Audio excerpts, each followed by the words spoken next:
this first race, guys. You must be racing, but we have a couple team managers that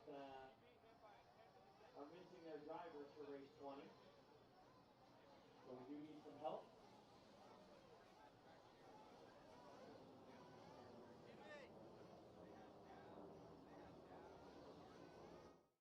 Welcome everybody to Lower Finals Day here at the 2016 IFMAR 1/8 Scale Nitro Off-Road World Championships, live from the RC tracks of Las Vegas. I'm Aaron Waldron here with Gary Guest as we get into the first 20-minute races today. The lower finals from the 8,192nd all the way up to the end of the 1/16th finals for the odd and even sides of the ladder. Gary, 4 drivers bump up from each final to make a main event of 12 cars each, and let's see who can run the ladder and get into tomorrow. We originally told you last night that it was going to be a little bit different than that. Then we were corrected. So if that's what you're expecting today, we apologize. That's my fault. I gave Aaron the wrong info. I'll take the heat on that one.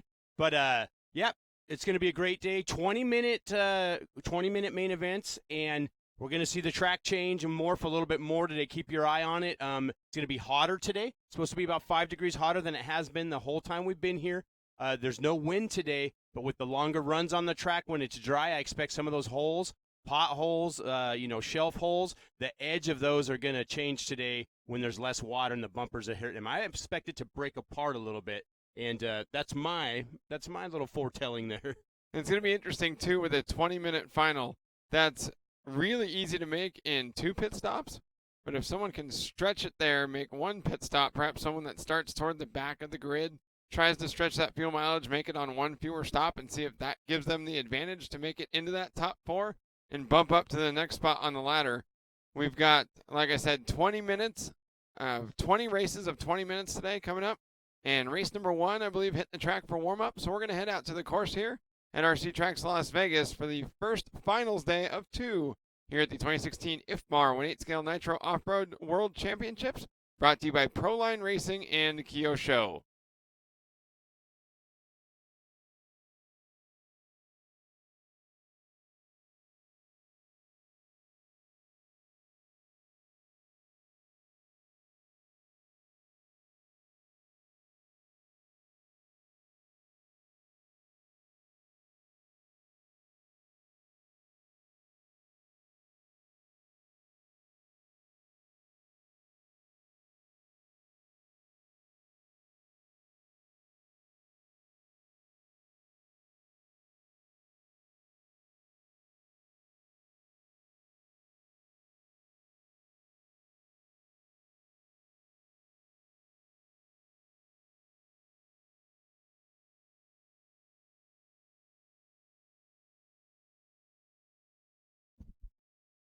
See the grid lines painted on the inside of what we've been calling Las Vegas Boulevard.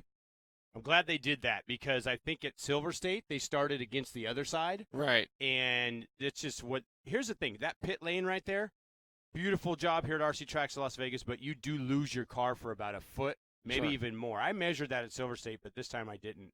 But you do lose your car, the vision of your cars. You can see right there. That's a view from the driver's stand.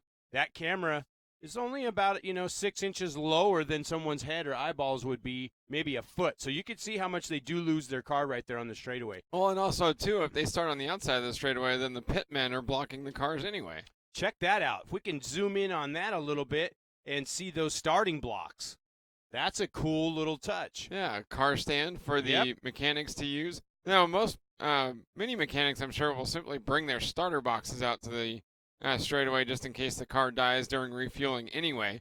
But yeah, a nice little extra touch that the RC Tracks Las Vegas crew have added here for the World Championships, as the mechanics will bring the cars out to the starting grid. And then we'll go into turn number 1, what we've been calling Binion's Horseshoe. And the ruts that you see there about adjacent to starting spot number 1 won't come into play necessarily on the start, except perhaps for the cars further down the grid as they try to race for position heading into this 180. But a very rough 180-degree corner, one of the slowest turns on the track, will be the first turn. And I imagine, especially for these lower mains, there is going to be utter pandemonium down there. I think that the guy that gets into that corner and hugs that berm and gets around there is going to be the guy that is able to get a little bit of distance, because if anybody behind him goes a little bit wide, and you can't really see that on camera right now, I don't know if it's because they just watered the track, but that is littered with small holes that you're going to have to wait for your car to set right before you punch it to get out of there. Yeah, it'll be important to go down there, get right on the inside around the curb. You see the lighter spots down there. That's where, and the darker spots, the changes in colors. That's about the only indication that the racers will have that there are bumps down there. The track is much rougher than what the camera makes it look. And so the first turn was already going to be difficult as a flat 180. Then you come out of that first turn, you have a little roller right there. It's just a high-speed roller. It might go up about 10 inches.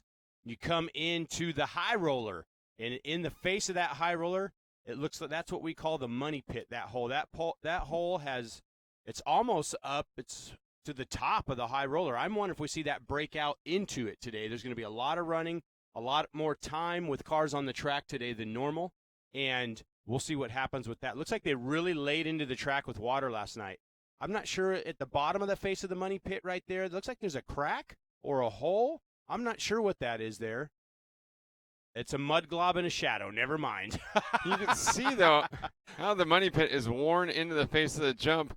And then there's another one developing sort of on the left side of that as people have been trying to go inside of that hole. It's, yeah, wow. The money pit got really weird there. It's almost as the cars that are hitting the money pit leave the ground before the top of the high roller jump. And then heading back toward what we renamed the Penn and Teller double. And the lead up to that double isn't all that bad. I mean, it's rough, but it's not as bad as the other spots of the track. No, and what it is with that, you see those lines? That's from the bucket of the tractor. Right. So that's the teeth on the Bobcat or tractor, whatever they used. And then right behind that turn marshal there, later you'll see it. There's a couple little ledges, and later you see where the chassis hit twice. So it's amazing that they're able to jump so well, but everybody's going to be using that because when we go to the lander, everyone's going to be using the inside of that takeoff. Because when we get to that lander, you can sort of see it. Yeah, you can see it now. That hole is at least 10 to 12 inches deep. The good thing about it, it's like a big giant crater. So it's about 3 feet, 4 feet in diameter. So that's what helps you not. Otherwise, that would just be and you see on the outside there's only about a car width between the outside of that hole and the pipe. So there's not much room to miss the hole. Most of the drivers are understanding now they just have to jump that double, have the car unloaded before they hit that hole and bounce through it. The Snake Eyes section isn't all that bad, but you see exiting the off-camber corners where it started to get rough as drivers pick up the throttle, and we're going to see already one car flipping over in, what did we decide to call that? The empty pockets. Empty pockets. Oh, that's a good name. That was crowdsourced, I believe, from our YouTube channel. And the reason why cars flip over the top of that, right at that roller, right in the Snake Eyes corner right there before they head over on that little short straight, right at the top, there's another braking bump, and it's got a hard little edge on it. So just depending on if your wheels are turned or what's going on, we could just zoom around there. That's not too bad. There's some holes coming out of it. We say it's not too bad. We're not the guys driving. No. But, yeah, there's some holes coming out of that.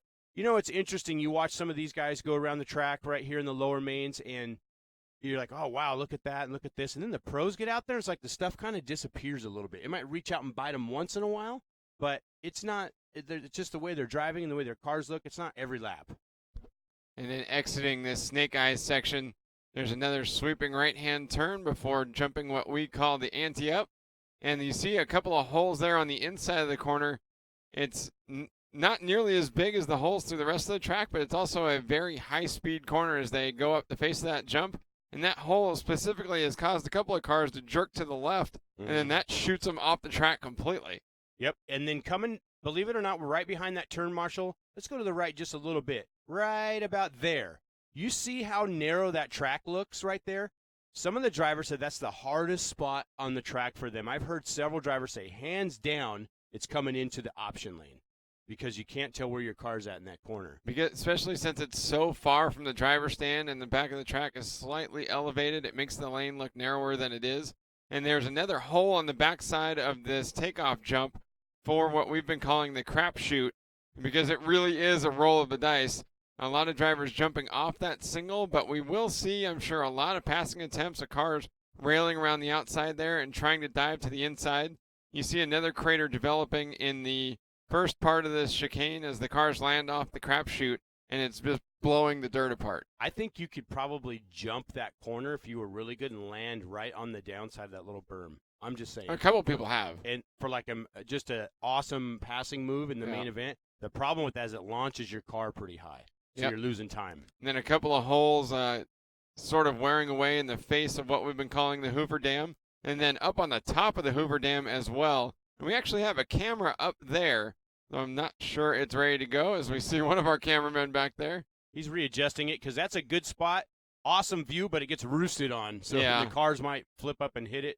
Huge holes, though, up on top of the Hoover Dam. And then they jump across what we've been calling the double down. And it's very difficult now to make that whole gap. We see a lot of cars intentionally coming up a little bit short and bouncing down onto Fremont Street. It's a good spot. Someone could blow by you. Let's say you short landed it and you're trying to wait till your car gets to the bottom where you can accelerate. If somebody actually downsides that and accelerates, they're going to just blow right by you down that 50-foot straightaway, right, that little short chute. This is what we called Fremont Street, and then down at the bottom, it's actually not as bad as I thought it would be as the cars start braking for the next left-hand turn.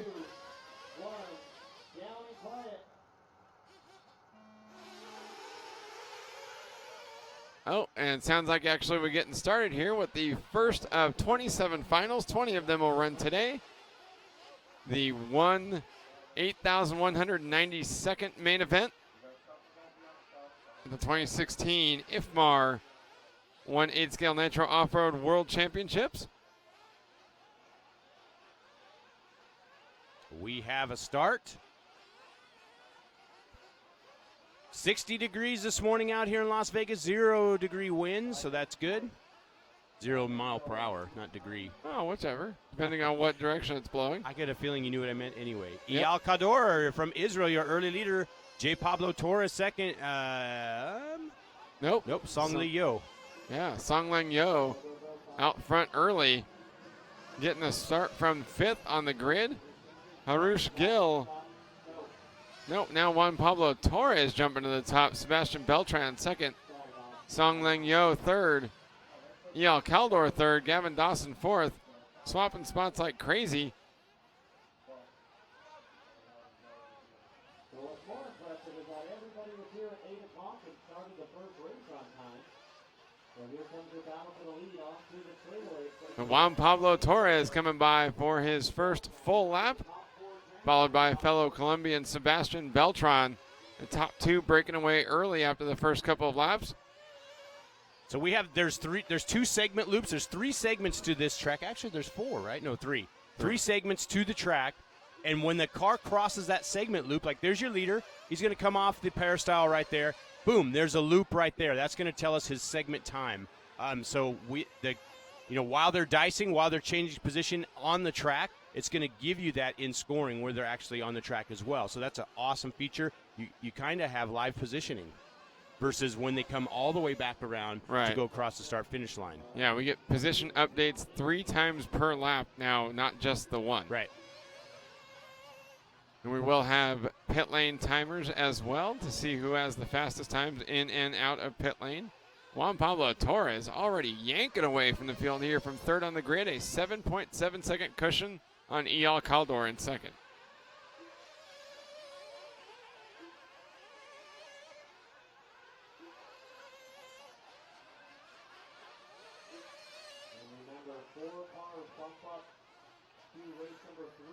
Juan Pablo Torres leading the way. Kaldor 2nd, Beltran 3rd, Song Lang Yo 4th, Carson Young 5th.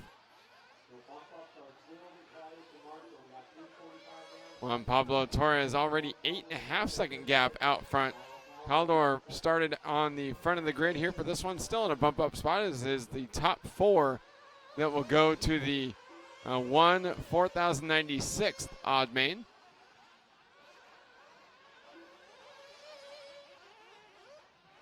Sounds crazy. Yeah. A lot of time left to go. 27 finals. will run here at the 2016 IFMAR 1/8 Scale Nitro Off-Road World Championships presented by Proline in Kyosho.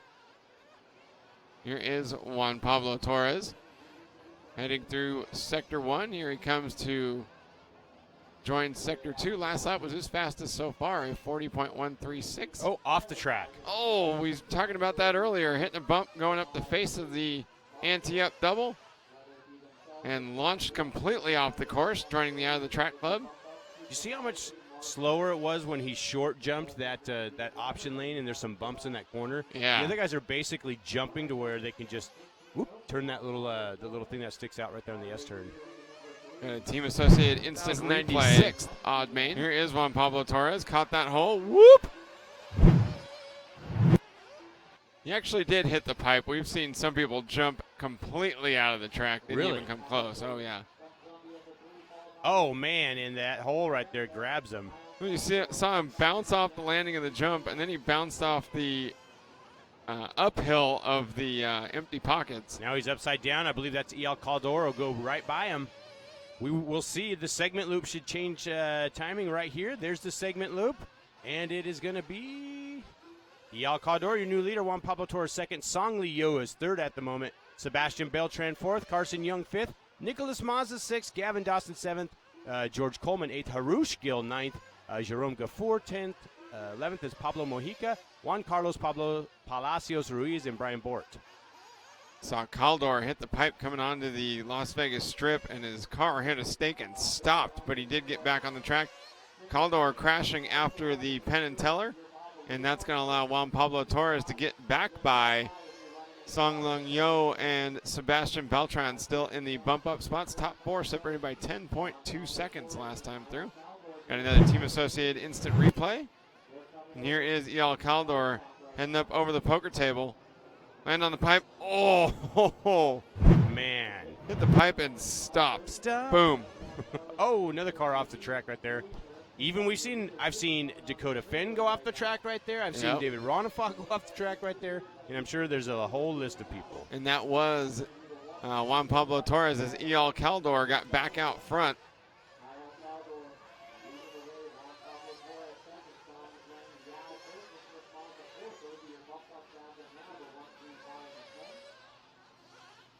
Caldor, Torres, Song Lung Yo, and Nicholas Mazza.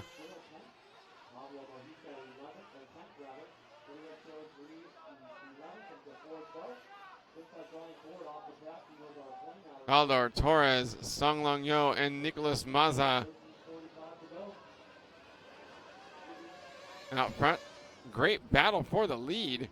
Top three separated by 3.2 seconds. The top two right together. They touch going up the face of the high roller. It looks like Nicholas Mazza, I believe, is going to be the one that took over the lead. Oh, because it's Mazza that jumped into the second spot. Something happened to... No, never mind. Caldor, Pablo Torres still out front. Separated by just 32 thousandths of a second as they entered Sector 2. A lot of time left. I think we're going to see pit stops this time around, possibly, depending on where their mileage is. 7 minutes into this 20-minute final. Or it's the next lap. And here comes one. Good Comes call. two. Both of them coming in. Caldor and Torres 1.4 seconds apart entering pit lane. Checking out our Kyosho pit lane cam. Good stop there from Torres. So is that Caldor still in over there?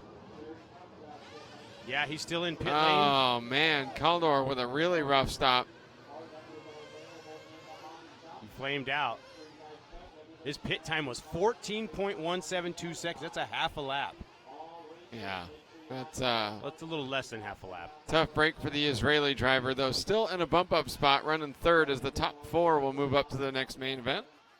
We have 4 people from Colombia in this one, 2 from Israel. We have Malaysia. We have Song Ling Yong from Singapore in the lead. Malaysia in the second spot. Israel third. In the 5th spot, we're going to have Hong Kong, or 6th spot, Hong Kong with Carson Young. Nicholas Mazza from Uruguay in the 7th spot. Gavin Dawson, he is from New Zealand in 8th. Trinidad and Tobago's Jerome Gafour in 11th. And Brian Bort from Bolivia. Very international crowd here in the first final. Song Lang Yo leading the way. George Coleman, the only driver on the track that hasn't yet pitted, perhaps trying to stretch out a 10-minute stop, and that could work to his advantage as he has moved up to third. He started 8th. So if George Coleman can make it on one stop, everyone else will have to stop for a second time. We shall see if he makes it by the 10-minute mark. George Coleman moving up to second. Song Lang Yo leading the way. Going all the way around those bumps up top. Yeah, but able to jump across the double down. Taking the easy line there and exiting the 5-car draw, just opting to single the last double and get the car composed before heading into what we've been calling the Freak Show. The Freak Show? That's a circus name. Yeah, Yes, but it's there right is before the circus. dance floor. Oh, okay. The Freak Show. You usually get nervous before you go dancing. Should have called it the pregame. Here's the HRP track cam up on top of the Hoover Dam. I love that shot. Calling it the Dam Cam. Song Lang Yo taking it easy through the 5-car draw. You see just how big those holes are back there. Like a 6th jump through that rhythm section. You know, with the layout that they designed for the World Championships, it seems like, you know, if it no holes, it's really high speed and racy and all that stuff. But with the hole, we've seen tracks in Vegas get way worse than this. Way worse. Oh, yeah. So this isn't that bad. It's just a matter of the holes are in those spots where your mind naturally wants to choose that line. And also because it was a fast layout to begin with. Yes. Yeah. Whoa. Whoa. Off. Nice. Anti-turn marshal device in that car. We're selling them here in the trailer for $99, $99.95. Just shoot me a message at PayPal at. No, I'm just Right, kidding. yeah. First person that comes in here and hands me a check for $10,000, and I will go turn marshal their cars for them. Yeah, exactly. Song Lang Yo had a 4.6-second lead at the line last time by over Juan Pablo Torres. What happened to Coleman? When did he pit? He pitted at 8:50, so Oh. he can't go 10. Nope, unfortunately not. And Eyal Caldor started first in this race, has dropped out of a bump-up spot, currently running 6th. Yep.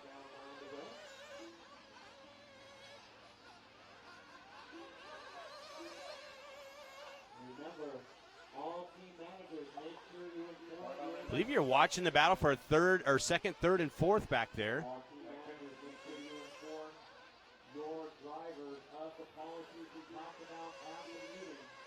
Your leader goes by the line. His time a 41.627. 43.091 for Torres. Harush Gill, 40.769. Gavin Dawson with the 41.223. George Coleman, 41.653 last time around. Sebastian Beltran with the 39.814. Time elapsed right now. It's 11:45 down, 8:15 remaining. This is race number 1 of 8,192nd odds. So it's race number 1 of 27.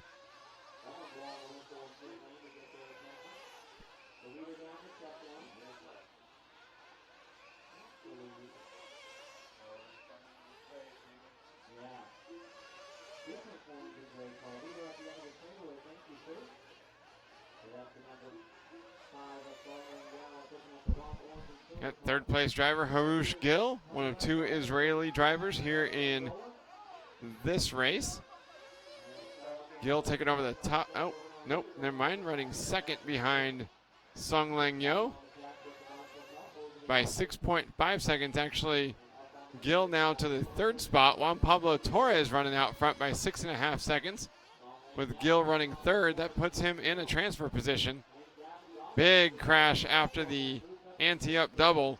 One car nearly flipping out of the park.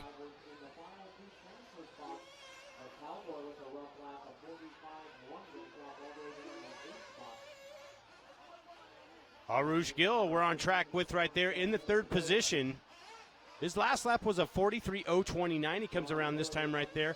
42.503 down that 170-foot straightaway. It's nowhere near the size of the Las Vegas Strip, but it used to be really cool to go down the Las Vegas Strip. Now it's like a 2-hour adventure from light Right. to light to light, and it makes it just like, man, you know what? I just need to get away from the strip and go all the side streets. Well, we've kept promising our Aussie bloke, who's Yeah. unfortunately under the weather today, hiding out in the rental car as a quarantine bubble. We've kept promising we'll drive him down the strip on our way back to the hotel, but then we end up leaving here so late that we just say, nope, we're taking side streets and getting out of here. And if the naming system for this main event seems a bit peculiar to you, especially for those more accustomed to the A, B, C, D mains of what we run here in the United States and elsewhere, 8,192 is the 13th, 2 to the power of 13. And that's where that naming system comes from. It's the half final is the semifinal, quarterfinal, 8th final, 16th final. So it just goes much further than that, all the way down to 8,192nd final. There are odd and even ladders based on where drivers qualified yesterday.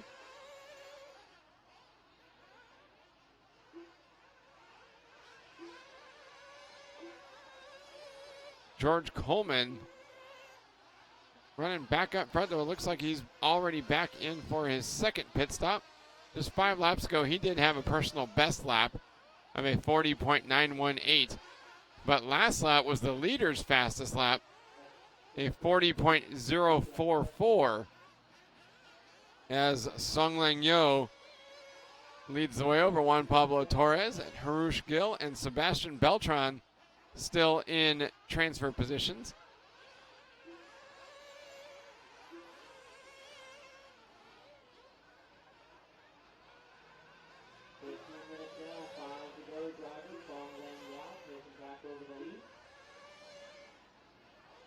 Song Lang Yao comes in lap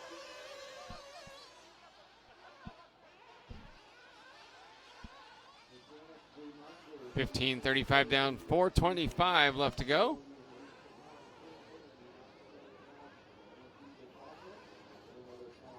.2-second lead for Yo over Torres.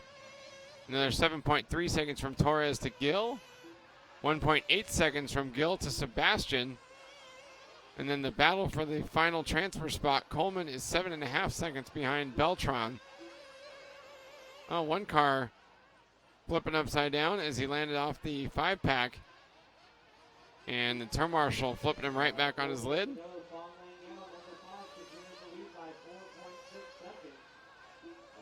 That was George Coleman over the poker table, unfortunately losing a couple of spots and slipping back to 7th. So with 3 minutes and 30 seconds left to go, he's got a lot of work cut out for him in order to make it back to a transfer spot.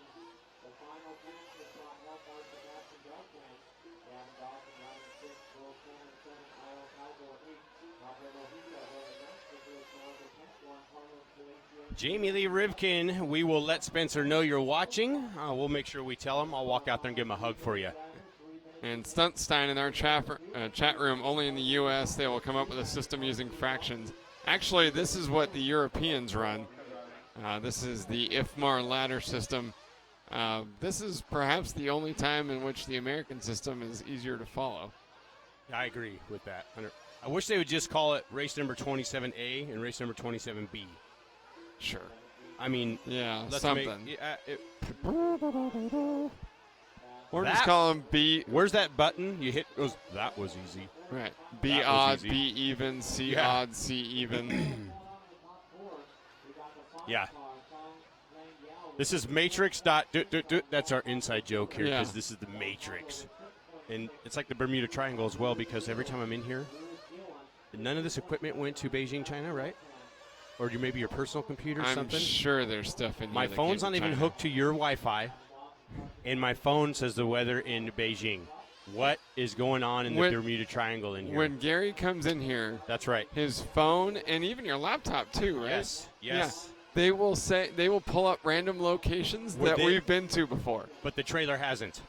Not just China, Yes. not just Beijing, the Fengtai district in Beijing, Yes. where the touring car worlds were. And it did that to him one of the earlier races. It went to some bizarre. I betcha it's something with Google and your phones and your the router wasn't there, was it? I'm sure there's no way none of this equipment came with us. The router was there. Sorry, we're talking about other stuff when there's a race on the track. Sanlong Yo, your leader. Juan Pablo Torres second. Harush Gil third. Sebastian Beltran fourth. So 2 Colombian drivers trying to bump. Gavin Dawson, he's 10 seconds back, though, from Sebastian Beltran. This is your first race of the day. The weather is very nice. Going to be a little bit hotter today, about 3 to 5 degrees hotter. And when you're just out there underneath a pit tent, that's a lot. You can feel it. Temperatures right now only 61 degrees.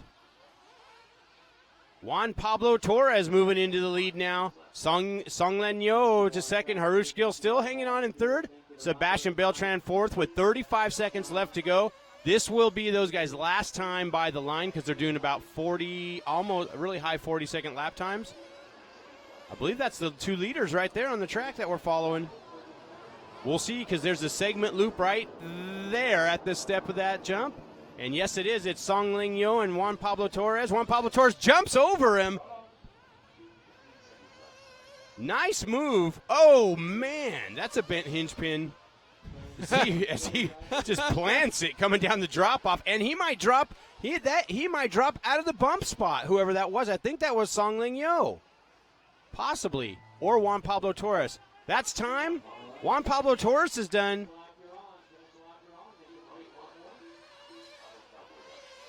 Nope. Song Ling Yo is done. Harush Gil is finished. Sebastian Beltran done. So some of those other cars were probably lappers.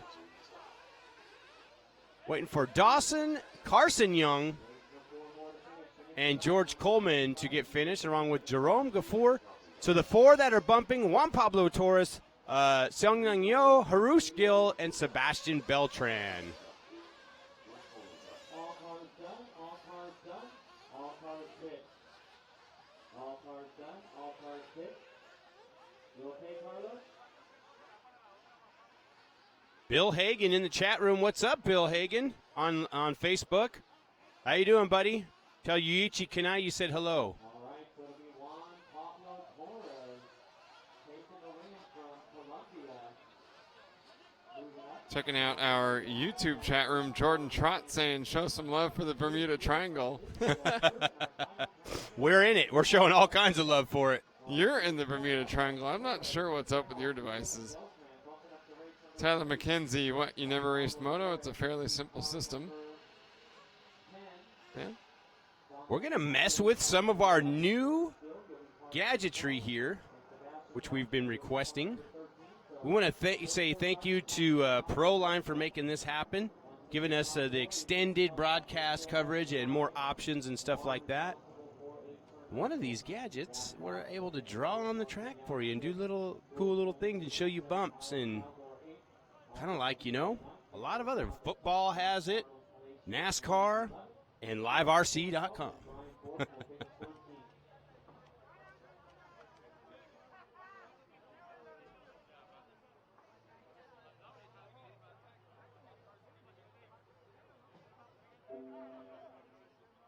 Yes.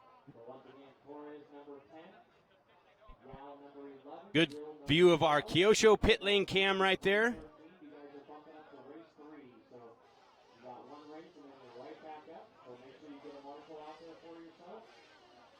Let's see if we can mess with some of this. There is a light pole right there. Is this on, Jensen?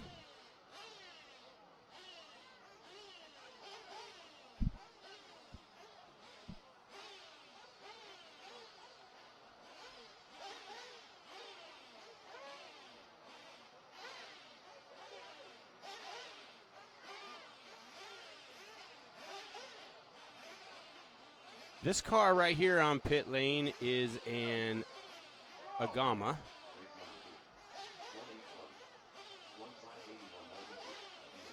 Well, I'm trying to get my gadget working, but most likely it is user error.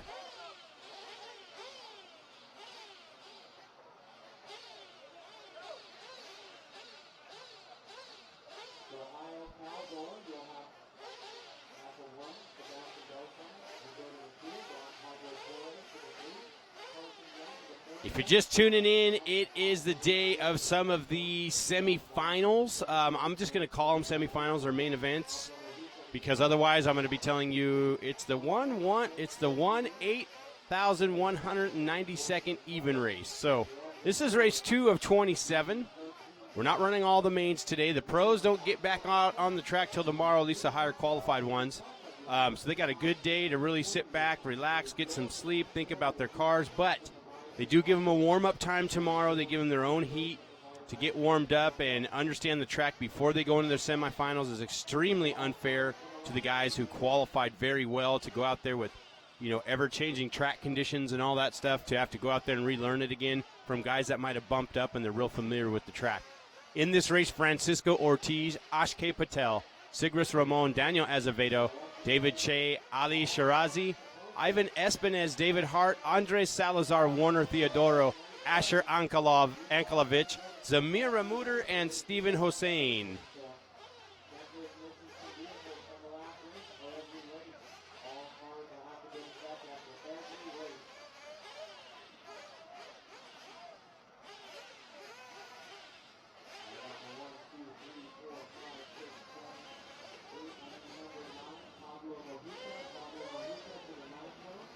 Remember, we want to see how you're enjoying your coverage of this race. We want you to send your pictures to us at fanmail@liverc.com. Fanmail@liverc.com is where we want to see how you are enjoying coverage of the race today. And we will broadcast those.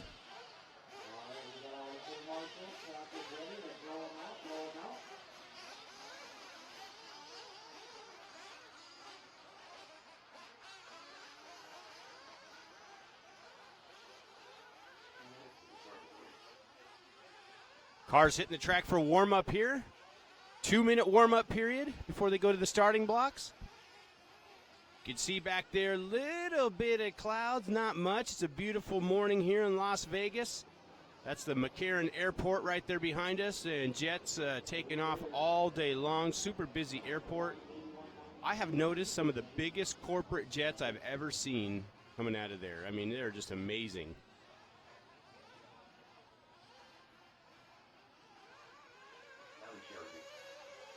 This is the 2016 IFMAR 1.8 Nitro Off-Road World Championships presented by Proline and Team Kyosho. We also want to thank our other sponsors, Upgrade RC, Fire Safe Systems, Maxima, and MX Engines and Fuel, a.k.a. J Concepts, RC Car Action, MKS Servo, Team Associated, OS Engines, Futaba, J Concepts, Proline. Whoops, I went into the wrong one.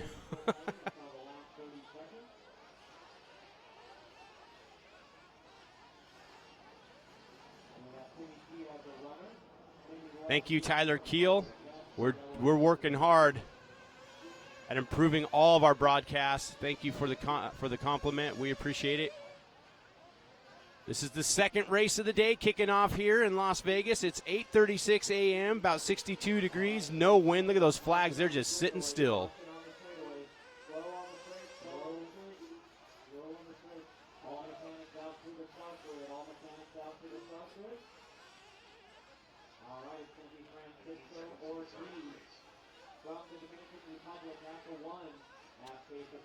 Michael Groner, I believe it's 8 in a heat and 4 bumping. They're going to do 12 car, or maybe in these ones there's more. I'm not sure. It's unclear at the moment, and that's a frustration for us as we give you the wrong information and for the racers. So I'm not here to chop anybody, to pieces, but the communication could be a step better at an event like this. And that has nothing to do with RC Tracks Las Vegas. It's just, it's just math, and they look at the entries and what works best for this amount of finals, and that's kind of how it goes. We're getting ready to get started here. Everyone using little starting blocks. No one's out there. No one has their starting box with them. That's really odd, actually. Really, no starter boxes allowed on the starting grid. That's amazing.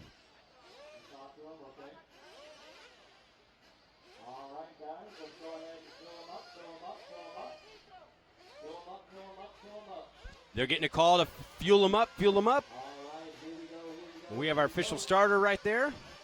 Marshall's ready. Driver's ready. 3, 2, 1. Down and quiet. Wow, the tone went quick on that down and quiet. Oh, your TQ gets spun out by second spot, but he gets out of that. That's not too bad of a start, actually. And then here comes the mayhem after the fadeaway double. I'm not sure if that if the big hole in that has played part. That's going to be crazy in all the finals.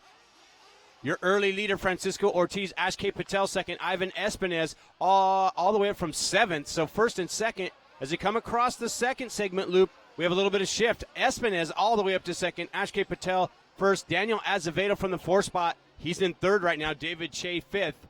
Your leader, though, your TQ all the way down to sixth. Ash K. Patel right there. He is out in front.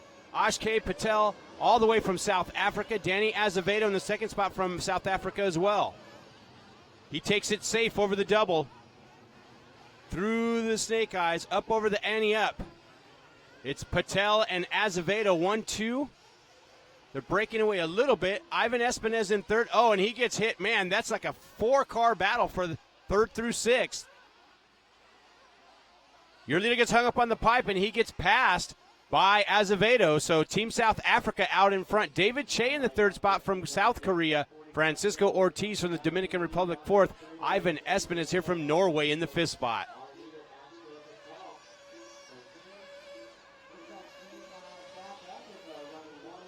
Both those cars jumping to the inside of that, trying to avoid that huge hole.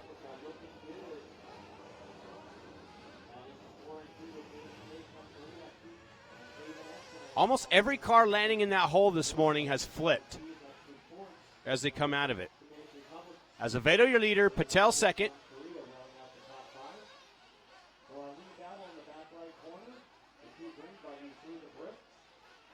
Here they come over the tabletop and down the straightaway. South African Daniel Azevedo and Ash K. Patel run 1-2.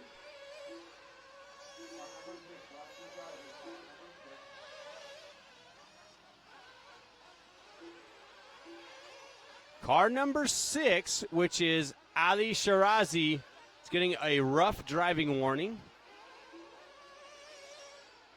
And your leader going to have a little bit of breathing room now. Danny Azevedo, looks like Ash K got upside down after the option lane.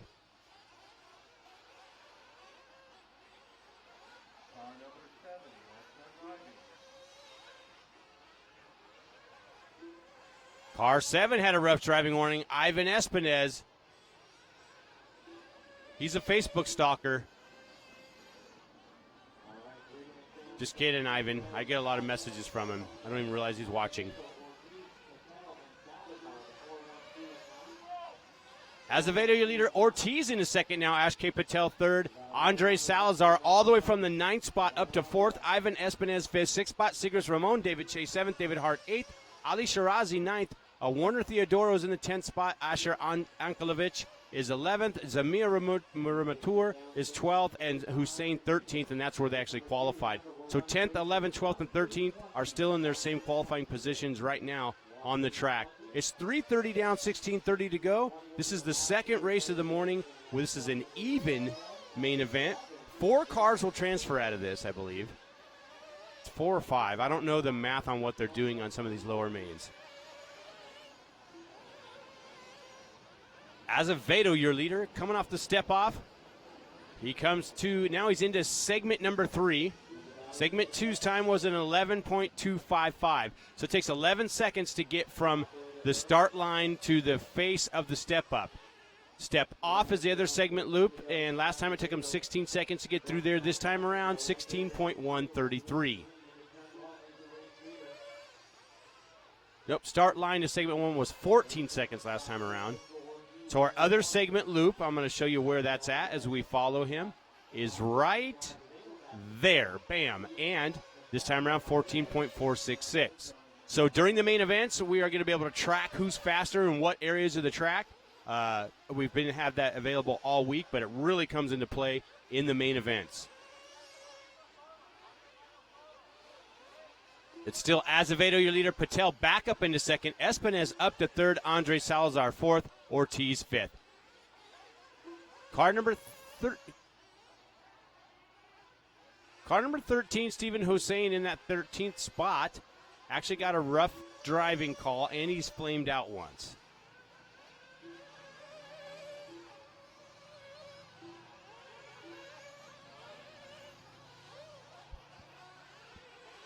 .5:15 down. We should start seeing pit stops about the 7-minute mark. It's a 20-minute race, so they just need to go 6:30, right? 6:40 to make 2 stops. Yep. If you can't make that, then you're done. Yeah. Yeah, if you've got to pit 3 times in a 20-minute final, that's no good. Yep. Daniel Azevedo and Akshay Patel, 2 South Africans out front. Those separated by 5.5 seconds as Azevedo from 4th on the grid. An excellent start here to the 8,192nd even final. Thank you so much, Boucher. Really appreciate it. Glad you're enjoying the show.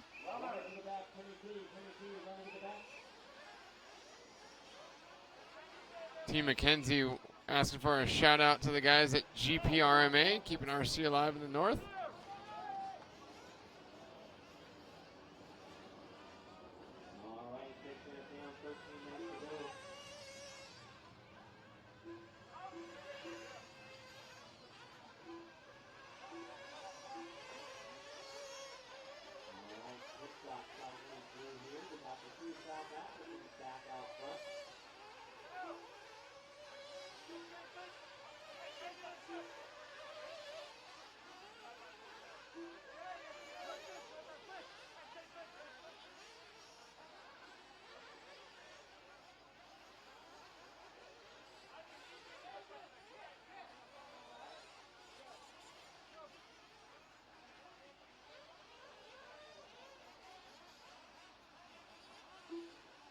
Azevedo's lead down to just 0.7 of a second now.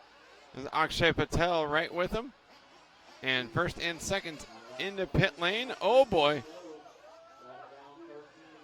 It actually worked out all right. 3 cars getting out of pit lane at the same time.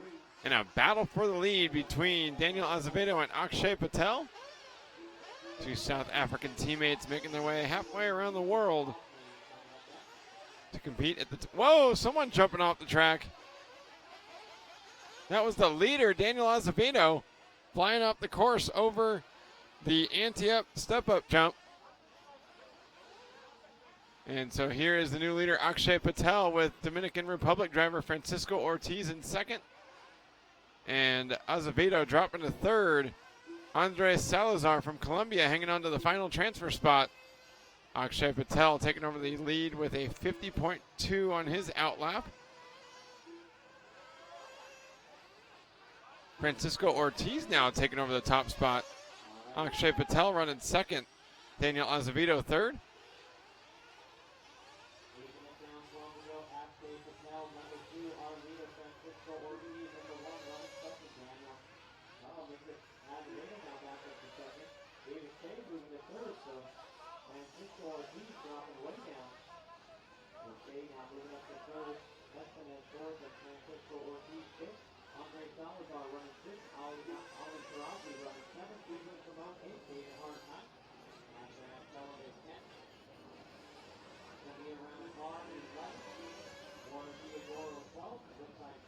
Akshay Patel out front by 7.2 seconds on South African teammate Daniel Azevedo.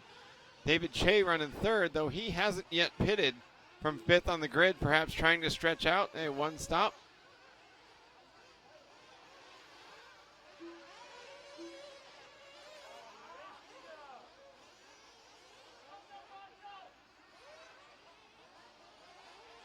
Patel, Azevedo, Che, Espinez, Ortiz, top 5.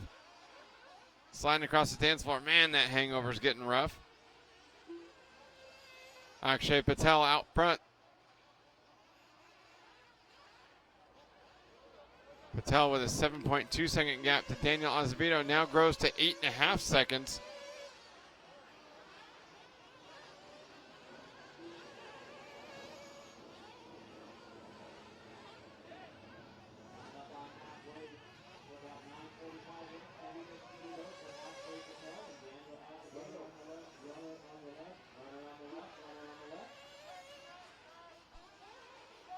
Patel, Azevedo, Espinez, Che, and Shirazi now top 5. Ali Shirazi from Kuwait battling here in race number 2. The 8,192nd even final.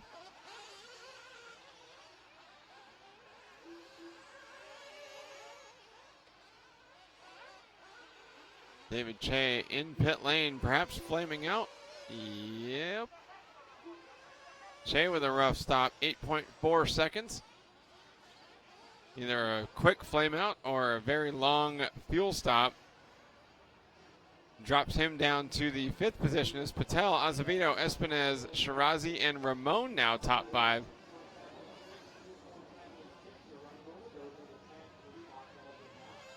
Akshay Patel singling over the Penn and Teller. Going wide around the bumps at the end of the Snake Eyes. Nice and easy over the anti-up jump. With an 8.8 second lead, he can afford to drive conservatively. Going wide around the bumps at the end of the Fremont Street. Oh, getting out of shape through the 5-car draw.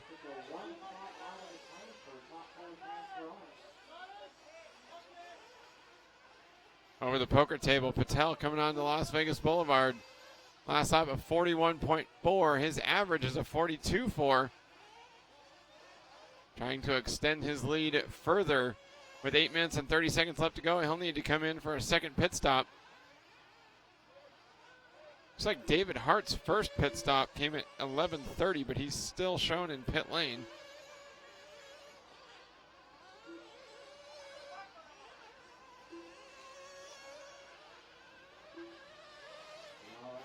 Checking in on the Facebook chat room conversation. They did not do any track repairs last night. There is an IFMAR rule that states the track crew can make repairs after qualifying if they choose. But the RC Tracks Las Vegas crew designed the track specifically knowing that it would blow out, and they wanted the track to evolve like this. So unless something developed that made the track unsafe in any sort of way, like a giant sinkhole opens up in the middle of it, or, you know, an Excalibur sword appears in a way that would impale a turn marshal, something out of the blue, they're not going to change anything. They're just going to let it blow out, let it be this way. Yeah, this is what they wanted. This is what the racers asked for. This is what they all get. Car number 12, Zamir Ramutar down the 9th spot here from Trinidad and Tobago. Just got a warning for rough driving. Have to wonder on a track this rough, especially for the drivers in these bottom main events, if it's rough driving or simply just trying to navigate the course. A couple of Trinidad and Tobago drivers here in this one. Zamir Ramutar running 9th, and unfortunately, Stephen Hossein off the track in 13th, and someone else getting carried off the track. Turn marshal thrusting it skyward like Excalibur.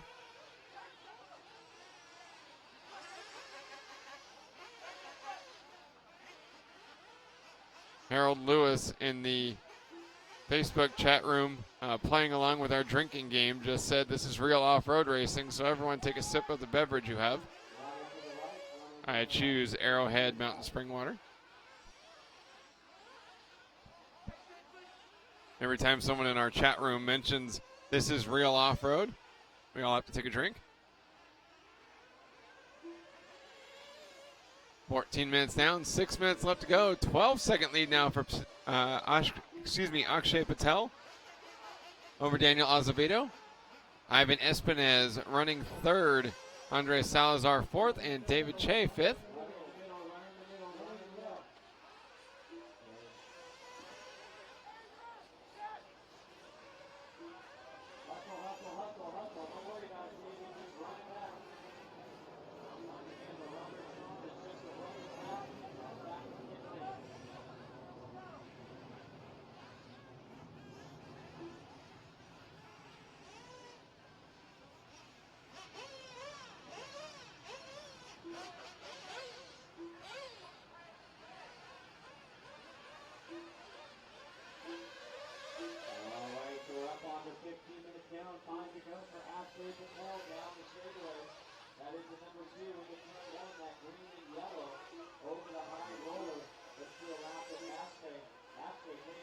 15:05 down, 4:55 left to go.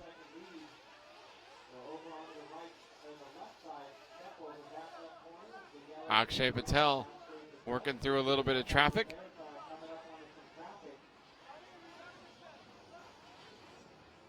Patel with 3 cars ahead of him going through the 5-car draw. Let's see how patiently he's able to navigate through traffic. Does have a big buffer over second place.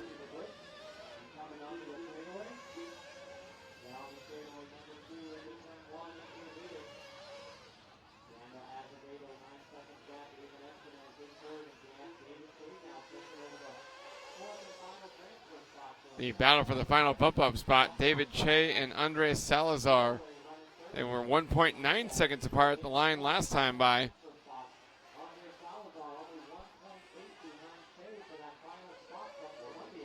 Patel, Azevedo, Espinez, Che, and Salazar, top 5. Top 4 going to the 4,096th even final.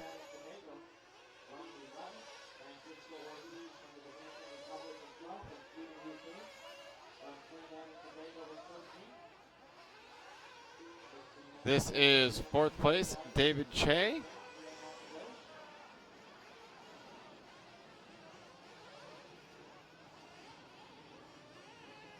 Wow, hitting the big hole at the top of the Hoover Dam and redirected the car completely. This is South Korean driver David Che. Heading through the pregame section and now across the hangover. Turning into a small double as he hit the lip, exiting the dance floor, and then there's another hole going up the face of the hill.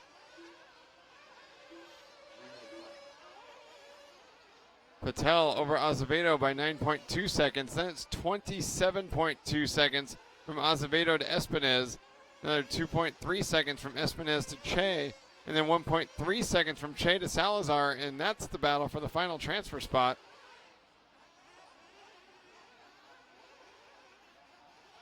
Salazar with 2.5 minutes to reel in the South Korean driver David Che for a chance to bump up into the next main event. Top 4 bumping up through the lower finals.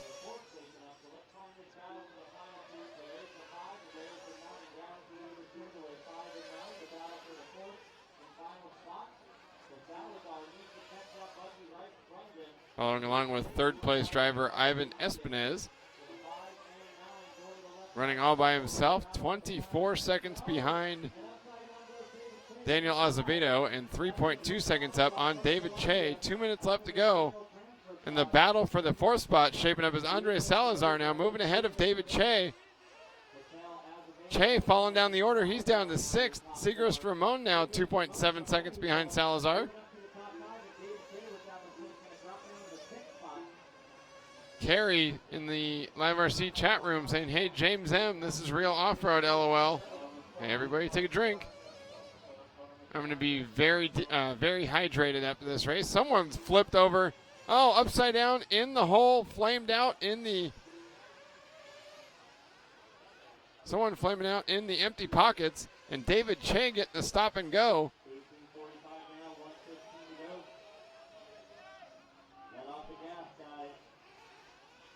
So with 1 minute and 12 seconds left to go, Ivan Espinez into 3rd, Andres Salazar 4th.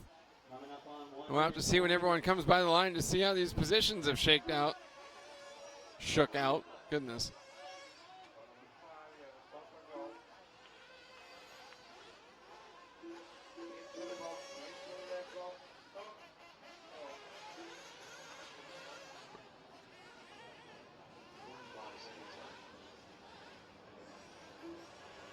Akshay Patel, 7.6 seconds up on Daniel Azevedo. And with 35 seconds left to go, it looks like Patel is locked into the main event here as he's got a 47-second lead on 4th place.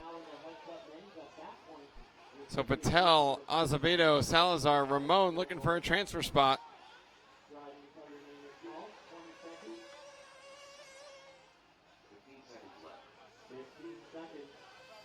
Akshay Patel coming by to start his final lap. Segrist Ramon and Ivan Espinez separated by 1.5 seconds. Here is the battle for the final transfer position.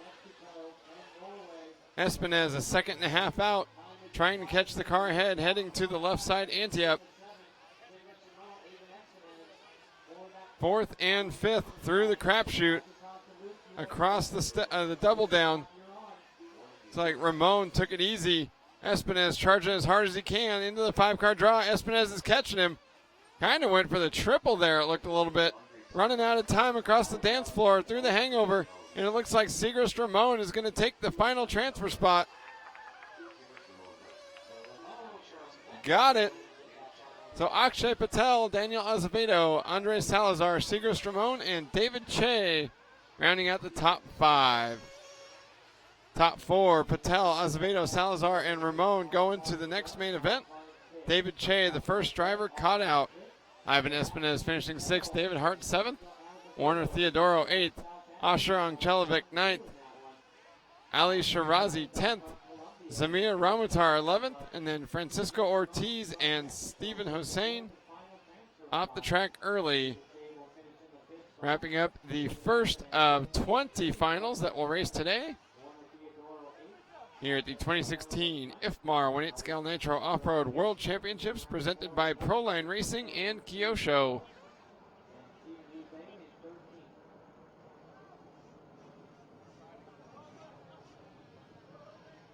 John Blaze in the Live RC chat room enjoying that one.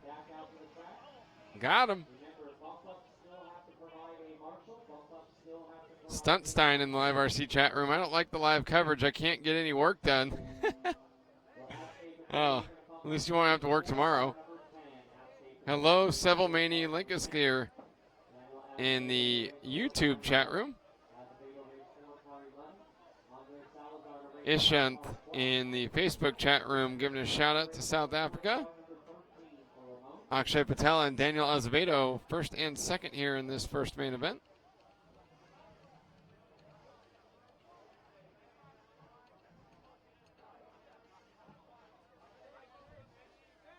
Bands and Steenkamp and Charles Harmon, all 3 of them playing the drinking game in the Facebook chat room. And this is not disagreeing with the fact that this is very indicative of maybe old school off-road or, really racing against the elements. I've really enjoyed watching the track get like this. It's just a funny commentary on the conversation that we've heard all week. So that's 3 more sips of Arrowhead spring water for me. Jaime Padilla cheering on the Mexican team here.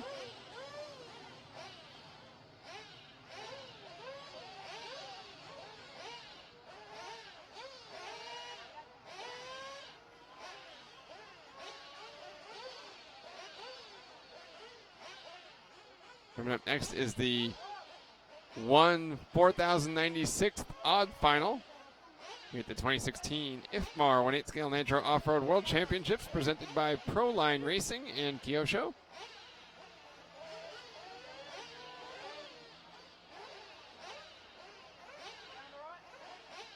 Simon Roberts and Russell Freeman from Australia. Rodrigo Malagon Oliveres from Mexico. Nando Lima from Brazil. Mark Andrew from Australia. Andy Chen from Taiwan. Nawaf Al Abdulrazak from Kuwait. Guy Rinkovic from Israel. Kenneth Escobar from Colombia. Juan Pablo Torres from Colombia. Song Lang Yo from Singapore. Harush Gill from Israel. And Sebastian Beltran from Colombia. Coming up next in race number 3, Torres, Yo, Gill, and Beltran were the bump ups from race number 1.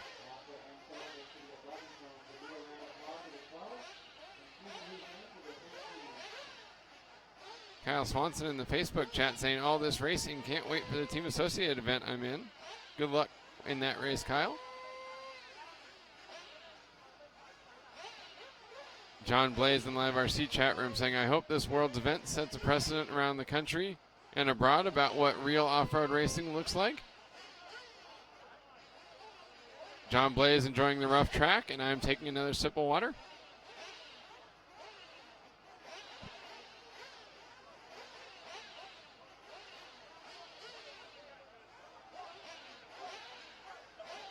See our two Live RC cameramen on the right side of your screen there. Chris Draper and Tim Caparel.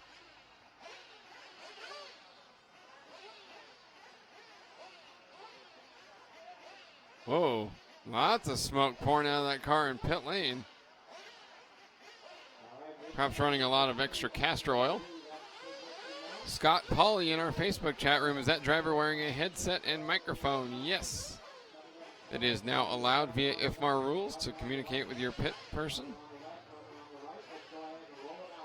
I heard the other day someone using a whistle to communicate.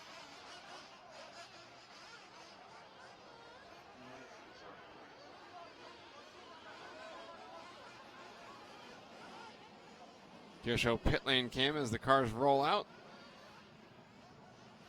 for warm-up here in race number 3. Jekyll08 calling this East Coast style in our Live RC chat room. Wawa saying good morning. Good morning, Wawa. Greg Correa, you can check out a full heat listing at ifmar.liverc.com as well as results.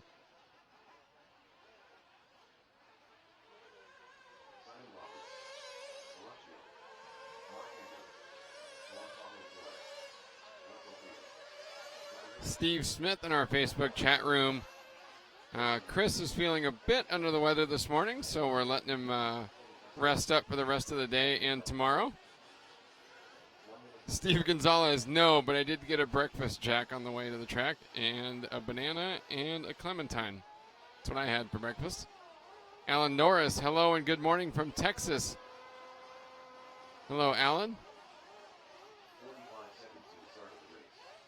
Thank you for watching here on a Friday morning. Some lower finals action.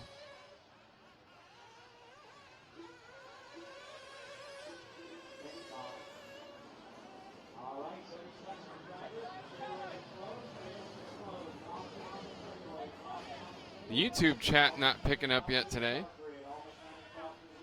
Jeff Schwartz, that's lovely information. John Puckeridge saying hello from Australia. Thank you so much. I hope you're enjoying the show.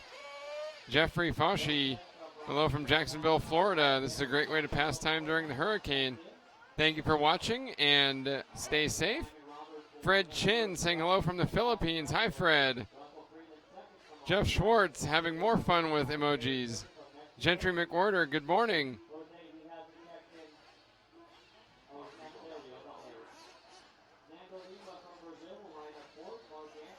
Riley Papelia, he's in the rental car outside the Live RC broadcast booth, sleeping. Steve Smith, yes, you're welcome. Simon Cox, they are still in warm-up, though, waiting on the grid.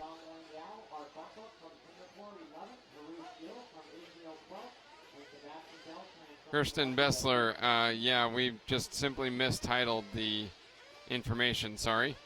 This is the Friday live stream. Wei Ping Hu, hello from China. Thank you for watching. Chris Nelson saying good morning. Thank you, Chris. I appreciate it. Thank you for watching the show.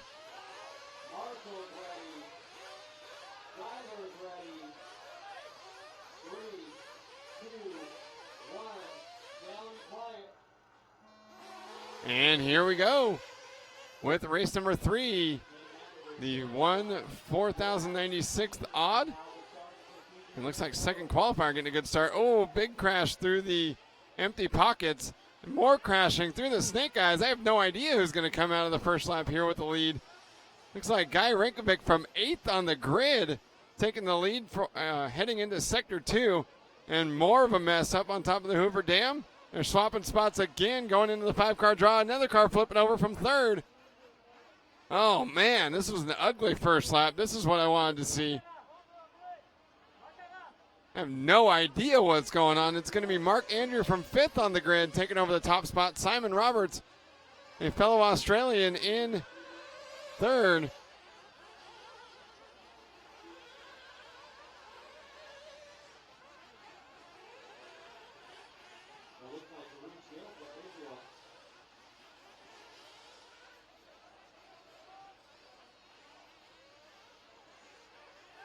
Down Fremont Street, Mark Andrew out front from Nando Lima.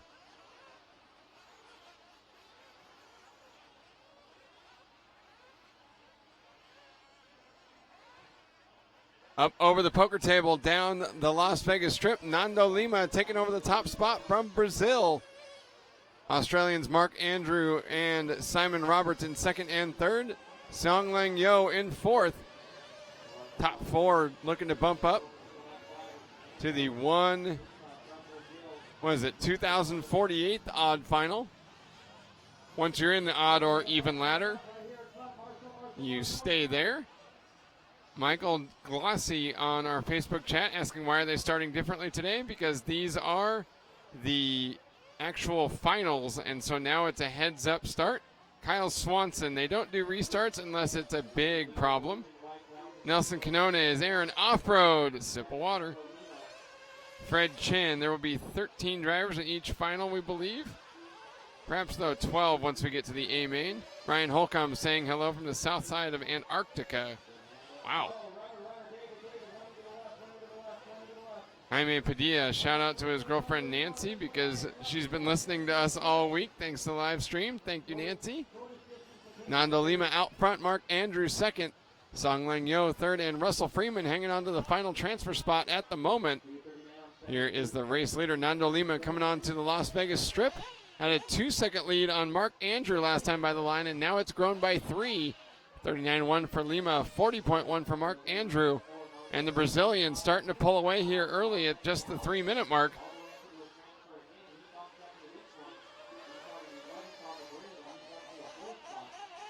Yeah, Kyle Swanson, they typically don't restart unless there was a computer problem. If the drivers cause a huge crash in the first turn, that's their deal.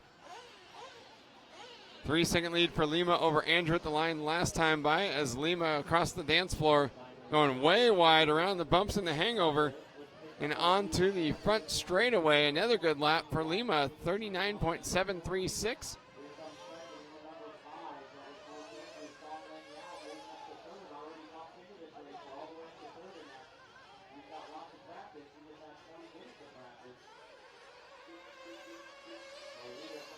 Battle for the top spot between Nando Lima and Mark Andrew.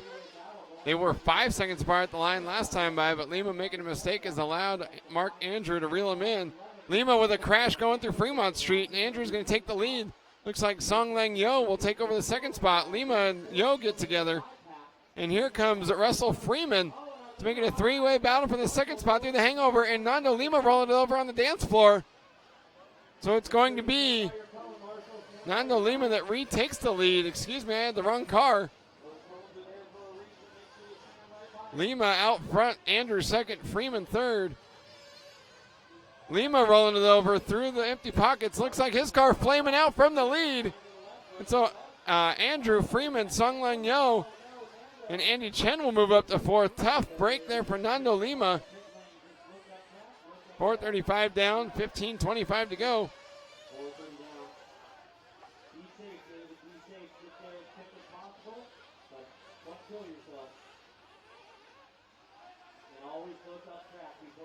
Mark Andrew coming by here.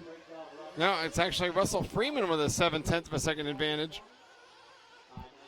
on Song Lang Yo. Mark Andrew dropping to third, Andy Chen to fourth. Russell Freeman making dust fly up in the air after landing off that Penn and Teller double, heading to the crapshoot. Barely hitting the edge of the jump and almost threw it away through the crapshoot section. Song Lang Yo less than a second behind. Mark Andrew third, Andy Chen fourth. In the final transfer spot, Sebastian Beltran in fifth. Needs to catch the car ahead if he wants to move up.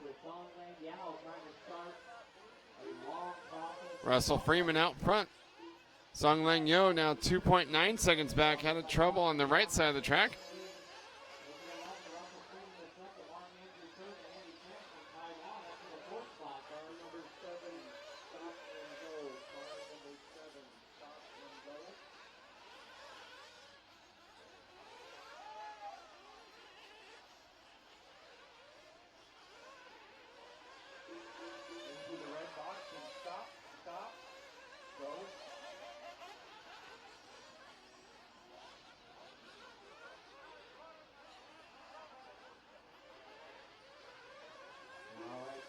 Russell Freeman out front. It was a 4.5 second advantage on Mark Andrew. Now 2.9. Andy Chen in third. Song Lang Yo after the pit stop, hitting at the 5:30 mark. So that's actually short of what it would take to make this 20-minute main event on 2 stops.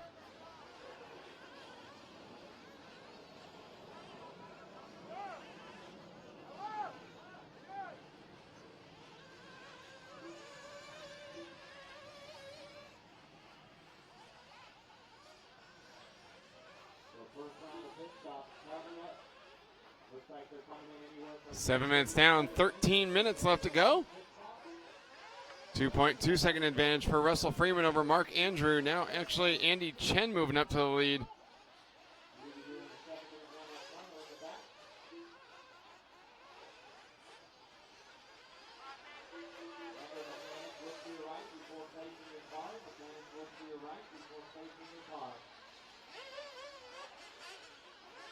Russell Freeman, Mark Andrews, Song Lang Yo separated by 6 seconds across the top 3. Andy Chen in 4th.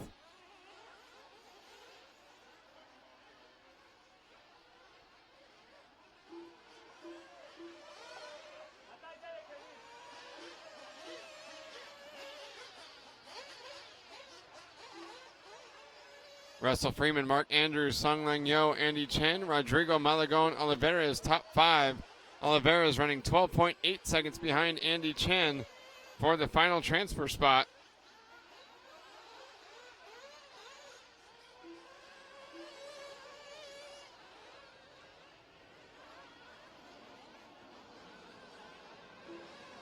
$8:15 down, 11:45 left on the clock. Alex 276 in the chat room. We did do a second session of Aaron Asks yesterday, but we didn't shoot a third one yet, unfortunately.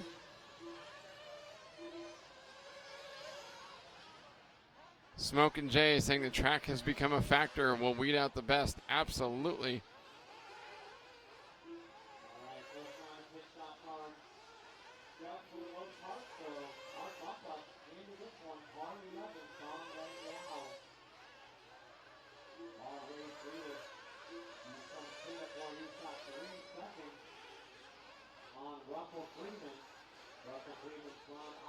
Kaiser Trip, we will certainly check out some of the track features now on our YouTube chat.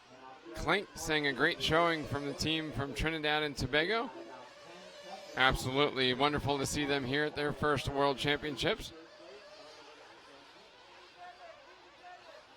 Lars Arvastson saying the big difference in the lower finals that the drivers don't care to see in front of their cars, crashing the one in front.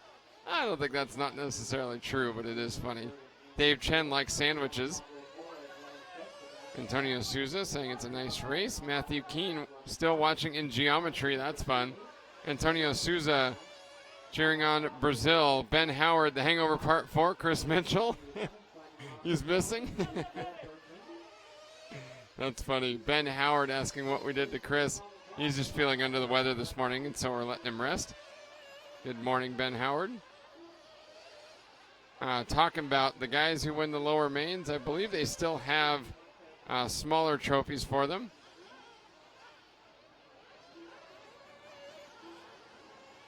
Kaiser Tripp asking how the final main gets filled.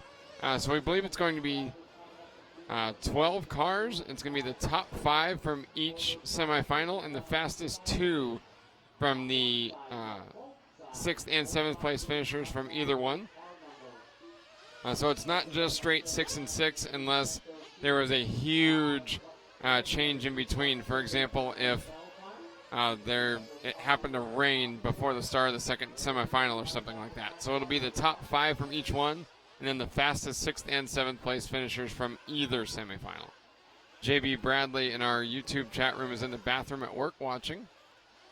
Interesting. Wow. Yeah, Jorge Munoz watching while eating lunch. Great escape. I do that in the bathroom, too. It seems like when I go to the bathroom, I just grab my phone. I don't know what it is. Song Lang Yo, 5.8 seconds up on Mark Andrew, with Andy Chen in 3rd, and Russell Freeman, the final transfer spot.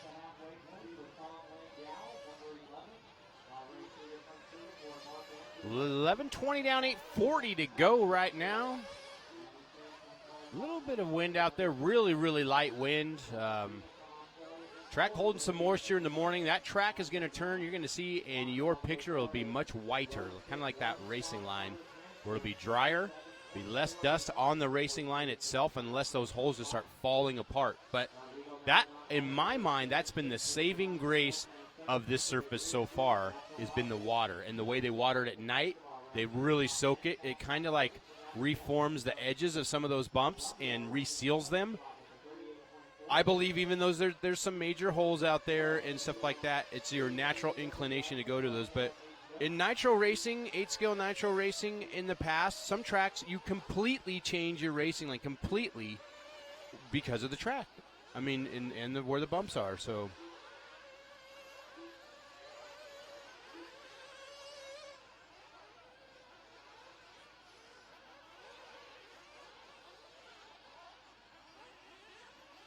here comes a Team Associated instant replay.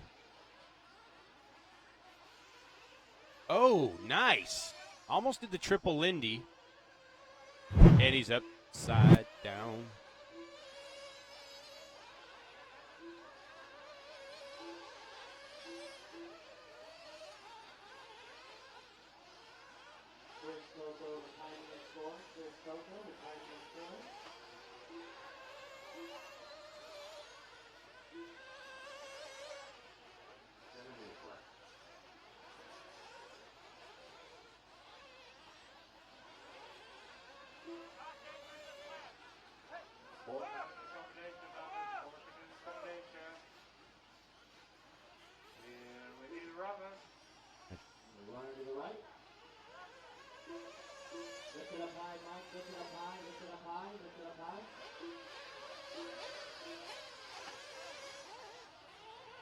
Nice shot right there. That was our Kyosho pit lane cam.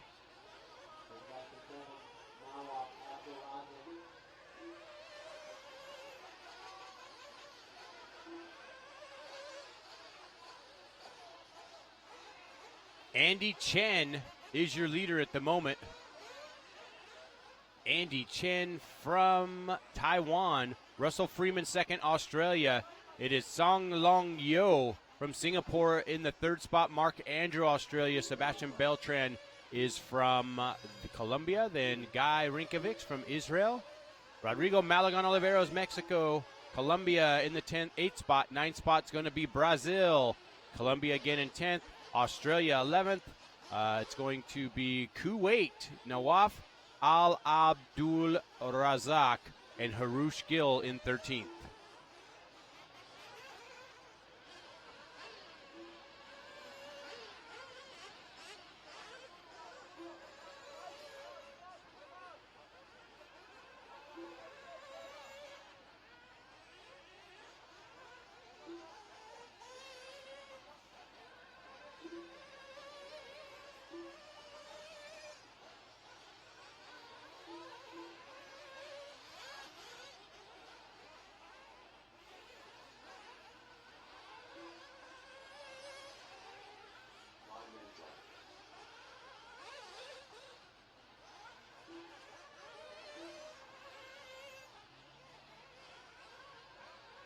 If you're watching on our YouTube link right now on our YouTube channel, please give us a thumbs up.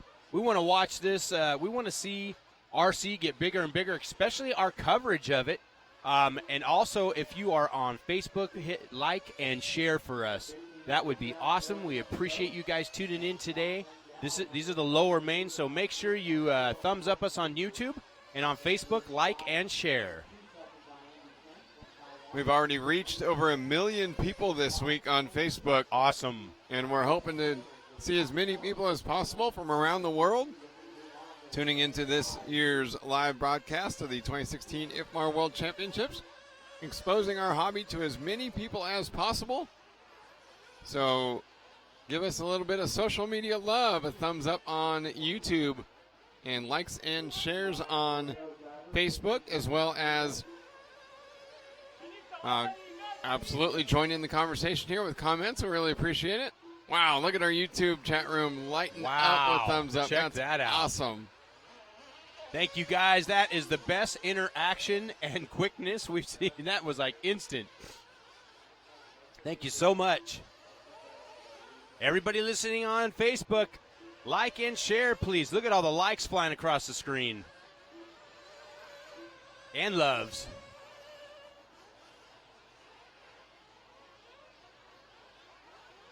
We're winding this one down to our final 3 minutes and 15 seconds. Your leader coming onto the straightaway right now, number 11. There he is down the front straightaway. That is the gray and orange car. Gray and orange, Sean Lane now. He's pickup one, started in race one, bumped up into this one. Our leader upside down. Coming up on some traffic on the left side step over. Back left corner is where you'll see your leader.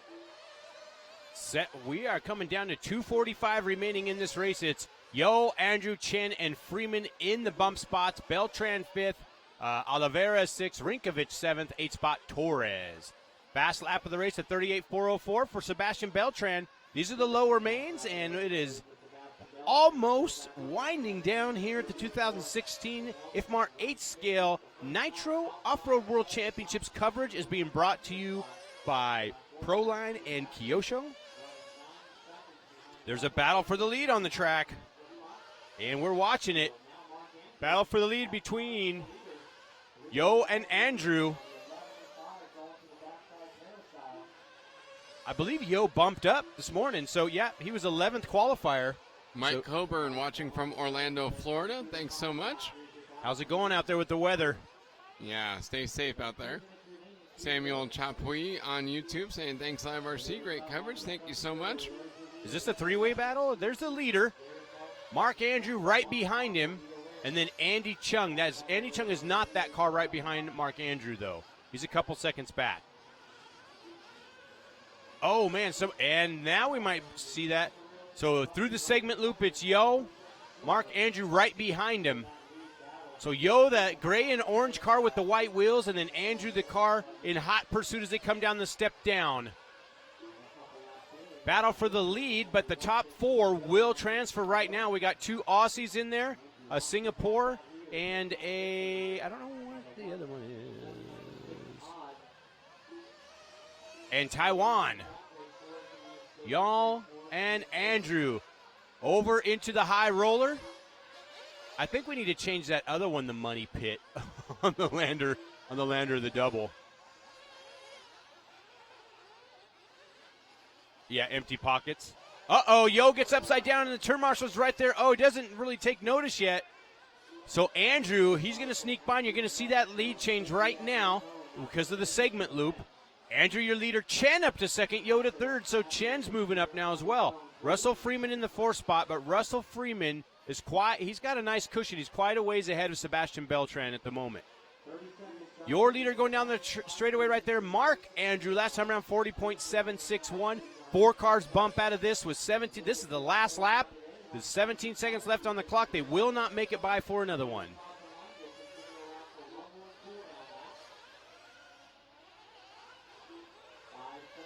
The battle for the final bump-up spot actually 12.8 seconds apart as Russell Freeman in fourth with Sebastian Beltran fifth. And we just heard the tone go off. That is time. Is that Chen right behind Andrew there? The battle for the lead on this last lap, and he's singles. Taking it easy through the last couple of corners as he doesn't need to push hard at all in order to bump up. First, second, and third. Boom, boom, boom. All right there. Going into the 2048th odd final here at the 2016 IFMAR 1/8 scale Nitro Off-Road World Championships presented by Proline Racing and Kyosho.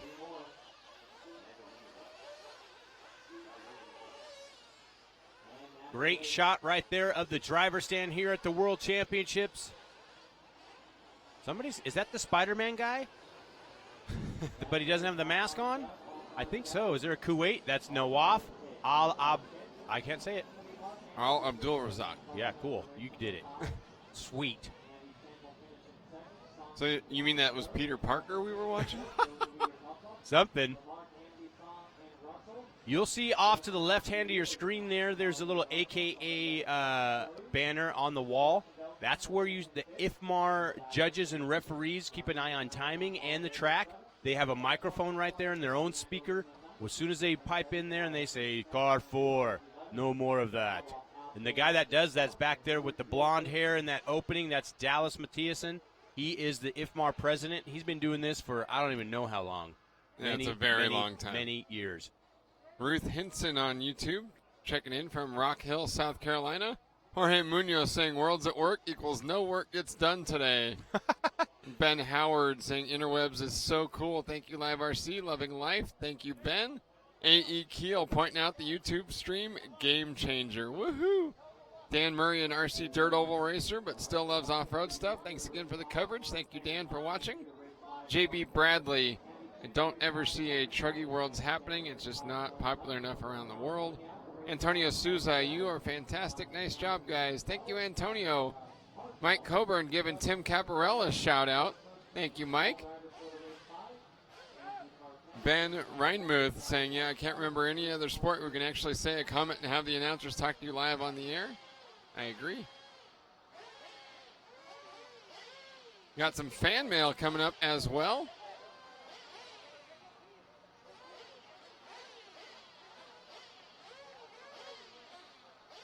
This is from New Zealand.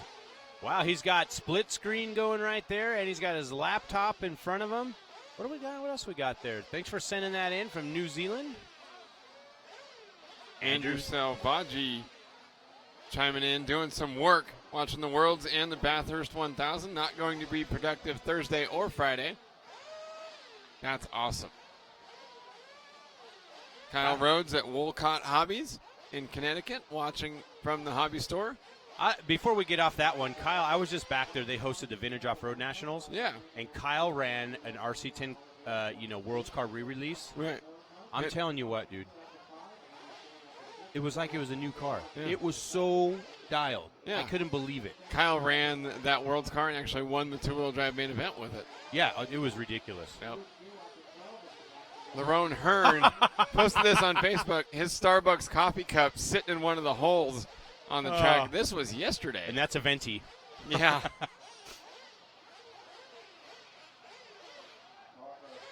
Walter Hernandez watching from work as well. This is his watch contribution, he said. What's on the wall behind you? What do we got up there? We got some sort of math scale and Marcus Meyer watching. That's cool. Even the dog is watching. Yeah. Aw. Got the base box right there. I miss my old man at home. Got a 13-year-old beagle that just lays on the floor like that. And Louis Boucher watching from New Orleans, his home setup. Look at that. Sweet. Scoring on the tablet on the right. Got the video feed up and the chat room over on the left. That's the way to do it. No kidding. Man. Pretty soon someone's going to have 3 60-inch LEDs just to watch Live RC. That's awesome. Monkey's Mate. There is a broadcast schedule on our homepage at liverc.com. Kay Vergata making pit boards while watching the Worlds. Thank you. If you're watching on YouTube, be sure not just in the comments to put a thumbs up. Be sure to give us a thumbs up actually, where you go thumbs up and thumbs down right underneath the watch screen. That's where you want to do it. We appreciate it. Ben Howard in the YouTube chat room. You can get live scoring by going to live.liverc.com. Brandon Pritchard says he's watching in school on Facebook. That's too funny. We've seen that a few times as well. Camden Lime's mom is a teacher, and she's actually snuck in a picture of her watching her son on Live RC while she's at school.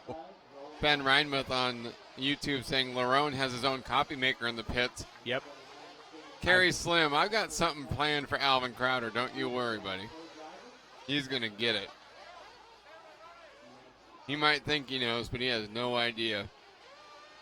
Troy Schmidt saying, thanks to us, he's got no work done all week and got paid for it. That's awesome. I know your boss. Lars Arvastson asking, does Ronald Falk still got the 4 best time? He TQ'd a couple of rounds He TQ'd the round 4 best time and then was second fastest in rounds 5 and 6 for a grand total of 12 points, excuse me, and was the third fastest qualifier. Interesting fact about that. David's out there. When you watch his car, he's going around some of the bumps, and he's being real smart, driving nice and smooth, and his car is working phenomenal. And then you watch Elliott Boots out there, and he's driving that car the way Elliott Boots is, just determined, punched, and, it's just there's two different driving styles happening out there, and they're both going very fast. So Jorge Munoz on YouTube saying that I should tell the Alvin Crowder story. Maybe we'll actually get to fire up that Facebook video and show it during the broadcast, maybe, as a little inter-race commercial. But long story short, we were at the Novorossi Challenge at Barnstormers in New York, and it rained really hard on practice day, so the track got super muddy. Adam Drake told Lerone Hearn and Alvin Crowder if they could go out on the muddy track and run a full tank of fuel without the car dying, he would give them $100. Well, unbeknownst to them, at the same time, Rohan Grant and the track crew decided they were going to start trying to patch up some of the bumps, specifically going through the turn coming onto the straightaway. And so they brought out shovels and started roughing up the dirt. Meanwhile, these guys are out running in the mud. And Adam was thinking, these cars are going to get so heavy that there's no way they can make it 7 minutes. Well, they got the dirt all chopped up, and they just put tarps over them and started rolling over it with a steamroller to try to smooth the dirt out, right? And then Crowder goes for the pass on Lerone because, just going around for a full tank of fuel wasn't enough. He wanted to win the race. Throws it into this corner, slides between the two rollers of the steamroller. And Rohan didn't know that the car was in there, so he's back and forth, thinking that the steamroller's stuck. Well, it was stuck on Alvin's car. Oh, so it was a small one. It was an 8-scale buggy. No, a small roller. Yeah. Gotcha. Right, and so it bent the front shock tower and the chassis and bent a whole bunch of stuff up. Well, Cole Ogden got the whole thing live on video, and so I put it on Live RC's homepage, and it blew up. Nice. Yeah, it was hilarious. Here we go, getting ready to start the race number 4.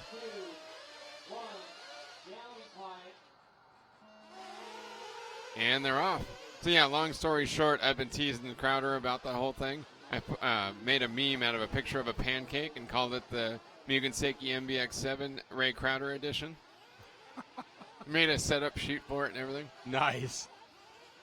Big pile up there through the Snake Eyes section. Allows the top two to break away. Yeah. Ray Chen and Miguel Torres getting a big advantage off the start.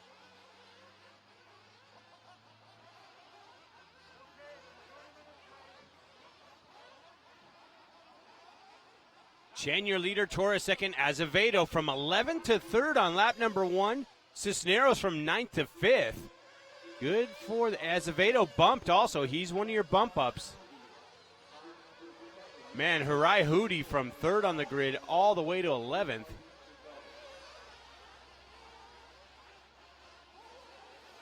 Car number 7 got a jump start penalty. That's Louis Quintero, and he's in 4th. So what is that penalty? Is it a stop and go? Or I think so. Yeah, I think he's got to come into pit lane, stop, and then he can continue on. He's going to do a stop and go. That's the car in 4th spot.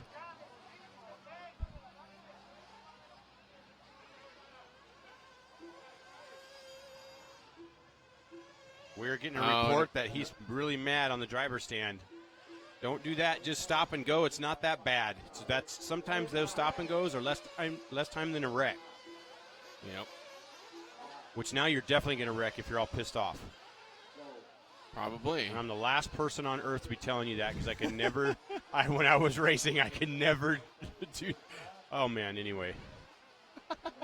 150 down, 18:10 left to go. Ray Chen from 1st on the grid getting the start and hold on to it so far. 2.2 seconds up on Daniel Azevedo. A bump up from race number 2 all the way up to 2nd, looking to transfer again to what would be the 2048 even final. If he can keep this up, Miguel Torres running 2nd, and then Akshay Patel from 10th on the grid, another bump up running in 3rd. Oh, down to 4th, actually. Here is the battle for the lead between Ray Chen and Daniel Azevedo through the crapshoot section up the Hoover Dam. And if these drivers were experienced enough perhaps at this whole bump-up game, that instead of fighting, they would work together and bump up. We'll see what happens when Daniel Azevedo catches Chen and is close enough to maybe make a move.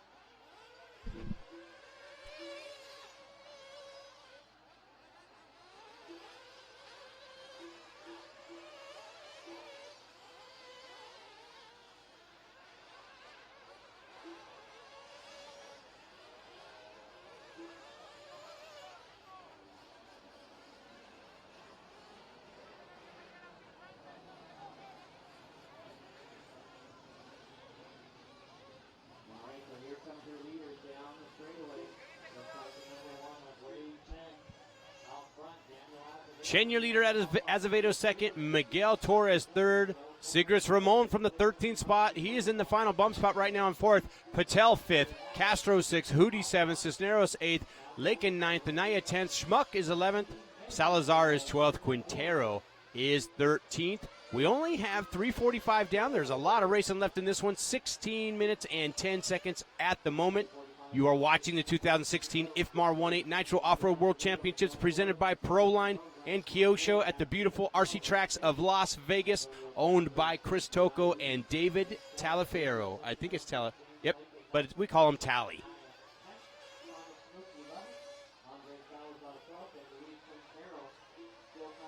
I think overall the track has held up awesome. All the pipes, all the stuff in between, because that could be a wreck sometimes. The track watering crew has done a phenomenal job, and they're out there every single heat. They've been here for days on end, getting the track ready and preparing the track. And this is not easy, especially when a racer walks off the track and says, "Dude, why'd you water that corner too much?" or stuff like that. So these guys have stuck it out through the complaints and through everything. Great job for the host track. Chen, Azevedo, the top two. Torres, third. Ramon still in fourth. Coming up on the 5-minute mark here in 5 seconds. We are following your leader around. It's interesting now, just a few races from that one race was doing like high 45s. Now the top two are into 39-second lap times. Ray Chen, 39.5 last time around, 39.2 the time before that. You're on track with Chen. He comes around here onto the dance floor, a little bit bumpy there, and off. And Chen comes around right now with a 40.096, only 1 second off his previous lap. Going around some of the bumps where it's easy to, where you can see him. Jumps to the inside of that big hole, barely catches the edge of it. By the end of the day, that hole could be 3/4 of the way across that lander. Chen onto the peristyle, drops off. A little about 50-foot straight right there. They can carry a good amount of speed. Single, double, and he singles again. That's a good line. See his car go through those bumps.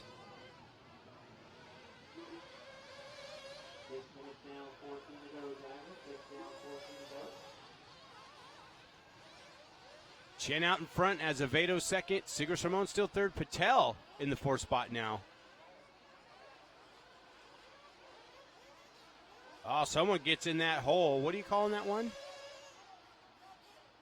The one after the dance floor? No, the one on the floor. And there's a battle for second on the track. Someone sky mails it. And did you see how he landed off that double?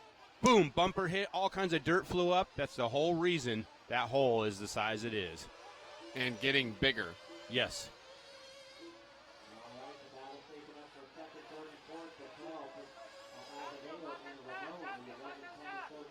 Battle through the 5-card draw.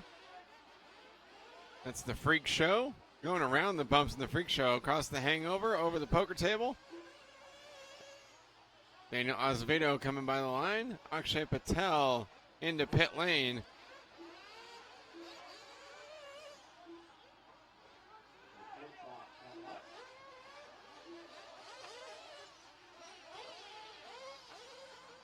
Should see some pit stops this time. Some guys have already into the pit. Second, third, fourth, and fifth have pitted. Thomas Schmuck is in pit lane right now. Let's see if your top two come in. Chen, he's in the pit as well. And I believe we are following around. It's going to be Azevedo right there. Azevedo into pit. And out. Azevedo's pit time, a 4.955.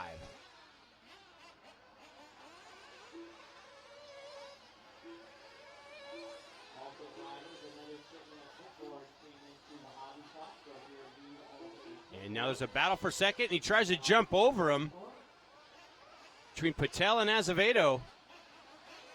Patel, the car with the yellow wing. Azevedo, the car with the white wing.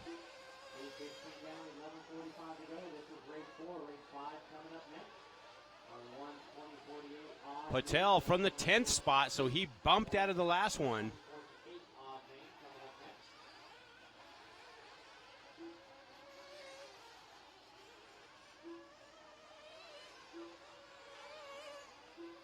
You know, something about we were talking about earlier about the mileage thing with Jared Tebow.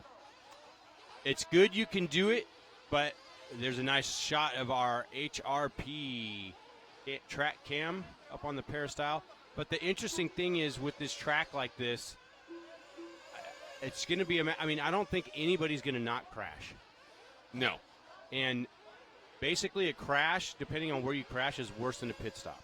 Yep. So I'm not sure how that's going to factor in the end. Well, eliminating a pit stop is still... It's still good, yeah, but not if you run out of fuel. Right. And if your car's upside down more than once or twice, then, you know, that's a possibility that fuel has come out of your car as well. And that's a reason, I think, why people that looked like they were on a 10-minute strategy in qualifying, if they crashed, they immediately came into pit lane. Yep.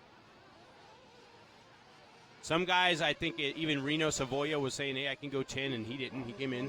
Yep. You really need to go 12 to make it. Yeah. Look at Akshay Patel and Daniel Azevedo, the South Africans, looking to bump up again. Ride that bump train. Choo-choo. Ray Chen from first on the grid has led throughout this one. 5.5 second lead on Akshay Patel with Daniel Azevedo third. And James Lakin holding down the final transfer spot by less than a second. Actually, Sergio Cisneros up to third. Nope, Cisneros back to fourth. James Lakin fifth.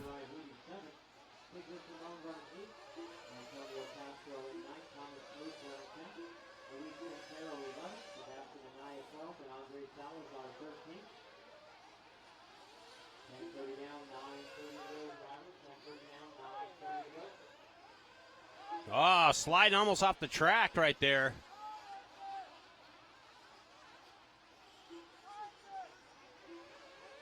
There's a braking bump on the end of the straightaway. I'm not sure what happened with that car. But here comes your Team Associated instant replay.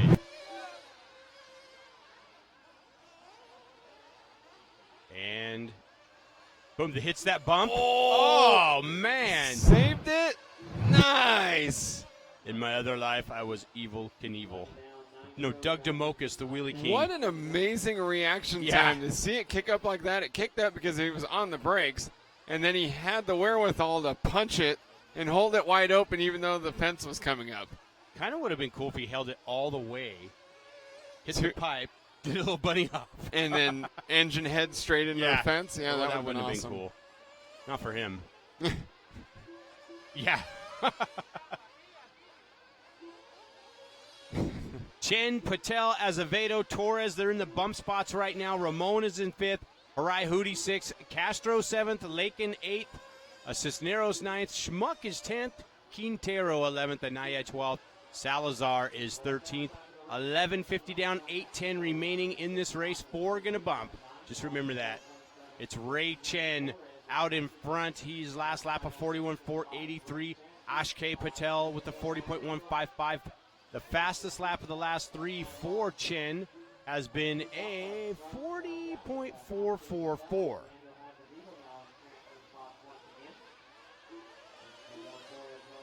In some traffic.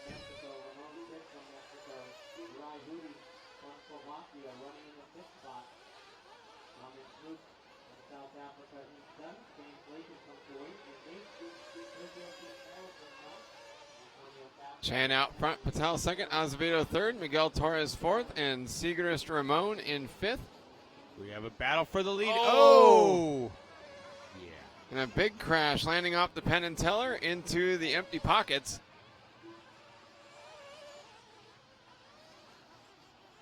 The leader there going wide through the crapshoot section, taking it conservatively. Someone got a little bit crazy up there on the peristyle. And Team Associated Instant Replay. Heading over the Penn and Teller. Oh, they touch in the love air. One of them landed on his wheels, and he stopped for a second there until he saw the other car spin out to the other pipe, and he's like, all right, I'm leaving. I think he was kind of thinking, do I need to stop and wait? Nope. Nope. Not in the air like that, especially since he was the one leading into the jump.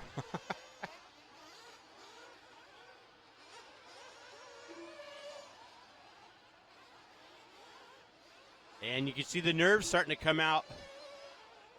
Some of the cars as they get close to each other on the track. It's still Chen out in front by 10 seconds. Azevedo second, Patel third. Should start seeing another cycle of pit stops any moment. Second and third have already been in. Second and fourth now. Sebastian Anaya is in the pit right now.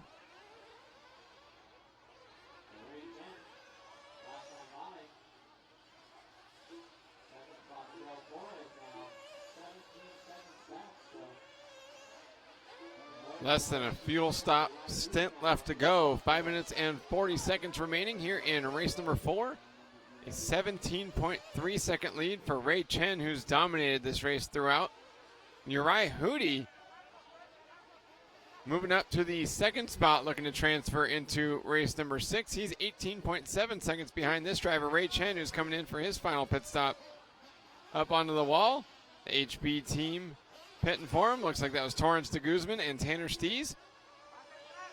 Chen back out on the track. And a 16.2 second lead before his pit stop. And a conservative stop, a 5.3 for him. Uriah Hootie now into pit lane for his final stop. 17.3 seconds behind at the finish line. But further than that, after this pit stop, Antonio Castro moving up to third in car number 6 as he came into pit lane.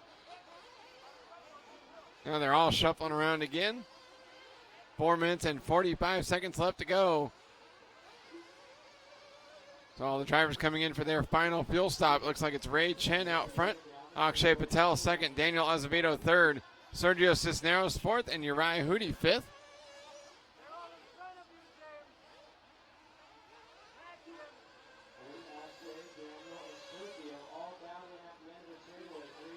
Ray Chen with a 12-second gap to Akshay Patel. 1.1 seconds from Patel to Acevedo. So those two drivers looking to transfer for a second time. Sergio Cisneros looking for another bump up as well.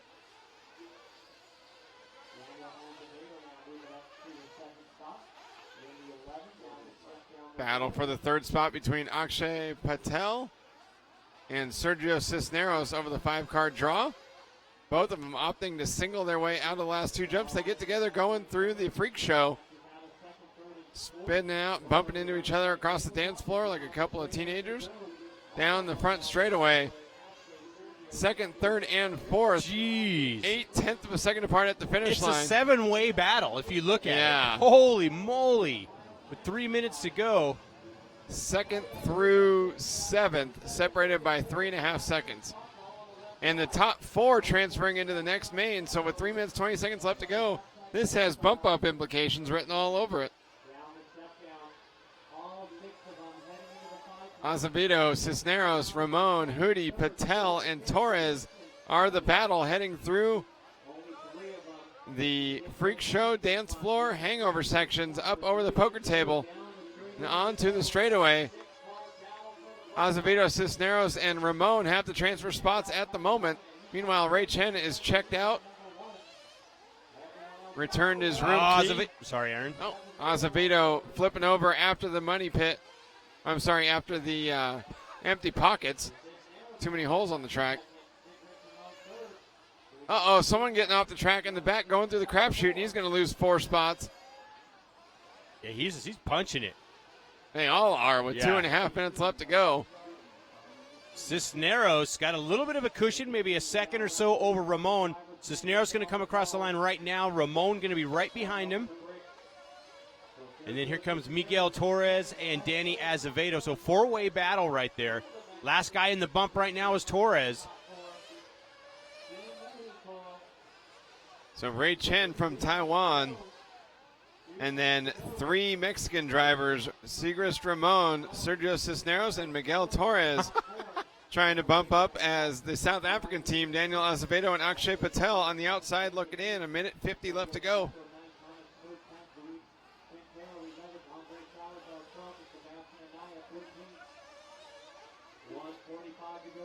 That would really be what? Sigre? The T? Yeah, I don't know. Sigrist.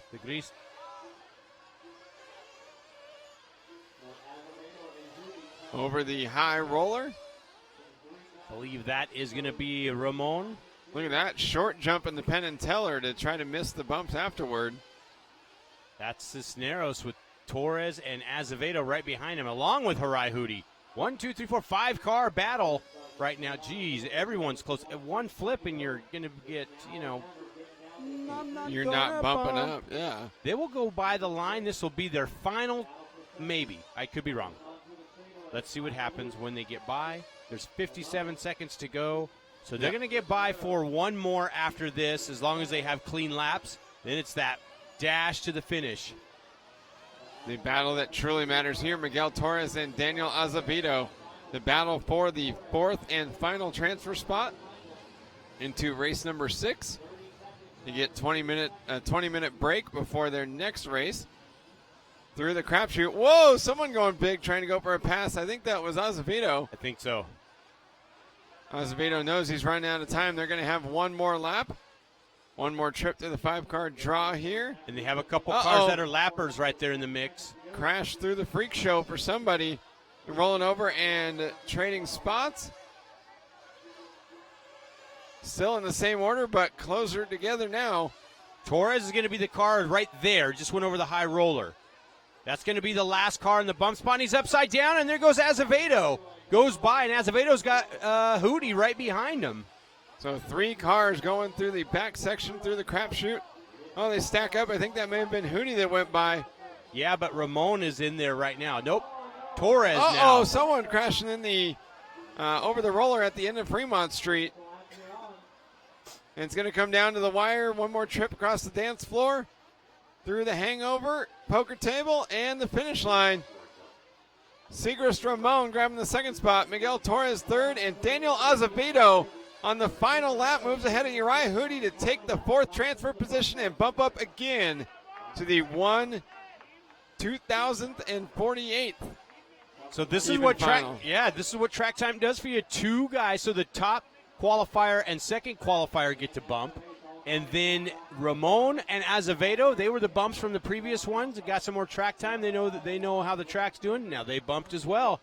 Ray Chen won that one. Ramon 2nd, Torres 3rd. Azevedo was 3rd. Harai Hootie 4th. Sorry. Azevedo was 4th. Harai Hootie 5th. Cisneros 6th. James Lake in 7th. 8th spot Akshay Patel. It was going to be Castro 9th. Schmuck 10th. Quintero 11th. Anaya 12th. And Salazar 13th. You're watching the 2016 IFMAR 1/8 scale Nitro Off-Road World Championships, presented by Proline Racing and Kyosho.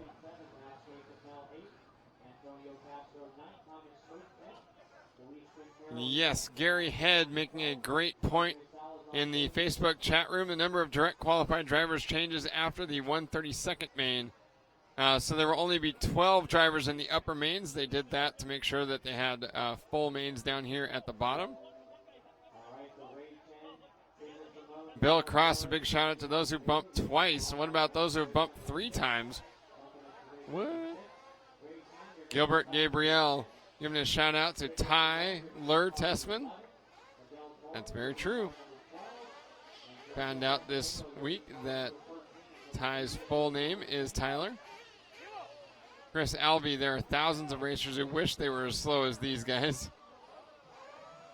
Joseph Whitley, this track getting blown out definitely evens the playing field. No autopilot in this one. Absolutely not.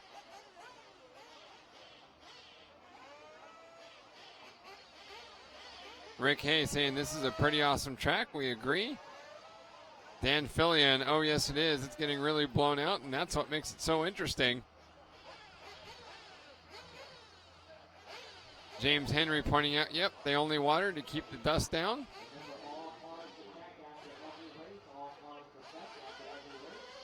Jocko Van Eden, we will try to get another calculation for you. We did this the other day, but we do know that there have been 37,350 laps turned by 234 cars this week.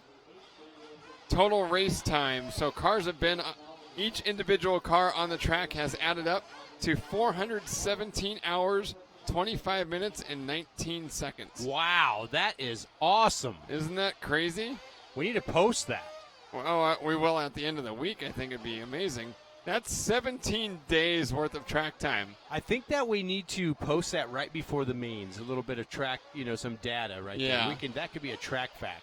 Here's some facts. 37,350 total race laps have been on the track. Checking into the YouTube chat room here. Nicholas Carroll saying not bad for Hootie. Absolutely. Anyways, yeah, put wheels on sausages and drive them around. Sausages. Mike Coburn, IIC will not be on YouTube. It's just broadcasting through our liverc.com portal. Checking into the Live RC chat room. K Vergata, how will they handle the dust for 60-minute final? The driver stand is up pretty high, so that may not be too bad for them up there, but you do see a lot of drivers wearing goggles. Chim13, hey Aaron, what's up, buddy? What's up, Chim13? So I'm guessing because you said Barry and I wish we were there, maybe that's Bobby Pettit.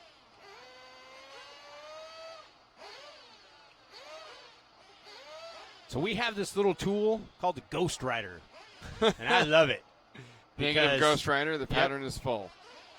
That's true. Because if you see this guy right there's water in the track, boom, we'll get rid of that for you. And there's some jet streams leaving on a jet stream. Yeah. This guy's got some. Oh, he moved. Big beard going.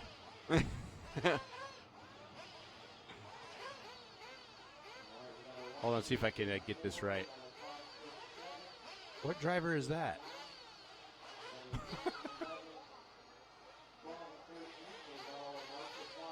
And they're getting ready to be thrown down right now for their warm-up.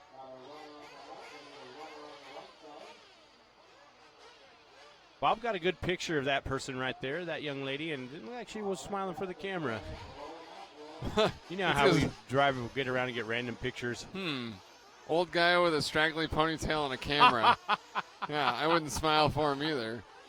Oh, my gosh. It's no worse than our camera guys have had a rough week in terms of coming off a little creeper. Draper walking over and asking Jessica Paulson the other day, hey, how old are you? Oh, my gosh. 13. Dad? Oh, okay. Dad? Yeah, stranger danger. Yeah.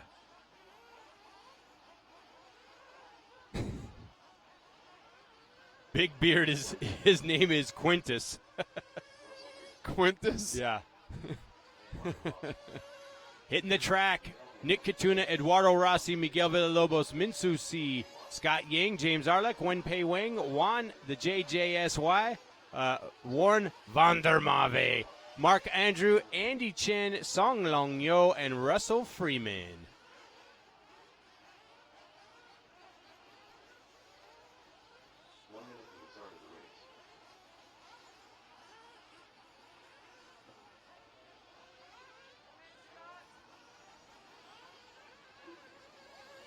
Rockstar 199 in the chat room. Poor Paulson. No, I'm sure she got over it, but poor Draper because we've been teasing him about it all week. Good one, Smokin' Jay. 17 days and people say the track's blown out. Looking good. That's a good point. No kidding. Chim 13. Okay, now I remember. That makes sense. I still don't understand how to pronounce your last name, though. Himaluski? Yeah. Jorge Munoz in the YouTube chat room laugh out loud at Stranger Danger. Yeah, it was great. Mike Coburn giving a shout out to 5-year-old Drew Coburn. Absolutely. So the guy with the beard in our Facebook chat room, it's Warren van der Merwe in this heat's older brother, my cousin, Quintus van der Merwe. Van der Marva, right there. Yep. Hold on, wait. What? That's right. I remember meeting This him. beard there. Wait. Yeah.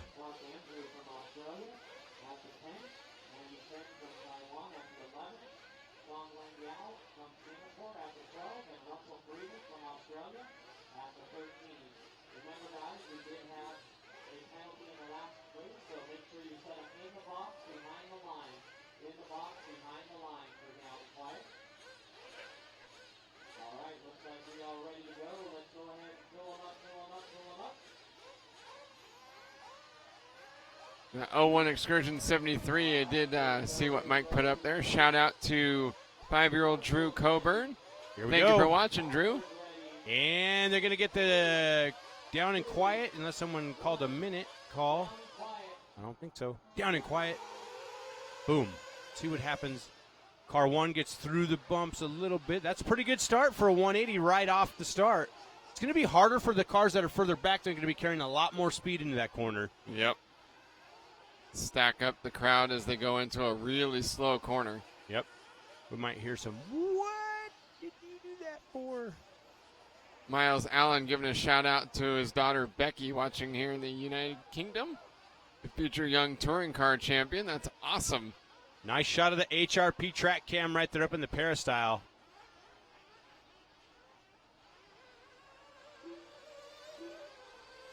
Nick Katuna leading the way from the front of the grid.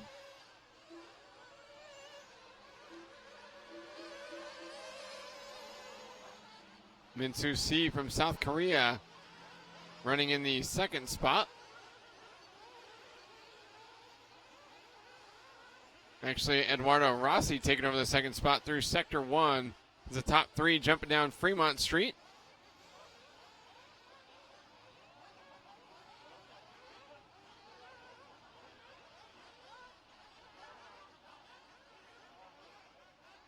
Katuna, Rossi, Min-Soo Si, Yang, and Vandermarva leading the way. Awesome that Warren Vandermarva's brother and father are here this week, making a little boys trip to Las Vegas. Met the 3 of them in Italy a couple of years ago for the first time.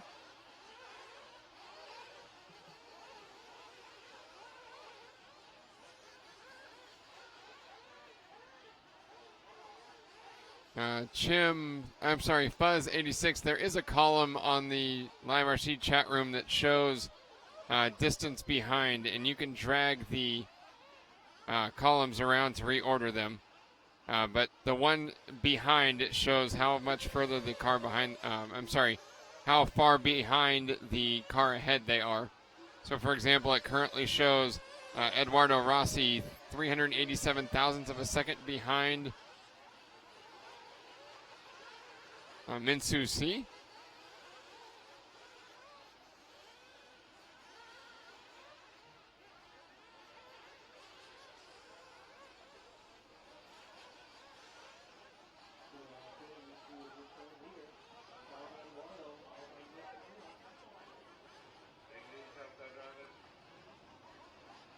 .240 down, 17:20 to go. Min-Soo Si out front. Eduardo Rossi, out front. Nick Katuna second. Min-Soo Si running third. Three-way battle for the lead up over the high roller.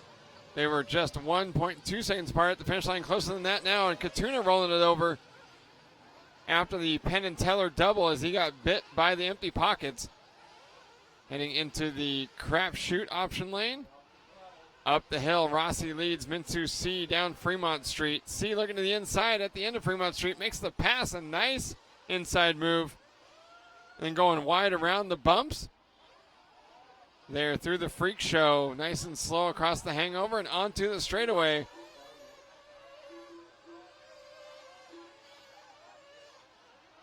Eduardo Rossi out front. Nick Katuna second. Min-Soo Si in third.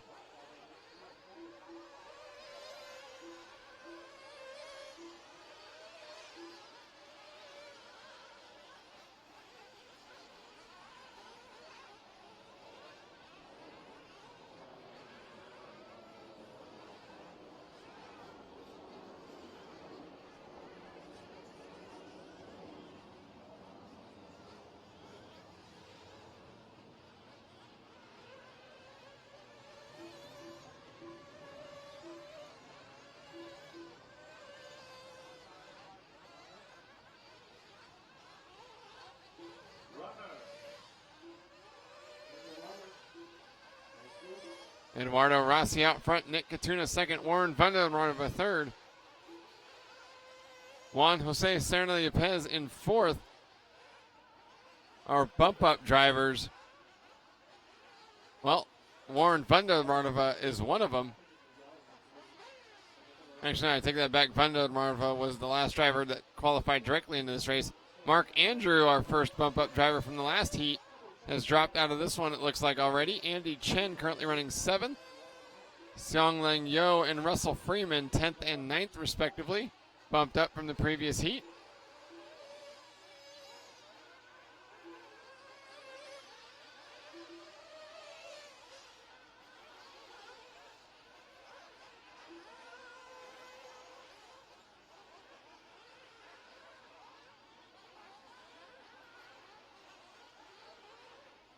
Eduardo Rossi out front by 2.5 seconds over Warren Vandermarva at the line last time by.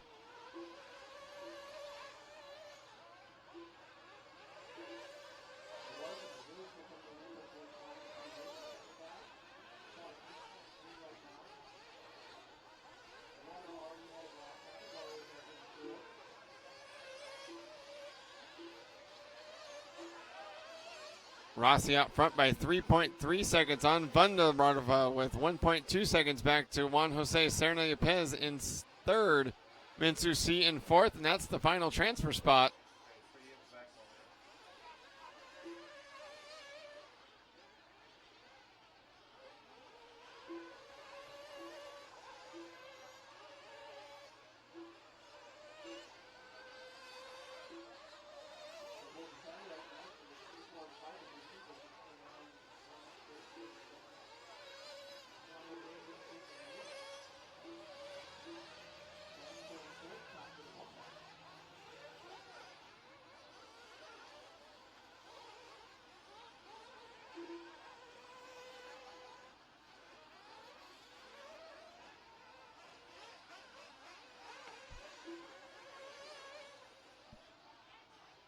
.640 down, 13:20 left to go. And here come the top two into pit lane, Eduardo Rossi and Warren Vandermarva. So Miguel Villalobos had a 2-minute and 42-second lap at the beginning of the race. Not sure if he was off the track or if that was a scoring issue. So we will look into that. He has been running on the track with the front runners.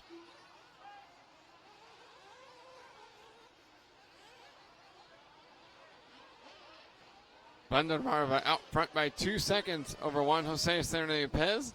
Minsu C third, Nick Katuna fourth. Eduardo Rossi is the only one in the top 5 that's pitted so far at the 6:40 mark. That's right on the mark to make this on 2 stops.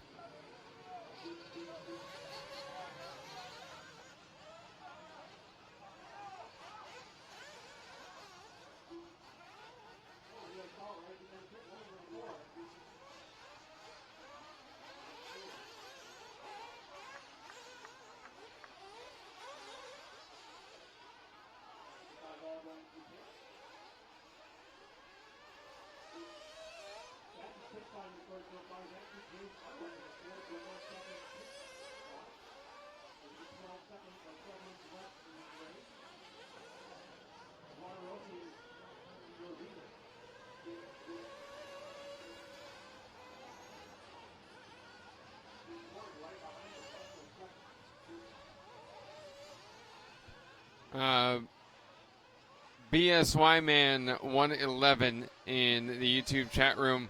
That is the Chinese Taipei flag, which is what Taiwan is known as in China. That's why it's the Beijing Olympic logo. It's a long political story. G14.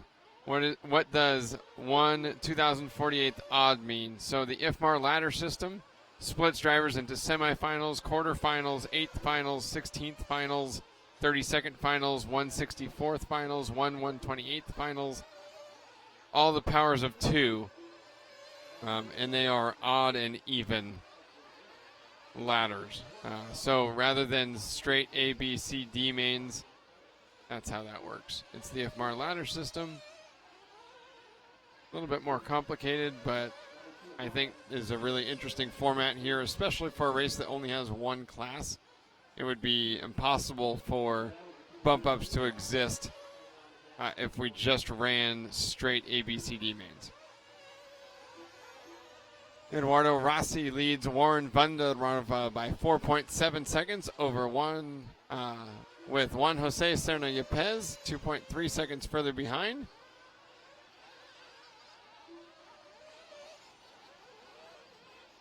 This is South African driver Warren Vandermarva. In third place, Juan Jose Serna Yepes. Behind him, he was 2.3 seconds behind the line last time by. It looks like it may be closer than that now. Nice line for Vandermarva through the freak show. Got onto the dance floor rather easily.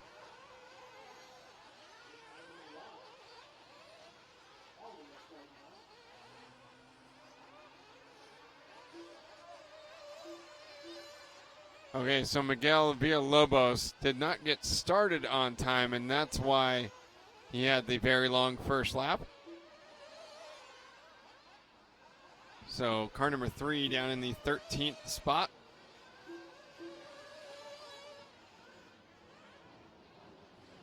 Rockstar 199 in the live RC chat room asking, will all 27 heats run today? No, we are running through the end of race number 20 and then resuming tomorrow with the 1/8, 1/4 semifinals, 35 and over gentlemen's final exhibition, and then the 60-minute world championship final. Marlo Bright, 4 drivers per race will bump up.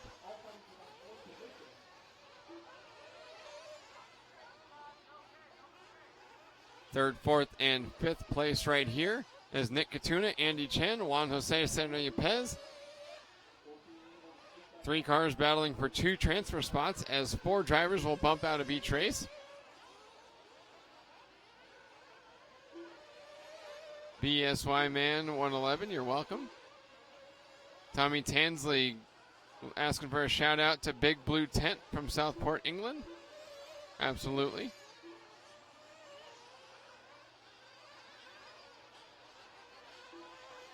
Thomas Lane, yes, all lower main events are 20 minutes. Buzz86, glad you figured that out. That's awesome. 7 minutes and 55 seconds left to go. Vandermarva out front by 3.8 over Rossi. Still following along with the 3-way battle for the 3rd position. Right now, Nick Katuna holding on to 3rd. Andy Chen looking for another transfer in 4th.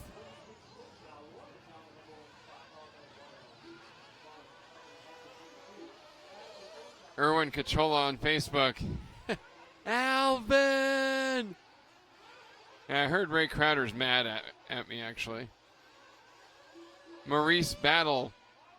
We are parked on the road between the racetrack and the garage for the go-kart track. You see a big white trailer with the Live RC logo on it.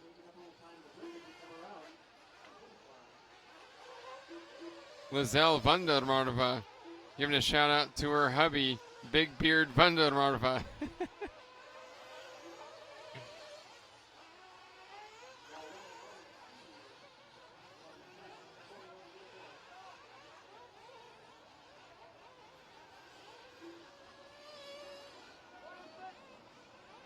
$13:30 down, 6 minutes, 30 seconds left to go. Nick Katuna running second, 8.2 seconds behind the leader.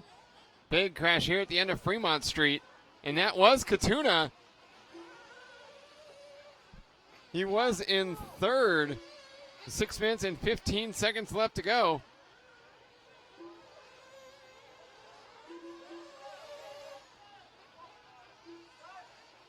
Got a Team Associated instant replay. Here is Katuna jumping across. Oh, someone ahead of Katuna crashing. Then Katuna just blasted him. He flips over. The car that originally started crashing landed back on his wheels, and Katuna ended up the big loser in that instance. Top 4 drivers in this race bumping up. Nick Katuna fighting his way back to second after that crash. It's like Vandermarva might have pitted. We'll have to see what's going on when they come by the loop. Yep, Vandermarva with a 49.8 on the last lap. Here comes Nick Katuna into pit lane right at the top of the pit entrance ramp.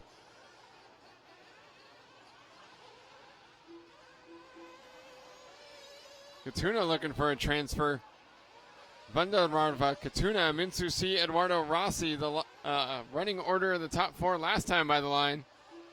But it will change as pit stops cycle through.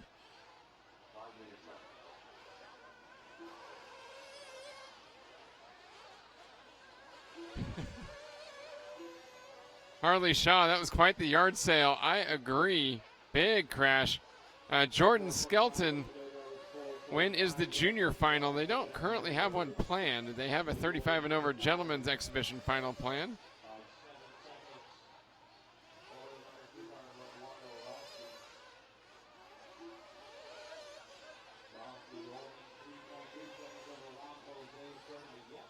Checking in the YouTube chat room, Jorge Munoz told Alvin to tune in. He's missing all the fun. I don't think Alvin wants any of this.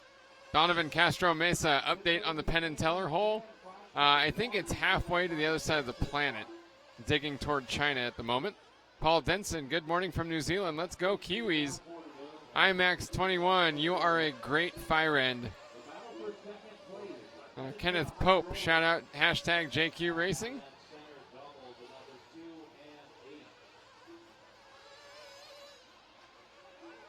Mike, one Ego Fast Coburn. That one shot of the pitted corner, yep, up at the top of the hill, the Hoover Dam, is a really cool shot. Meglin's show. We will have multiple cameras running tomorrow. But for the lower finals, we are giving our camera guys a little bit of a break, letting them rotate through. 16:40 down, 3:20 left to go, the closing minutes. Here for race number 5, the 2048 odd final. Here at the 2016 IFMAR 1/8 scale Nitro Off-Road World Championships, presented by Proline Racing and Kyosho. Shout out to the A-Main Hobbies crew, driving down from Chico, California to Las Vegas. Apparently laughing at me pronouncing names correctly. Kendall, Chad, Brandon, and Kevin on their way here. Long road trip just to come watch finals day. Got a Team Associated instant replay.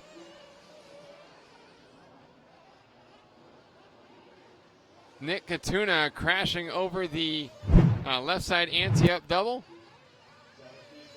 Didn't even come close to landing in the lane, but at least he jumped inward toward the track and not away from it.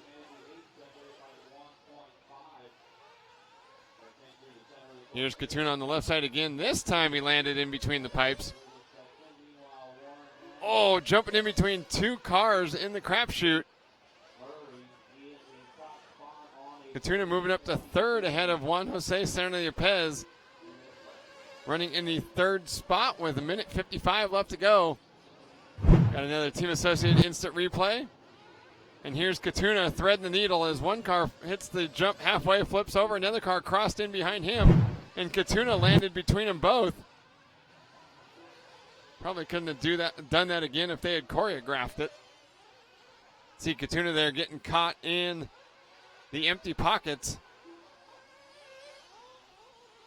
Nice and easy over the ante-up. And by himself this time through the crapshoot. Katuna hanging on to the final transfer position. He is 0.8 of a second now behind Juan Jose Serna-Yepez as the Colombian driver and the American keep switching positions. Warren Vandermarva has a comfortable 3.1 second lead on Eduardo Rossi.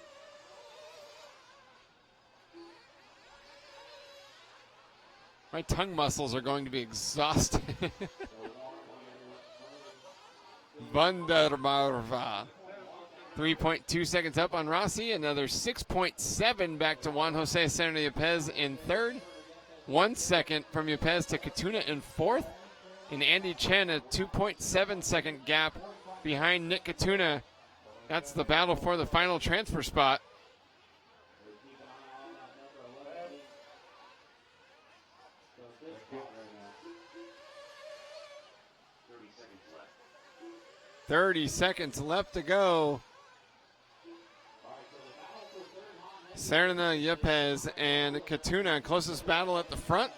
Andy Chen another 2.5 seconds back. Chen's going to need a mistake from Katuna as they've started their final laps.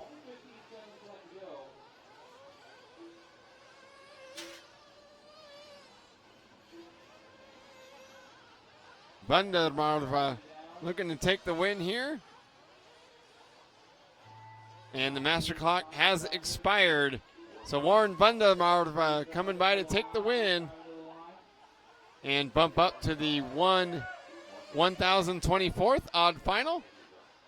Eduardo Rossi finishing second. Juan Jose Senator Yepes third. And Nick Katuna grabs the final transfer spot. Andy Chen finished fifth. Waiting for several more cars to come by the line.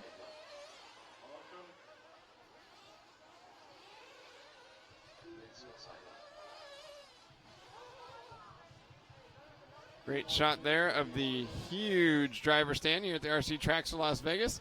There's Warren Bundermarva right here.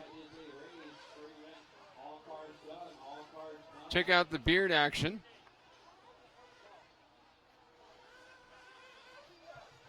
Shout out to Stranger Danger and Ponytail.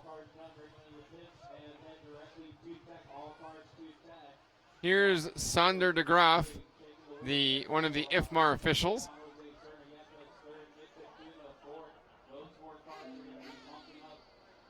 Here are the results of race number 5. Warren Bundermarva taking the win. Eduardo Rossi second. Juan Jose Serna Yepes third. Nick Katuna fourth. Andy Chen fifth. Scott Young sixth. Minsu C seventh. Song Lang Yo eighth. Russell Freeman ninth. And James Arluck 10th. Mark Andrew 11th, Miguel Villalobos 12th, and Wen Pai Wong in 13th, dropping out of this race early. You're watching the 2016 IFMAR 1/8 scale Nitro Off-Road World Championships presented by Proline Racing and Kyosho, live from RC Tracks of Las Vegas. Donovan Castro Mesa is starting to get mad at his dad because he keeps sending him pictures of all the pro guys. Jason Walters, why do we have the goofy final names? Because we're running the IFMAR ladder system. Because with only one class, if we ran straight A, B, C, D finals, there'd be no chance for the bump ups to get ready. IMAX 21, I know that's Crash.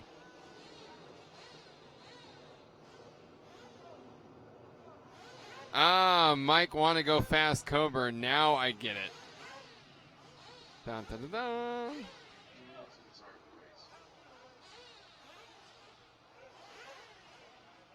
Tim M., that hole is getting a head start on the Aussie 2018 Worlds. Absolutely.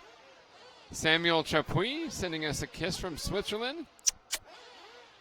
Jason Walters. That was race number 5 that was on the track. We will get started with number 6. Excursion 73 laughing at me. I can't imagine for what. Mark Math keeping Chris Draper away from Jessica Paulson, absolutely. Kari Bugari saying this is epic, awesome.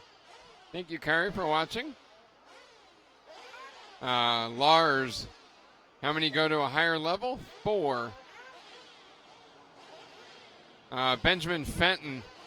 Oh yeah, that's right. I forgot you guys call our Aussie bloke Crash.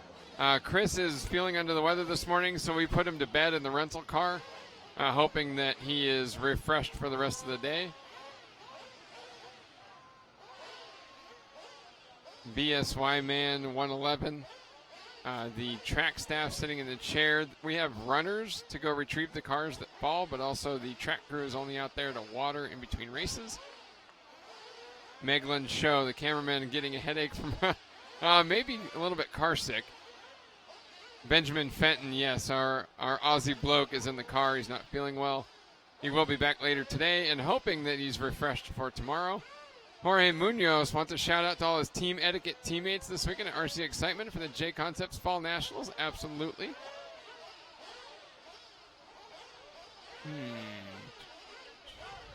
Jason Walters saying I'm killing it today. Yeah, killing it dead.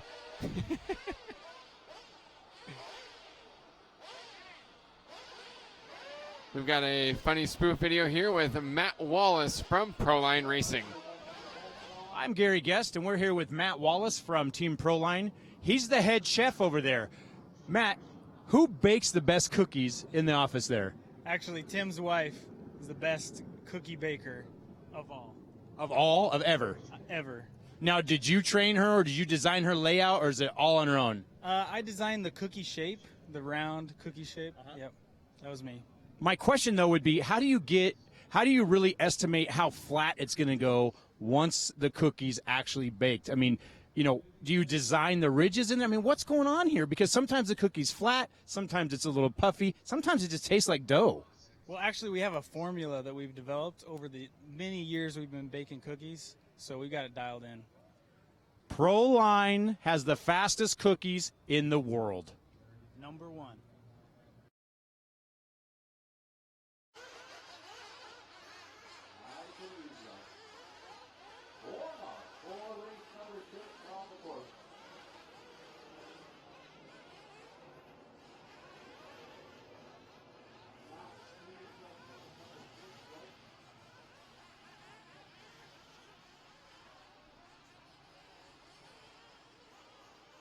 Race number 6 coming up next.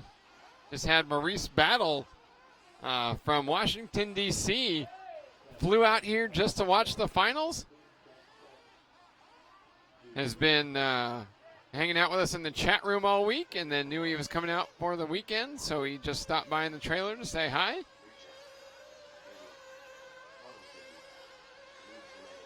Eric Deschenes, a.k.a. Bigo, in this race. Javier Rivero in our YouTube chat room. Giving a shout out to Javier Buteron from Uruguay. Tomato Lava, they have to water the track because of the dust control for the airport. So wrong or not, it's necessary. It's not going away. IMAX 21, DED did. Yep. What? 01 Excursion 73. He spotted it. Where's Jason Snyder? Have him fill in. Maybe. Yeah. Jason Walters. Yeah. No. Definitely killing it dead. Yes, Matt Bargo. Slower mains go first. The races get progressively faster as we go, which is how drivers are able to bump up. Tim M. We will try to go shoot another Aaron Asks segment.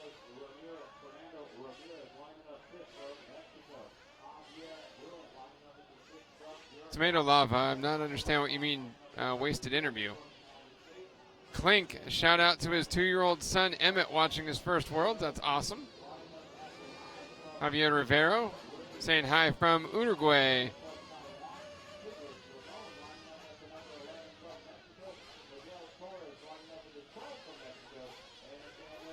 Harley Shaw on Facebook saying cookie formulas are different.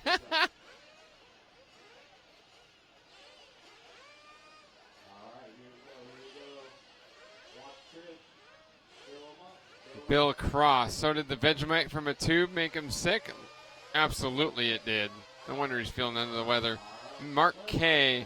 The semifinals tomorrow will start at... Oh.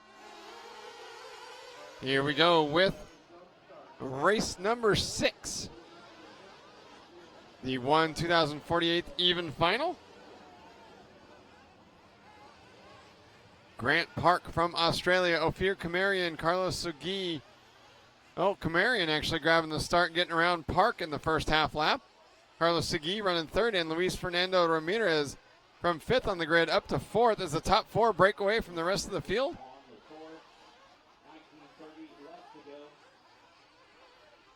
Car number 4, Luis Godinho, got caught for a jump start. He's got to pull into the pits and let the whole field pass by.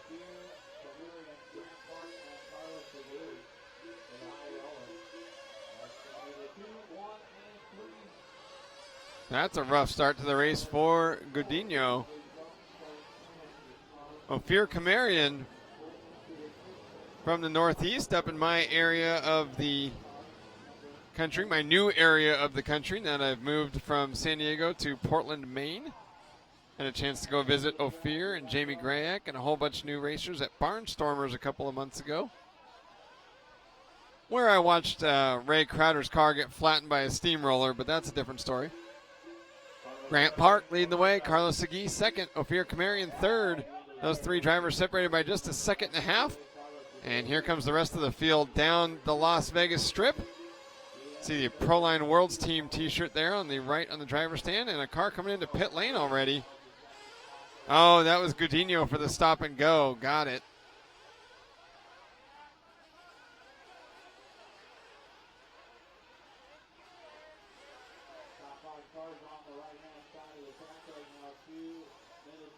Park, Segui, Kamarian. Ophir with a mistake drops him to third. Here's Grant Park. Started up front here in this main. And taking off with getting back to the lead. Taking off to a 3.2 second advantage over Carlos Segui already. Grant Park making his way here from Down Under. We'll have a much shorter flight to the 2018 World Championships, which will be held at Perth, Australia.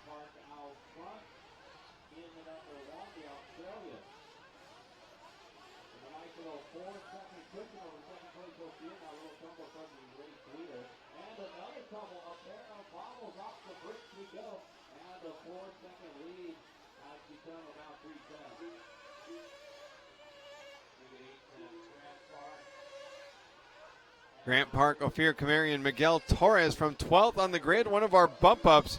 The Mexican driver flying through the field.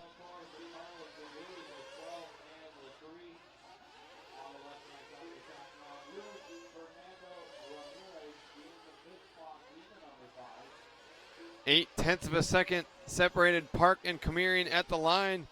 They've got a 2.5 second gap to Carlos Segui in third.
Grant Park out front by 3.2 seconds. Had a bit of a shaky start to this race and then got out front and pulled away.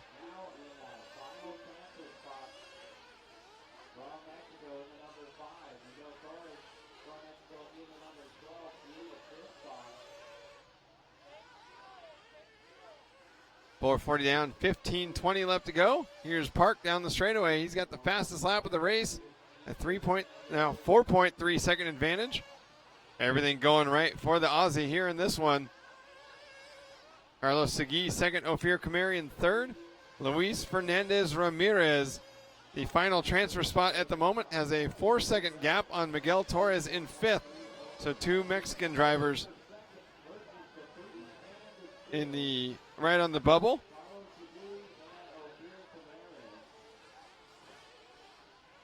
Checking in on our Facebook chat just because I saw my name pulled up there.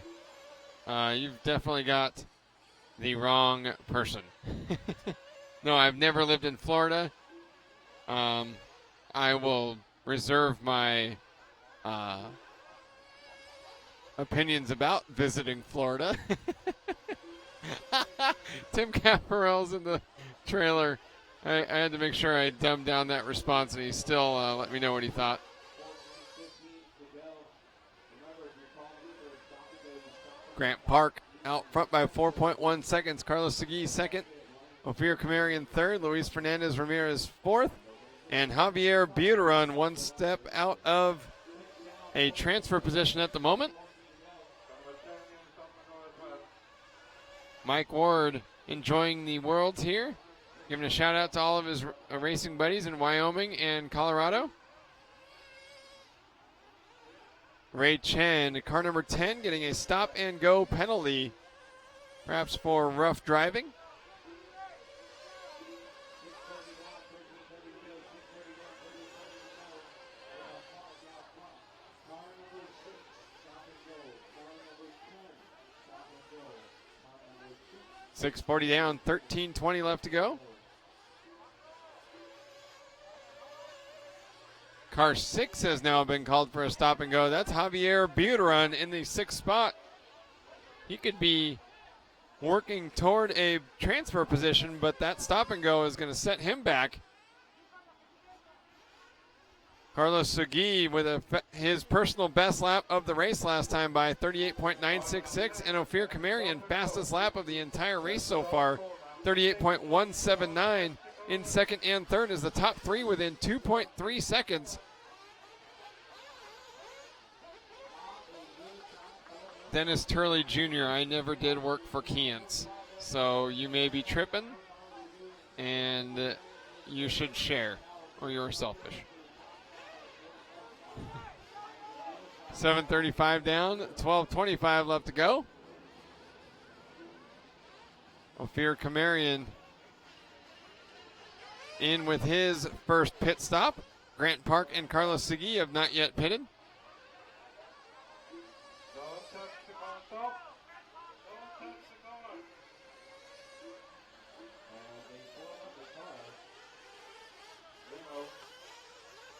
8 minutes down, 12 minutes left to go.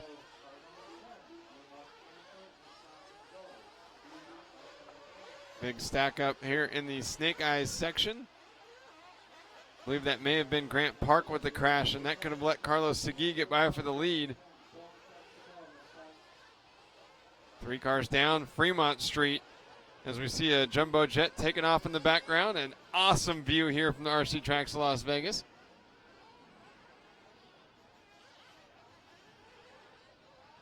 Car 10 has to come in for a third time because his pitmen keep touching the car when he comes in for a stop and go.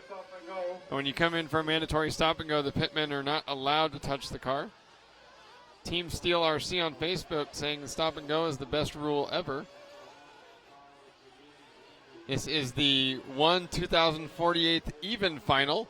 There are 2 of each fraction. So we have 2 2048 finals coming up next. We'll have 2 1024th finals, 1 for the odd side of the ladder, 1 for the even side of the ladder. And you stay on the same ladder, you can essentially bump all the way up into the semifinals and the final. If you had and in fact, we've watched drivers do it. Here's car 10 in. I guess that was a stop, sure. The IFMAR officials telling him he can go ahead. I think they're taking a little bit of pity on him since he's come in 4 times. Romina Chacon in our Facebook chat, cheering on the Uruguayan team.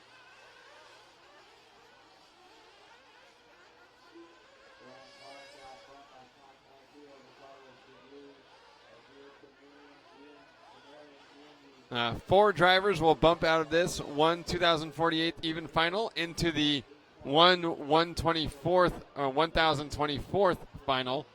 And the top 4 of that would bump into the 512th even final. So you stay on either the even or odd side of the ladder.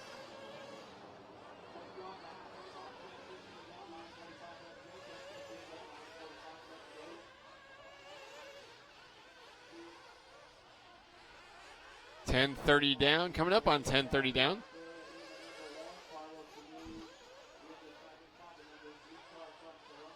Who are we following?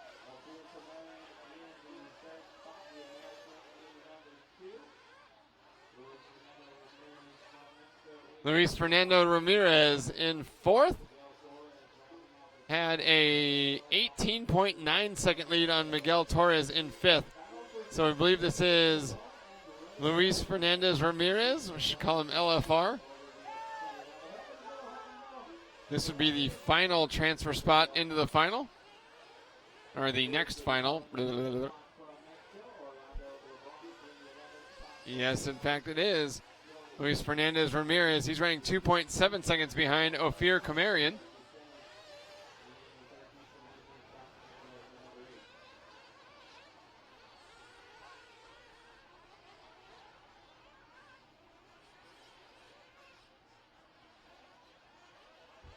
Ian Silfo in the YouTube chat room. What did we do to Chris Mitchell? Have you ever seen The Hangover? He's on the roof of the Westgate Hotel.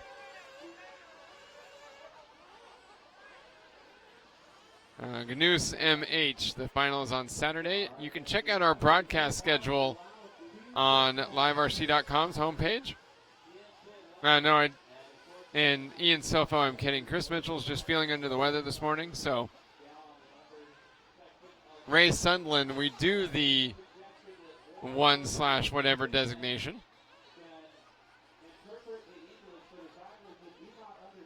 That's why it's currently the 2048 final. It's just a whole fraction, and it's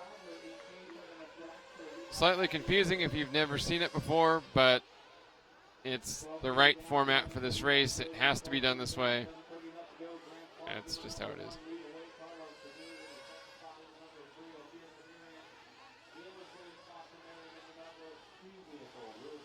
Mike Workman, we do an amazing job with the name pronunciation, other than the fact that I can't seem to roll my R's, and my mouth is tired, but thank you very much, Mike.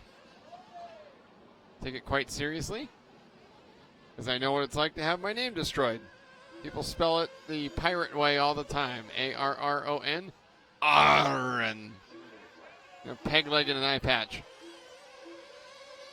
Grant Park, Ophir Kamarian out front. Carlos Segui in third. They are separated by 8.6 seconds. And then it's another 6.8 seconds to Luis Fernando Ramirez in fourth. That's the final transfer spot. Ramirez has a huge lead on Luis Gudinho, 25.3 seconds. Back to Gudinho in fifth, so the top four at the moment looking pretty safe.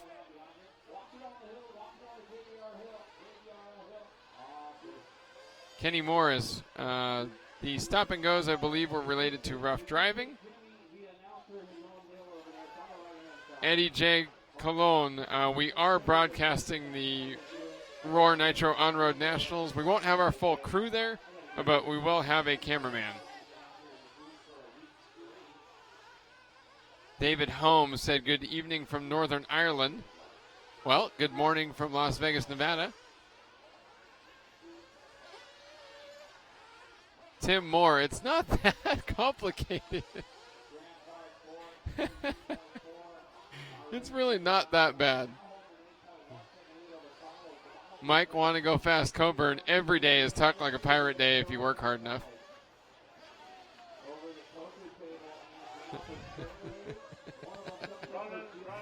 Nicolas Contin, Uruguay.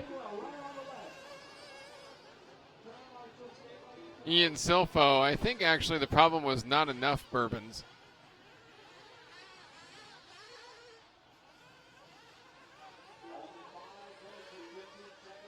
Tim M. Almighty. Actually, that's all I got. I could not do a whole race in Pirate Talk.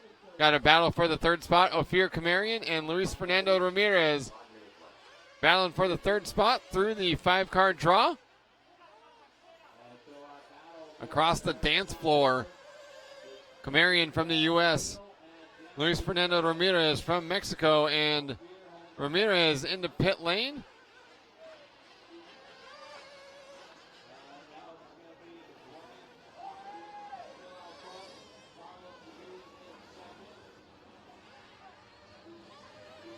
Ramirez's pit stop, a 4.1 for his second stop. So third and fourth have both pitted for their second time. Grant Park and Carlos Segui still need another pit stop. Tim M., I just don't know well enough to be able to do it.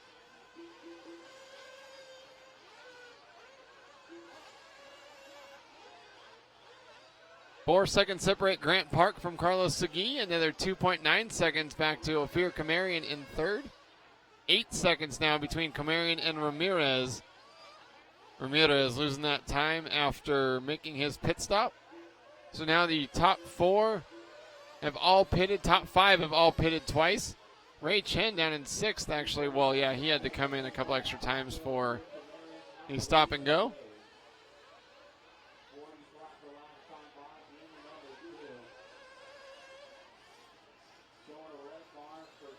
BSY, man. No, we drove down about 100 meters of the strip last night. That's all he got. And we went back to the hotel and went to sleep. Joan Diogo Teixeira Hardim in the YouTube chat room. The final is scheduled to start at 6 p.m. local time tomorrow. Mike, want to go fast? Coburn. Yes, there is. There is a control room that tells the cameraman what to follow, tells me what to talk about.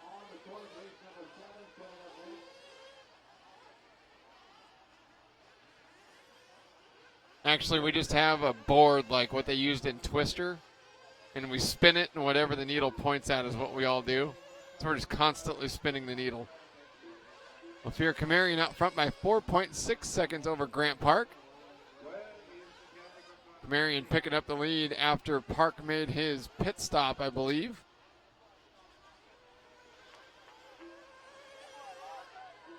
Though Kamarian did have a much slower pit stop. I think, pretty sure Park. Well, now I'm showing Park, Segui, and Kamarian top 3. Mark Math, calling me a puppet is still giving me too much credit. Neurotoxin on YouTube, there is no prize money, but the each driver's sponsors typically have some sort of contingency structure for the winner and other finishers. K Vergata, yes, the Vegemite tube is absolutely why Chris Mitchell is feeling under the weather today. Anything that can be put in a toothpaste tube and not refrigerated should probably not be eaten. 18:30 down, 1 minute 30 seconds left to go. Carlos Segui out front now. Ophir Kamarian second, Grant Park third, Luis Fernandez Ramirez fourth. And then it's a big gap back to Ray Chen in fifth.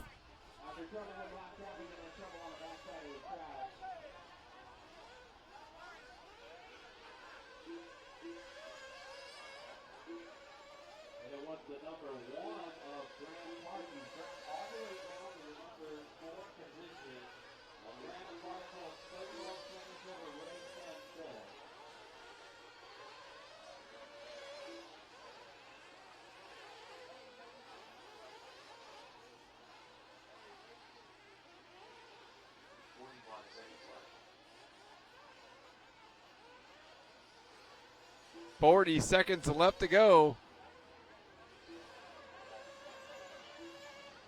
One car getting off the wrong side of the Hoover Dam. Drove down the infield along Fremont Street. That's the sidewalk. 2 cars crashing again through the 5-car draw as we pick up with, I believe this is Carlos Segui and Ophir Kamarian. Less than a second apart. Last lap battle for the win.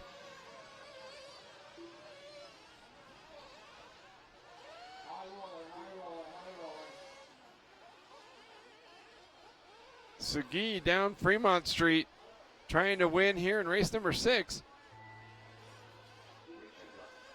This is the battle for third, that we're following along with. Luis Fernando Ramirez and Grant Park across the dance floor, up over the poker table. Oh, nice inside move at the line. Didn't get him.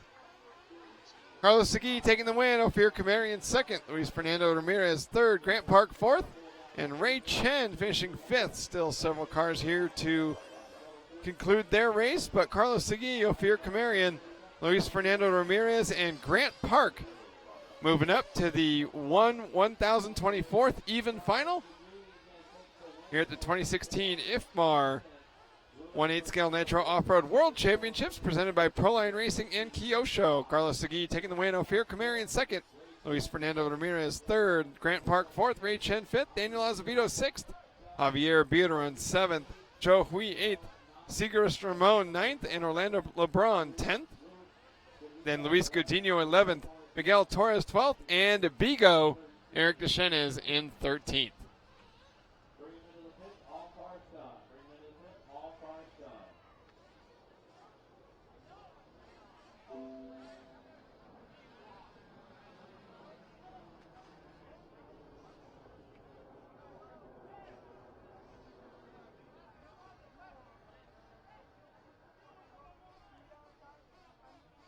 Drivers coming up in race number 8. Congratulations, Carlos Segui.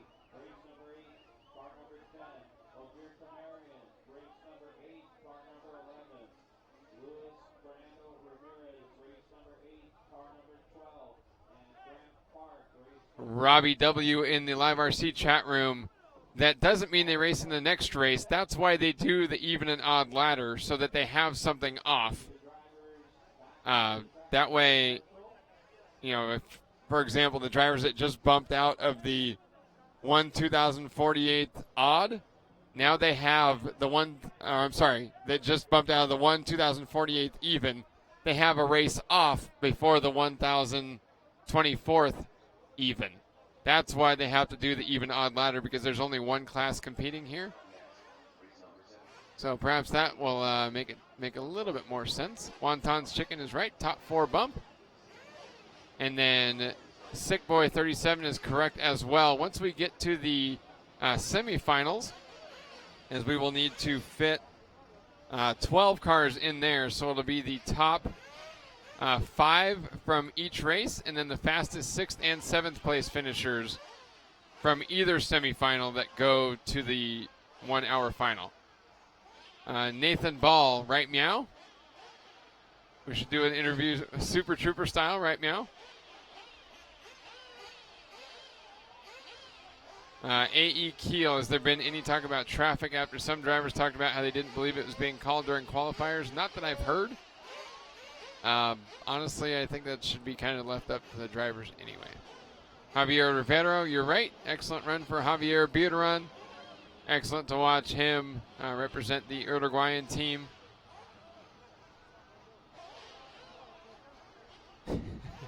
Will Smith and Ray Sunland in the chat room.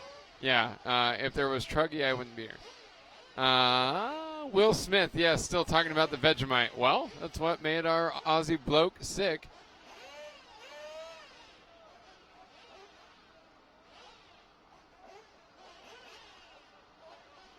Carl Werner calling New Zealand for the win, cheering on the Mad Maury Mango. Justin Van Biljan cheering on Warren van der Mardova. John Lacey, yes, it is Jimmy Babcock on the track microphone, and Aaron Waldron blowing out your eardrums here from the Live RC broadcast booth. Curtis Oliver giving a shout out from Colorado. Hello, Curtis.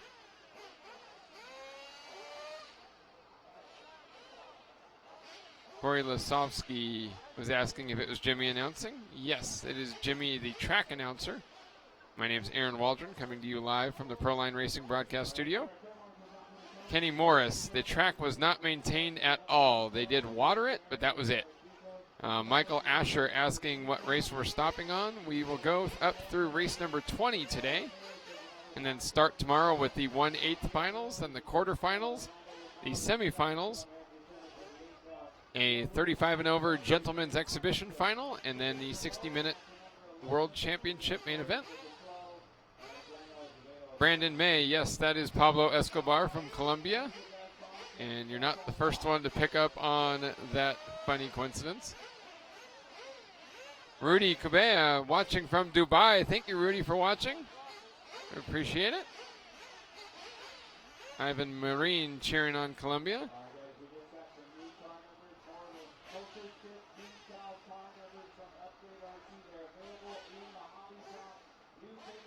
Tim Moore in the Live RC chat room, hashtag Trug Life. Coolio RC Racing. Aaron, you were doing a wonderful job with the commentary. filling the time in and just keeping it live. You are a godsend for our hobby. Whoa, don't give me too much credit. Thanking the whole crew of Live RC. This is just awesome. And please shout out for the Weatherholts from Thunder Rod Hobbies in the Quad Cities. Rock on, Coolio RC Racing. Thank you so much. I'm just a puppet behind a microphone. Rad and bad. There you go. There's the PDF from IFMAR that explains the ladder system. Robbie W., yes. The top drivers here at the race that are 35 and over who did not make the semis can race in this exhibition final. And it used to be 40 and up. And now they've changed it to 35 for this race, I think, just to fill the whole main event. Bart Banan, I do believe that Vanda Martova's Buggy also has a beard. Oh, one Excursion 73. I do hate Truggy, and that's because I do know what I'm talking about.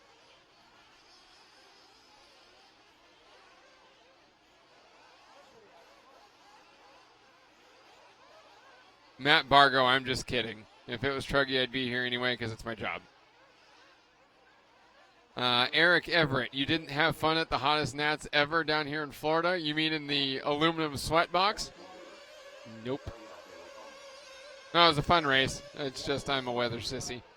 Dustin Hamilton saying hi from Joplin, Missouri.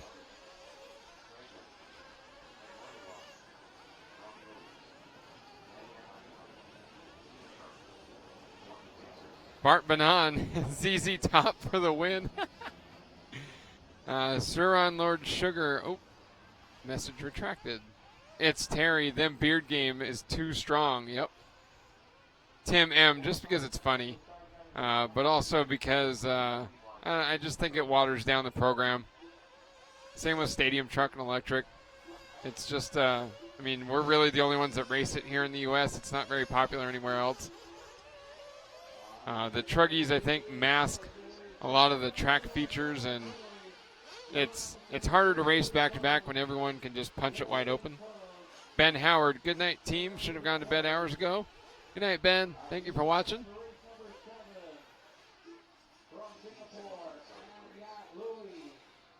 Ray Sunland and Will Smith hit the nail on the head when it comes to Truggy. Jorge Munoz, most of the time just because it's funny.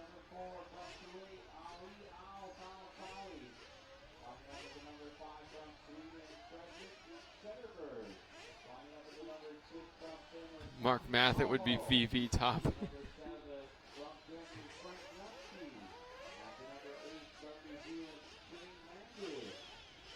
Walter Hernandez saying, what's up from Lake Jackson, Texas? Here is Warren Vanda Martova's brother. Hashtag Team Beard.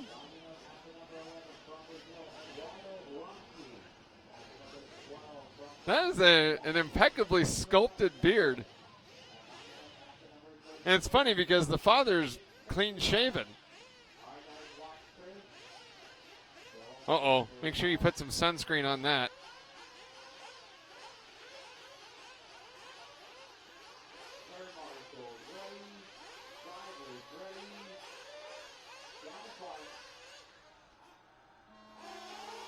Here we go with the start of the 1024th odd final.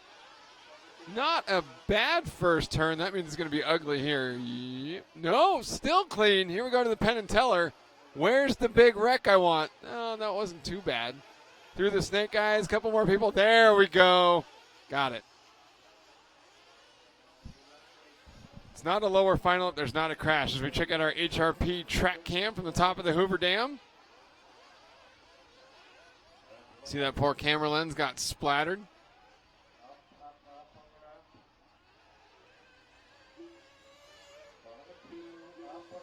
Car 2 getting a penalty, Robbie Williams.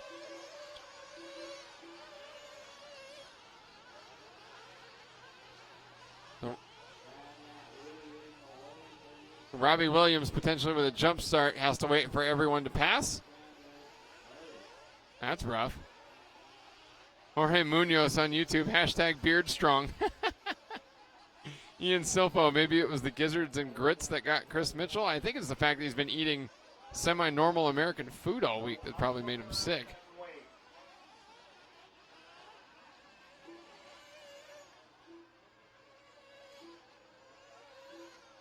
And I say normal American food, not like the rest of the Live RC crew that for some reason doesn't eat vegetables. Oh my God, lettuce. Ugh.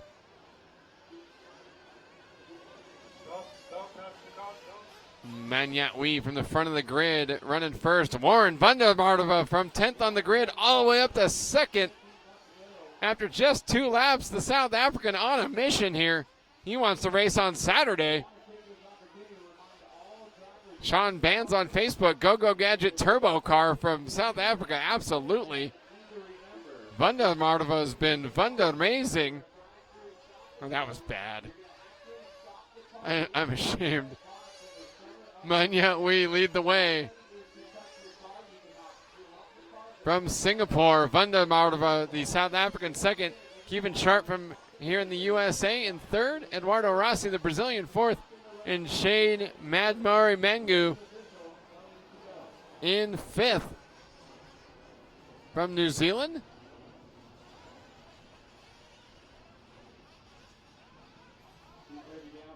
Whoa, Vandermartova's car swapping all sorts out of control onto the dance floor. Pre-gamed a little bit too much through the freak show and sloppy on the dance floor that lap. Let's see if he can get it back together here. Vandermartova spinning out after the empty pockets. And now Tommy Alho, Kevin Sharp and Eduardo Rossi catching him in third and fourth. Vandermartova stuffs the pipe up at the Hoover Dam. Here comes Kevin Sharp down Fremont Street, heading into the 5-car draw. Vandermartova very wide. Just saw another American Airlines flight taking off here from McCarran International Airport. That will be me in approximately 37 hours, but I'll be on a Delta flight.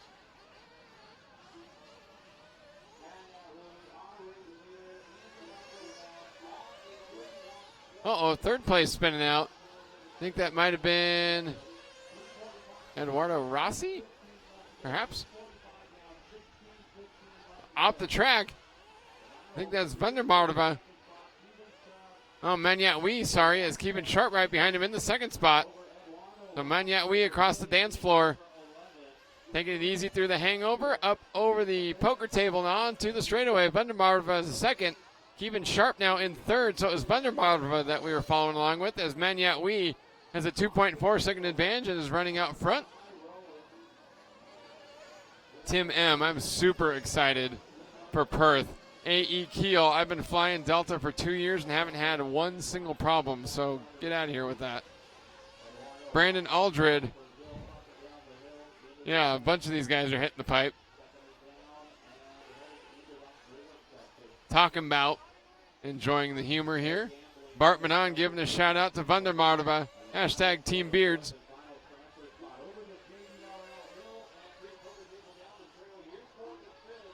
Mangu and Will Smith pointing out in the chat room, Mangu and Hancock have an unfinished battle to wrap up here.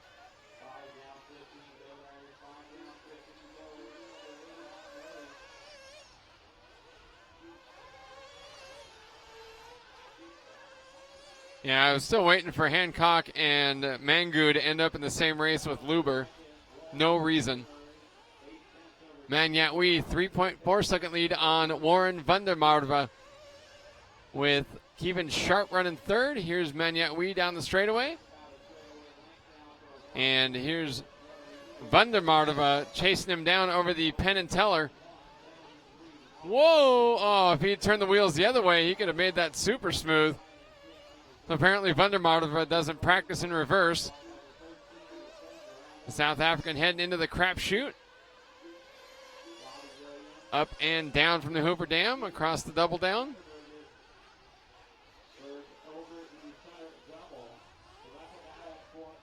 Ishanth Hurrienarain in Facebook saying if Vandermartova wins, all of us will grow beards. I agree. And Charles Harmon, yeah, it was absolutely the Vegemite stuff that got Chris Mitchell sick. Made me sick just watching him eat globs of that stuff out of that toothpaste tube. Disgusting. 3.1 seconds separated Manyat from Warren van der Marva.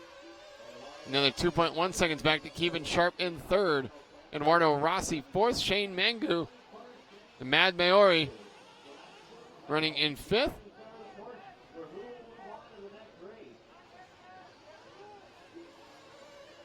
Manyat onto the straightaway. Here's van der Marva on the straightaway, trailing by 2 seconds. Kevin Sharp another 2.5 seconds further back. Eduardo Rossi in fourth, having a long lap. That is the final transfer spot. Shane Mangu, the Kiwi, up to the fourth spot.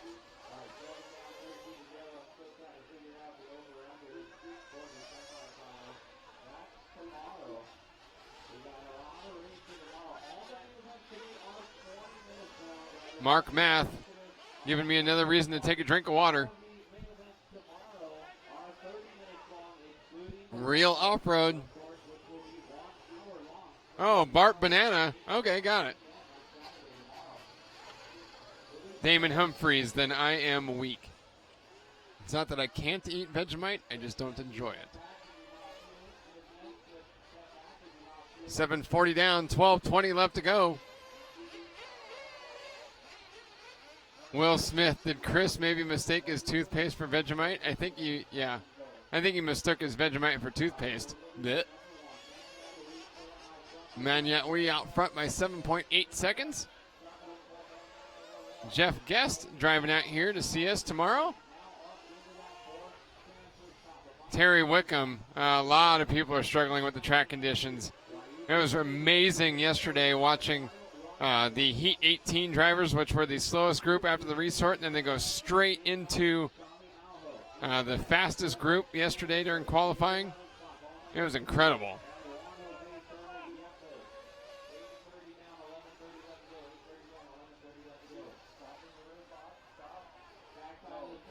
$8:35 down, 11:25 left to go.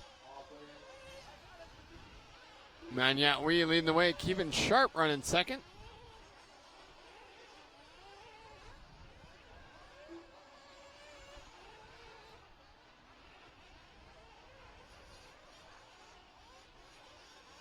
Mangu came in for a stop and go, and he did not leave prematurely.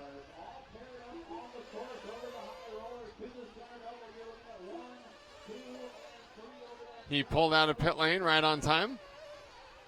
Warren van der Marva out front by 1.1 seconds with Manyat running second.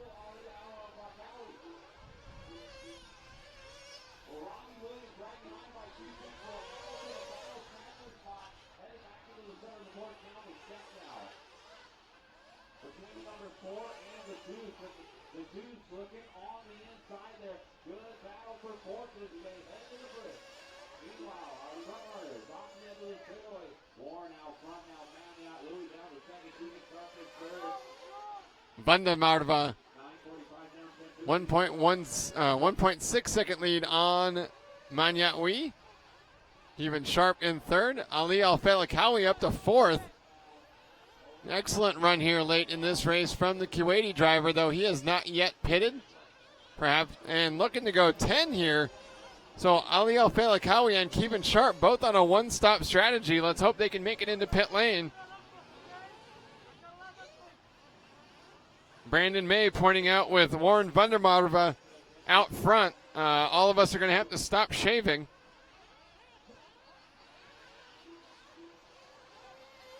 Cam Romberger in Facebook asking, are the drivers enjoying this year's rough, quote, off-road conditions, or would they rather see a smooth, high-traction track? It's a mixed bag. Some people enjoying it. Some people hating it. Some people just meh.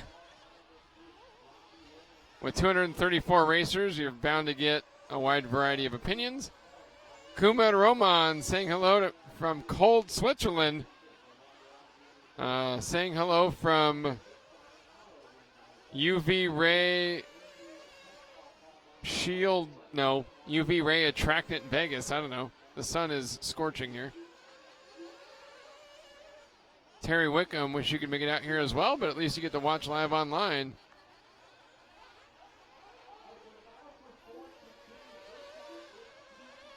Mark Flora on Facebook saying hello from Ohio.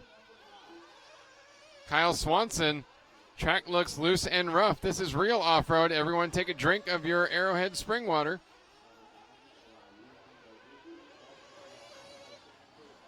Every time someone says real off-road, we have to take a swig of a beverage. Here is the battle for the final bump spot. Ryuji Noguchi and Kevin Sharp. Although Sharp is only going to have to pit the once, Ryuji Noguchi will have to come in again at some point. Lonnie Horgan, it's not going to help. It's not so much that my nose is plugged, it's just that I've been talking for 5 12-hour days and my voice is destroyed. Edward Broadway on Facebook saying hello from Gallatin, Tennessee.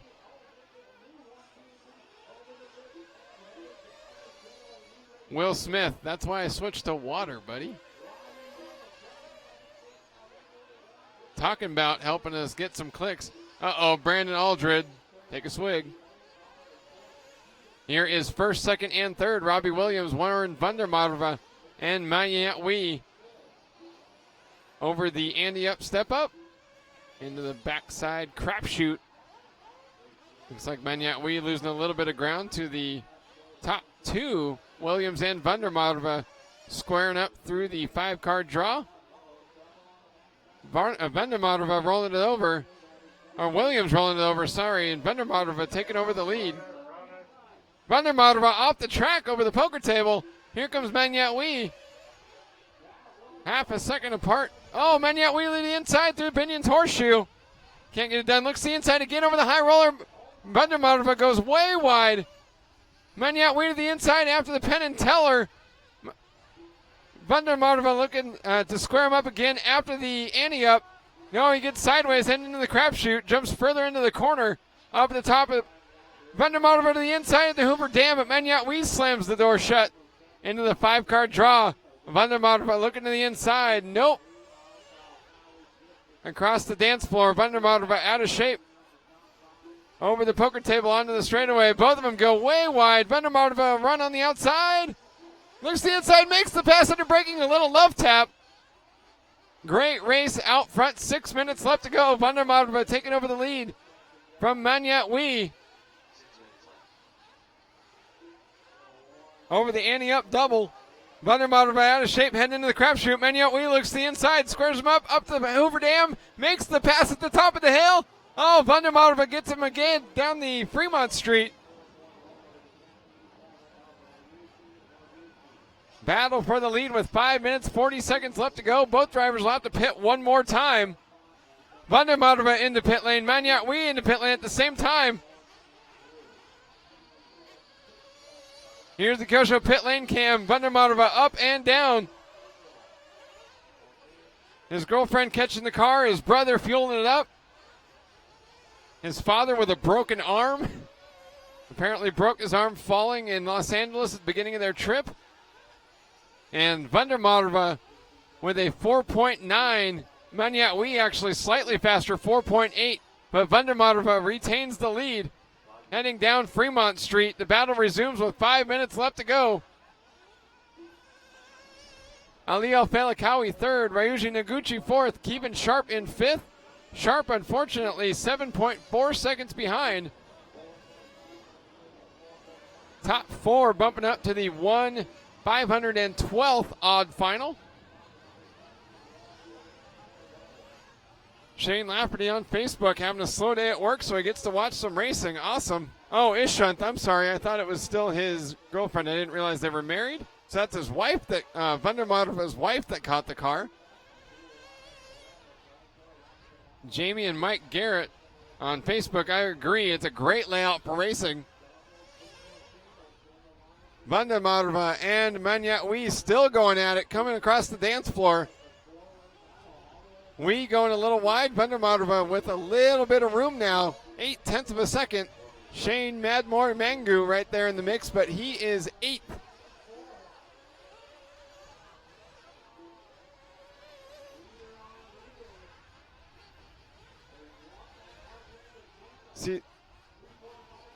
See Vandermarva's wife. upset as Vandermarva upside down, but he retains, keeps going, landed on his wheels. Watch the pit crew's reactions, especially Vandermarva's wife and brother, both very animated, watching Warren going around the track here looking for another bump up. Drag race down the straightaway. Oh, great move to the inside. Vandermarva gets shuffled to the outside. So it's Ryuji Noguchi up to the second spot. Vandermarva rolling it over. So now the running order, Pelikawi leading the way, Noguchi second, Manyat Wee third. Vandermarva hold on to the final transfer spot, keeping Sharp in fifth.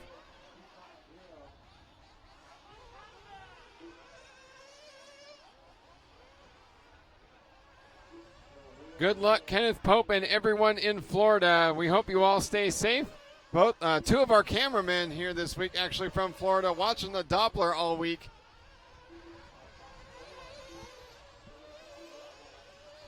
Here is Warren Vandermarva, and Kevin Sharp is right across the screen now over the high roller in the orange car. So Vandermarva with a big gap back to fifth place. Kevin Sharp, and actually Vandermarva moves up to second.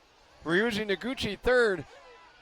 Aliel Pelikawi actually dropping to fifth, so keeping Sharp into a bump-up spot. It's a tough break for the Kuwaiti driver. Aliel Pelikawi had a great run toward the front here in the closing minutes of the race, but with 2 minutes to go has dropped back to, seventh and worse.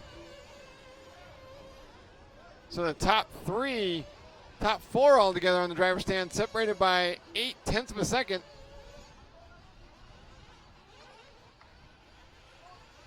1 minute, 45 seconds left to go.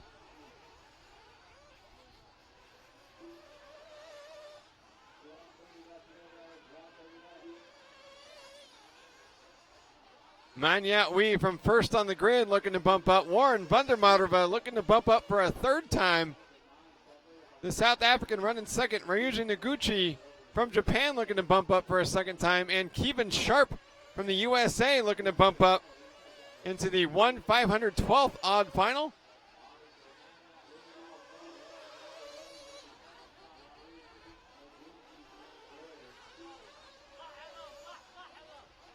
One minute left to go for Manyat Wee. 2 seconds back to Warren Vandermarva in second. At the line last time by Vandermarva had a 1.7 second gap to Ryuji Noguchi in third. Then it's 19.8 seconds back to now Frank Lemke in fourth. Kevin Sharp in fourth. 9.3 seconds, yes, between Noguchi and Sharp. And then from Sharp, it's 8.5 seconds back to Eduardo Rossi in fifth. So Sharp looking comfortable.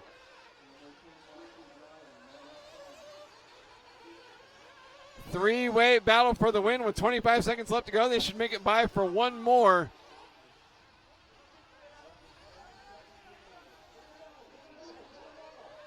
Manyat Wee now taking the lead as Vandermarva, and Noguchi had a bit of a mistake on the left side of the track. Looks like Noguchi actually may have passed Vandermarva in the back. Actually, the master clock expiring. So this is the last couple of corners here, and did not make it by for another. And Manyat Wee taking the win here in the 1024th odd final. Manyat Wee taking the top spot. Warren Vandermarva second. Ryuji Noguchi third. And Kevin Sharp the final transfer position into the 1/512th odd final. Coming up later today, Eduardo Rossi finishes fifth. Frank Lemke sixth. Tommy Alho seventh.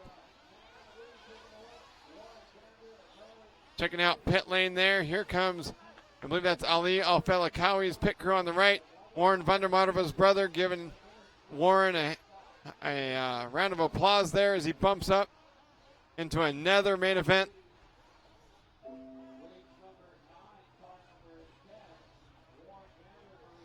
Quite an exciting lower final, and it's just 11:20 on a Saturday.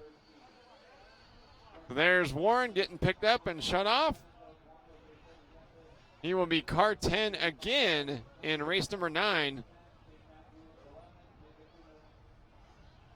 Manyatwi taking the win. Warren Vandermatter finishing second. Ryuji Noguchi third, and Kevin Sharp taking the final transfer position in fourth. Eduardo Rossi fifth. Frank Lemke sixth. Tommy Aljo seventh. Juan Jose Cernandez eighth. Aliel Felakawi ninth. Robbie Williams 10th. Shane Mangu 11th. Nick Katuna 12th. And Frederick Cederberg dropping out of this race early, scored in 13th. You're watching the 2016 IFMAR 1/8 Scale Nitro Off-Road World Championships, presented by Proline Racing and Kyosho. Jeremy Hayes, 11:20 on Friday. Brandon May giving Warren a shout out. Warren Vandermatter with another wonderful race. Jamie and Mike Garrett on Facebook as well. I agree. Excellent race. Scott Thomas saying Vandermatter is his new race hero. Congrats to him and his family. Tyler Hidden was cheering on Kevin Sharp.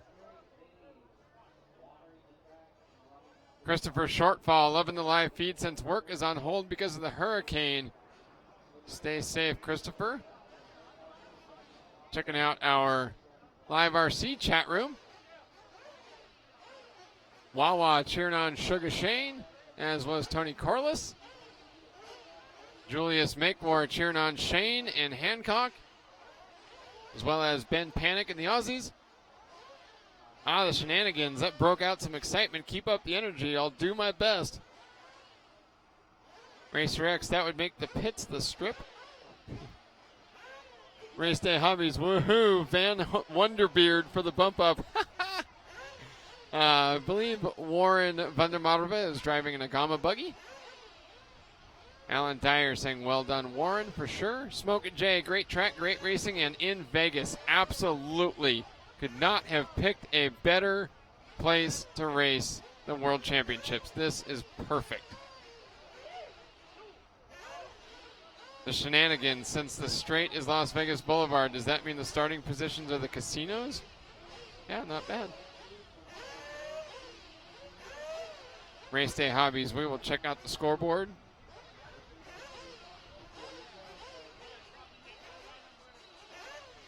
Checking out our Kyosho pit lane cam.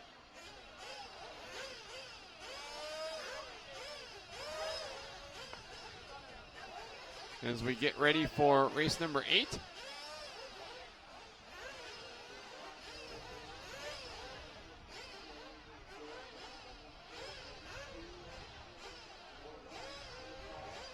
Starting grid here for race number 8. The 1024th even final. Kiwi Shane O'Connor starting first.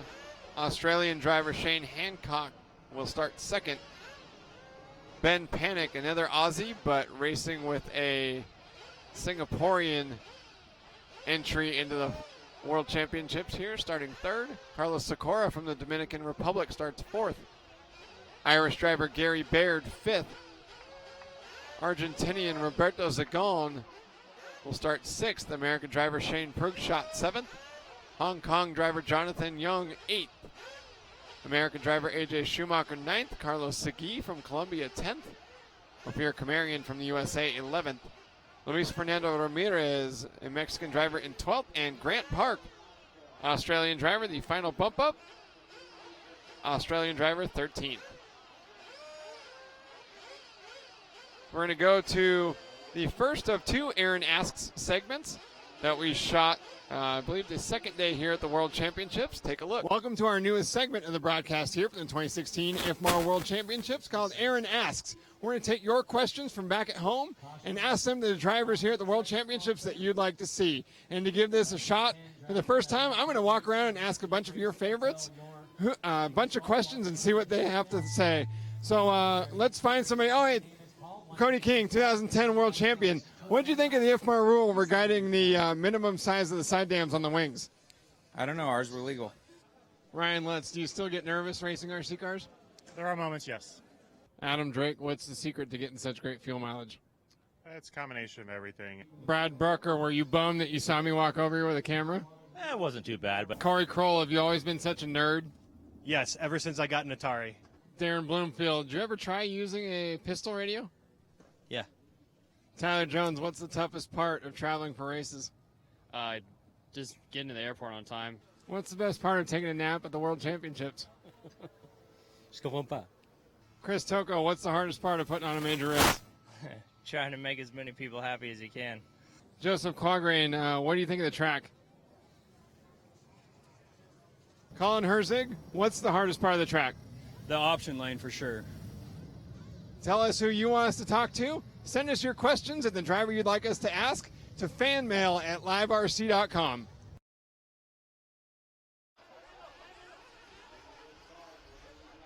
Back on a review of the wonderful Las Vegas track here, RC Tracks of Las Vegas.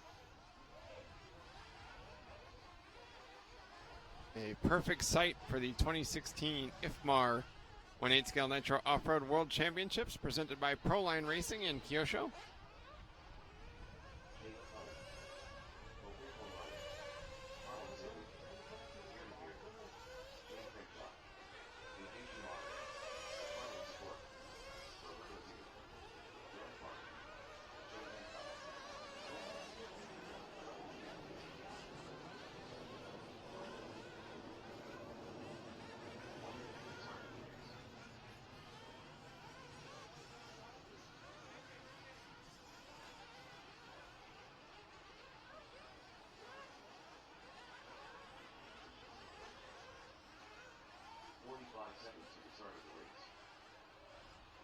Jamie and Mike Garrett in the Facebook chat room supporting his local Texas drivers, Noah Dickerson, Jake Dellinger, Mark Morrow, Hunter Kinsey, and Tyler Hooks. Wishing them all good luck from Texas. T Nitro 60 in the Live RC chat room playing VRC Pro and watching IFMAR. Burmy guy cheering on Carlos Sikora, Team República Dominicana. Tony Corliss. Yeah, how many Sugar Shanes are there in this race? All the Sugar Shanes. Robbie W., thank you so much for the announcing. Made everything so much better. You're very welcome. Love announcing good races, especially when I sort of know the paint jobs. 01 Excursion 73, you have a couple new questions for tomorrow. That's awesome. I hope that we get a chance to go shoot it. Unfortunately, walking around to find all the drivers took quite a bit. Nathan Ball, yeah, unfortunately, the only shirt sizes we had for these black shirts were small and XXL. The small looks like it was painted on, and the XXL is a little big, so, yeah.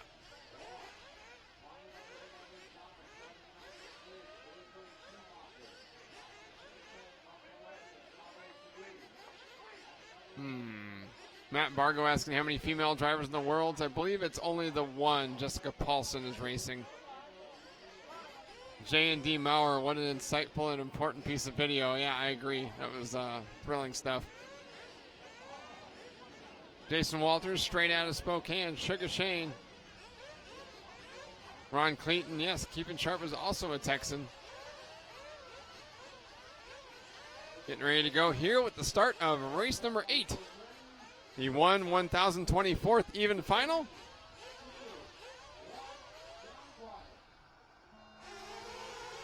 Uh-oh. Shane O'Connor got set down a little bit early and actually edged out of the starting box. I hope he doesn't get caught for a stop and go. I'm just trying to keep the car running at that point. Smokin' Jay, thank you so much. I really appreciate it in the Live RC chat room. Car 8, however, got caught with a stop and go. That's Hong Kongese driver Jonathan Young.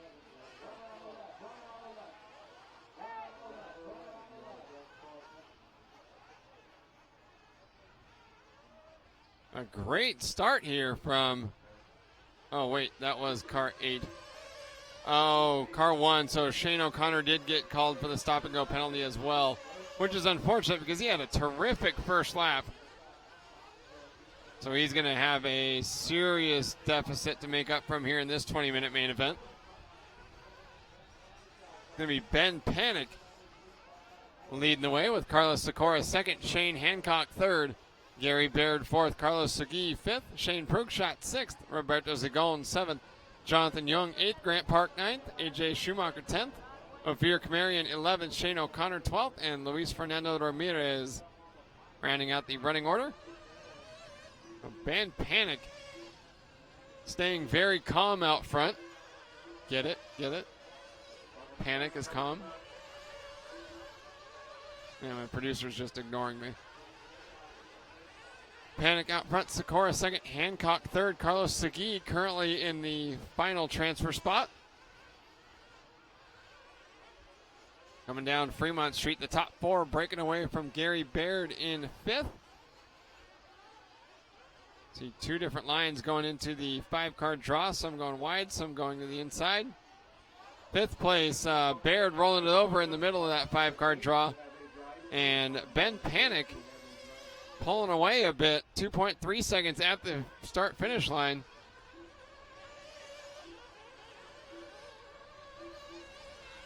Now car 8, Jonathan Young, getting called for a drive-through penalty. Apparently didn't come to a complete stop in pit lane, or who knows. Whoa!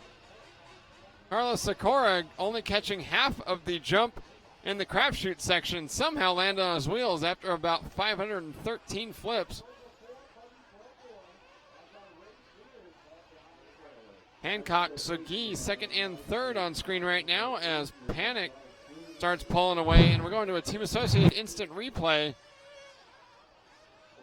Here's Carlos Sikora in the orange and red on the right of the screen. Man, tipped up on two wheels, the front bumper caught on the dirt. Flipped over 4 times and landed the opposite way, spread his arms up in the air like a gymnast, and realized he had to turn around and keep going.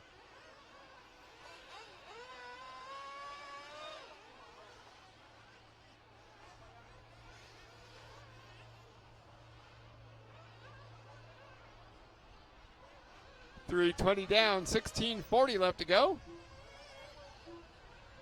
Matt Bargo on YouTube. All the cars after the final have to go through tech. Panic taking a chunk out of the landing jump of the Penn and Teller. Haven't decided which one's Penn and which one's Teller.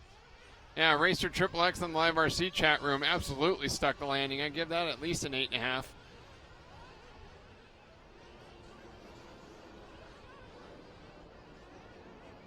Panic and Hancock 1.6 seconds apart at the line last time by, much closer than that now. Hancock looking to the inside. Less than 0.2 of a second apart. Panic able to close the door before the Binion's horseshoe. Oh! Hancock coming up short on the Penn and Teller and hit the pipe and launched backward. Do that with a 10 scale car and you're heading to the hobby shop. That cost Hancock a couple of spots. Carlos Segui to second, Carlos Sikora to third, Hancock to fourth. Got a team associated instant replay here. Shane Hancock up the Penn and Teller. Bam! Car sprung back at least a foot. Ay.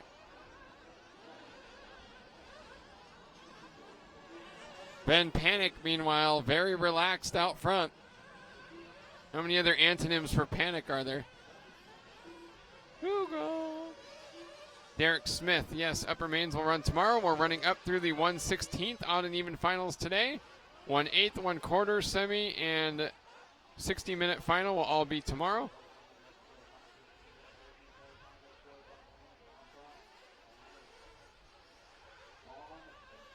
Thargor, thank you so much. Just trying not to get fined. 0.8 of a second separates Carlos Sikora and Carlos Segui. A battle for the right to use the name Carlos after this race. Second, third, and fourth all heading through the Snake Eyes section over to the left side ante-up double. Ben Panic with a 2.7 second cushion. You see him just heading down Fremont Street ahead of this battle for second. Sikora with a great recovery. Goes way wide through the freak show. Segui looked to the inside, but unfortunately he had a bump as well. Couldn't make the pass. Battle for second onto the straightaway, separated by just 0.4 at the line. Sikora out of shape, but able to get it back under all four wheels. Segui trying to look for a way by. No reason to force the issue yet, except it'll be interesting. And Sikora crashing after the Penn and Teller double. And that gives Carlos Segui the second spot. Segui up on the pipe, heading up the ante up. Sikora drives right by to the inside, goes around the option lane. Takes over the second spot, and now Segui has Shane Hancock in his rearview mirror. Oh, Hancock gets into the back of Segui. Segui spun out, but able to resume the third spot. Segui goes way wide in the Binion's horseshoe, saw him lock up all four tires and had no way to stop or turn.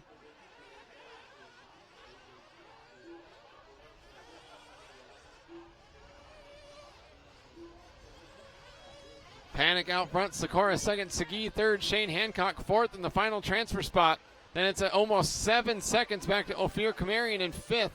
Kamarian looking for another bump up. Carlos Segui looking for another bump up. Unfortunately, Luis Fernando Ramirez actually didn't make the start of this race. That was our third place driver from the previous final. Grant Park, the fourth and final bump up from the last race, running in the 8th position at the moment.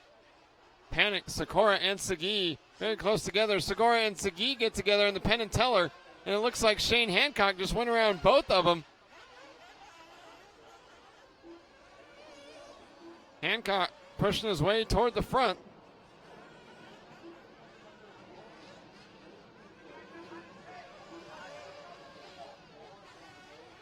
McMahon in the chat room, I know who that is. Thank you so much. I'm glad you're enjoying it.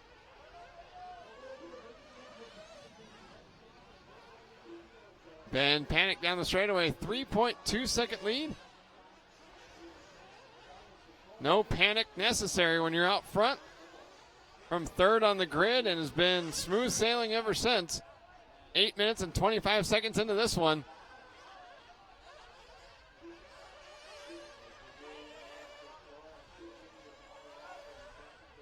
Ben Panic taking it easy down Fremont Street, heading to the 5-car draw. Hasn't yet come in for a pit stop with 8 minutes and 40 seconds. No reason at all for him to try to go 10.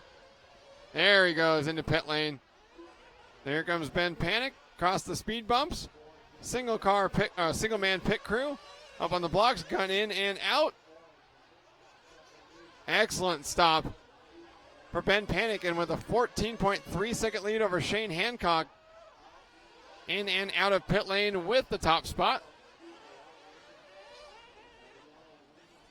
McMahon, I think I called a couple of races there.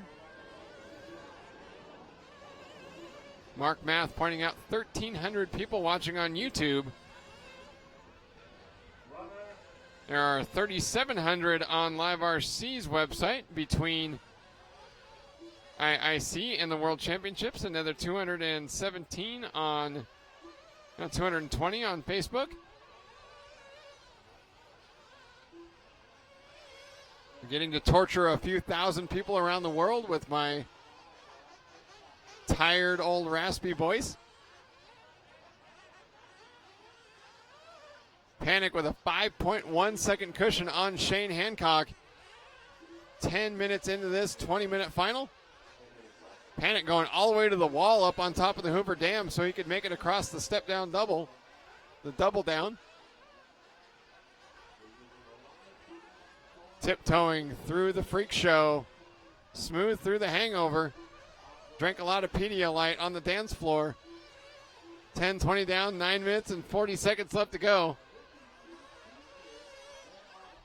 If any of you back at home wonder why I try to fit in so many punchlines, it's only so I can see the producer scoff at me from across the trailer. 10:35 down, 9:25 left on the clock. 3.8 second lead for Panic over Hancock.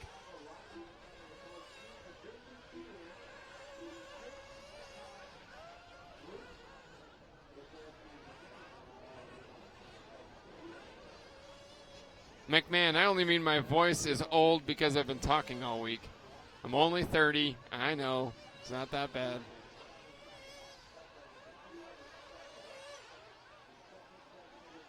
Kenmore Washer on YouTube dealing with Hurricane Matthew in Florida. Kenmore Washer, stay safe.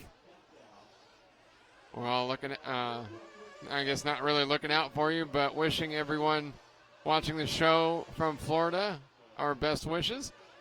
Reclaimer 429 on YouTube saying hello from Michigan. Jason Walters telling me I'm doing great. Thank you. Telling me I'm making a bunch of grown dudes happy. I'll take that as a compliment.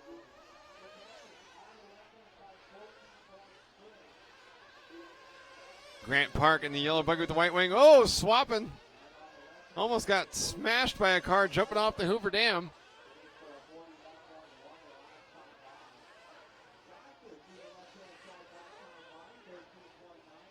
Eight minutes down. Grant Park auguring into the entrance to the straightaway.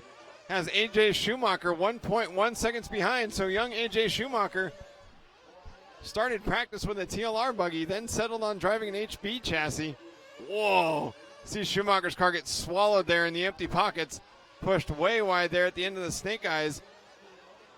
So Grant Park and AJ Schumacher up at the top of the Hoover Dam, the HRP track cam. Hashtag Dam Cam. Structure 26 saying Dup Da Dur from North Carolina. I don't know what I just said.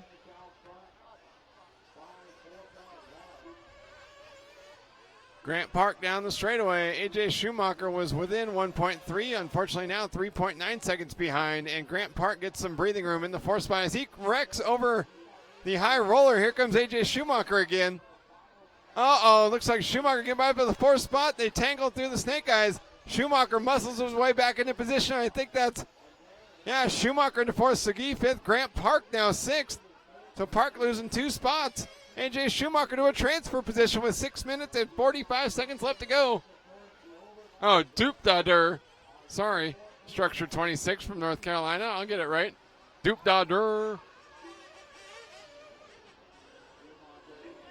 Got the scoff from the producer. That's how I know it worked. Ben Panic, 8.4 second lead. He went back to the hotel, returned his room key, and checked out.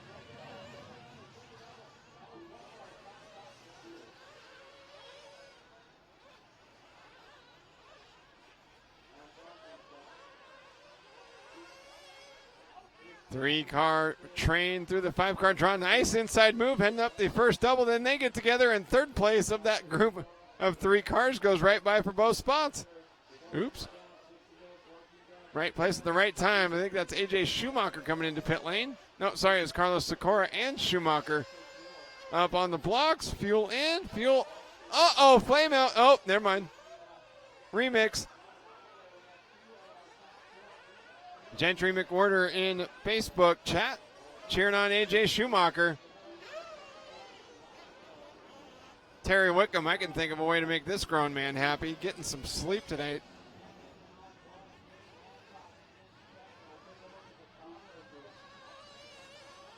Kenmore Washer, they've been building this place and working on it for years now. I think they spent 14 days building the track layout. Kenmore Washer, all the races tomorrow will be live. Christopher McCumber pointing out, AJ Schumacher, the love child of AJ Foyt and Michael Schumacher. Awesome. Muni Rod, Orlando, Florida in the house. Thank you, Muni Rod, for watching. Ben Panic out front. Shane Hancock in second. Looks like Panic in the pits for his final pit stop. Carlos Sikora running third. AJ Schumacher fourth. Grant Park fifth. Schumacher down Fremont Street. Grant Park right behind him in the yellow with the white wing. Schumacher with a little bit of breathing room. Park just out of striking distance. Schumacher hit the pipe on the dance floor. Fortunately able to continue on without turn marshal help.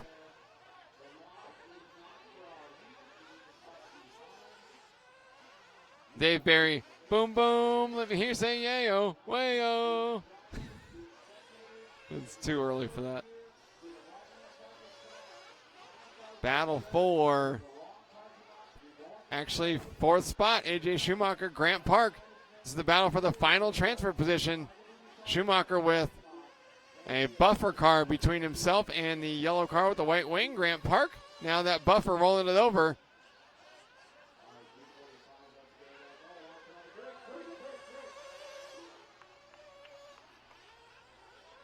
Schumacher coming up on I believe that's Carlos Sikora. So now it's a three-way battle for third, which means one of these three cars will not transfer into the final. Sikora, Schumacher, Park into the crapshoot. Sikora goes to the inside, Schumacher goes to the outside, and Grant went to the inside. Grant Park. Sikora over the 5-car draw, goes way wide. Schumacher to the inside. Oh, and Sikora rolls it over in the bank corner. Hits the pipe through the dance floor, loses 2 spots in 2 turns. Schumacher and Park to the transfer spot. Sikora out of shape.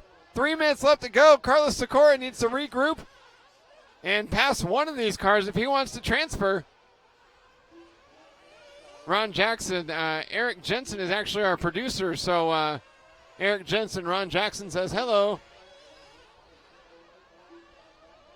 He says, hey, hey, Ron Jackson. Just like that, actually. Oh. I didn't realize he had that the ability.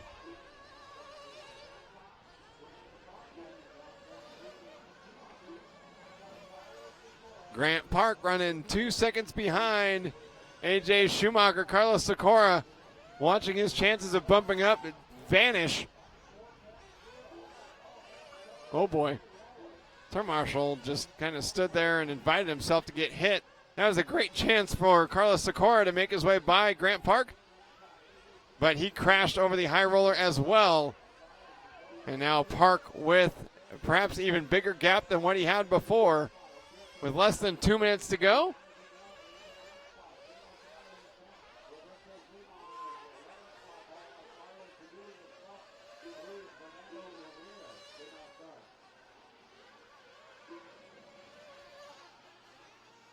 Grant Park down the Las Vegas Strip.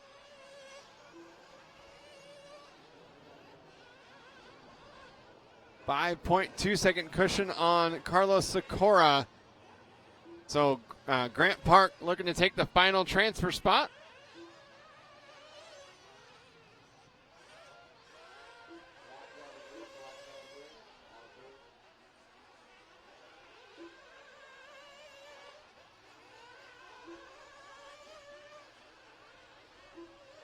One minute left to go for the race leader, Ben Panic. Shane Hancock second, AJ Schumacher third, and Grant Park fourth.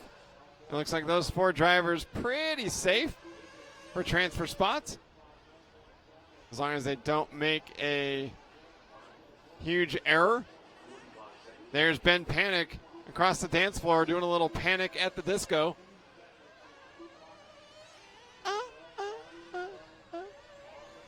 Panic at the Disco's song names are like a sentence long each. See Panic taking it easy, heading over the Penn and Teller, goes to the inside of the empty pockets. Has a couple of slower cars ahead with 20 seconds left to go. This should be his final lap. One more trip around the Hoover Dam. Into the 5-car draw. 2 pair, thank you. One more time across the dance floor, through the hangover, up over the poker table, and Ben Panic, bumping to race number 10. That will be the 1/512th even final. Shane Hancock finishing second, the Mad Mori Mango. No, that's the other one. That's Mangu, right? Is the Mad Mori? Yeah, my bad. AJ Schumacher finishes third. He's bumping up to race number 10. And Grant Park coming by the line. 2 Aussies going to race number 10.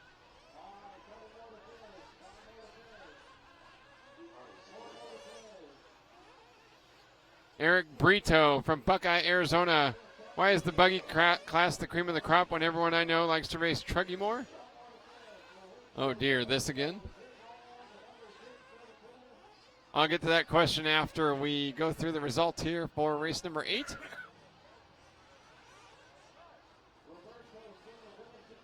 Ben Panic taking the win. Shane Hancock second. AJ Schumacher third. Grant Park fourth. Carlos Sikora fifth. Shane Prugshot sixth. Gary Baird seventh. Ophir Kamarian eighth. Jonathan Young ninth. And Shane O'Connor 10th.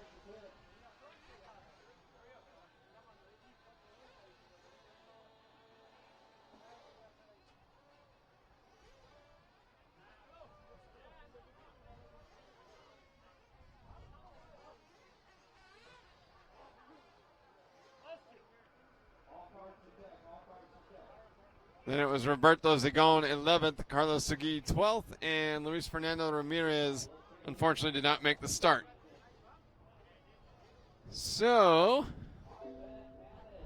yes, the Bearded Wonders are up again. SoCal Mitch in the chat room pointing out panic on the dance floor. Yeah, that's most white guys who can't dance. Eric Brito. Truggy is a lot more fun, I think, for inexperienced racers, which is why the buggy class ends up being what more experienced racers focus on. And also, Truggy is really only raced in the U.S. and then a couple of other spots where the buggy class has been around for much longer and it's been popular all around the world. So that's why the buggy class is more heralded. Same thing in electric. The two-wheel drive and four-wheel drive buggy classes are really known as, you know, the top divisions, whereas stadium truck is only popular regionally. Neurotoxin. How big is short course truck racing? It depends on the area. In some places it's dead. In some places a lot of new racers have short course trucks, and they have made the classes really popular. For example, SDRC down in San Diego, California, the four-wheel drive short course truck class is huge.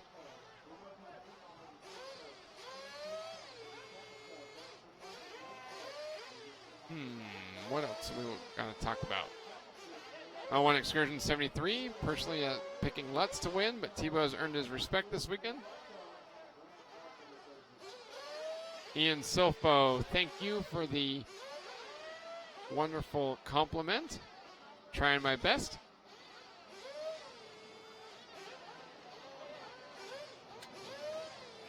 Kenmore Washer, if I had to choose who is my favorite driver, well, that's not fair. I have to be impartial. But I have spent a lot of time racing with and covering Ryan Mayfield. I think he's a really cool dude. I think he's got it. Got a good head on his shoulders, really understands his role within this industry, and he's had so many heartbreaking races where he's come up short on winning. For example, this race, he's been in all 4 previous World Championship finals, and he's led them all and hasn't had a chance to win. So, McMahon, great timing for you guys. What is the percentage of Worlds attendees that will be at the Monster Energy Cup tomorrow night? I don't know because of the award ceremony, but I imagine there's going to be a lot of them that head over there afterward. T Nitro 60 in the chat room. People drive Truggy because they can't drive Buggy. LOL, JK, LOL. I'm glad you said it so I didn't have to. Bart Banana in the YouTube chat room. Beards for the win. Yeah, we're going to get another shot of Warren Vandermarva's beard so I can draw all over it. Josh Owen likes turtles. Hey, everyone's got their own thing.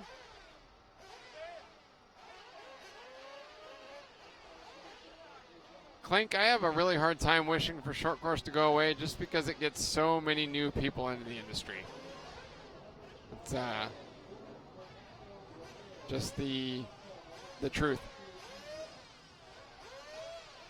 Bart Banana cheering on Warren Vandermarva.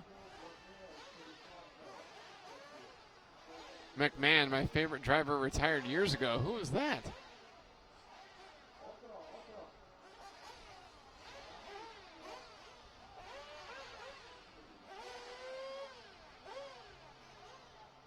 Bart Banana cheering on Team ZZ Top. Really embracing this beard thing.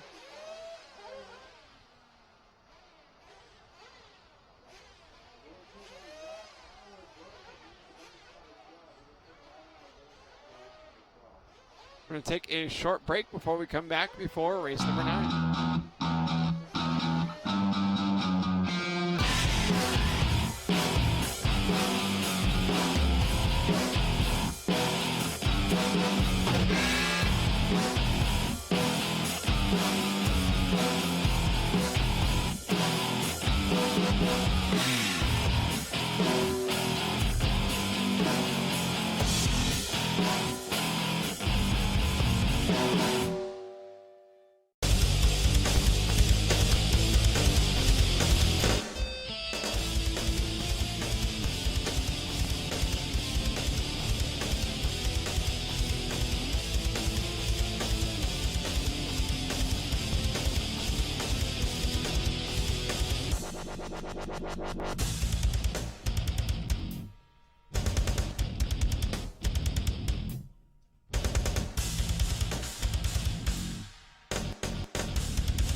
And we're back with a wonderful view of the Las Vegas Strip and McCarran International Airport.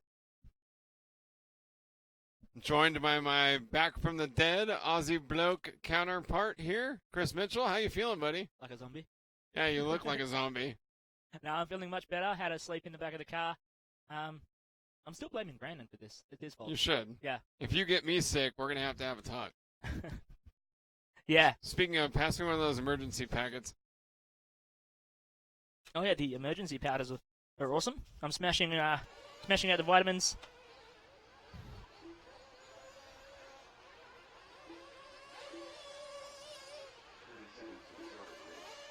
Been smashing the vitamins and the cough syrup since I woke up about half an hour ago. I've been crushing cough drops all week just so my throat isn't on fire.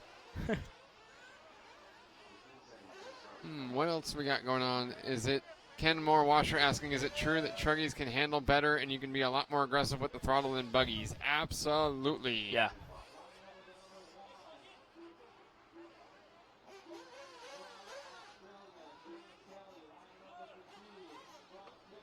And now I'm back in the land of the living. I've been getting messages from my mates taking the mickey. Well, we were telling people that we left you on the roof of the Westgate Hotel a la The Hangover. Nice. People are asking, where's the Aussie? Like he's dead. Yeah, I felt pretty dead, actually. Yeah.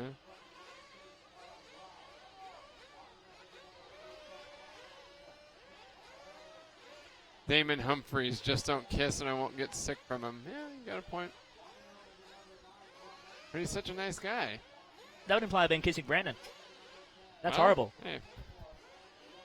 Had to get the job somehow, right? Xavier Medrano cheering on Mexican driver Felipe. David Holm pointing out, yes, Warren Vandermodel's wife is clean shaven. He's got enough of a beard for both of them. Nathan Lavery cheering on NorCal racer Charlie Ross. Shane Lafferty cheering on X-Ray driver Kurt Kellum. James McKellizick, run 8-scale Nitro short course, and I'd be down for that. Absolutely. Here we go with race number 9, the 1/512th odd final. A very clean start through Binion's Horseshoe. And, yep, there we go. Everyone's stacking up after the Penn and Teller double and the empty pockets, and then getting worse through the Snake Eyes. Nailed it.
Car 8 getting a rough driver warning. That is Tian Olofs from South Africa in the 8th spot at the moment.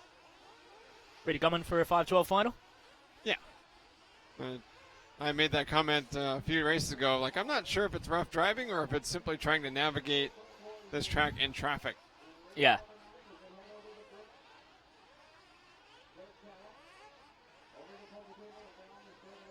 Kurt Kellum out front from 4th on the grid. A 1.6 second gap back to Jonas Savarinen in 2nd. Another 2.5 seconds to Gustavo Bayer in 3rd. Chopin Youssef has the final transfer spot at the moment, but Charles Ross in 5th. 2 minutes and 20 seconds into this 20-minute race. 17:40 left to go. Jonas Savarinen leading out. 1.6 seconds out front. Gustavo Bayer, the Brazilian driver, is the fastest on track, though, with 38.8. As we catch Savarinen going through the freak show onto the dance floor, bucking and jumping around. Robbie Kakela, Gary's been shooting some really cool stuff for tomorrow. Christopher Gearsay saying, keep up the great job. Thank you so much. Terry Wickham, tire wear hasn't been horrible. It's just, the track starts drying out halfway through the race.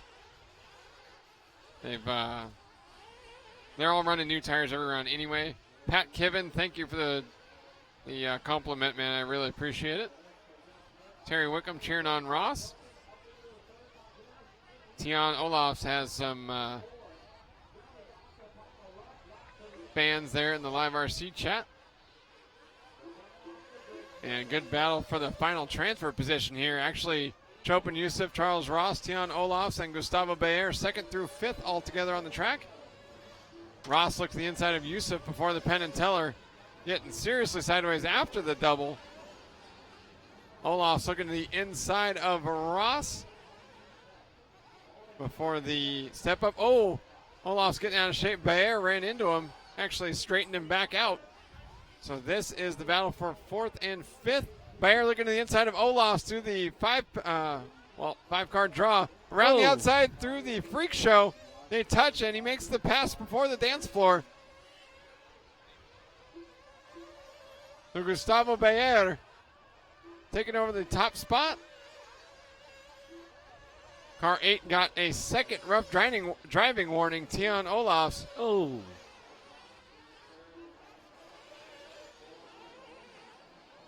As Ishant Hurrian in the chat room saying, watch out, Tian coming through. Sean Bands in the Live RC chat as well cheering on Tian. Got a team associated instant replay. This, I believe, was Olafs and Bayer. Oh, man. That wasn't the pipe he hit. That was the edge of the empty pockets. Augured into the face of that hole and stopped. Youch. Just did it again there. Man, that hole is huge. Jumped too far, and it's like jumping into a dirt wall. Yeah, car disappears, and you got to figure out where it is before you can grab a bit more throttle and get around the corner. Smash in that thing, take a dirt nap. 3.4 second lead for Kurt Kellum over Tian Olafs. Now it's 5.9 seconds.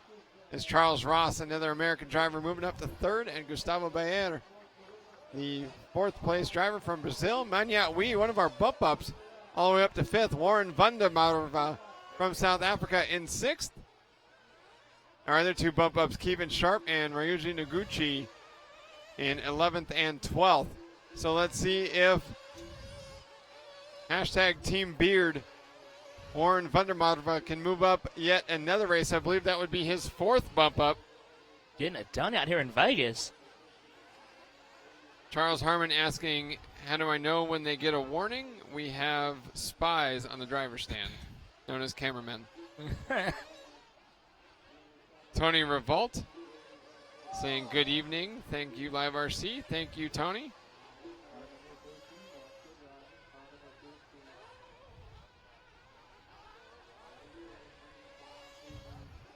Car number 13 getting a rough driving warning. That is Kevin Sharp down the 9th spot. Josh Owen saying that double in the middle on YouTube is saying that double in the middle is really screwing with people. It's really fun to watch. I agree, especially since that big hole that we've been calling the empty pockets is rather blind. Car 6, Chopin Youssef with a rough driving warning. He's down in the 9th spot. Kenmore Washer, can you switch tires in the middle of the race or anytime during the race? Because he was watching the video in the middle of the race. Tire and pit crew were switching tires. They can. It just takes so long that they don't. Yeah, you'd be better off just living with it. If your tires aren't right, you just got to bear with it. And yeah, the only time anyone's going to change tires is if a tire starts coming unglued or tearing off the wheel. Then they would come in and replace that. But they're not allowed to use a quick change axle. And it takes so long to unthread the nut and put a new one on that it's not worth it. Battle for third between Jonas Ivarinen and Gustavo Bayer. Bayer moving up to the 3rd spot from Brazil. Ivarinen in 4th from Finland. Looks like Ivarinen went around the outside like a trailer park girl. They right next to each other across the dance floor.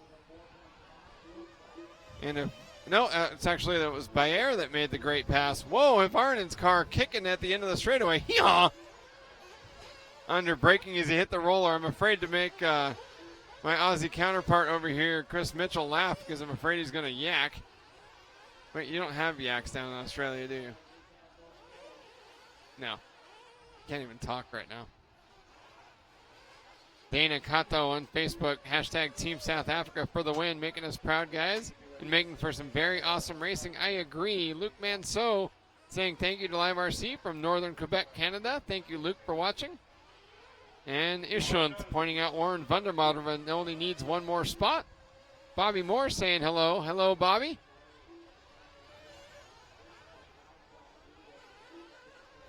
$8:35 down, 11:25 left to go. 3.5 seconds separates Tian Olafs from Kurt Kellum in 2nd.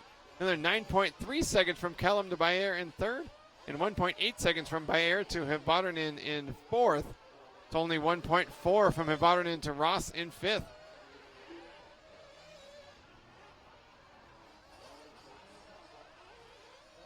This is the battle for the transfer spot between Hivarinen and Ross. Much closer than they were last lap. 1.4 seconds at the line last time by. This time, Charles Ross taking over the top spot, keeping Sharp to 2nd. Jonas Hivarinen in 6th. So Ross and Sharp, 2 U.S. drivers battling for the final transfer spot as we approach the halfway point. See Sharp's car getting swallowed in the empty pockets, turning it into a full pocket. Sharp losing a little bit of ground as they head over around the Hoover Dam to the 5-car draw, and just got word that someone is stomping on the driver's stand, upset.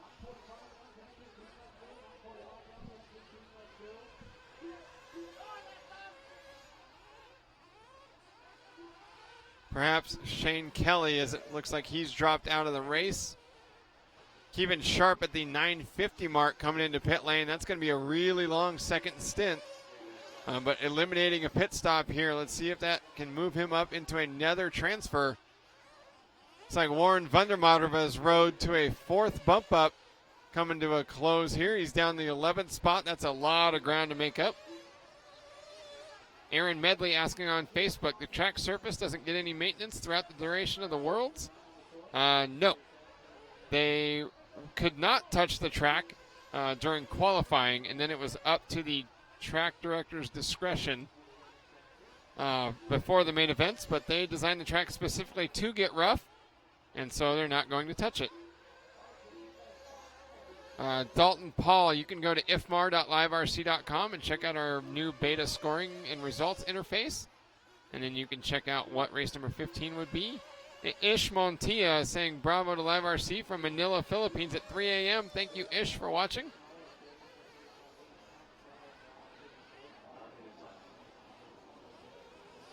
Kurt Kellum out front by 9/10 of a second over Tian Olafs, with 12.2 seconds from Olafs to Ross in 3rd. Gustavo Bayer in 4th. And Manyat Wee trying for a bump up spot, 5.4 seconds back in 5th. 11:20 down, 8:40 left to go. James M. on Facebook, enjoying our new beta results page. I absolutely agree. Just wait until it's all done. It's going to be awesome.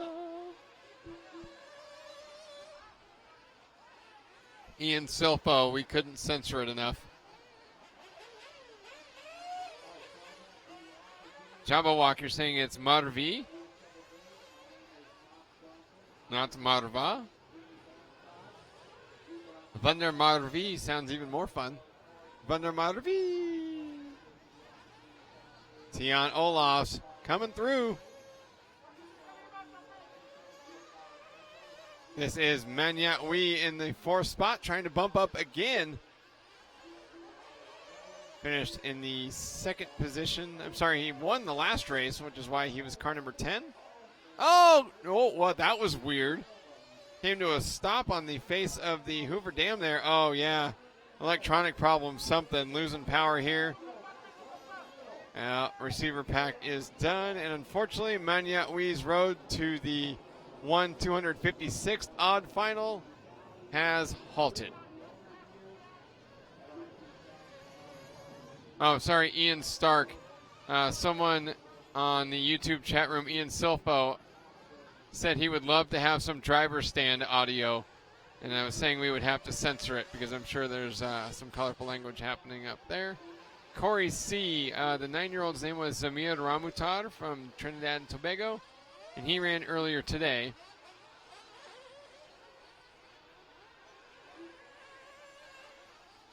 Tal Sager saying this is real dirt racing. Well, here comes another drink of my new bottle of Arrowhead Mountain Spring Water. I agree with you, but it's still a drinking game and we must. We have to drink every time someone says real off-road or anything of the sort. So, yeah. Don't drown me, please. Yeah, McMahon. Driver stand audio would be bad, for sure. Kurt Kellum out front by 5 seconds on Tion Olafs, with Gustavo Baer in 5th. Chopin Yusuf in, Tion Olafs in 2nd, Gustavo Baer 3rd, Chopin Yusuf in 6th.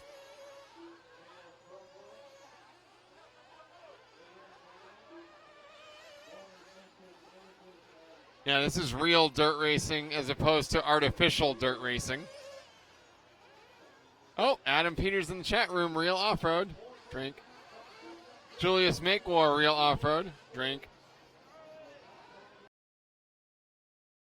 Smoking NJ ROR, yeah, half drink. While you drink your water, I drink my 20-ounce Red Bull can. We're going to be putting your corpse on an airplane. Yeah. Yeah. Already sick, and now you're going to chug that. Ant Kendrick on Facebook asking, he wants to know when the A-Main will be. Scheduled for 6 p.m. tomorrow local time. James M. on Facebook, the realist of off-road. Drink and a half. As we're following the battle for 3rd and 4th between Kevin Sharp and Eunice Haverianen, coming across the crapshoot, round the Hoover Dam and down Fremont Street. Sharp holding off Haverianen right now. Oh, Haverianen checks up all over the joint coming down Fremont Street. Now Kevin Sharp going to hold on to the 3 spot right now. Haverianen trying to chase him down. Martinez in 5th and Yusuf down to 6 now. And Warren van der Merwe down in the 7 spot now. So not quite looking at a bump at this stage. With 4 minutes 20 to go.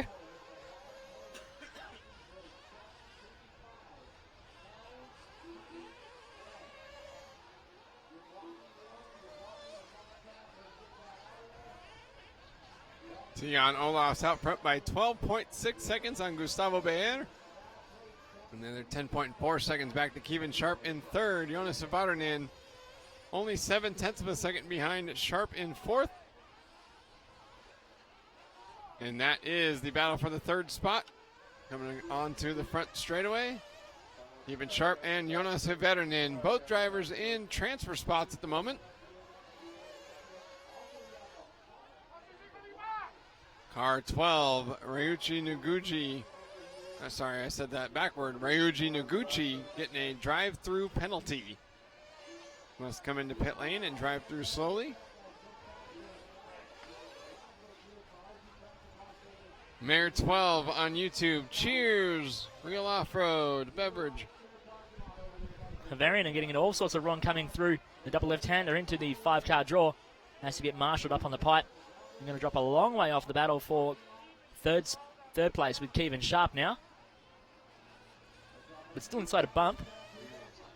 Looking at going into the 256 final with 3 minutes left on the clock.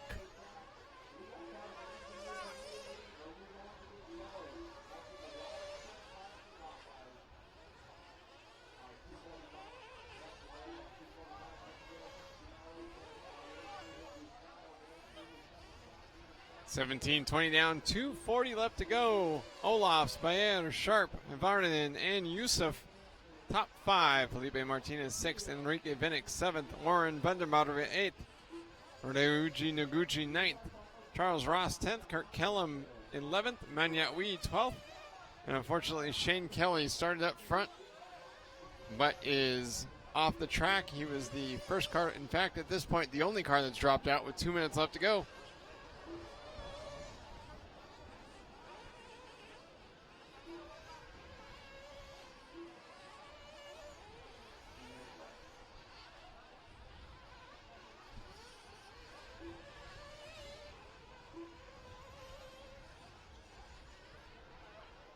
This is Jonas Hevarinen from Finland trying to bump up to the 256th odd final.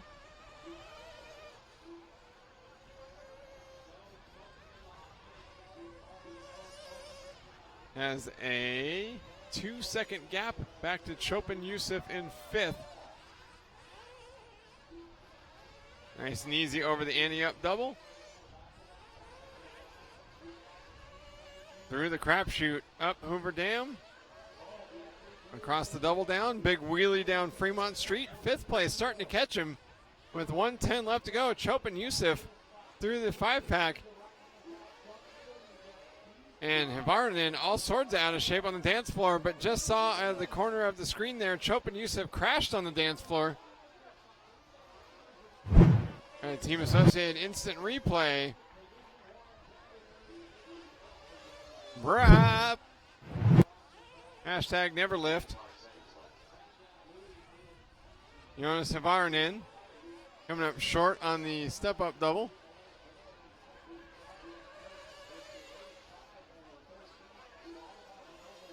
Hevarinen keeping all 4 tires on Fremont Street this time.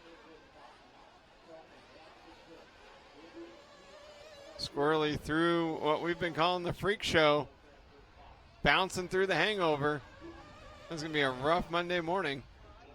And 15 seconds left to go. Hevarinen starting his final lap. Felipe Martinez now moving to 5th. He is 4.3 seconds behind Hevarinen.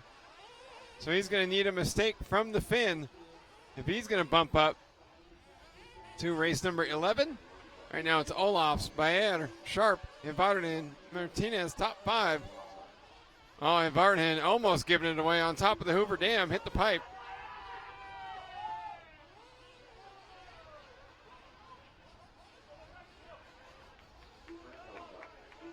Up the hangover section over the poker table. And Jonas Hevarinen grabs the final transfer spot as Tion Olafs made it by for an extra lap. A victory lap, if you will. Olafs is done as well. And that's a wrap on race number 9, the 512th odd final here at the 2016 IFMAR 1/8 Scale Nitro Off-Road World Championships presented by Proline Racing and Kyosho. Have to laugh at our Facebook chat. Billy Fisher saying it's like I'm watching F1 with Lee Diffie commentating. Oh dear. Tion Olafs taking the win. Gustavo Bayer 2nd. Even Sharp 3rd. Jonas Hevarinen 4th. Felipe Martinez 5th. Chopin Yusuf 6th. Warren Vandermatter 7th. Enrique Vinnick 8th. Ryuji Noguchi 9th. Charles Ross 10th. And Kurt Kellum 11th. Manyatwi 12th. And Shane Kelly, the only driver who dropped out, scored in 13th.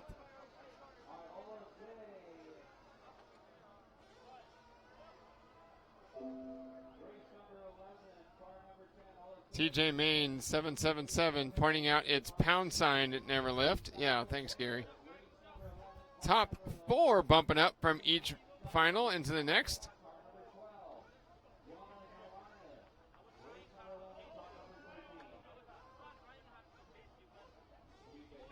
Here is our fan cam of the Live RC hospitality tent. Everybody wave. Hi. Hi. Oh, there's Warren Vandermaderva's dad there in the sling. Oh, he does have a beard too. Ah. Hello. I think it's so funny. Every time we put it on there, it's a new group of people, and they always turn around like, there's a camera here? We're watching you. Creeper. Yeah, Bart Banana, the beard did not bump up again. Jeremy Tooker, nice to hear Chris's Aussie accent. Hope you're feeling well. He looks and feels like death. Yeah, Bart Banana, we get to shave our beards.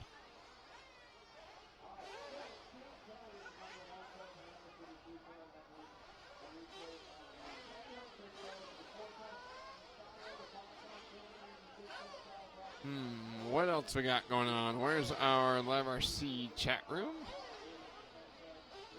Chris, better than Diffie, no contest. Not sure who Diffie is. James M. Aaron is always watching. No, it's our cameraman Chris Draper that is stranger danger. Oh, yeah.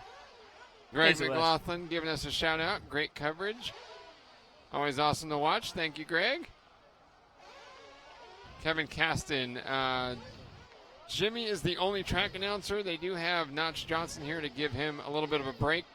And Scory Kroll from Lifetime has been helping out as well.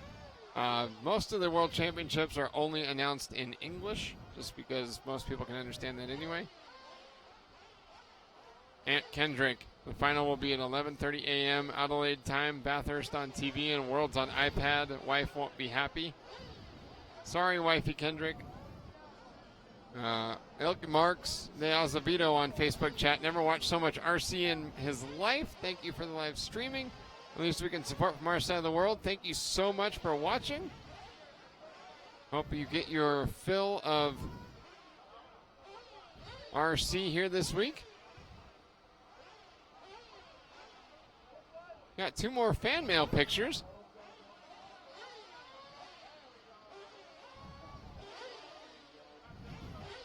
Adonis Alonso sent this in on Facebook.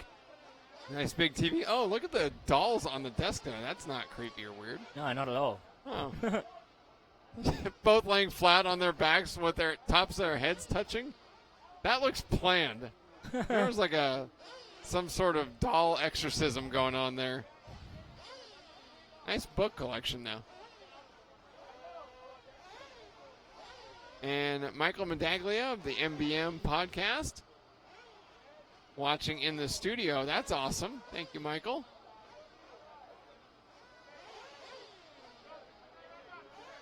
Hello, Benjamin Spalding.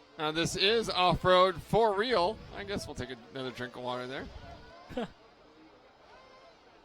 Got to get this bottle halfway done so I can dump some emergency into it so the Aussie over here doesn't get me sick. Oh, yeah, I'm still dying. I'm waiting for the headache to disappear before I really jump into calling because I'm hurting right now. Yeah. Michael Eskind Jr. You can see the schedule at liverc.com. There's the headline broadcast schedule, and you can see the heat lineups by going to our new beta scoring interface. It shows all the results for this race at ifmar.liverc.com. Alex Norman, this isn't real off-road racing. This is RC off-road. Real off-road has much bigger cars. Boom! Alex Norman dropping a grenade in the Facebook chat. Oh, ouch.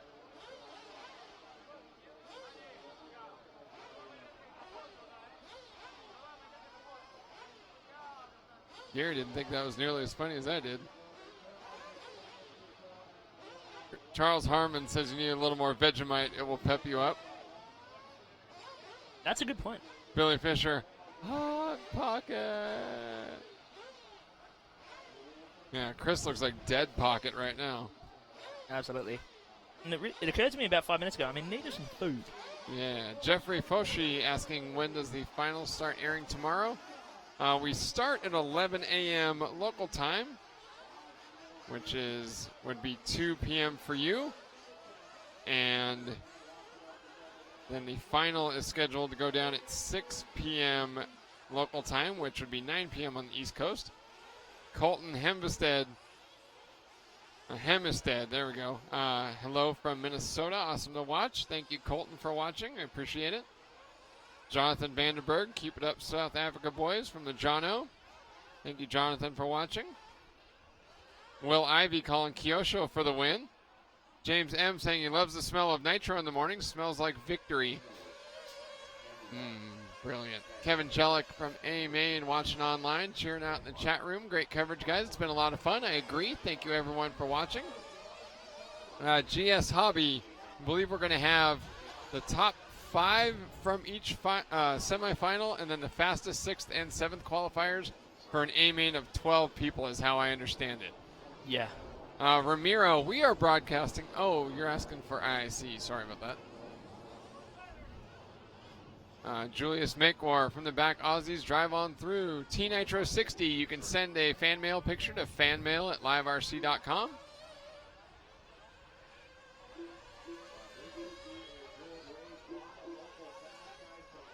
McMahon, I'm not sure if Dagani still has his Factroy Pro trailer. Wish I had a picture of that. Is he still pitting in that? No, Dagani's pitting with the JQ team, so. Jeremy Tooker in our YouTube chat cheering on Camden Lime, telling him to pin it. I don't think he needs any extra encouragement to do that.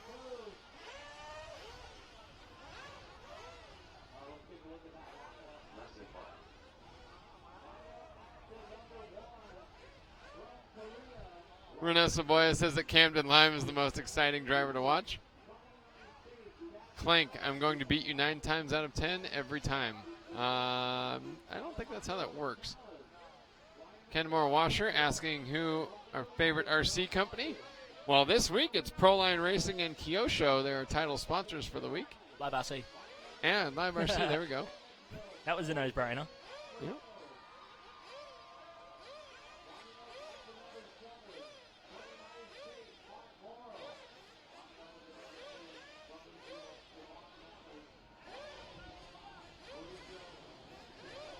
What else? Will Garza on Facebook Live also giving a shout out to Camden. Carl Warner, Australia eat Vegemite and New Zealand eats Marmite. Same thing. Is it? Yep. Exactly the same. Just called a different thing. Billy Fisher, jam versus marmalade. Well, just put it this way. Chad Grannon won't be able to marmalade his car into the lead of this race from second on the grid. Jerry Guru cheering on avocado and lime. Oh my gosh. So I moved to Portland, Maine. I haven't had Mexican food in 4 months. We went to Tacos El Gordo last night. Best ever. I couldn't sit still. I was so excited. And God, it was amazing. I don't think you could actually see my food. Because it was just a blur. Smashing that stuff down. Here we go with race number 10. The 1/512th even final. Oh, turn marshal getting taken out already. Yep, putting him back where he's supposed to go. Good job, turn marshal. Wow, Camden Lime getting all crossed up and around in the exit of the Snake Eyes section. Checking out our HRP track cam. Huge rut there at the top of the hill. That's the Hoover Dam in the back of the track.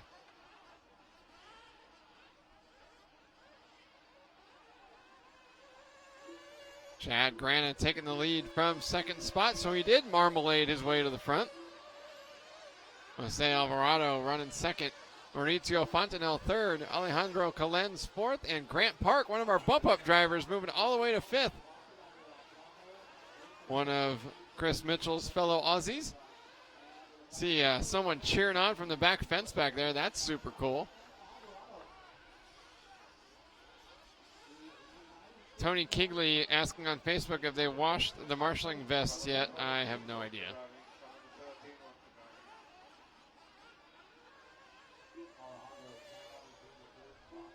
Jeremy Hayes cheering on Jose Alvarado and Camden Lime from AKA headquarters. Will Ivy, I haven't gambled once. Kevin Caston giving a shout out to the world famous Larry Aronson. Gentry McWhorter cheering on Camden Lime as well. 140 down, 18:20 left to go. And Kendrick asking, who am I backing for Bathurst? The Giz. No question. Shane Van Gisbergen. Wow. Chad Grana out front by 2.4 seconds at the line last time by. New fast lap of this very early race for Jose Alvarado. Cuts the lead down to 2 seconds. Whoa, a whip over the high roller. That's not a place to throw any style. And Grana losing the lead now and rolling it over after the empty pockets crater. And that's going to allow Sivan Yaniv from Israel to the second spot. Grana dropping to third. They head up the Hoover Dam and back down. Got a team associated instant replay. Whoa! Showing his beautiful paint job to the people in pit lane and his chassis to the Las Vegas Strip. Jose Alvarado up front.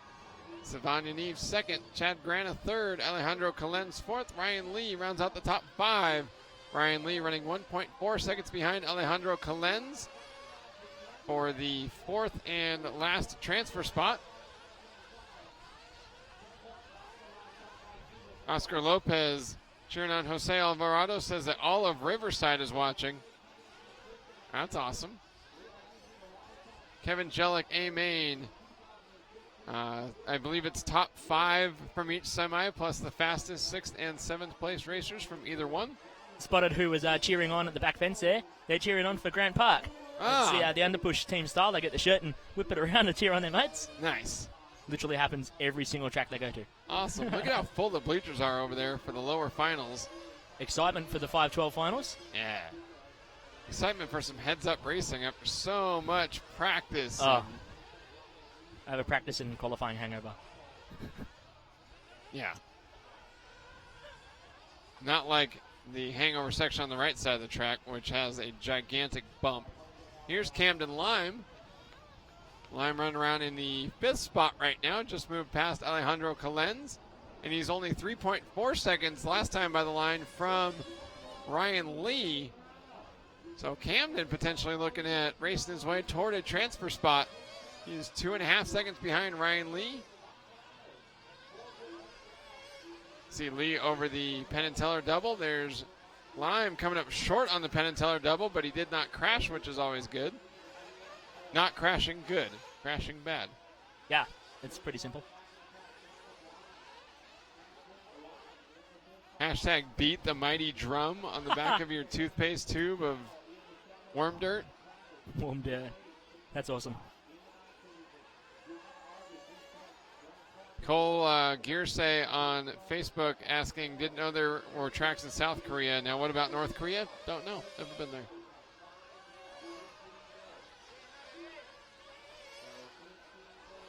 Five minutes down, 15 minutes left to go. 25% of the way into this one.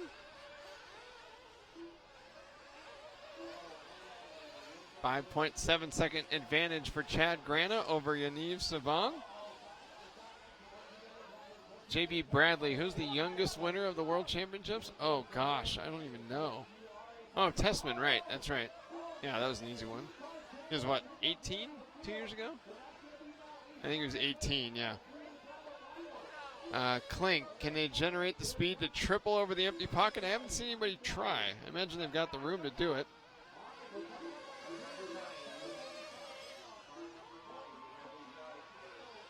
Sixth, 7th, 8th, and 9th all together at the heading up the Penn and Teller double. And 3 of them crashed. Jeremy Potter on YouTube said he wouldn't be shocked to see them doing something about the hole on the Penn and Teller double landing. I would be shocked if they did do something about that bump, because that's exactly what the track builder was looking for. Yeah, they wanted holes, and they got holes. I think, personally, that's one of the coolest spots on the track. It's huge. It's a lottery, really. Yeah.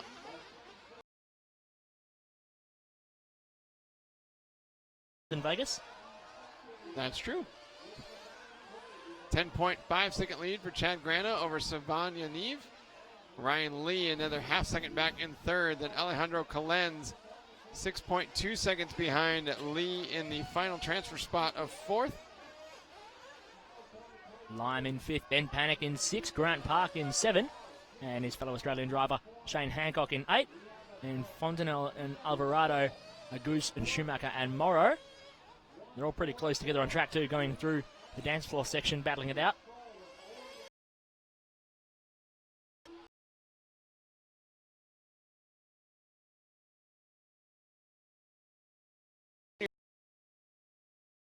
Enjoying it.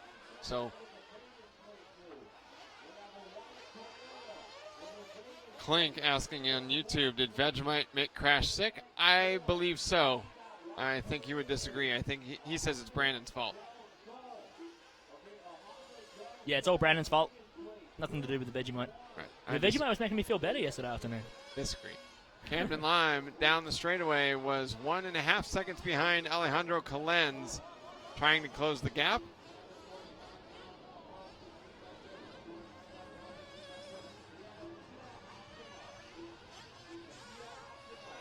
Actually, Camden Lime, I take that back, moved up to the third position. He is ahead of Ben Panic now fourth, as he moves ahead of Sivan Yaniv, and Alejandro Calenz dropping to the seventh spot. Jose Alvarado up to sixth.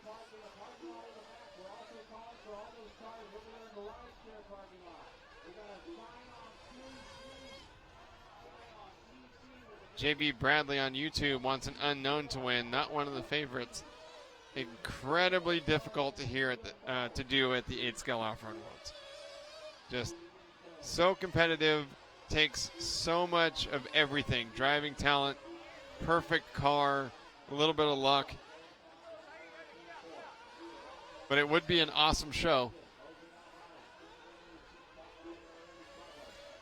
Chad Grana leading the way by 5.8 seconds. 5.5 seconds now over Ryan Lee in South Korea, from South Korea. Camden Lime running third, 4.9 seconds further behind. Now actually 9.2 seconds behind Ryan Lee, as Lee has not yet pitted. Meanwhile, Chad Grana and Camden Lime have both been in for their first pit stops. Lime driving very well here. Heading over the crap chute up Hoover Dam, across the double down.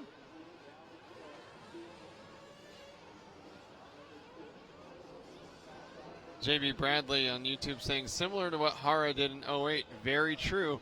That was a huge surprise to everybody. The former on-road world champion at Sushi Hara showed up with a pretty much brand new buggy, and yep, it was awesome. Will Brenton wants me to ask Billy Easton about his cat. Interesting. Rob Lemke on Facebook, just finished our outdoor season a week ago here in Montana. Loving the coverage. Thanks, Live RC. Missing the dirt because it snowed. It snowed. It's October 7th. Oh, dear. Well, Rob Lemke, glad you're enjoying the show. I actually have family in Butte, Montana. That's where my mother is from. Oh, stay warm. Bundle up.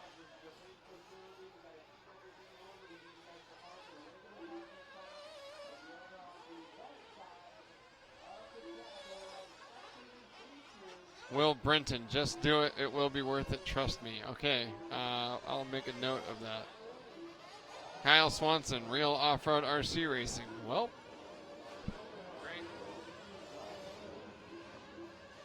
Camden Lime, that was a bit of a wild ride down Fremont Street, dropping off the Hoover Dam. Caught the side and just bounced his way onto the roof. Luckily got a quick marshal. Lime running in the 2 spot right now. 12.7 seconds down on Chad Grana, your leader. Then another 6.1 seconds back to Sivan Yaniv in the 3. And another 3.5 seconds back to Jose Alvarado in 4. Ben Panic just outside the bump. 3.4 seconds down on Alvarado. And Maurizio Fontenelle and John Agus in 6 and 7. Hancock in 8. Ryan Lee down to 9 now.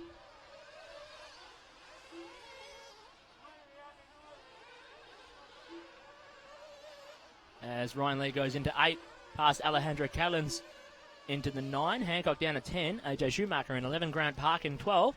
and Mark Morrow rounding out your 13. Grana holds a 17.5-second lead and is lapping about 0.8 of a second faster than young Camden Lime, who we're watching come onto Las Vegas Boulevard right now. 8 minutes 10 remaining in your 5:12 even final. Looking for a bump into the 256.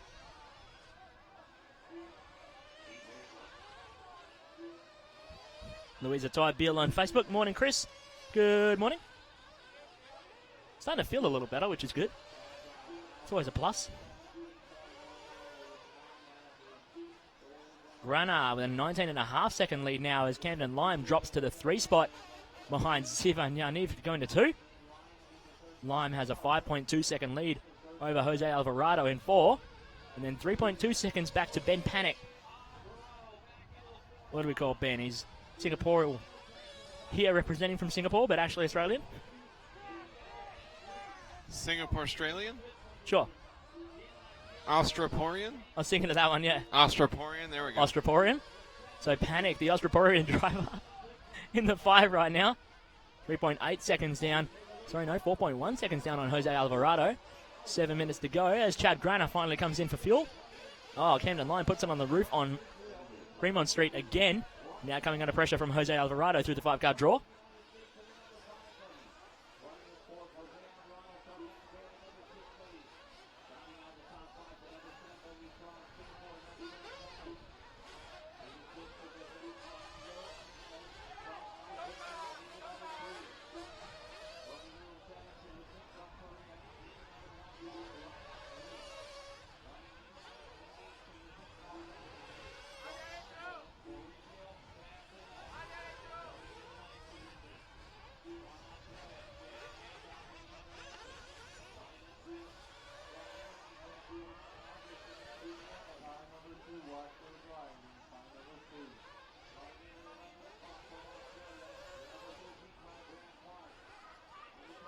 Watching Alvarado, and it looks like Alejandro Kalin's now battling it out as young Camden Lime drops to the 6th spot.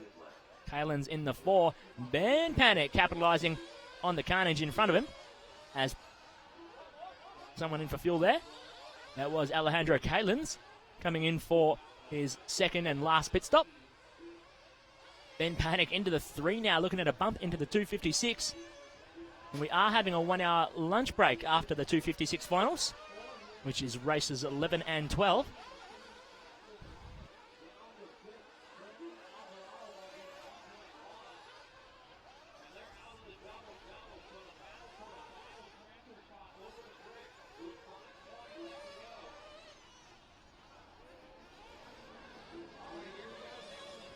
Chad Grana are holding on to the lead. 18.5 seconds ahead of Sivan Yaniv in the 2 spot. Then another 1 second back to Ben Panic in 3. So Panic moving forward in the late stages of this run. Jose Alvarado as we pick up with Ben Panic, my Austraporian friend, through the double left-hander into the 5-car draw. Currently sitting in the 2 spot as he gets around Sivan Yaniv. They're battling it out through the freak show and onto the dance floor. Panic in the 2 spot, looking for a bump into the 256. Move himself forward. Started out at P10. Bumping from the 1028 final. Panic battling with Sivan Yaniv. Oh, catches the hole on the downslope of the Penn and Teller. Oh, and then into the pipe. And it catches up Jose Alvarado. So Panic going to drop down to the 5 spot. And going to do all that work again with 4 minutes 10 left on the clock. Alvarado goes into 4. Sivan Yaniv into 2. And Camden Lime back up into the 3 spot. Plenty of people cheering on young Camden here. Camden Lime's been nice enough to come hang out with us in the Live RC booth a few times over the course of the weekend. But I'm sure he's just trying to use the booth for the air conditioning. Oh, Alvarado jumps onto the top of Ben Panic. Coming around the poker table. Know what you want to do is Panic drops to the 6th spot now. Alvarado down to 7. Ryan Lee jumping into the 4, looking at a bump spot. He was our pole sitter. Ben Panic and Alejandro Kalin's battling it out through the anti-up jump.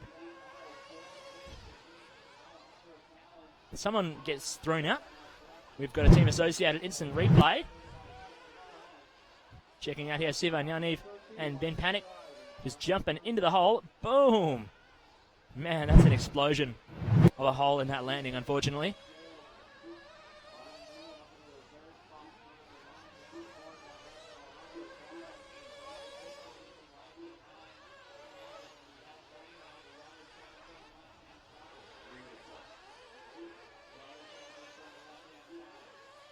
Watching Jose Alvarado in the 7th spot right now. We are actually watching Grant Park running in 13th at the moment, bumping through from the 1028 final.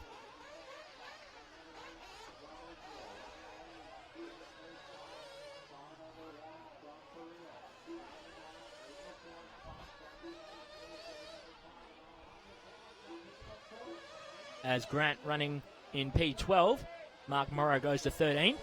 Grana with a 17.7 second lead over Sivan Yaniv in 2. And Ryan Lee, the South Korean driver, goes to 3. Alejandro Kalins in 4.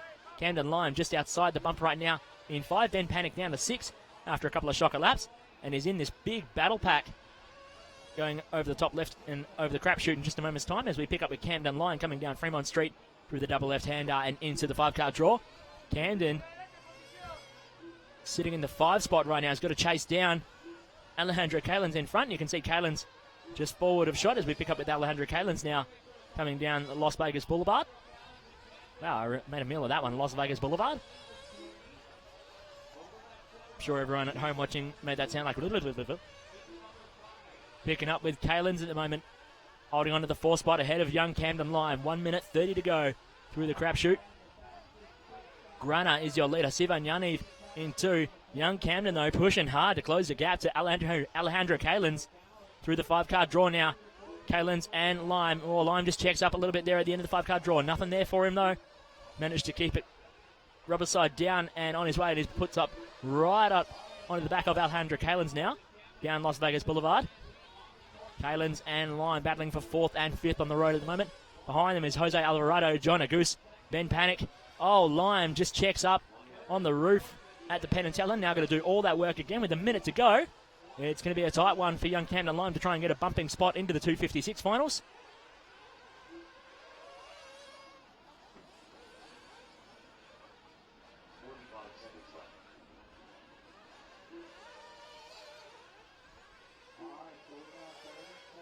Alejandro Kalins now over the poker table. Behind him is Camden Lime. The gap pretty big now.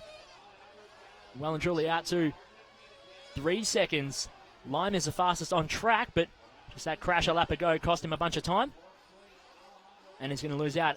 He's going to have to prey on the fact that Kalins could crash with 18 seconds to go. This will be their final time around the circuit.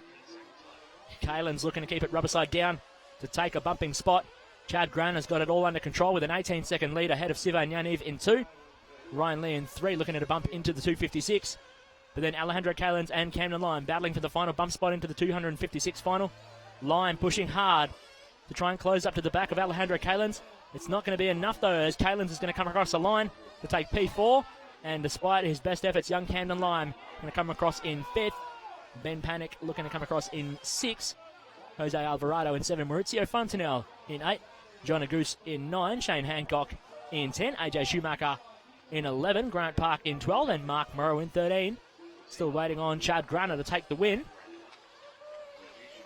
As Grana comes across to take the win. Ahead of Sivan Yaniv, Ryan Lee and Alejandro Kalins. Your top 4 drivers bumping into the 256 final.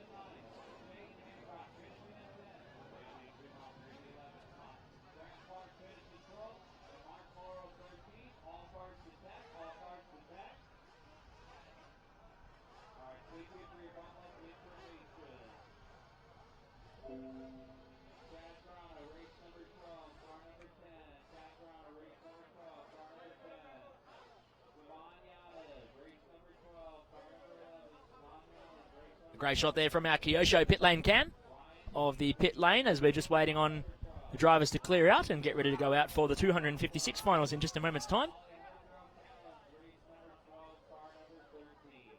On our live RC chat, Chris Gill, we're having a lunch break after the 256 finals.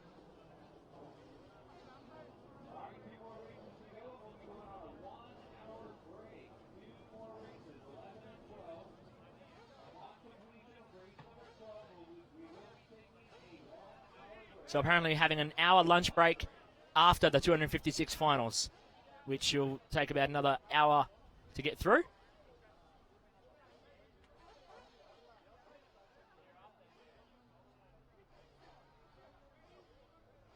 Up next, race number 11.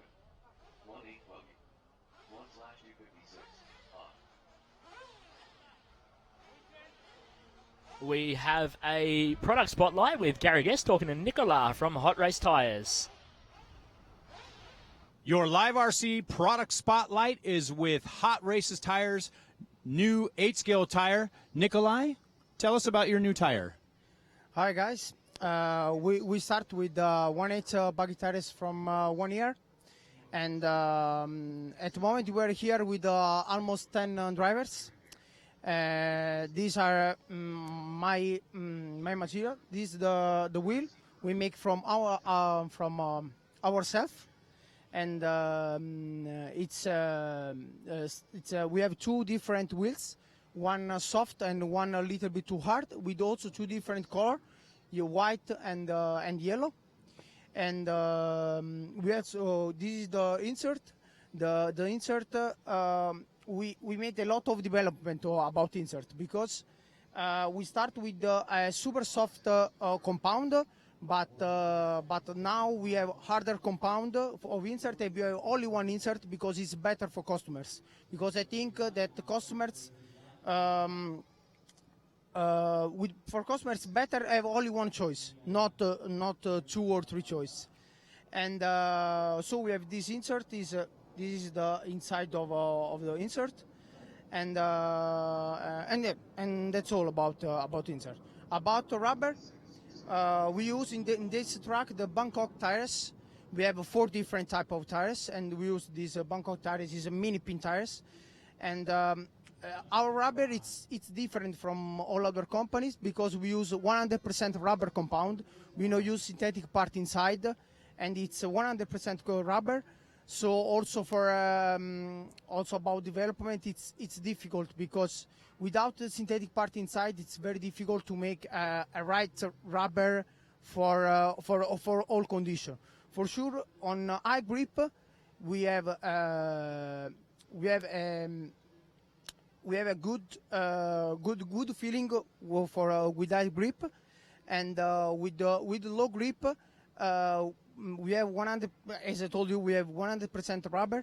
So it's with our tires, we need 2 minutes to put tires in temperature, and because our because yes, are 100% rubber. So that's all also about the rubber, and I think that's all. We are here at our first World Championship. And I am very, very happy about this because our drivers are fast. We have 3 drivers in top 30, so I'm happy. And also some people are very curious about tires and want to check the rubber, want to check all our products. So I'm happy about this, and I hope in future will be better, and we will see step by step. And that's all. Thank you so much. Thank you, Nikolai. So Hot Race Tires has some new 8-scale tires. They're 100% rubber, so you got to get them up to temperature. No synthetics in it. Thank you, sir. Thank you. Thank you.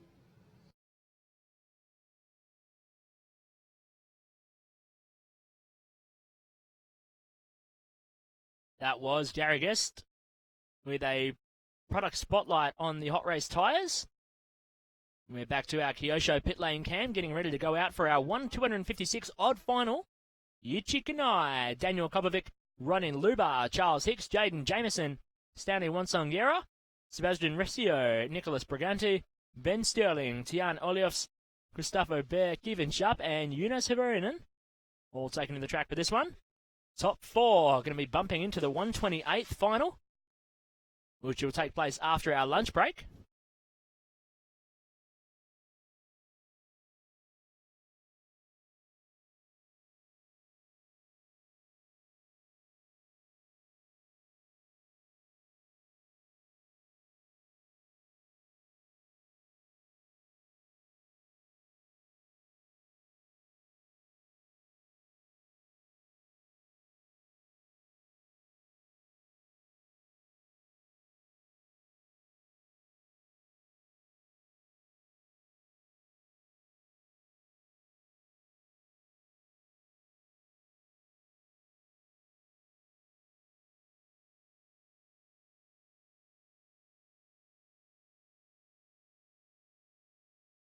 Taking a look in our live RC chat. Our price going to go baby Kiwi, cheering on fellow Kiwi Jaden Jameson. In our YouTube chat, Dallas Davini, does anybody else feel like Tebow's driving like an extraterrestrial this week?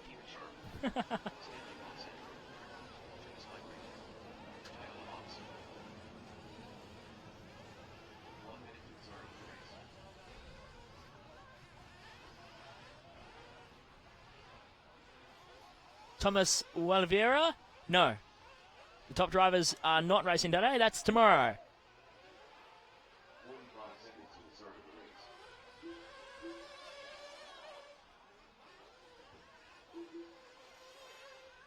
That was from our YouTube chat.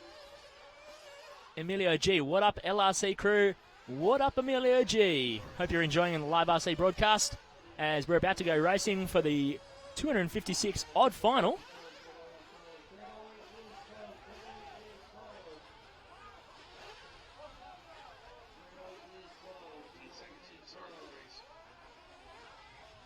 As the pit crews are taking out onto the straight now. Wadeo on the live RC chat. Thank you. I don't feel like I'm doing a very good job right now because I spent the morning asleep in the back of a car. Trying to sleep off my terrible ailment. But I'm back in, the headache's gone. I have a voice, which is good. And I'm going at it alone at the moment. While Aaron Waldron is making himself a sandwich. Or as we call it in Australia, a sanger.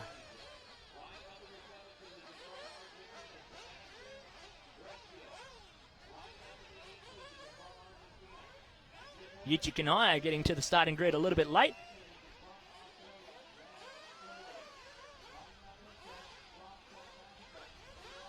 So Yichik and I, Daniel Kobovic, Ronnie Lubar, Charles Hicks, and Jaden Jameson starting 1 through 5.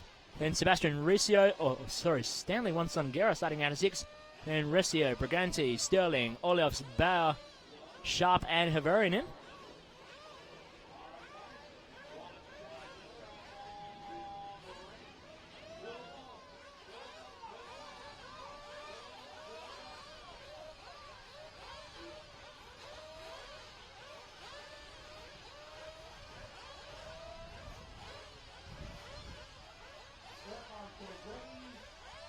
And cars are up.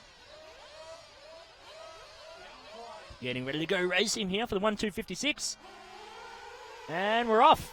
20 minutes of racing on the clock. Kanai leading out into Binion Horseshoe. Oh, a bit of carnage behind him. In the back of the field. I think that's Kevin Sharp going all the way to the back of the field. Well, was only in 12 to start with, so not a big drop for Kevin.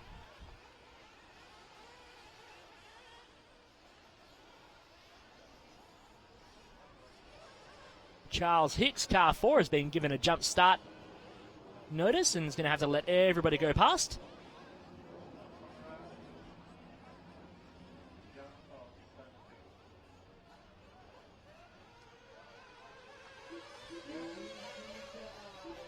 Everyone coming across the line now. Kanai, Kobovic, Jameson and Luba, your top 4 at the moment.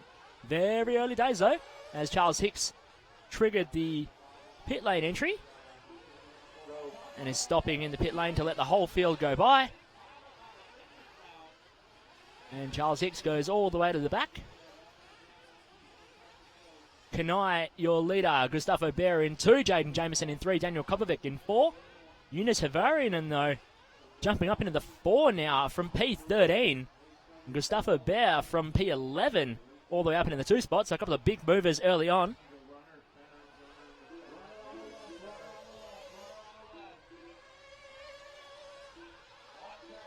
Stefan Miller saying, go Ronnie Luba in the YouTube chat. Well, Luba currently in P7. Early days yet, though. Plenty of time to move forward.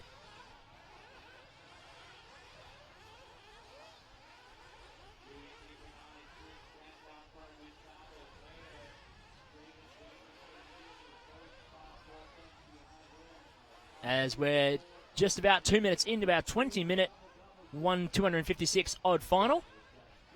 Kanai leading out Jaden Jameson in the 3 and Daniel Kopovic now in 4. But Kopovic has Eunice Havarian for company. So the battle for 4 and 5 as Havarian goes up into the 4 spot now. Gustavo Bear dropping down to P6. So car 13, Eunice Havarian.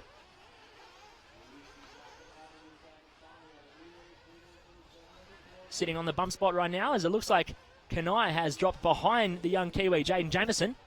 What a feeling it must be to be a young 13-year-old Kiwi driver leading out from a former world champion. Like, that would be awesome. I get excited when I beat Josh Payne at a club day.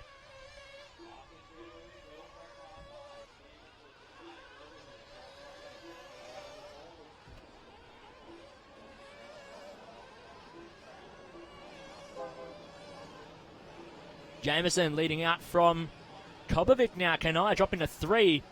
Havarian sitting there in 4.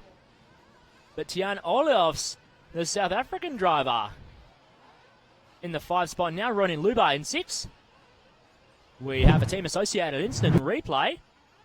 Check out this one. Oh, Jameson checks up on the pipe. Goes the short option. And then they all crash around him out of sympathy. How's that? Lucky break there for the young Kiwi driver, Jaden Jameson, as Kanai goes firing off into the distance. And Kopovic going to the point now. Jameson into 2. Kanai putting the pressure on him. Bumper to bumper, coming over to Penn and Teller jump. And through the empty pocket. Now Kanai puts a move on Jameson. Over the anti-up. Side by side into the crapshoot. Oh, Kanai gets a bit too tight. Hangs up over the curb and rolls it over.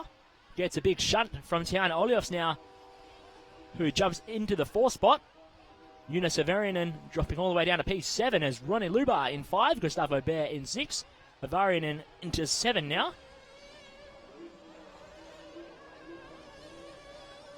In our live RC chat, K. Gombi. Was any track work done before the start of the day? Nope. And there will be none done before the start of the finals tomorrow either. Track's gonna deteriorate. It's making it fun for us. Waldo's doing a little jig with a mouthful of sandwich.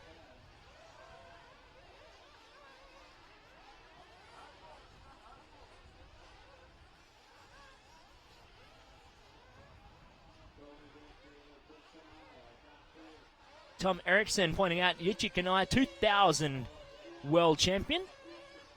Currently running in P3 in the 256 final. Here in Vegas too. Bit of a throwback for Kanai.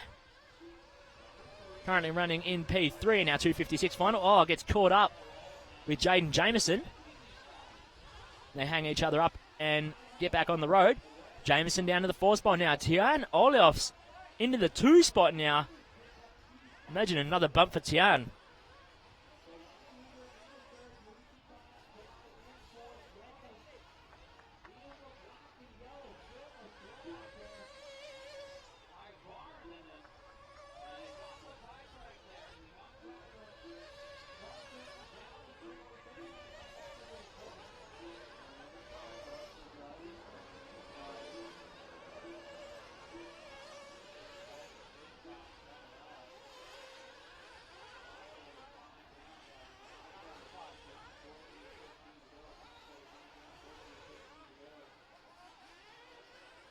Car 5, Jaden Jameson has been given a rough driving warning as Jaden drops all the way down to P6 now, outside of a bump.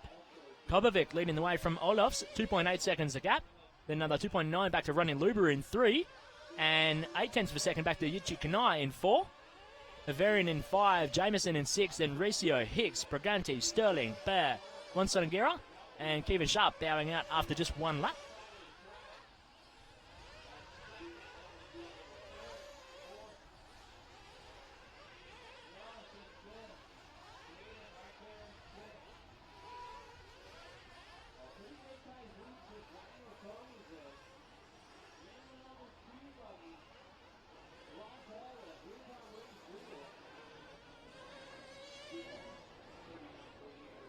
.645 down, 13.15 remaining in our 1:256 odd final.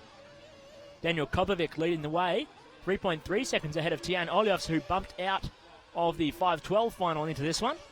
Currently running in P2, Yichi Kanai in 3, Ronnie Luber now into 4, Jaden Jameson in 5, Eunice Havarian in 6.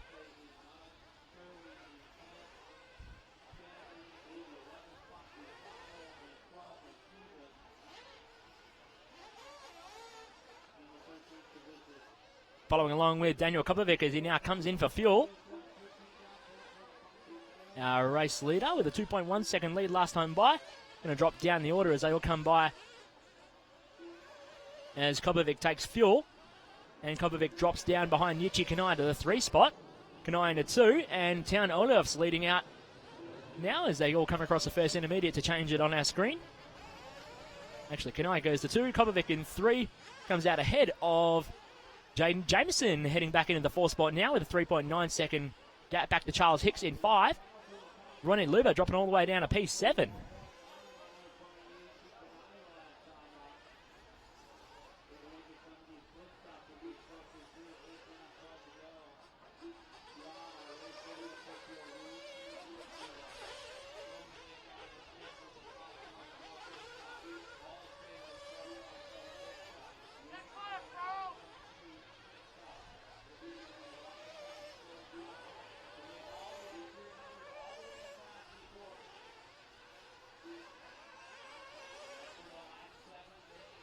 .8:30 down, 11:30 to go. Kobovic leading out from Jaden Jameson, who bumps into the 2 spot now. Yichi Kanai took fuel, dropping down to P5. Jameson yet to take fuel though. He's got a 5.8 second lead over Tian Oliofs in the 3 spot. So if Jameson took fuel, he would be able to hold on to his current position.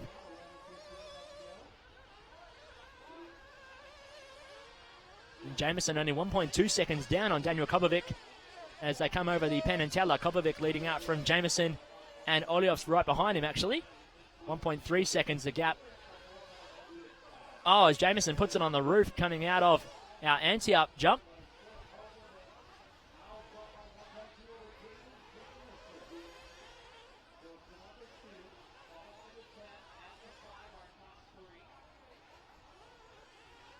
Race Day Hobbies on a live RC chat saying, is there any way you can determine who has bumped the most?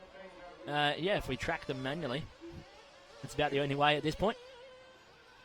Kobovic leading out from Oliofs. Jameson in 3, Kanai in 4. Eunice Havarian now into the 5 spot. 3.8 seconds down on Yichi Kanai in 4. Oh, Kanai gets all out of shape off the Penn and Teller, just catching that hole, the empty pocket in the landing. Now Eunice Havarian goes into the 4 spot. Kanai going to put the pressure on him. Coming down Fremont Street. It's a battle for 4th and 5th between Havarian and Kanai. Jaden Jameson has yet to take fuel. He was going 10 minutes in the qualifiers, as he's now in for fuel. And he's going to drop all the way down to P5 after taking fuel. Well, Eunice Havarian triggered the line by mistake.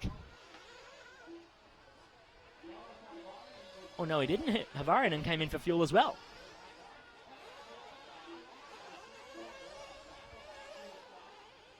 Oliofs, your leader from Kobovic in 2. Kanai in 3. Jameson in 4. Havarian into 5 now. And the benefit for young Jaden Jameson, well, that'll be his only fuel stop for the race. Following along with Yichi Kanai now. The year 2000 world champ right here in Las Vegas. Been having great memories and flashbacks of being here in Vegas, winning a Welts.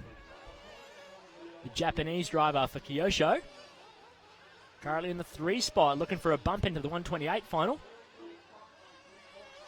Started out at P1 in the 256. Behind him, Jaden Jameson in the 4 spot. Yunus Havarinen in the 5, trying to look for a bump. Has to get past Jameson if he wants to get it done.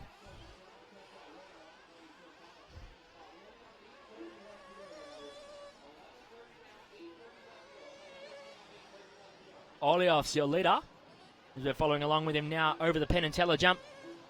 Just missing that hole nicely. Olioff's bumped in from the 512 final.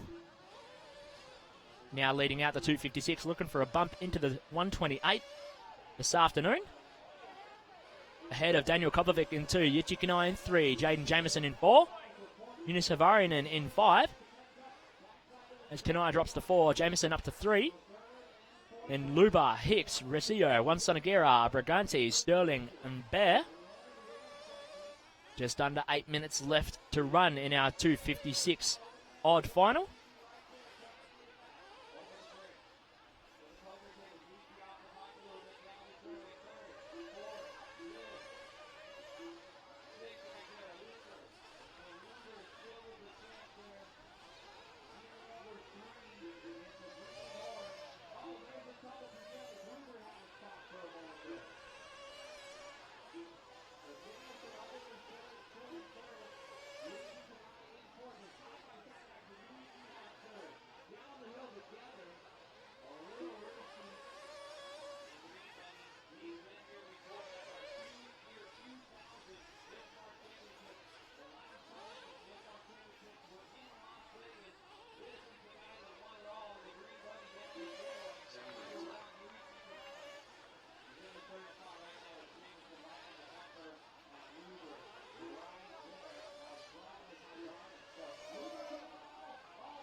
$13.20 down, 6:40 to go. Tian Olioff's in the 1, Daniel Kopovic in 2, Yichi Kanai in 3, Jaden Jameson down to the 4 spot now. Yunus Havarinen in the 5, and they're all pretty close going through the 5-car draw now. You can see Kanai, Jameson, and Havarinen 3, 4, and 5 down the Las Vegas Boulevard.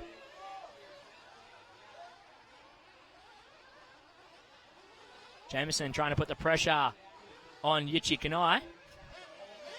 Kopovic leading out with 3.7 seconds ahead of Tian Olioff's in 2. Yichi Kanai holding down the 3. Just ahead though, Jaden Jameson and Yunus Havarinen in 4 and 5. Battle for 3, 4, and 5 still raging on. Jaden Jameson holding down the 3 spot now as Kanai had a wreck earlier in the lap. He's going to drop all the way down to P6 as Ronnie Luba buying into this fight now in the dying stages of our 1/256 odd final.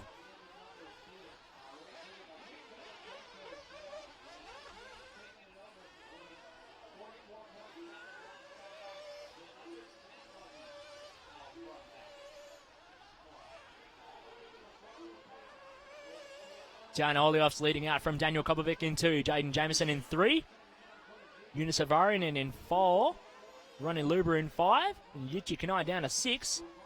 Still battling it out as we catch Jameson just firing into the pipe on the freak show. He's got Havarinen for company behind him. And not far forward to Daniel Kopovic in second either. Our top 4 drivers covered by just 9.3 seconds with 4 minutes 45 left to run in our 1/256 odd final.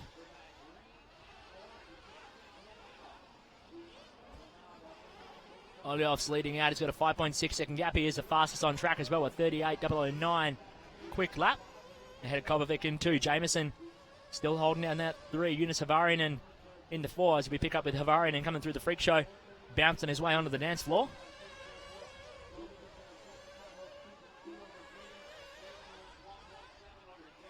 Yichi Kanai falling 9.9 seconds off of Havarinen now. And Havarinen on the safe option over the Penn and Teller, just singling in.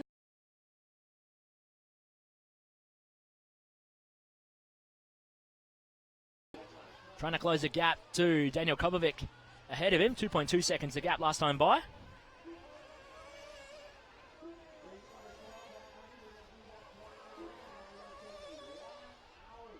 Young Kiwi driver looking for a bump into the 128 final.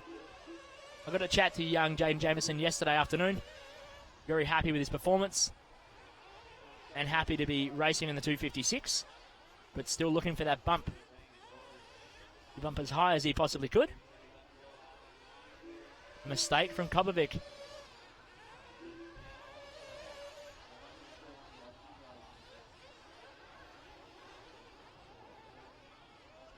Tian Olaf's out front by 3.5 seconds. He does have the fastest lap of the race from 7 laps ago, a 38.009. Daniel Kobovic running second, Jaden Jameson third, and Jonas Varinen fourth. That is the final transfer spot.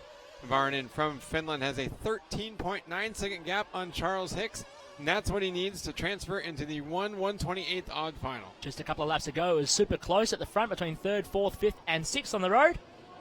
Jameson holding down the 3 spot now, 3.7 seconds off the back of Daniel Kobovic. Varinen in the 4, bumping from the previous final. Tian Oliof's really bumping through from the 5.12, having a solid run right now. 4.5 seconds up on Daniel Kobovic in the 2.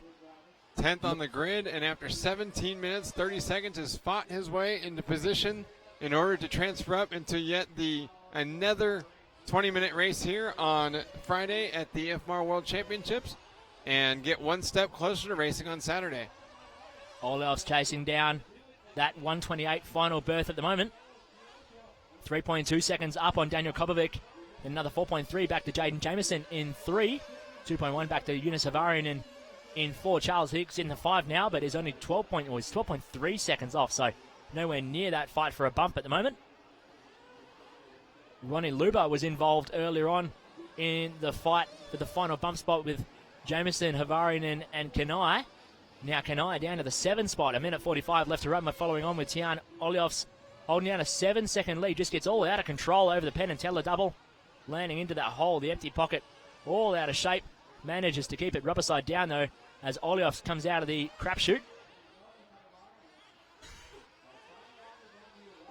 With a 7-second lead over Daniel Kobovic in 2. 1.9 seconds back to Jaden Jameson trying to close the gap to Kobovic.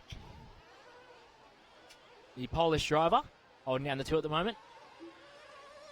Jonas Varinen, the Finnish driver, in the 4. 10.3 seconds down on Jameson.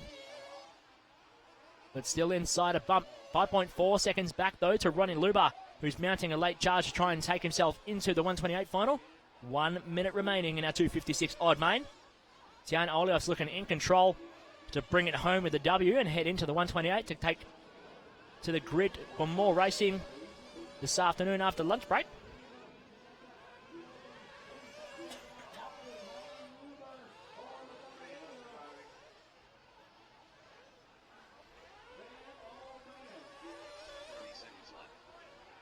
Oliov still leading out from Kobovic. 25 seconds left on the clock with a 5-second gap back to the Polish driver, young Daniel Kobovic.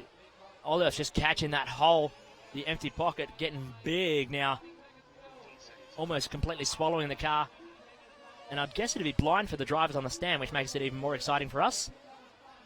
Another 5 seconds back to Jaden Jameson, the Kiwi, in the 3 spot, and 11 seconds back to Jonas Varinen in 4, Ronnie Luber in 5 as time has expired. And it's going to be Tian Oliofs over the poker table and onto Las Vegas Boulevard to take the win in the 1/256 final odd and earn himself a starting spot in the 128 final after the lunch break today. Daniel Kobovic coming home in the 2. Oh no, and it looks like Jaden Jameson, something's happened to him and he's having a long lap. Might not come home with a bump. Jonas Varinen coming home with the 3. And Jameson looks like flamed out on the last lap. Charles Hicks gets the spot into the 128 final. Yichi Kanai in 5, Wansangera in 6. Jameson in 7. A minute-long lap, the last lap. Well, you take the gamble on fuel, that's what happens. And Charles Hicks, the US driver, earning a spot in the 128 final on the last lap. A nice little last-minute move there for Charles Hicks, getting around the 2000 IFMAR World Champion Yuichi Kanai as Tion Olaf's taking the win. Daniel Kobovic second, Jonas Savarin third, Charles Hicks fourth, Yuichi Kanai rounds out the top five, then Stanley Wong Sonogara sixth, Jaden Jameson seventh, Ronnie Luber eighth, Sebastian Rosillo ninth, and Ben Sterling finished 10th. And Gustavo Bayer, Nicholas Brigante, and Kevin Sharp rounding out the finishing order 11th through 13th. Did want to point out, as in the YouTube chat room, Daniel Kobovic is from Norway, yes, but Norway does not permit a pro license until I believe 16 or 18. And so he actually is competing at the race as a Polish driver, even though he is Norwegian. Same thing for Malin Carlson, is Norwegian but competes in Sweden for the same reason. BSY Man, the youngest driver here at the World Championships, is 9 years old. That's Zamir Ramutar, I think. from Trinidad and Tobago, yeah. Daniel Kobovic, I believe, is 12 years old. Jessica Paulson is 13. Good. Tebow is not in the final. No one goes straight to the main event. Everyone has to run a semi. Yeah, everybody has to race for a spot. Tom Erickson, no, not all participants are considered pros, but I believe it's just simply the way that Norway does their racing licenses, which is something we don't have here in the U.S. It was something related to that because I remember talking to Malin's father about the same thing. Looking into our live RC chat room, Charles Hicks having a couple fans in here. R. Price 888 cheering on Jaden Jameson as well. Proud of Jaden for racing against an ex-world champ for 20 minutes.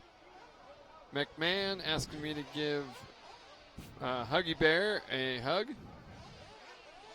Who's Huggy Bear? Bill Hagen. Okay. Haagen-Dazs.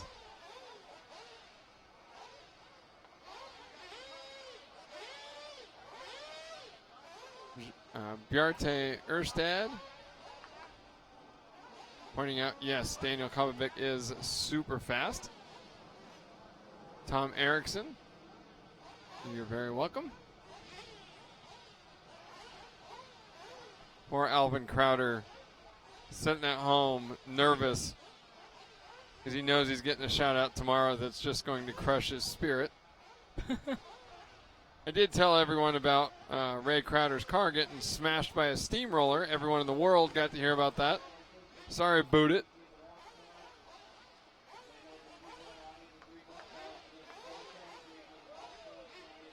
Rizod and YouTube, yes, if Tebow crashes out of the semi or he breaks or has a bad run, he would not make the final.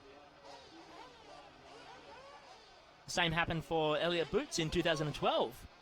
TQ'd the event and then broke in the semi. Yep. Didn't get a chance to race for the show.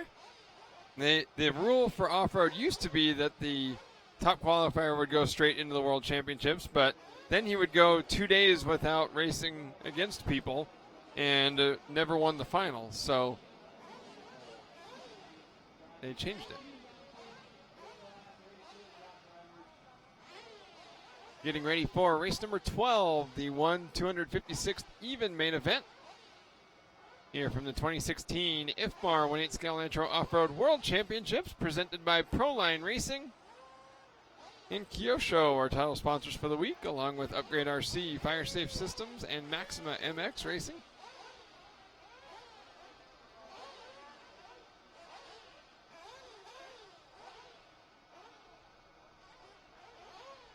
Getting ready for a start here. You can see our Kyosho pit lane cam as we are about to get underway very soon for our 256 even final.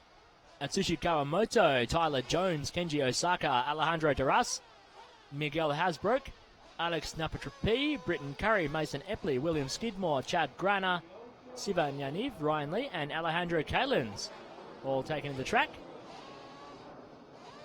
Grana, Yaniv, Lee, and Kalen's all looking for an extra bump. We send him into the 128s after the break. I thought you just said cinnamon. Cinnamon.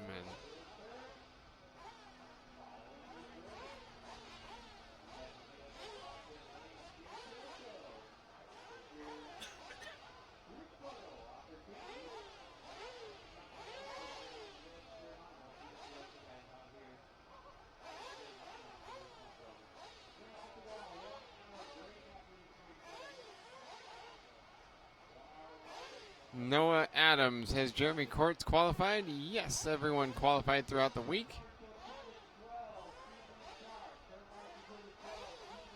Giving a shout out to Brad Kendall, Bob Kendall's brother, watched online. Hello, Brad.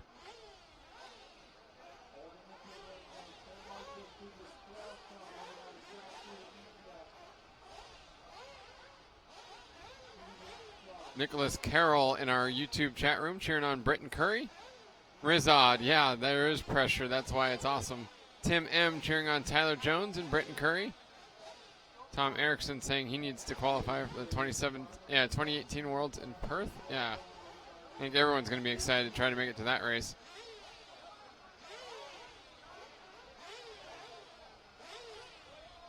Lars Arvastson, yes, we are racing down to the 1/16th finals today, starting with the 1/8 finals tomorrow. The two boxes sticking out from the podium, Andrew Shrek Beaumont on YouTube, are for wheelchair access on the driver's stand.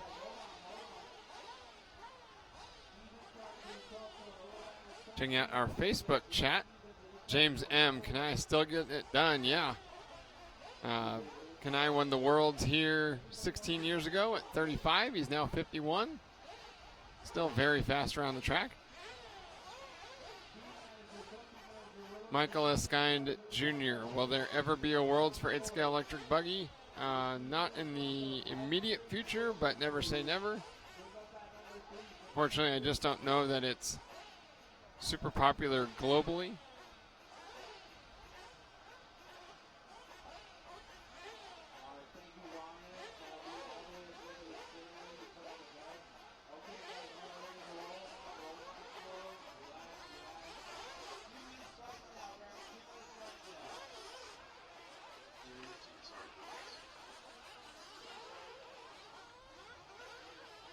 Mark Santamaria on YouTube giving me a shout out. Thank you, Mark. From all of us here at Live RC, Mark giving us the shout out on behalf of his On the Tone podcast crew, including Tyler and Jeff.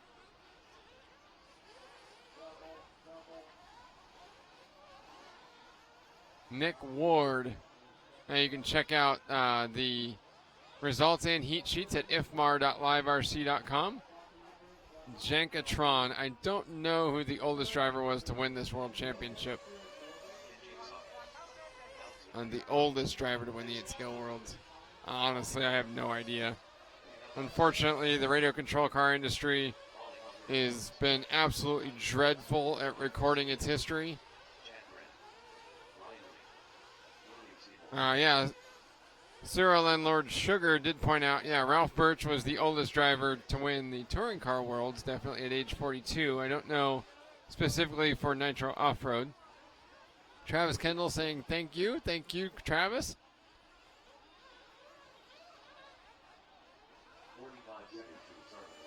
A.E. Keel giving himself a shameless plug. Tony Herzog, the final will start tomorrow at 6 p.m. local time. Alan O'Brien, I'm not falling for that one again.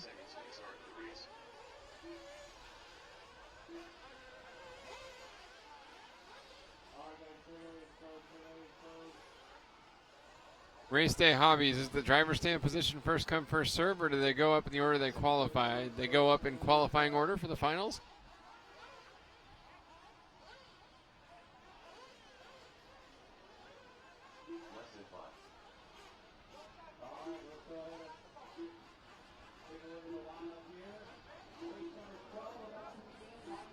Hello to Kelvin Tan in our Facebook chat. Here is RC Tracks of Las Vegas owner Chris Tocco. Oh, grabbing somebody's starter box. So that's why they put the blocks out there, because you're not allowed to take a starter box with you to the starting grid. That makes sense. Willie Adams on Facebook saying his battery died, so now he's back home and watching again. And I've had a lot of people in our various chat rooms saying that they're just blowing through data and cell phone battery watching. Good. Yeah.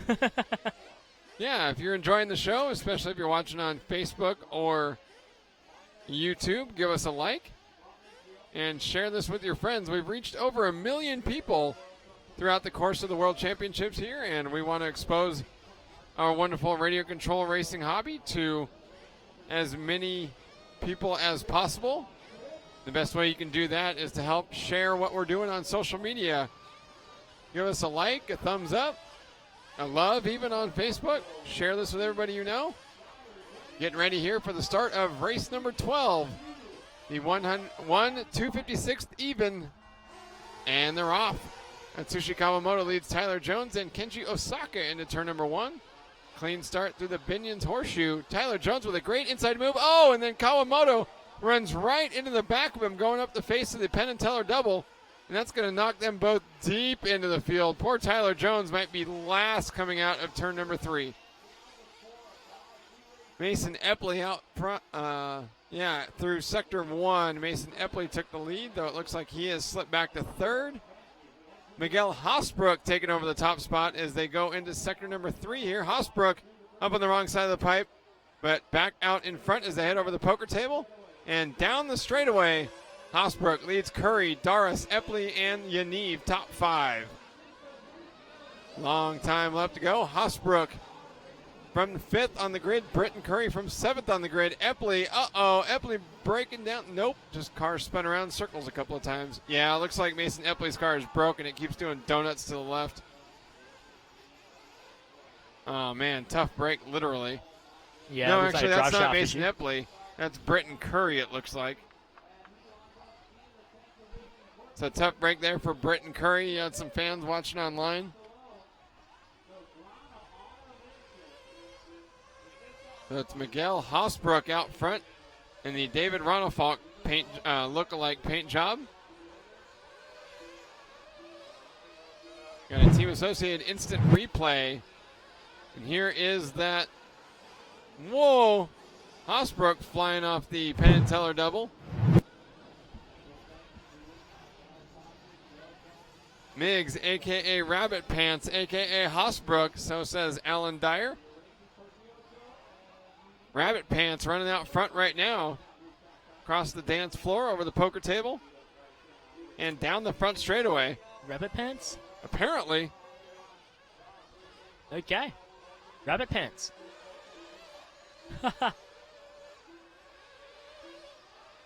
Hosbrook, Doris, Epley, Grana, and Lee, top 5. Only top 4 going into the 1/128th even final. Leap and Lenny, I don't believe Offna has won a world championship yet. Jonathan Shanklin, yeah, Tyler got screwed. Jonathan Shanklin on our YouTube channel. A.E. Keel, no stop and go for the guy who cross-jumped Jones on YouTube. Yeah, I mean, unfortunately, that's the problem with saying that you're going to call rough driving is it's impossible to, what's the word I'm looking for? It's impossible to determine what was an accident and what wasn't. So,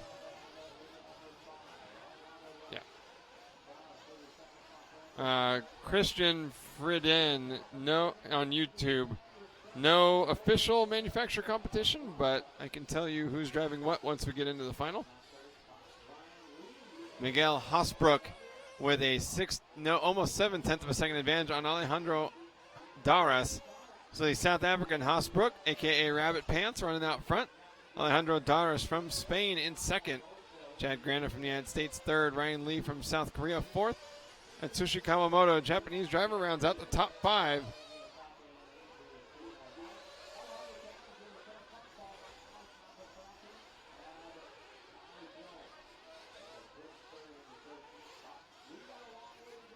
Here is the battle for the lead between Miguel Hosbrook and Alejandro Daras.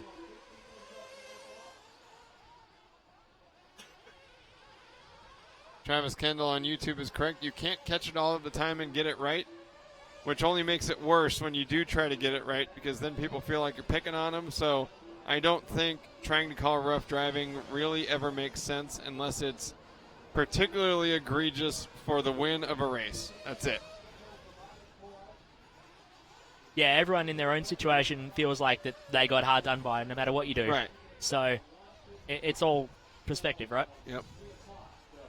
Yeah, if you're worried about car-to-car contact, take the turn marshals off the track. Because if people know that they're not going to get flipped back over, they're going to be way less likely to touch wheels. That's it. Make the tracks easier, take the turn marshals off the track, call it done. Anyway, Rabbit Pants leading the way by 0.6 of a second as Alejandro Daras just went by him heading into the crapshoot section.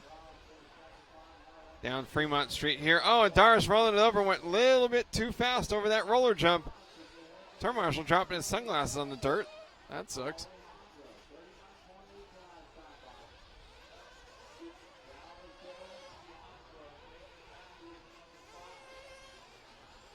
Osbrook rolling it over through the Binion's horseshoe, but able to get back going again without incident.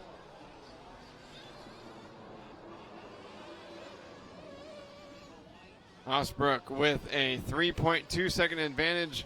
A little bit of breathing room now.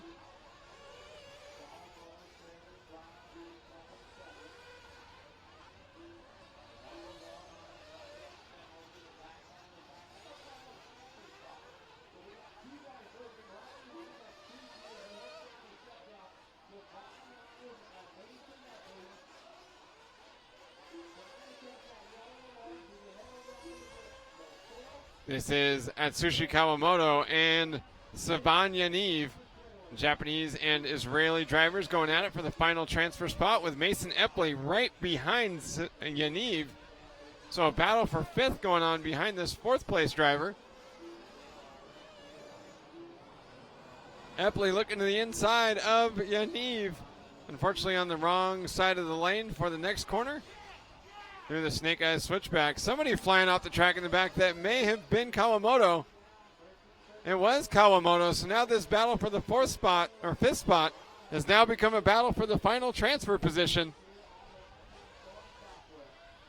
Yaniv has it right now. Mason Epley trying to catch back up as Yaniv very fast on the right side of the track. You see the drivers moving all the way to the edges of the lanes.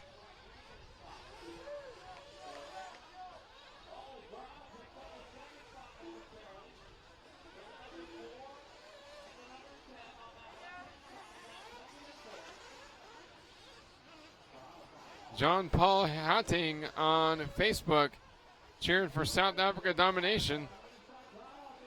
Oh, Neil Bancroft pointing out Hosbrook means rabbit pants when translated from Afrikaans to English. I don't know if that's true, but it sounds good.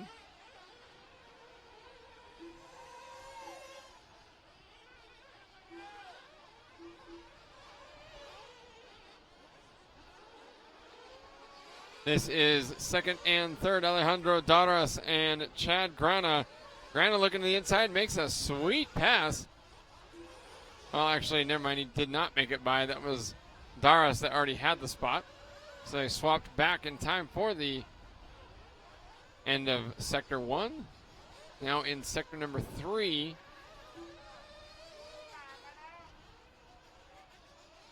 Grana was slower in Sector 1. Much faster in Sector 2. And then Daras was faster again in Sector 3, so they're still 0.7 of a second apart.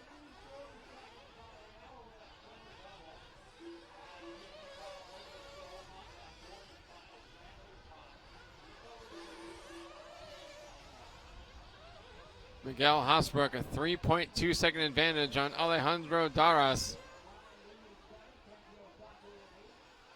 And then Daras and Grana, great battle here for second and third. Atsushi Kawamoto by himself in fourth. He's 4.2 seconds behind Grana and 6.2 seconds ahead of Mason Epley.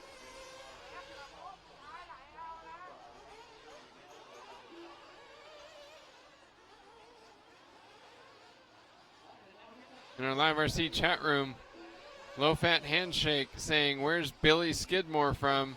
And does he realize what an awesome racing name he has? He is from England, and I'm not sure.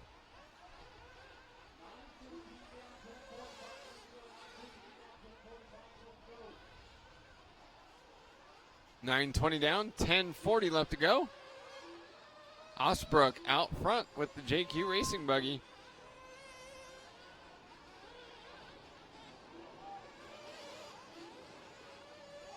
Quagrain making it into Saturday competition straight out of qualifying.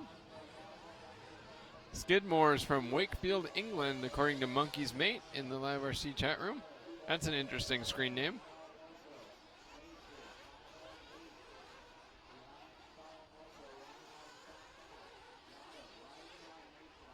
Andrew Shrek Beaumont on YouTube. Can you ever see a Worlds on AstroTurf? Well, we just had one for 10 scale last year in Japan.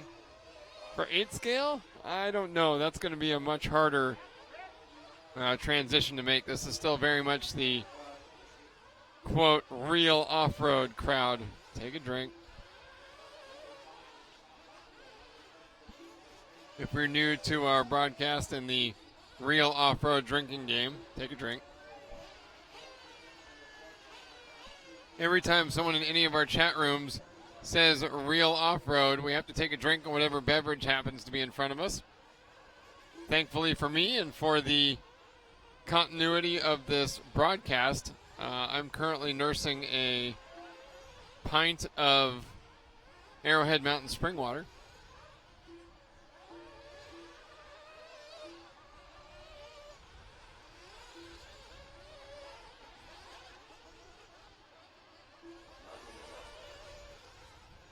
$1:15 down, 8:55. I'm sorry, 11:05 down. Goodness, 8:55 left to go. Miguel Hosbrook on a Sunday drive, but it's only Friday. Climbing up from 5th on the grid early in this race and has been solid throughout. Still a few minutes away from the overall. From the second round of pit stop, sorry. Stuntstein in the live RC chat room asking how many go into the final main, 8 or 12? There's no one in the final right now. We believe it's going to be 12 drivers. It would be the top 5 from each semifinal, and then the fastest 6th and 7th place finishers from either race. Christian Freden in the YouTube chat room. That's the crux of the whole game. It's hard to drink fast enough to keep up with the real off-road drinking game. Drink.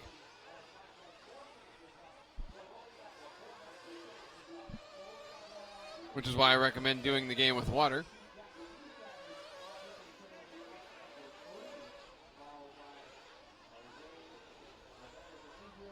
Travis Kendall, that's dangerous on YouTube. Yep.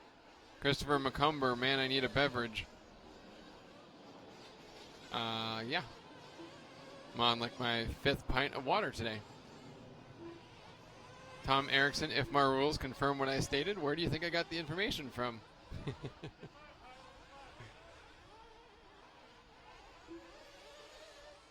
Oh, man. Sewer Landlord Sugar just said it again. Drink.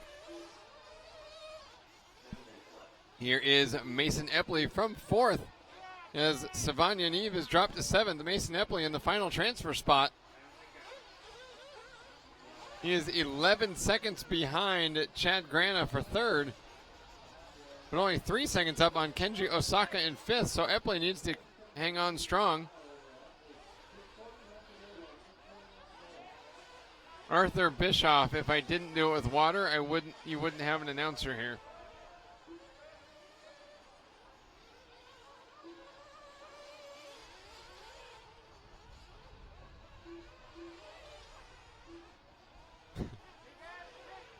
Six, 13:45 down, 6:15 left to go. Epley out of shape through the empty pockets. Up over the left side Step up, jump up the Hoover Dam, across the double down and Fremont Street, over to the 5-card draw. Through the freak show, across the dance floor. Nice and smooth through the hangover.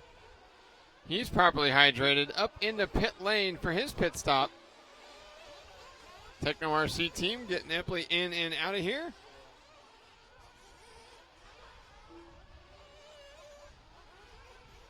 Epley had a 3-second gap to Atsushi Kawamoto.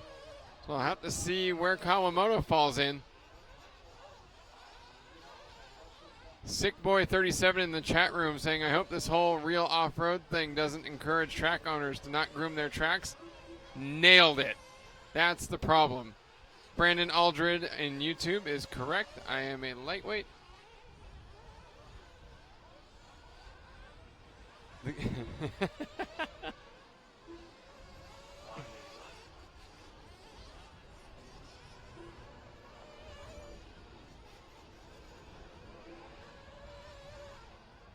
$15-10 down, 450 left to go. Neurotoxin in YouTube saying Jared or Ty will win. That's a fairly safe bet. Maurizio Ortiz saying or Cody King. Rizod in YouTube saying confident that a confident Tebow versus Angry Mayfield would make a great final. Well, it has before. Mason Epley running 2.4 seconds behind Atsushi Kawamoto. Kawamoto trying to make this race on one stop. And his first stop came at 10:50. Oh no, and Mason Epley crashing after the Penn and Teller double. Here is Atsushi Kawamoto up the Hoover Dam. Across the double down, taking it easy. Well, Kawamoto's got huge fuel mileage, going 1050 on a tank. That's incredible. And unless the Japanese driver makes a mistake, he should be able to hang on to the 4th spot. He is 9.1 seconds behind Chad Grana. And now 6.9 seconds separates Kawamoto to Kenji Osaka in 5th. Tyler Jones moving up to 6th. Mason Epley dropping to 7th with that bad lap.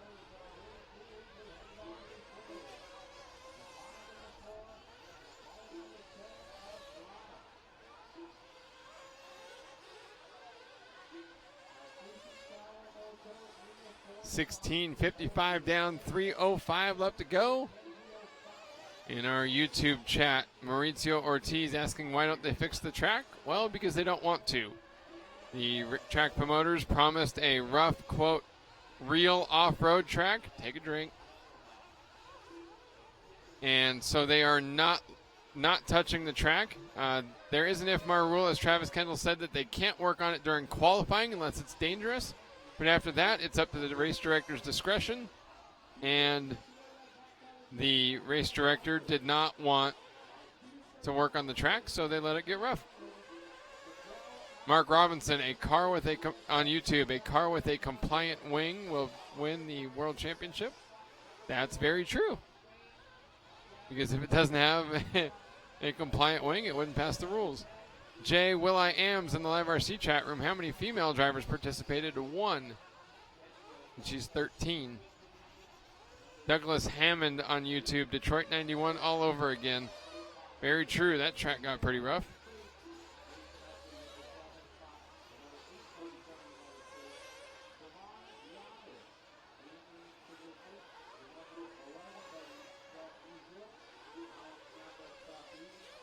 $18.15 down, 145 left to go. Following along with 4th place driver Atsushi Kawamoto, who's got a lapped car behind him.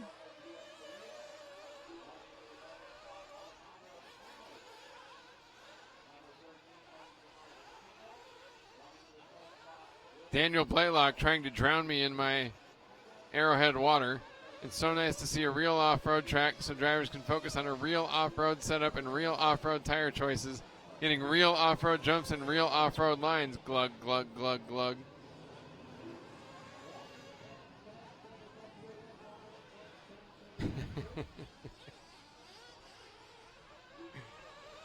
Brandon Aldred, nothing's wrong with this. It's just different. David Grunill, that's an interesting point. I think sometimes the track needs to be fixed where it gets to a point it detracts from the racing. The problem is determining where that point is. Team Lewis Racing in the Live RC chat room pointing out that, yes, Jessica Paulson is very fast. Smokin' Jay, her name is Jessica Paulson. I believe she's right around the 70th spot.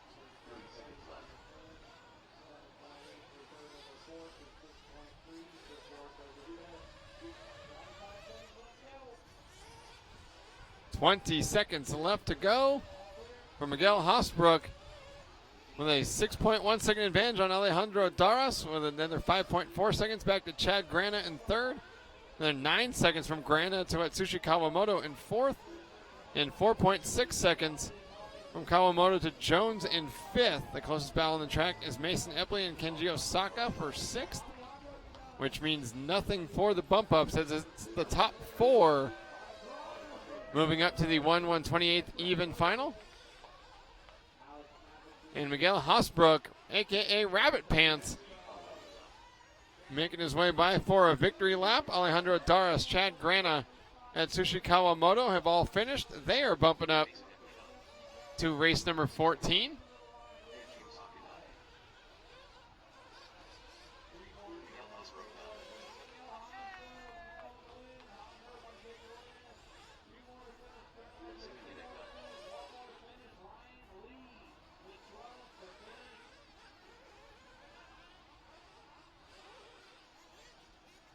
So the master clock coming to a close here. Everyone finishing up the race except for, looks like Ryan Lee and Britton Curry.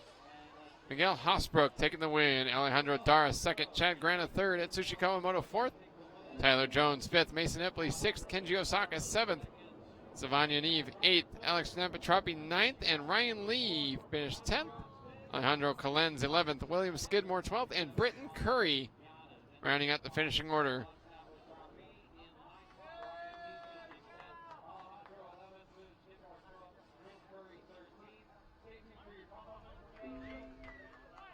Alan Dyer in the Live RC chat room shouting out, "Well done, fantastic drive, Miguel Hosbrook." Yes, it was. Incredible job bumping up yet again. Rabbit Pants killing it today. Perhaps had some extra poor luck in qualifying. Jessica Paulson qualified 70.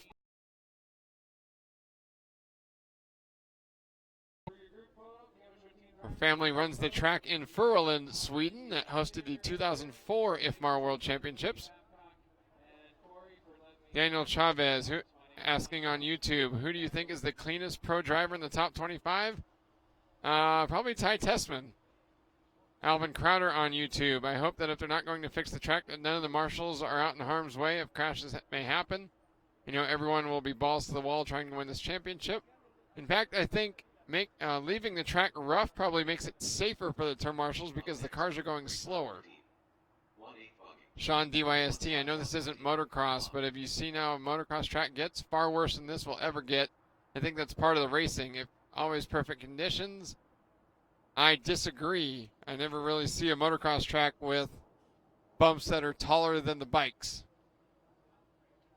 So, as an order of scale, if you have a tire that is 3.8 inches in diameter and a hole that is 8 inches deep, that's like having a 5.5 foot tall rut on a motocross track, and that doesn't happen either. So, yeah. Burmy Guy RC in our Live RC chat room. Yes, the track is rough, but I've seen rougher the Silver State track. At Boulder used to get way more blown out than what Toko has done, was design a track that can still be raced when it gets blown out. Excellent point, Burmy Guy. This isn't even close to the roughest track we've seen here in Vegas. McMahon, I have. Those aren't naturally occurring ruts that don't get 5 feet tall. I mean, it's not a rut at that point, it's a jump.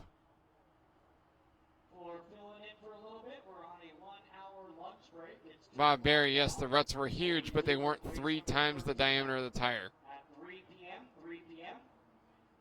A.E. Keel in the YouTube chat room, hashtag science. Yeah, that's my problem apparently. 1 hour lunch break. 1 hour lunch break. Kay Gombe pointing out in the live RC chat room, dirt bikes don't have the power to weight ratio of RC cars either. Just another reason why using full size comparisons don't matter. This isn't the same thing.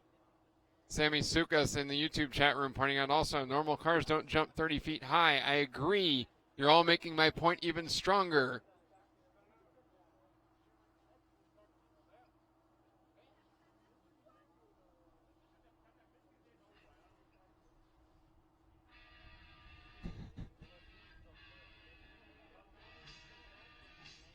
Yeah, Bob Barry in the live RC chat room.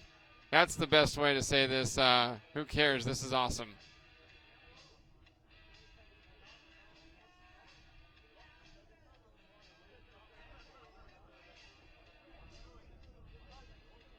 Kenmore Washer, what do I think is better, Truggies or Buggies?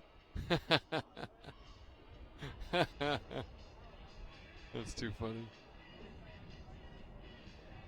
You are watching the 2016 IFMAR 1/8 Scale Nitro Off-Road World Championships presented by Proline Racing and Kyosho, along with our silver level sponsors Upgrade RC, Fire Safe Systems, and Maxima MX, and our bronze level sponsors for the week, aka Products, J Concepts, RC Car Action, MKS Servos, Team Associated, OS Engines, and Futaba. We now have a 1 hour lunch break before we rejoin the racing action with the 1/128th odd final starting at 3 p.m. local time here at the RC tracks of Las Vegas. See you in 1 hour's time.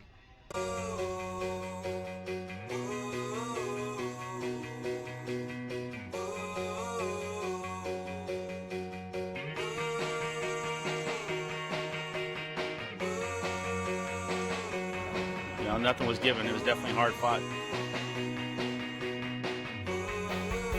Makes you appreciate that much more. And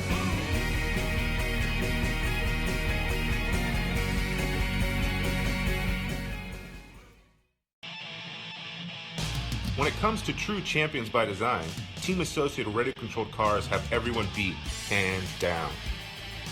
With multiple national and world titles won over the decades, it's no wonder Team Associated RC vehicles are the highest performing cars and trucks on the track today. So get behind the wheel of your very own Team Associated radio-controlled car or truck and be part of the winning team. Will you be the next world champion?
They've got a few new parts. You can just carry a lot more speed everywhere, honestly. It jumps really good. It's just got more grip, more steering, more traction in the corners. It's a good improvement. You push it a lot harder, and it's a lot easier to drive. Big improvement when you put it down straight away. I had to adjust because there's so much more steering. Yeah, no, it's moving in the right direction.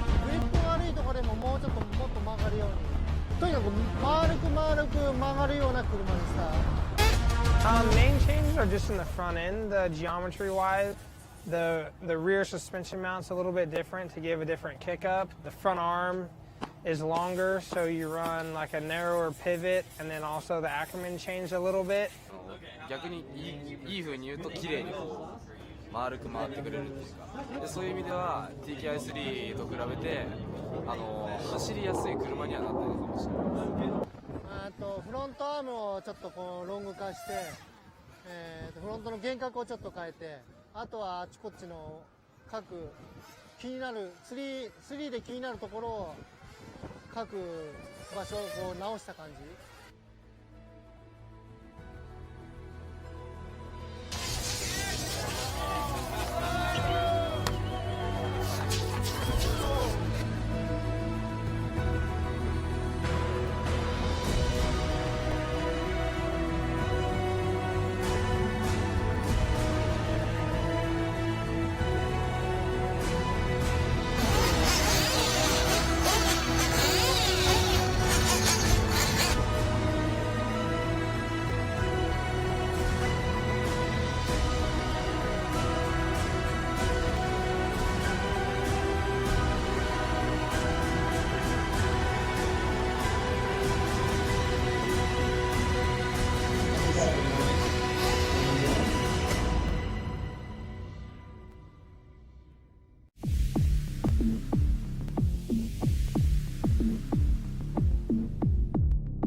Feeling the need for speed? Log on to AbsoluteHobbies.com. We stock more of the items you want and less of the items you don't.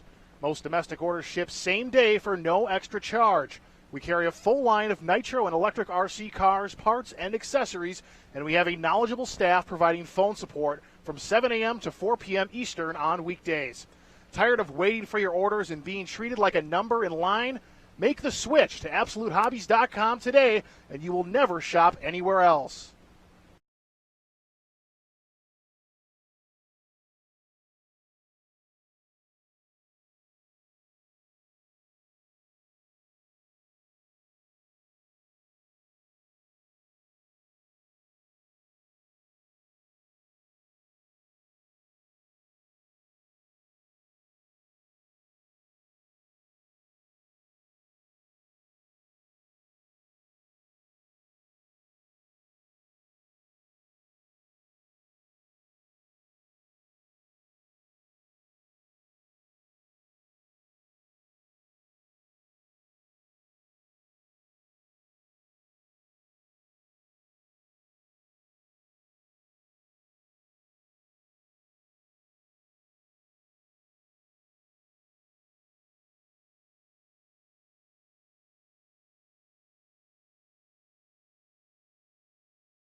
The world titles, we obviously are opening our doors to everybody.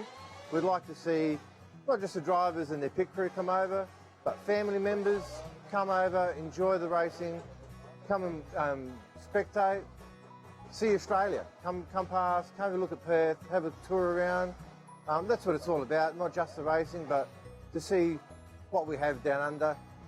So our door's open for everybody. We'd love to see a lot of people from Europe, America, Asia, all come in, have a great time, have a chat to us, and yeah, go from there. I think with the Worlds being in 2 years here at our track, it's going to be pretty awesome for everyone. I mean, the Worlds hasn't been there for a long time, so well, I'm not sure if it has been here at all ever. So I think it's going to amp up the 8-Scar racing team for sure. I think everyone's getting pretty excited for that. I mean, having a World Championship is a big deal for not only club, but just everyone who races in Australia. So yeah, I think it's a really good thing for our racing scene.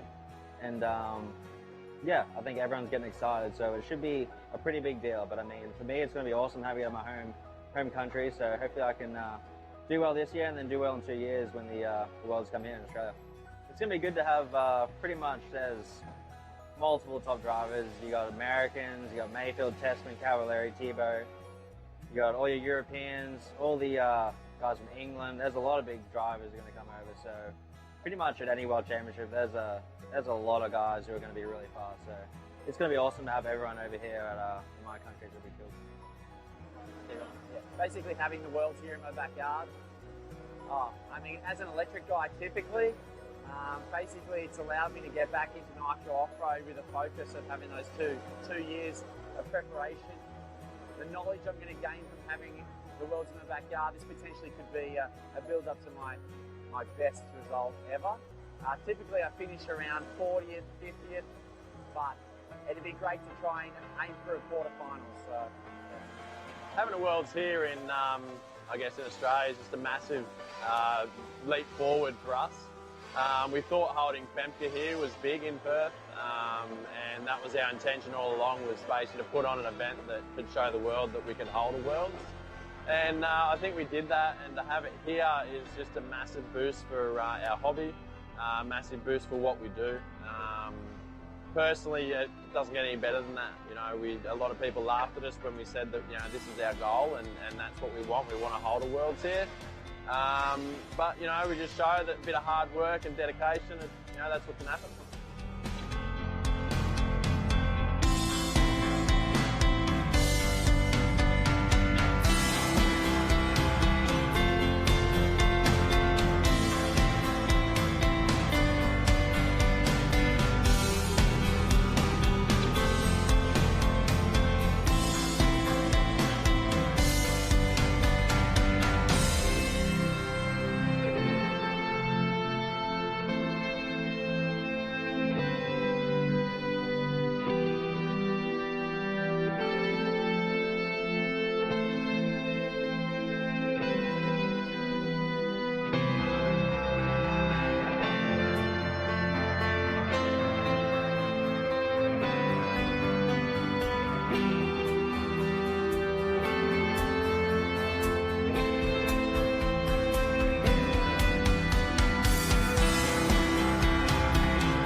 We are here with Jared Tebow. How are you doing, Jared? I'm doing good. Just came off second run on the track, first run today, and yeah, having fun. That's cool. We were talking about the track on our walk over here, and we were talking about Ty Tessman was just up here. He talked about the option line. It's his least favorite part of the track. What's your least favorite part of the track right now, or your most difficult? I don't like pit lane because it makes me get off the track. That's great. That's great. I noticed both times in your both practice runs that Chris Toko was the first guy to run over there and start talking to you. I ran into him this morning, and he was just talking about how pumped he was that you were the fastest guy yesterday. How much does it mean to you? I know it's the World Championships, and you got a big picture going, but with you and Chris being such good friends, this is his track. How much does it mean to you to try to win this World Championship being here in America at his track? Yeah, that would be like the perfect ending to the story, you know. Yeah, it's cool. We grew up racing motocross together, and then, you know, we kind of parted our own ways, and then we ran into each other at RC track probably, I don't know, 5 or 6 years after I stopped racing motocross, and, you know, linked back up and been good friends since. He was the best man at my wedding. I was in his wedding, and now we both have boys that are like same age and both married. And yeah, he's got this track, and I feel good. You know, I think the track's going to suit me here. I think this is best chance for me to win a Worlds. Try not to put too much pressure on myself, but yeah, I mean that would just be awesome. No, I agree. And you know, it seems like, have you been out here testing at all, or you mainly been just driving back at home, or how's your getting prepared for the Worlds program been? Yeah, I after the Worlds warm-up here, I decided I didn't want to come out here and test just because the track was different every time, and the way he was going to prepare it was going to be really similar to the first Silver State he held. So I knew how the track was then, and I just kind of felt like coming out here when it's really hot and when the track's been in, and it's just, you're just going to get a bunch of false knowledge. So I have a race strategy, setup strategy.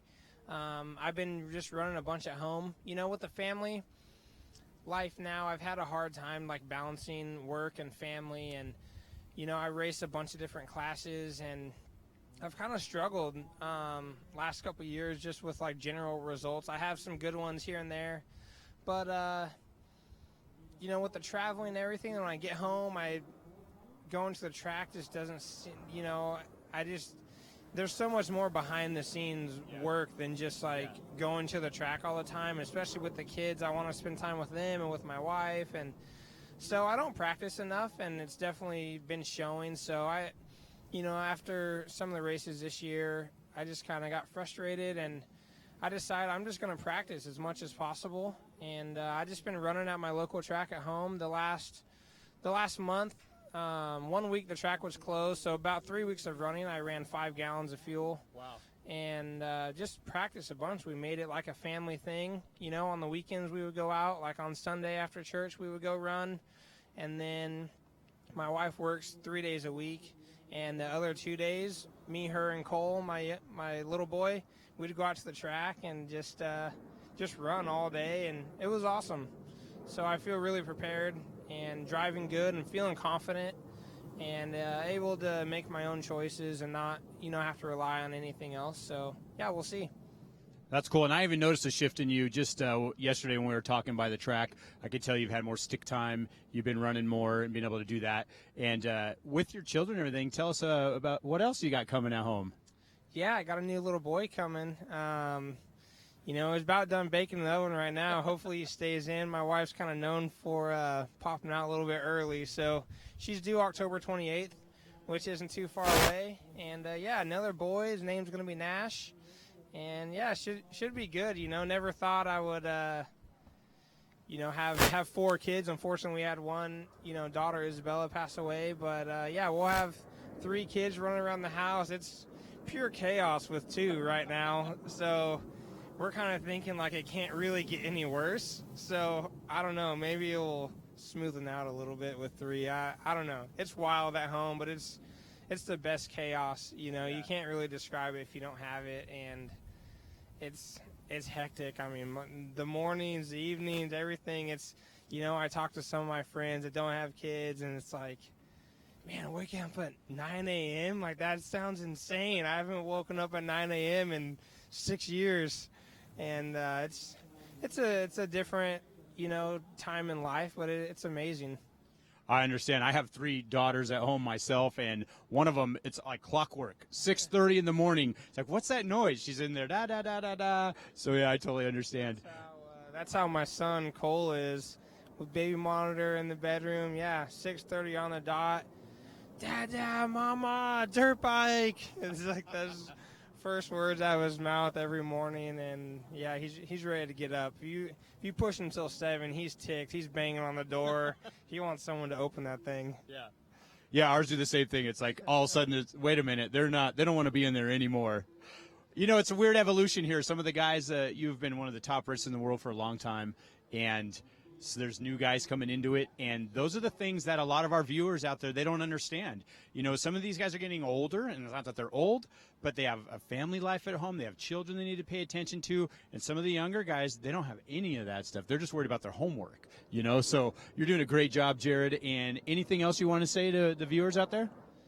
Yeah, it's kind of weird being here in Vegas. This was my first Worlds in 2000, 16 years ago. I was 13.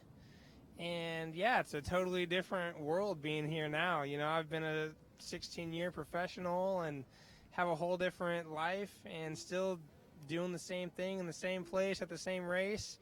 So, yeah, it's kind of ironic, and yeah, thank you guys for watching. Thanks to all my great sponsors, Kyosho, MX, Proline, KO, JTP, and Speed RC, and all my fans and everyone out there. Thanks, appreciate it, and yeah, we'll see how the week goes. All right, thanks, Jared. Back to you guys.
We have caught up with Proline Racing's Daniel Adams here at the 2016 IFMAR 8-Scale Off-Road World Championships. Proline has some new products, and Daniel's going to walk you through some of those. Yeah, we spent a lot of time testing here, obviously through the whole year, and we came up with some exciting new products, one of which is the new tire called the Electro Shot, which was a concept that kind of came from Ty, where he took the center of an electron and kind of bolted on the sides of a hole shot, and that's where the tire was born. So it's got really good forward bite, and definitely going to have better wear than the hole shot itself, and we're really excited about it. So that's one of the new products. Then we also made a stiffer wheel, because we realized that coming here that the stiffer wheels actually work better on the rough track, believe it or not. So new stiffer wheel material as well. And then on top of that, to top it off, we have the new Trifecta lightweight wing. So what we did is we did away with the bolt-on wicker system, and it's already built and integrated into the mold itself now. And then you have a different centerpiece, and then we revised just the shape and the design of the wing. So so far it's been working really awesome, and everybody's pumped on the thing. And we're able to cut them to the proper height and everything too to meet the specifications here for the wing height. So Wingate 2016, that's what we're calling it. Yeah, Wingate 2016. Yeah, kind of came as a little bit of a shock to everybody. I know it was in the rule book. It wasn't really enforced before, and then all of a sudden it was kind of thrown on there. But fortunately, I brought a bunch of wings that weren't already cut out, so we're able to cut them to the proper dimensions, you know what I mean? So, and then the guys that already had them, they were able to bolt on a piece to make them work, So, it was a little bit of chaos at first, but, we've got it sorted out now. We're moving forward. Great. And then how long until these things are going to be in the end user's hands? Yeah, so the tires themselves and the wings will be in stores right after the conclusion of the Worlds. So basically early November, they'll hit the shelves and everybody will be able to purchase them. And if you're at the race, you can always come by and check them out as well. All right. Thank you, everybody. That's Daniel Adams with Proline's newest products here at the World Championships.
Eric Cromer wants to ask Billy Fisher, have you ever used Windex as fuel?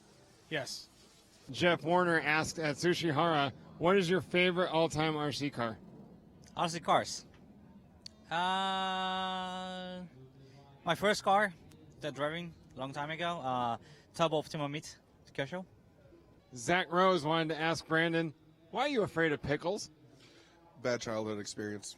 Eric Cromer wants to ask Chris Wheeler, is everything you own red? Just about.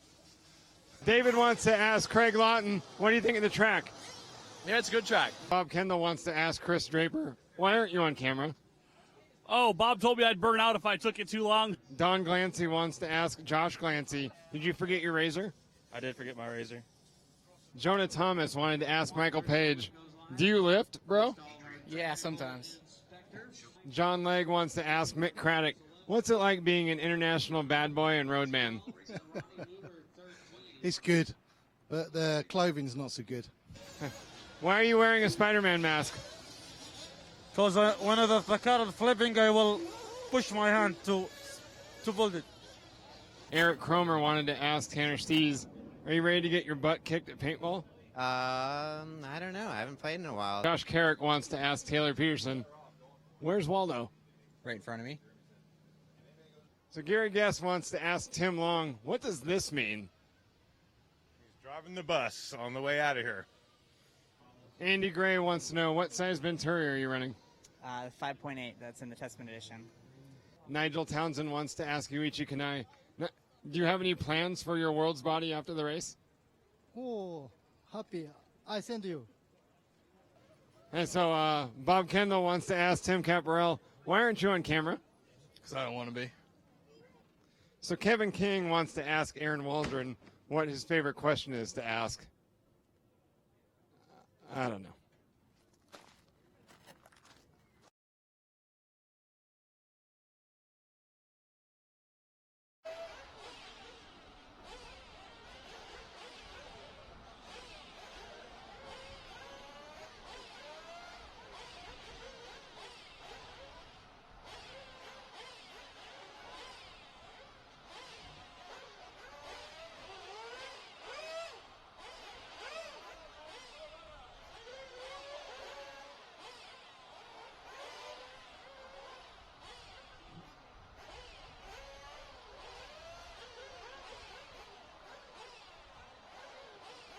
All right, we got the 1, 2, 3, 4, 5, 6, 7.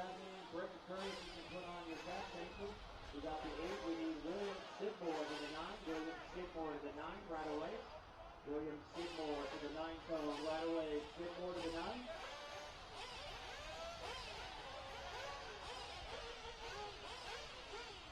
Viva Mexico!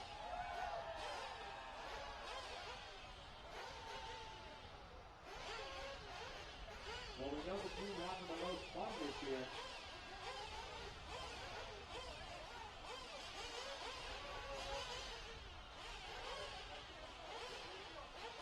Hey, Chris.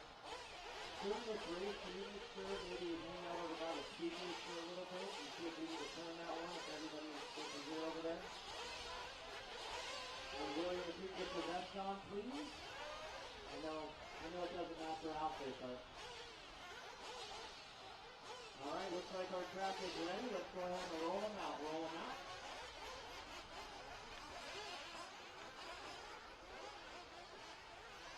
Well, this is race 13, the 1-8 Buggy, 1-128 odd final.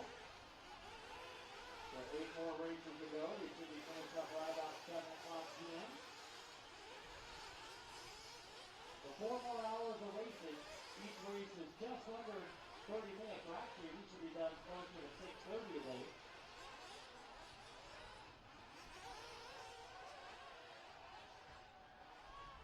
And Timmy T, make sure on that right side, lift it up nice and high. Thank you, sir.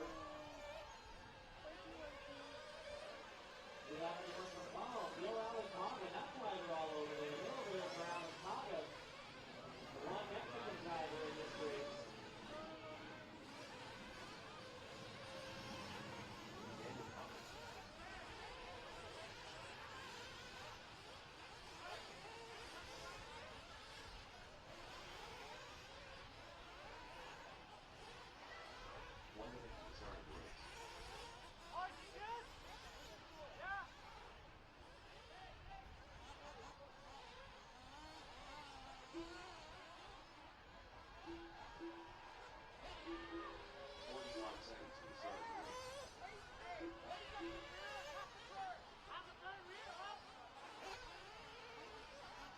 We are back from our 1 hour lunch break and back on track, ready to go racing for our 128th final.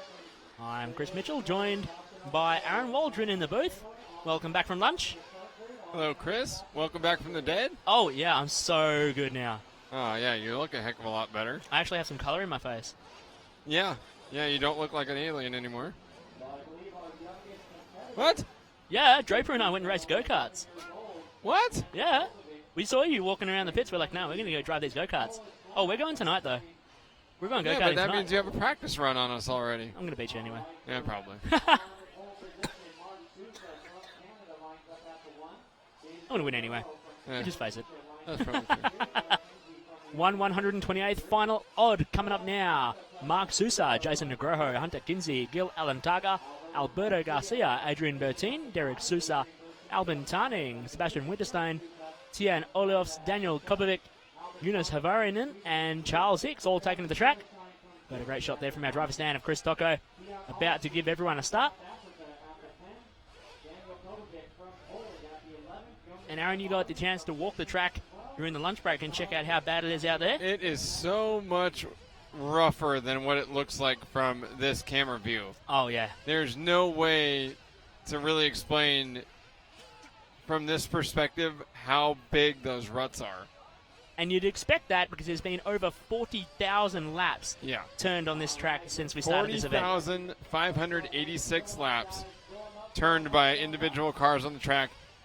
And over 455 hours and 44 minutes of racing. So just for perspective, 455 hours is 18.95 days. Nearly 3 weeks of racing on the track if you count, if you were to put only one car on the track at the same time.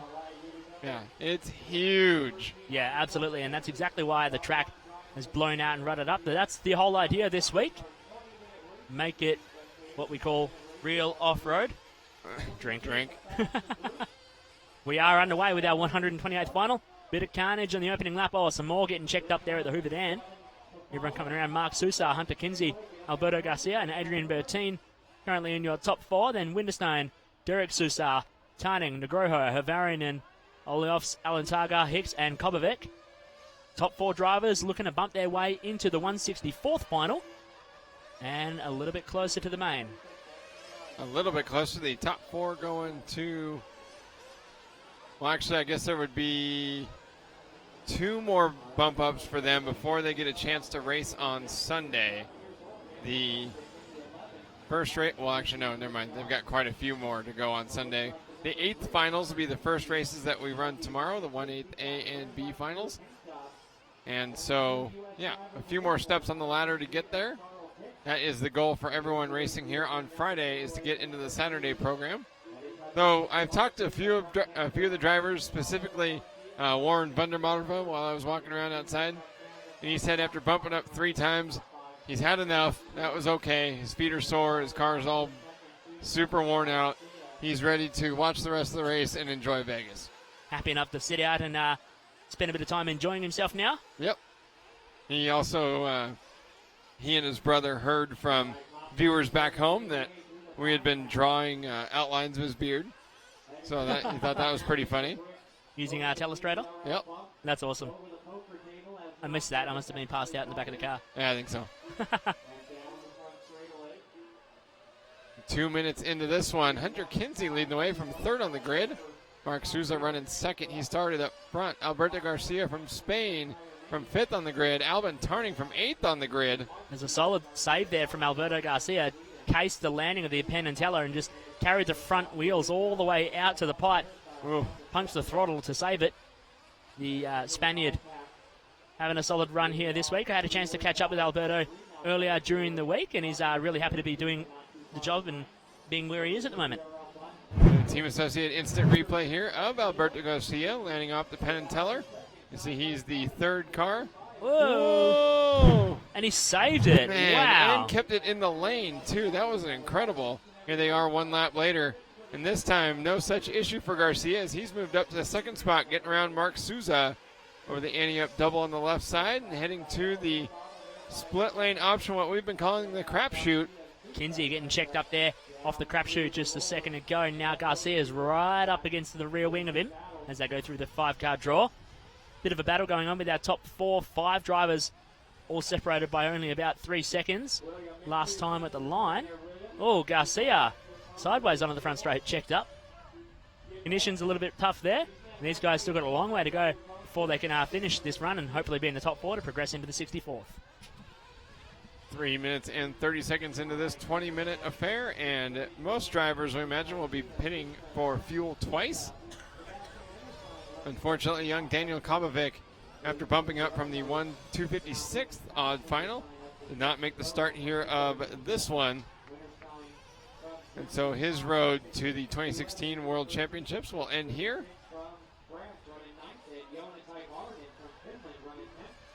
The young Norwegian racing with a Poland license at the World Championship.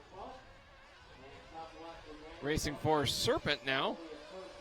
And didn't quite have perhaps the fairy tale World Championships that could have been. Still have to imagine big things will come from that young man. Plenty of time to get it done too for Daniel. Oh, yeah.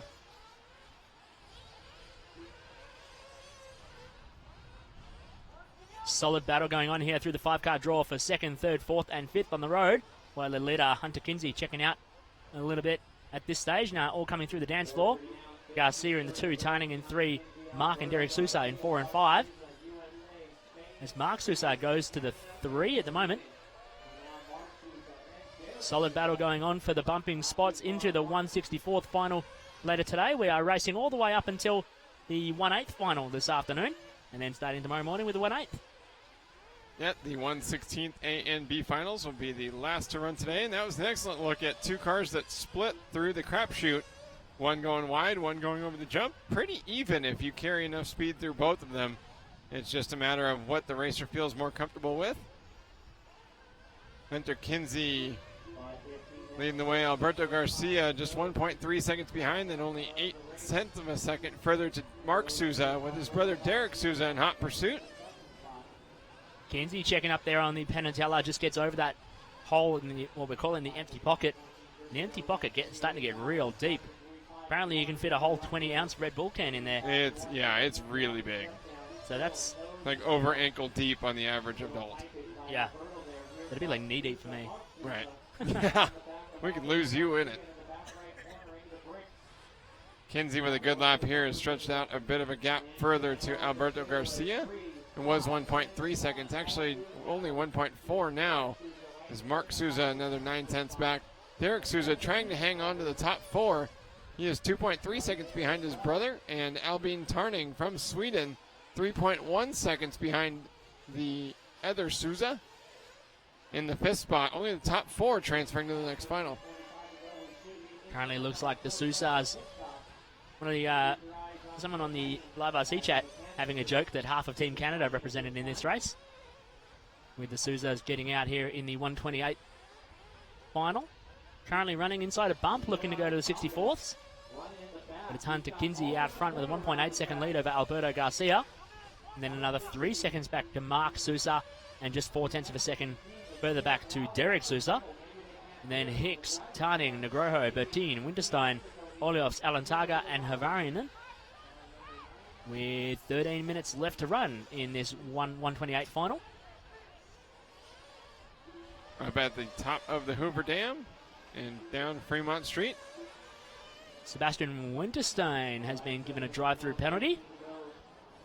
I'd love to know what these penalties are given out for exactly. Most often rough driving.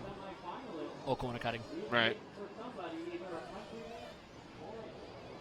We did see that the block set out on the straightaway for the pitmen to use is because they are not allowing the starter boxes to that side of the straightaway. Yeah, so if you flame in your start, you've got to run it back in the pit lane to get it started up and then send them out, which I think is more of a safety matter. You don't want someone sitting on the front straight trying to start a car for 10 minutes. Yep. Or however silly long amount of time it takes. 10 minutes. I didn't think that one through. Alberto Garcia stretching out the biggest lead we've seen, I believe, this whole race. 2.2 seconds now over Derek Sousa, with Charles Hicks in 3rd, Hunter Kinsey dropping to 4th, Jason Negroho in 5th. There's Charles Hicks up into pit lane, and that was Albin Tarning, I believe. Yeah, everyone coming in for their first of the fuel stops for this one.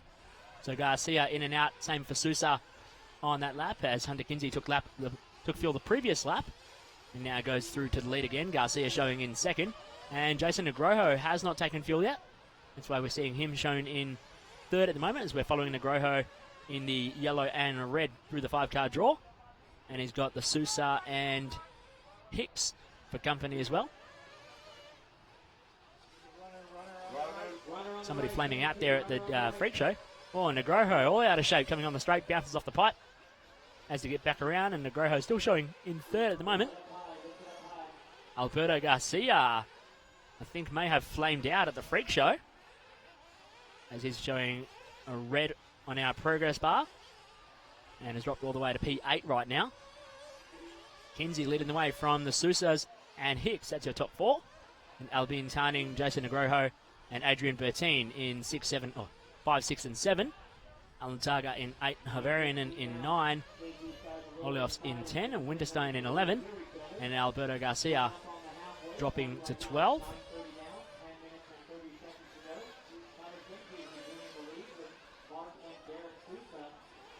Coming up to the halfway point, Jason Negroho, Gil Alantaga, and Jonas Havaranen have not yet pitted, so perhaps going for that one pit strategy. Doesn't seem to be working out exactly right now for Jason Negroho, who'll be chasing a bump. He started out at P2 for this one, the Indonesian driver, currently sitting in P6. Bit more work to do for Jason to get up inside the top 4 for a bump into the 164th final. Currently 2 Americans and 2 Canadians in your top 4 right now. With 9 minutes and 50 left on the clock. We've crossed halfway in our 128th final.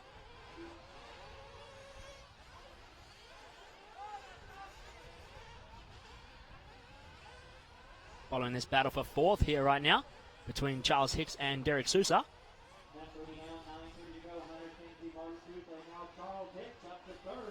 I stand corrected, between Sousa and Tarning as they come through the 5-car draw.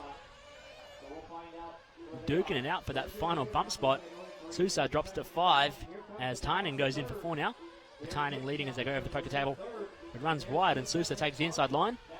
Manages to miss the hole, landing onto the straight. And Sousa claims the 4 spot once again. Jason Negroho takes his first and what's looked like his only stop. As I say, these two need to pit again. So that might prove interesting as Negroho trying to go the longer strategy. Currently running in P6. Wants to get himself inside the top 4 to march his way into the 164th final. Sousa and Tarning still duking it out here through the 5-car draw. Sousa with the 4 spot at the moment. Tarning in 5, right behind him though through the dance floor. Over the hangover, now over the poker table and onto Las Vegas Boulevard. Mark Sousa and Hunter Kinsey stretching out front.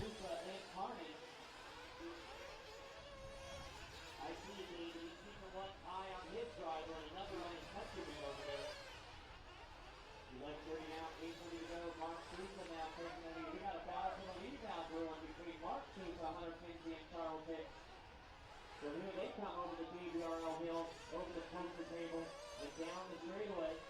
Right there is your leader. Mark Sousa coming up on traffic at the end of the straightaway. Be aware. Looks like the number 10, the first one in line. That's Keon Olive with the leaders approaching. 12 minutes down, 8 minutes to go. Rapid, 12 down, 8 to go. Mark Sousa leading out this one at the moment from Charles Hicks in 2. Hunter Kinsey in 3. Derek Sousa in 4. Still the 2 US and 2 Canadians looking at bumping into the 164th final. As I say that, Albin Tarning jumps up into the 3 spot.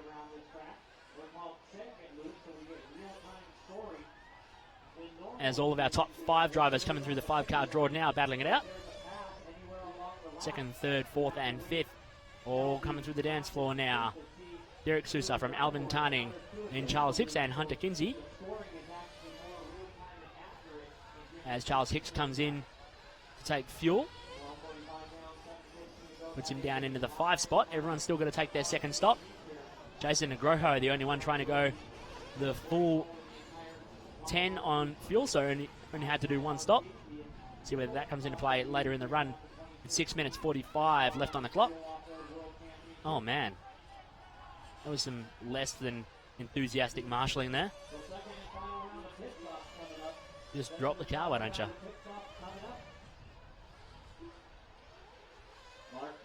And as we're still watching,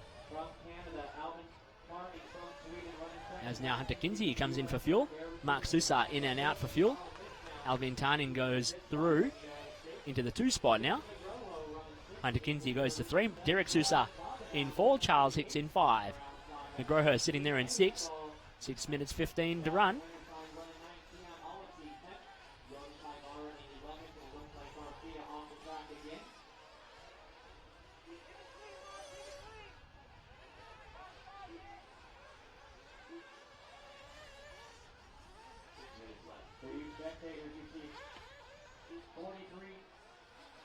Different flags hanging up around this facility that represent every single country that has a driver in the field. 23 different countries represented. Albin Tarning leading the way from Mark Sousa in the 2 spot. 3.4 seconds a gap. Only 0.2 of a second back to Derek Sousa in the 3 spot. And 1.3 back to Hunter Kinsey in the 4, as Derek Sousa had a slow one, drops all the way to P6. And Charles Hicks jumps into the 3, Hunter Kinsey in 4.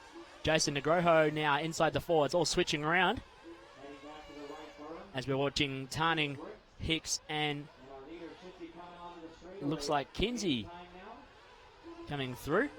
Oh, that was a bit of a wild ride. Looked like Alvin Tarning just got out of shape and got into the side of Hicks.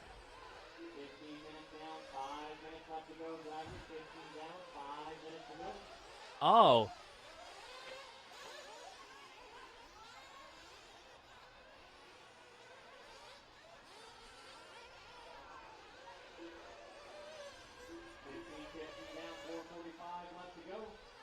So, Tarning and Mark Sousa getting together on the front straight. And it looked like Mark Sousa flamed out. He's not happy about that one on the front, on the driver's stand. Alvin Tarning goes to the top. Charles Hicks in 2. Jason Negroho in 3. And Hunter Kinsey in 4. Derek Sousa outside the top 4 now. Not looking at a bump at the moment, but is only 0.4 of a second. As our top 5 drivers covered by 4 seconds only. We have a team associated instant replay. Looking at this one between Tarning and Sousa. Tarning just bounces off the pipe. Sousa cartwheels as a result and flamed on the straight. I wouldn't be happy about that one either. Tarning, Hicks, Negroho, and Kinsey, your top 5 at the moment. Derek Sousa outside of a bump in P5. Adrian Bertine in 6. Mark Sousa in 7. Yunus Havarian in 8. Sebastian Winterstein in 9. Gil Alantaga in 10. Tian Olios in 11. And we lost Alberto Garcia and Daniel Kopovic early on. 3:25 to go in our 128-odd final. Tarning holding on to a 0.7 of a second lead over Charles Hicks. Then 2 seconds back to Jason Negroho. And only 0.2 of a second back to Hunter Kinsey. And another 0.6 back to Derek Sousa. Top 5 drivers covered by about 3.5 seconds at the moment. And then a big gap back to Adrian Bertine in the 6. So the bump still not quite decided yet.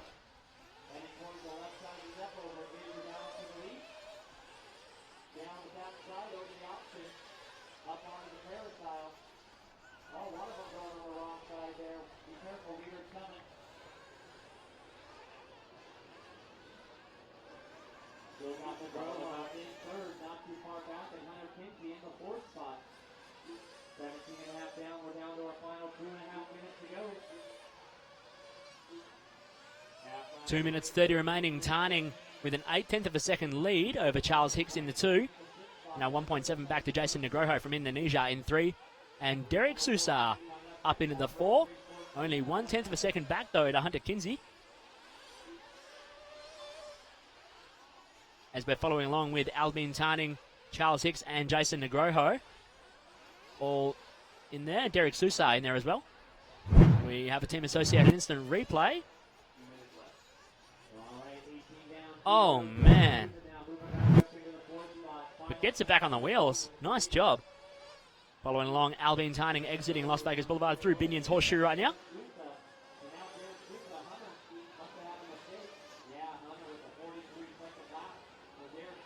Holding on to a 1.2 second lead over Charles Hicks. Behind him as they go through the crapshoot now. Now another 2.3 back to Jason Negroho in the 3 spot. And 1.8 further back to Derek Sousa in 4. Now 4-second gap from Sousa back to Kinsey in the 5 spot. With a minute 20 left on the clock, the top 5 starting to spread out a little bit.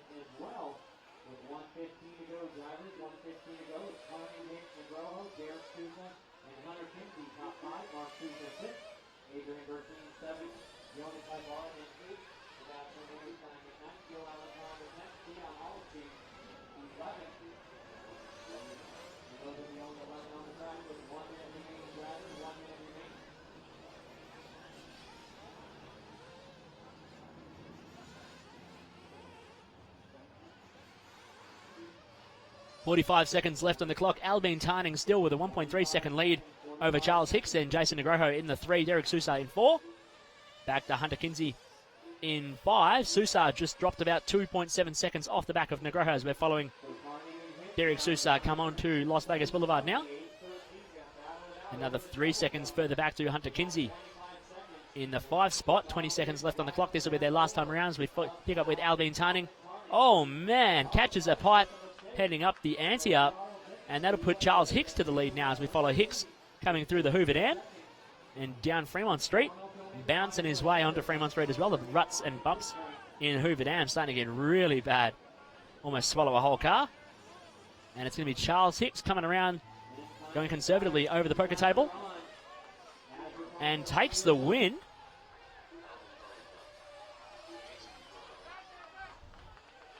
Albin Tarning coming across in the 2, Jason Negroho bringing home the 3, and Derek Sousa coming home with P4. Hunter Kinsey in 5, Adrian Bertine in 6. And it looks like Mark Sousa coming home in 7, Eunice Havarian in 8, Sebastian Winterstein in 9, Gil Alantaga in 10, Tian Olios in 11. So Hicks, Tarning, Negroho, and Derek Sousa bumping their way into the 164th final.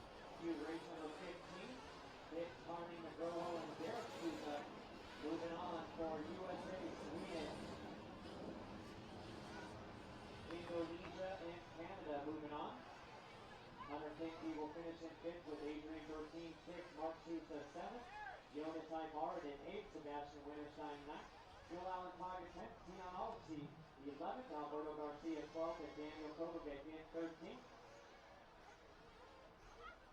And that's the race there for race 13. Race 14 coming up next after the water. All races remaining today will be 20 minutes long. All races tomorrow will be 30 minutes long with the exception of the final. The final will be 60 minutes.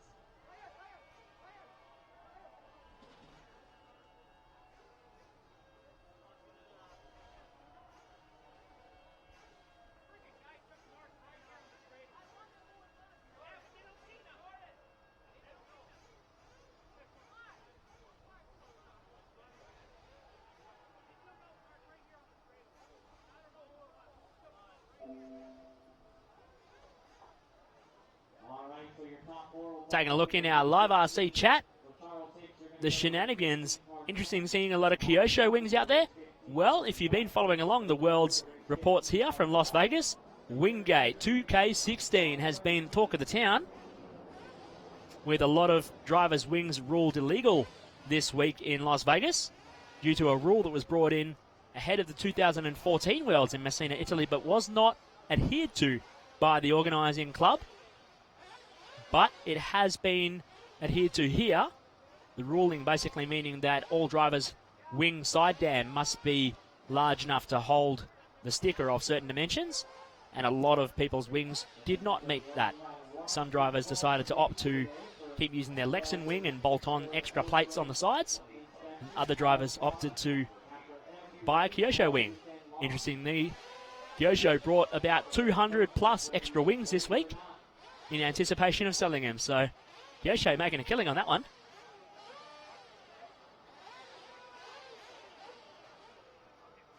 in our YouTube chat.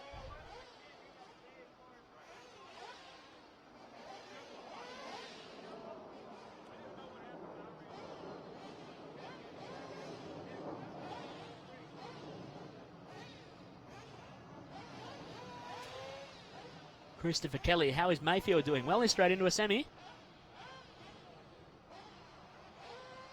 Semi-final to take place tomorrow. We're racing all the way through to the 1/8 finals today. So as we're not actually running the 1/8 finals today, they'll be run tomorrow morning. You are watching Live RC's coverage of the 2016 IFMAR 1/8 Nitro Off-Road World Championships presented by Proline and Kyosho.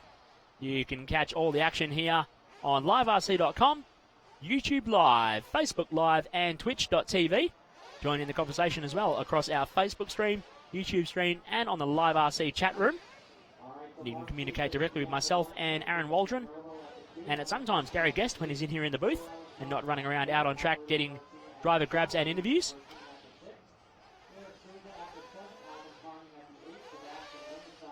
Thanks to all of our sponsors, Proline, Kyosho, Upgrade RC, Fire Safety Systems, Maxima MX, aka J Concepts, RC Car Action, MKS Servo, Team Associated, OS Engines, and Futaba.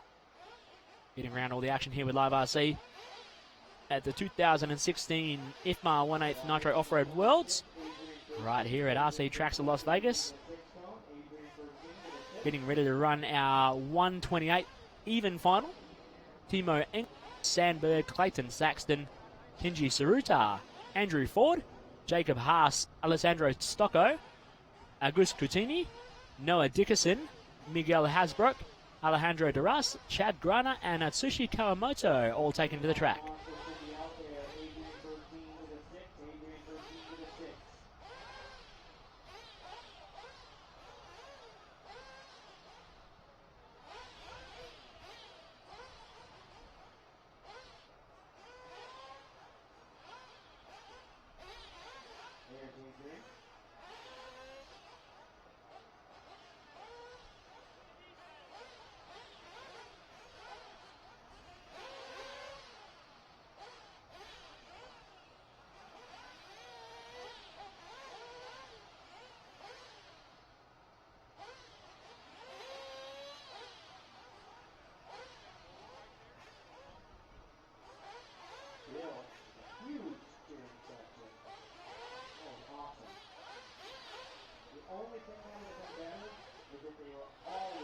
So I just got back from walking around the pit area a little bit, and the entire Mexican team was waiting at the bottom of the stairs at the end of the driver's stand with big, huge sombreros that they wore during the opening ceremony and horns and noisemakers, and started cheering and screaming for their two drivers that walked out the driver's stand, Gil Alontaga and Alberto Garcia.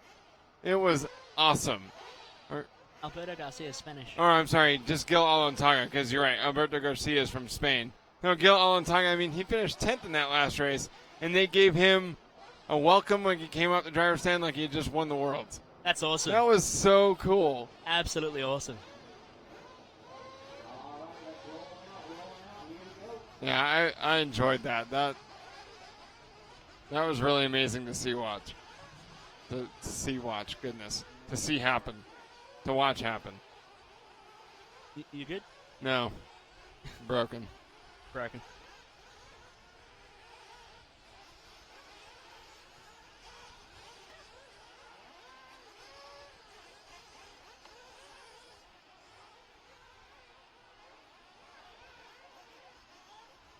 So this is race number 14.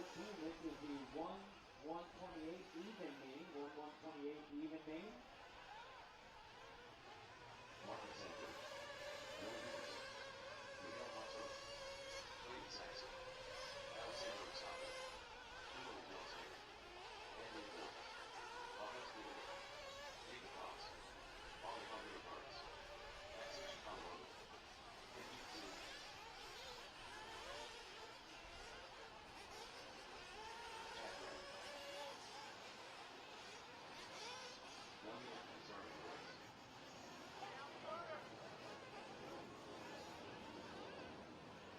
Interesting to see here. Chad Grana starting out of P12, bumped out of the 5:12 final, now bumping out of the 2:56 into the 1:28, potentially looking at another bump, maybe into the 64th.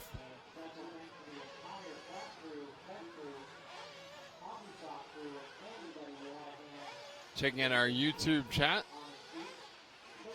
Mark Rath telling Noah to whip it. Jeremy Potter calling him Noah Whipperson. JF Kansas, sombreros and tequila. Ole! Chad H, yeah, that was really, really awesome. I enjoyed it. Sarah Brown cheering on Rabbit Pants. Lars Arvastson cheering on Sandberg. Marcus Sandberg, the Swede, coming up in this next race. Thank you, everyone, for watching along. On Facebook, Mike Enter saying hello from Germany. Sean Alcorn cheering on Camden Lime. Neil Bancroft pointing out that Hasbrook means rabbit pants when translated from Afrikaans to English. That's awesome. That is my favorite thing that we learned this week. So Miguel Rabbit Pants starting out of P10. Oh, 1, 2, 3, Carlos 19. What up, CeeLo? Saying hi in the YouTube chat. Mr. Kona Joe, we've had a couple of major bump up sessions.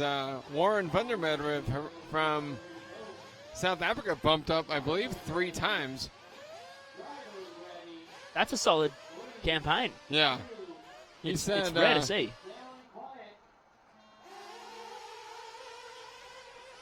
He was pretty satisfied with that. Says feet were tired, his car was wearing out. Said, yep, that's enough. Now I can enjoy Vegas and the rest of the week here. Oh, man, super carnage at the Penn and Teller on the opening lap. That's not helpful. Timo Engelstedt taking advantage of that one, going to the top. Starting out of P1, Marcus Sandberg from P2. Going with him, Alessandro Stocco in P3 and Kenji Saruta in P4 right now. It's only the opening lap, though. Plenty more to go in this 20-minute 1:28 final.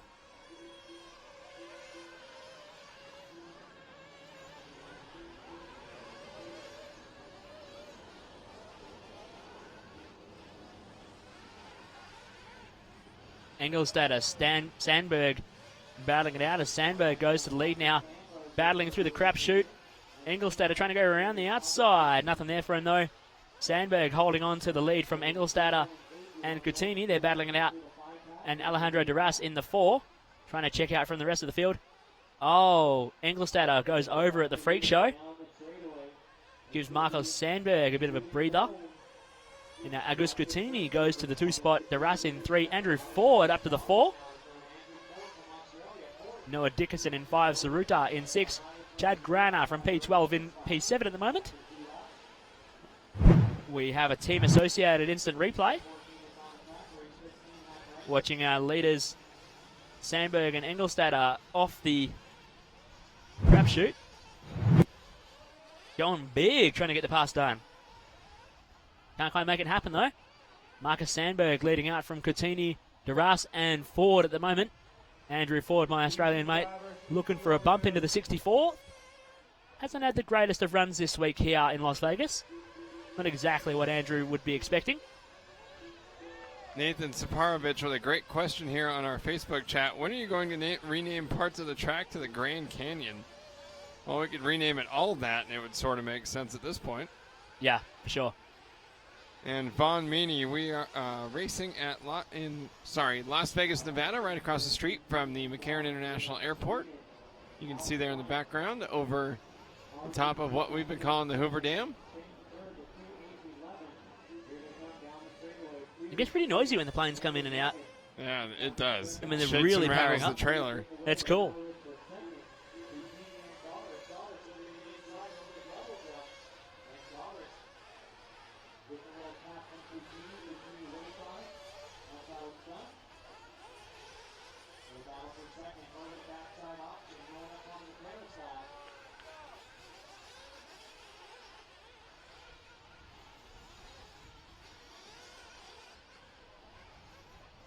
Watching Marcus Sandberg, who is your leader at the moment. Alejandro Duras in the 2, August Coutini in 3, and Chad Grana bumping from the 512 into the 256, now into the 128, currently sitting in P4.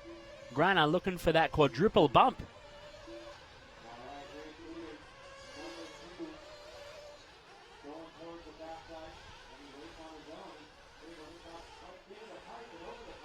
.340 down and 16:20 left to go.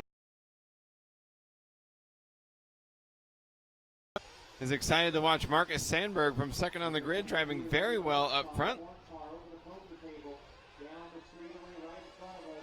Oh, someone getting cut off going through the freak show.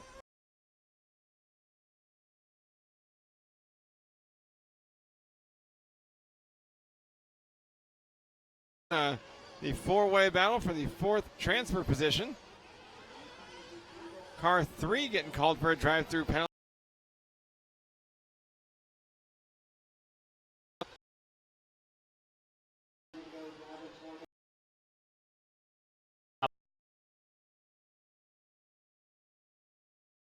Go.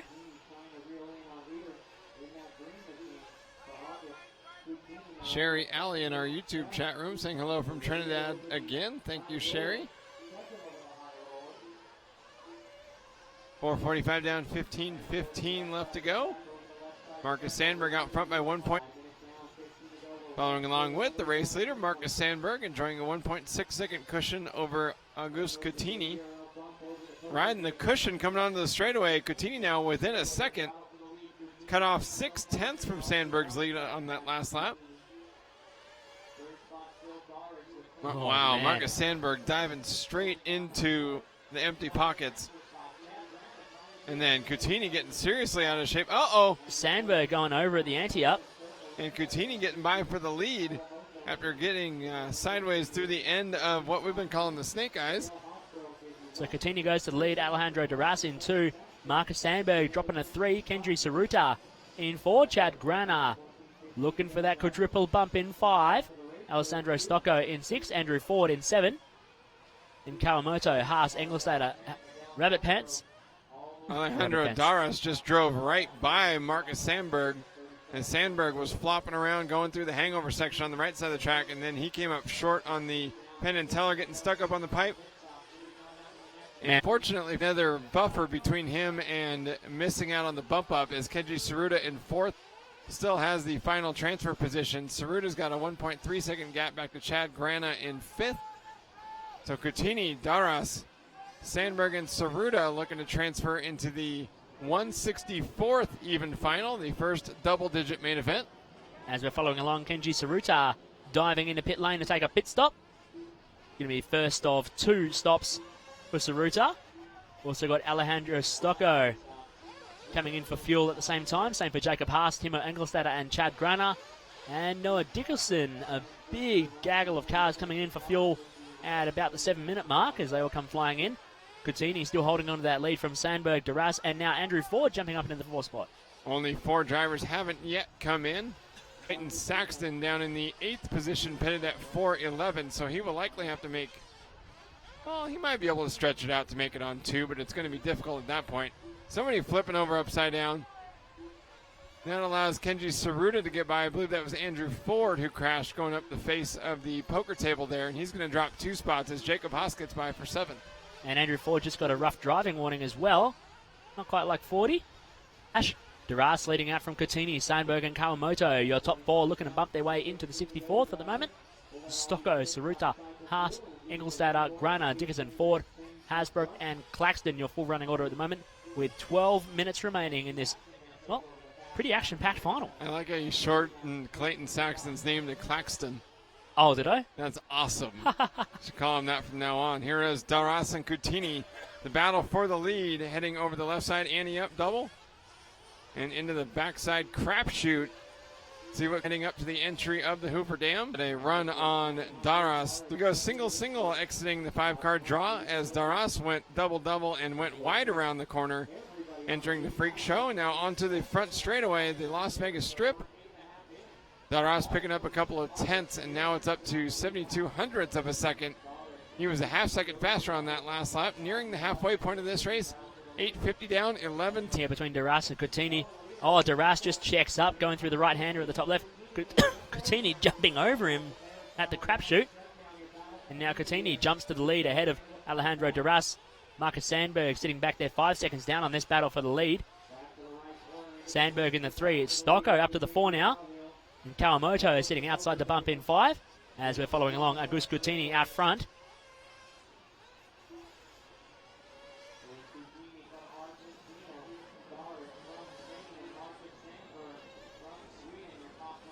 Coutinho leading out from Alejandro Duras and Marcus Sandberg. The battle at the front, though, between Coutinho and Duras still going on through the crapshoot. Coutinho in the all green trying to lead from Duras. Option lines through the Hoover Dam section. Separated by 1.1 seconds at the intermediate that time by. And different lines through the 5-car draw, too. It's really cool to see the lines starting to differ here as the track gets rougher and more blown out. And that's exactly what track builder Chris Toko's idea was, to present a track that would have different options versus having a fast, smooth layout where everyone's sort of fighting over the same corner apex and attacking the jumps the same way. This track has really opened up the opportunities to try something different, see if you can make up time or if you lose time on somebody. A great inside look there at the top of the Hoover Dam. And, you know, exactly like that. This turn, one car going to the inside of the bumps, one car going to the outside. That time the outside actually worked. That doesn't happen on a smooth track. No, it never does. So it's really awesome to see the different lines working here and the options available to the drivers to try and fight with someone, as they're both taking very different lines throughout the whole track, really, between Duras and Coutinho. Duras goes back to the lead around the outside of the freak show last time by. And Coutinho going the long way around the Snake Eyes, as we're following Alejandro Duras leading out into the Hoover Dam section, goes to tight line, and then drops down onto Fremont Street, just a bit bouncy coming onto the flat. And then through the 5-car draw, it's cool to see the lines difference as Duras goes all the way around the outside and then chops down to the inside. Oh, man. Those bumps starting to get really wild in the freak show coming onto the dance floor. On the Live RC chat room, Tula says that Team Pettit is pulling for Noah. Hashtag comeback time. Noah Dickerson down in the 9th spot, the young American racer. Unfortunately, about 23 seconds out of the lead, and that's 9 seconds or so out of a transfer position. So, race not over yet.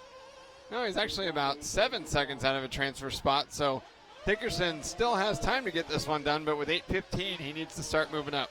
Yeah, definitely needs to drop the hammer and start moving forward, or it's not going to be a 164th final berth for the American Noah Dickerson. Why is he holding a hammer to begin with? Alejandro Duras 6 seconds up on Auguste Coutinho as the battle for the lead has dissolved. Coutinho, Stocko, and Haas, the current bump-up drivers.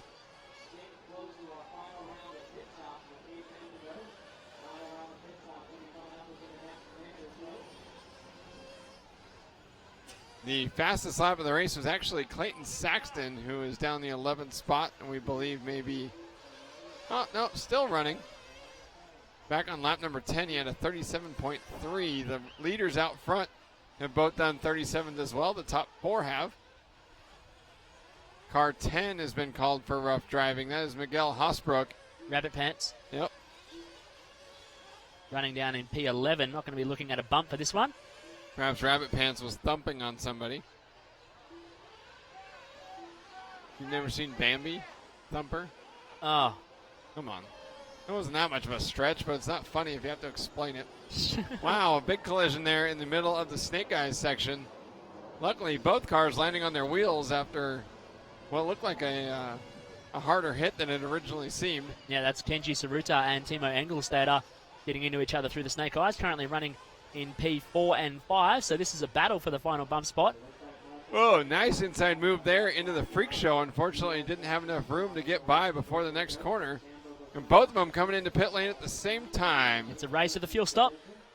See who gets in and out of pit lane. Whoa! Oh! Oh, man. Saruta winning out of that one after almost getting cleaned up by Engelstader. Well, Engelstader, you see, I don't know. I mean, I'm not sure that Engelstadter tried to turn across pit lane there. Saruda definitely was faster, and then I think Engelstadter's pit guys just went to throw him out to the outside of the pit lane. I don't think that was dirty, but it sure didn't look polite. Team Associated instant replay here. Maybe we can see a better judge here in slow-mo. As you see, Engelstadter up on the blocks is the second car. Saruda clearly beats him out of pit lane. It's a pit man. Yeah. They threw it down. Well, the pitman set him on the inside of the pit lane, but the car was facing out toward the outside wall. Yeah, nothing so the had driver could do. Saruda's car not been there, he might have, or he would have just hit the wall anyway. Yeah, nothing the driver could do about that. Yep. As you can see, Engelstadter jumping into the hole, the empty pocket on the Penn and Teller double. Starting to get super deep out here for the 128 even final. Coming up on three-quarter race distance with 5:20 left to run. DeRusk, Stocco, Coutinho, and Haas, your top four right now. Then Kawamoto, Saruda, Engelstadter, Dickelson, Ford, Saxton, Grana, and Hasbrook and Sandberg, your running order. Tula on the Live RC chat. 4 drivers bump.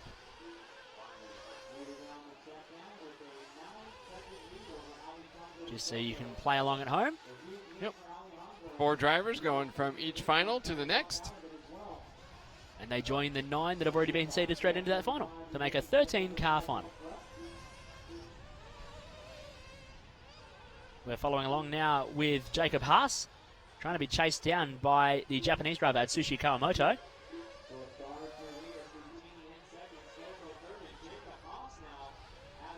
Haas holding down the 4 spot right now, but Kawamoto trying to put the pressure on. 1.5 seconds, but Haas also chasing down Alessandro Stocco. He's only 7/10 of a second the gap last time by. Oh, Haas gets all sorts of run coming up the ante up, as he was just a nose in front of Alessandro Stocco.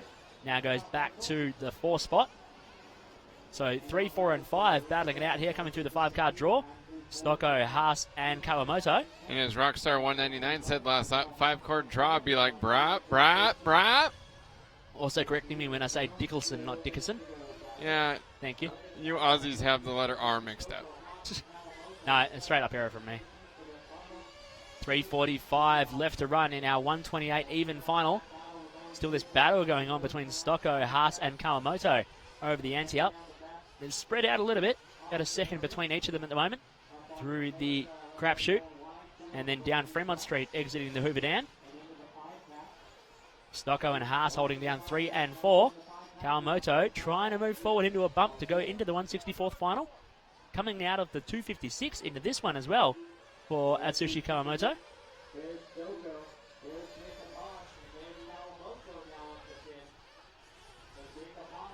Alejandro Duras leading out with a 9-second lead. So Duras checking out in this one.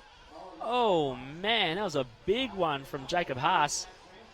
And gets Marshall back into the 5 spot now, as Alessandro Stocco has Atsushi Kawamoto for company. Very close as they come down Fremont Street. Stocco and Kawamoto. And now Jacob Haas trying to go with them once again, exiting the 5-car draw. Oh man, I think that was Stocco. No, Kawamoto catching a big rut in the freak show. Crizzle in the chat room saying Ryan Cavallari is overrated. Ouch. One of 3 drivers in history to win more than one Roar National Championship in 8 scale. Has the second most Roar National Championships ever. Has the, I believe, second most or third most World Championships ever. And somehow overrated. Yeah. Sure. Yeah. Alejandro, and by the way, second at this race 2 years ago. Yeah, I don't definitely understand overrated. that. Definitely overrated. Oh, sorry, Crizzle, you're way wrong there.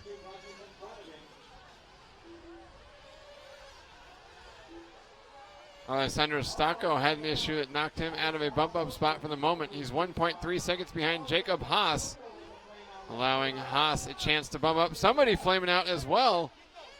Stocco flaming out, so that's going to kill his chances of bumping out with 90 seconds left to go.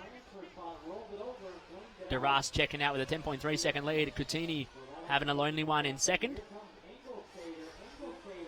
Oh, it's Kawamoto that flamed out, so Stocko's still in the 4th spot. Kawamoto's chance at bumping up is gone. So with 1:15 to go, it's Alejandro Daros first, August Coutinho second, Jacob Haas third, Alessandro Stocco fourth. Timo Engelstad trying to chase down a bump in the dying moment here. 1.1 seconds off the back of Alessandro Stocco. So it could still be a chance here. As Engelstad are putting the pressure on Stocco now. They go over the ante up. Oh, Stocco goes wide and fires it into the pipe. So Engelstad are looking at a potential bump into P4 now with 45 seconds left on the clock. Starting to heat up here at the very dying stages of this 128 even final.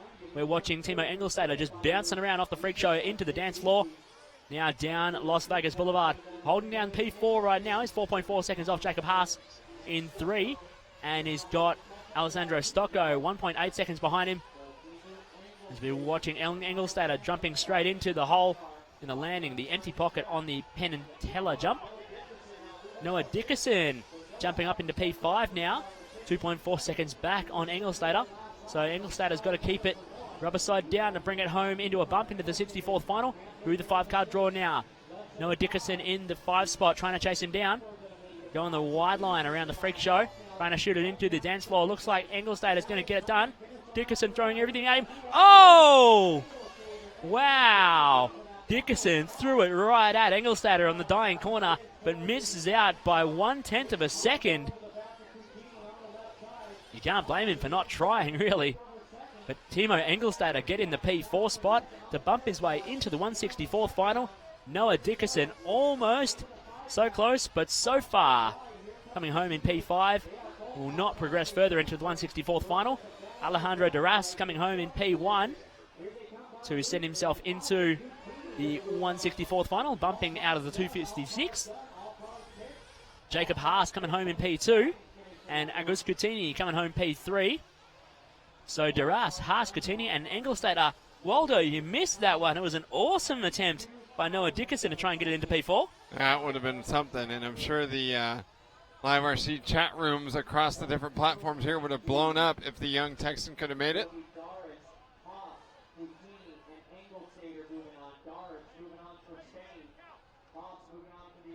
Coming up just 92 1,000ths of a second short. So we're going to replay holding down 3 and last 4. half lap there, watching Kawamoto trying to move forward into a bump to go into the 164th final. Look how far back coming he is. out of the 256, just throwing everything one as including well the kitchen sink for at Timo Engelstad. Engelstad, whoa, blew the entrance there to the dance floor. And watch this, Waldo. Wow. Oh, so close. Although, had he got the bump up there, I imagine that would have been reversed. Some sort of conversation, yeah. Sure.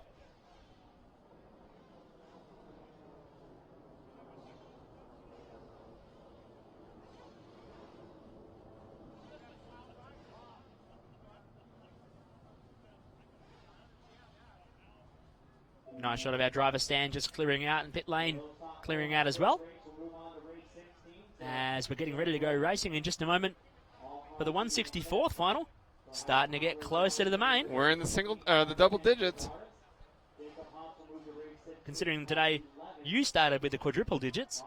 I didn't. We started, with the last possible step in the quadruple digits. The next one would have been like 16,000 something. Oh, man. Well, I was passed out in the back of the rental car. Yeah, it would have been the 116,384th.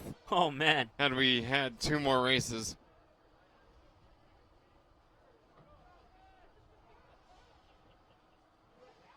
Yeah. You're watching the 2016 IFMAR 1/8-scale Nitro Off-Road World Championships presented by Proline Racing and Kyosho. As we check out the results there for that last race.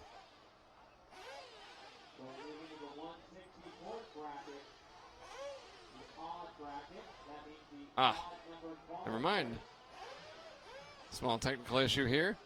Coming up next, one of my favorite drivers that we've had a running joke about throughout this race, Max Mort, the ultimate comic book villain. This is the first I'm hearing of this. Really? Yeah. Oh, yeah. Where have I been? I don't know. Was it some other worlds? Maybe. Bit of chat going on the Live RC chat room, talking about who's the GOAT and who's overrated. No, it's yeah, ridiculous. In the YouTube chat room, Jarte Erstad asking, is JQ racing today? Actually, he went straight into tomorrow. Sam Carson cheering on Derek. Keep the bump up game going. 2 Canadians left. Yeah, Rizad, great question. How come Supercross racers can take each other out and 40,000 people in the stadium cheer, but in RC, if people touch wheels, everyone freaks out? That's a great question. I agree.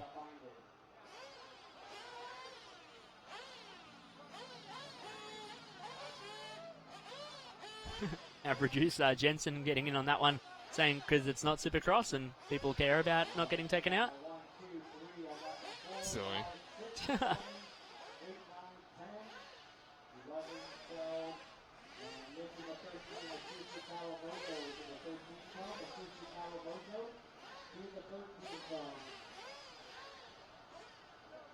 Burmy Guy RC on the Live RC chat saying the 3 hardest races to win are a 2-wheel drive, 8-scale on-road and 8-scale off-road worlds.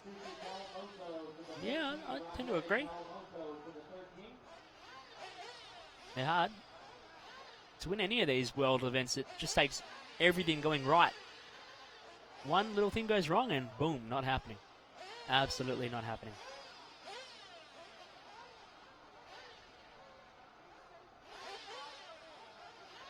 As we're getting ready to go racing for our 164th odd final, Eddie Cordoba, Kazuki Sasatsu, Robert Gustafsson, Tony Truman, Patrick Hofer, Max Mort, Evan Vale, Danny Choi, Tyler Cook, Charles Hicks, Albin Tarning, Jason Negroho, and Derek Sousa, all taken to the track to do battle for this one.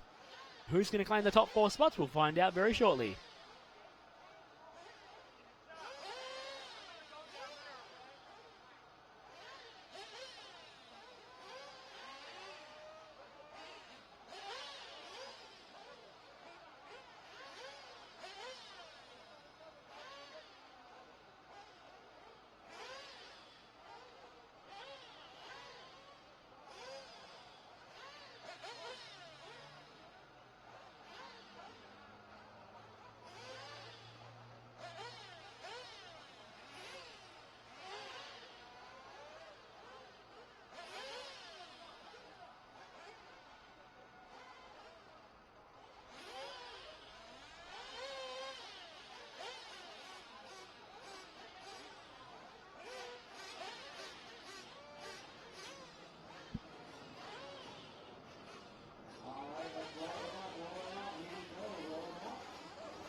Serpent Mob in our Live RC chat room asking, does anybody know if tire choice is open at the World Championship Raid Scale Off-Road? It is. Drivers can run whatever they want as long as it fits the minimum and maximum diameter and width.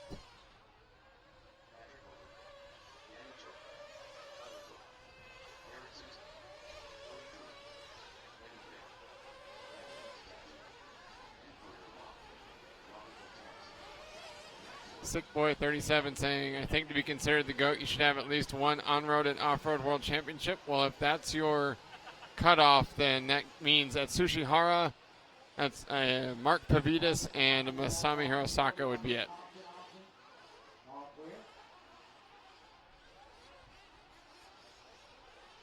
Felix Rigby asking, why do we keep having sudden spikes of fins in the YouTube chat? That's pretty funny. Simon Miller, thank you so much. Will my voice last? I don't know, but I am going to hit up Ricola for a cough drop sponsorship for sure. Oh, yeah, you're going to need that. But we're getting closer to the end and not too much more to do, but we've got the big one. You want to be intact for that for sure. Yeah, I will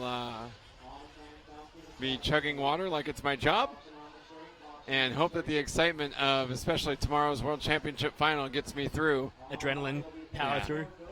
You're going to need it. Tomorrow's going to be awesome. Yeah, the track has been awesome. I think this 164th odd final here will be awesome. Eddie Cordoba will lead us out from the front of the grid with Kazuki Sasatsu second. Robert Gustafson starts third. Tony Truman will start fourth. Patrick Hoffer fifth. Max Mort sixth. Evan Bales seventh. Danny Choi eighth. Tyler Cook ninth. Charles Hicks 10th. Alvin Tarning 11th. Jason Negroho 12th. And Derek Souza will start 13th.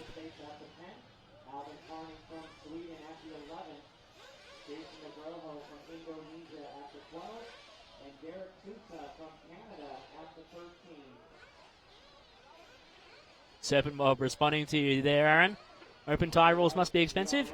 Well, guys are pretty much throwing a set at it every heat. Well, I mean, I don't know that handout tire rules are less expensive, so. Yeah. I don't know.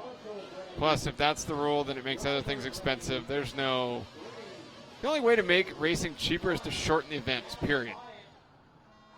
Handout tire rules don't save money. No. Shortening the event will save money. Yeah. So here we go with the 164th odd final. Everyone making it over the high roller wall, almost. Oh, man. Pile up at the Penn and Teller jump. Gee, didn't see that coming. Oh, no, not at all. Here's my surprised face. A good look at the HRP track cam up the top of what we've been calling the Hoover Dam. Kazuki Sasatsu from second on the grid with a good run as Eddie Cordoba had a big crash over on the left side of the track, and that's what knocked him way down the running order. Sasatsu going through to the lead early on. Evan Vale in the 2, Max Mort in 3, Tony Truman in 4, Patrick Hofer in 5, Derek Sousa from P13 all the way up to P4, Aaron. A big move from the Canadian. Yeah, jumping all the way up there, and that's the best shot that a bump up has to bump up again, is to get a good start, capitalize on any early wreck, and then you don't have to fight your way through 10 cars. If you can, pass that someone starting 13th has a chance to make their way through the front in a 20-minute final. Yeah, and he's doing the job solid right now in P4. Behind him, though, Patrick Hofer trying to chase him down. 18:30 remaining. And Evan. Charles Hicks in 6. Got this one early. Same thing for Vale. Got by a big group of cars early in the race from 7th on the grid out front, and a chance to put some distance. 4th place, final transfer spot. Vale, Sasatsu, Mort, and final. As we're following along with Max Mort through the 5-car draw, getting the wide line. Whoa! Using all the road and then some through the freak show. The track is my line. Right up on the pipe, searching for a smooth track anywhere he could, and he found it on the corrugated PVC pipe. Charles Hicks in the 5th spot, trying to fight his way into another transfer position. Evan Bale, Kazuki Sasatsu, Derek Souza, Tyler Cook in the 6th spot. Starting from 9th on the grid, he was the final driver who qualified straight into this 164th final. One to watch, though, is going to be Jason Negroho. He was going the full 10 in qualifying, so he's going to go the 10 in this one. One-stop strategy versus a 2. He sits further down there, currently showing in P11. Not a couple of good opening laps for him, but he's going to be making up time, and he'll be one to watch to see if he can put it inside the top 4 to go through to the 30-second final. And that is exactly how he was able to bump up from that last heat, was stretching out that fuel mileage. It gets him out in clean track as everyone is coming into pit lane. He doesn't have to worry about trying to time that out. He can come into pit lane on his own when there's no one in there as well. And it really shows the advantage of being able to cut off one pit stop with longer fuel mileage. So we'll see if that becomes a more often used strategy going into the later finals as well. Only 4 minutes into our 20-minute 164th final, though. Still plenty more to come. Evan Vale leading out from Sasatsu. 1.7 seconds a gap. Then 4.2 back to Derek Sousa. And half a second back to Charles Hicks. Hicks trying to chase down Sousa.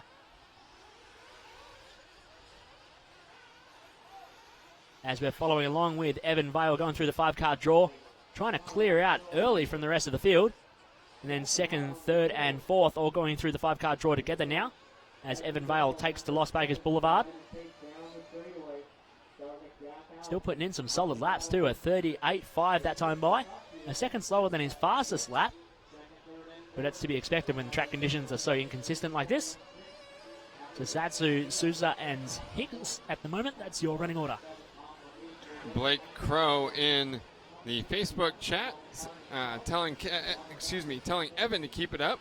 Cheering on race leader Evan Vale. Jill Vale also cheering on Evan, perhaps maybe mother or sister, family member. Michael Von Skoik cheering on Tyler Cook in this race. Started 9th, unfortunately running 12th. Jeremy Moser cheering on Derek Souza. And John Lacey, great point. So cool to see people from all over the world watching this race on all 4 different platforms that we're broadcasting on this week. Evan Vale, Kazuki Sasatsu, Derek Souza, and Charles Hicks currently occupying the 4 transfer spots, separated by just 7 seconds. And most of that coming the 5.7 second lead from Evan Vale, who has pulled away from this one early on. Yeah, Vale trying to break away early, 5.8 seconds now. Then only 0.4 of a second between Sasatsu in 2 and Sousa in 3. And a 1.4 second gap from Sousa back to Charles Hicks in the 4th spot. Patrick Hofer in the 5 at the moment, trying to chase down Hicks for that bump spot. Hofer coming here to Las Vegas this week all the way from Switzerland. Having a solid run in his 164th final. Trying to chase down a berth in the 30 seconds though. Sousa and Hicks battling it out. Separated by less than half a second between them last time at the line. As we're following them, we can see them as they come onto Las Vegas Boulevard now. Sousa, Hicks, and Sasatsu all running together now. Oh, Sasatsu goes the short line over the Penn and Teller. Jumps into the hole and back out. And they're battling it out as Sasatsu goes to the 2 spot now. Sousa in 3. Looks like Evan Vale's grandparents watching on YouTube. Ruth Hinson saying Grandma and Papa said, keep it, Evan. That's awesome. Evan Vale out front by 6.2 seconds. Trying to put this one away. He's got 2 pit stops, and he comes into pit lane for his first. We've also got Kazuki Sasatsu, coming into pit lane as well. To his first stop. 4.880 seconds for Evan Vale's pit stop, in and out.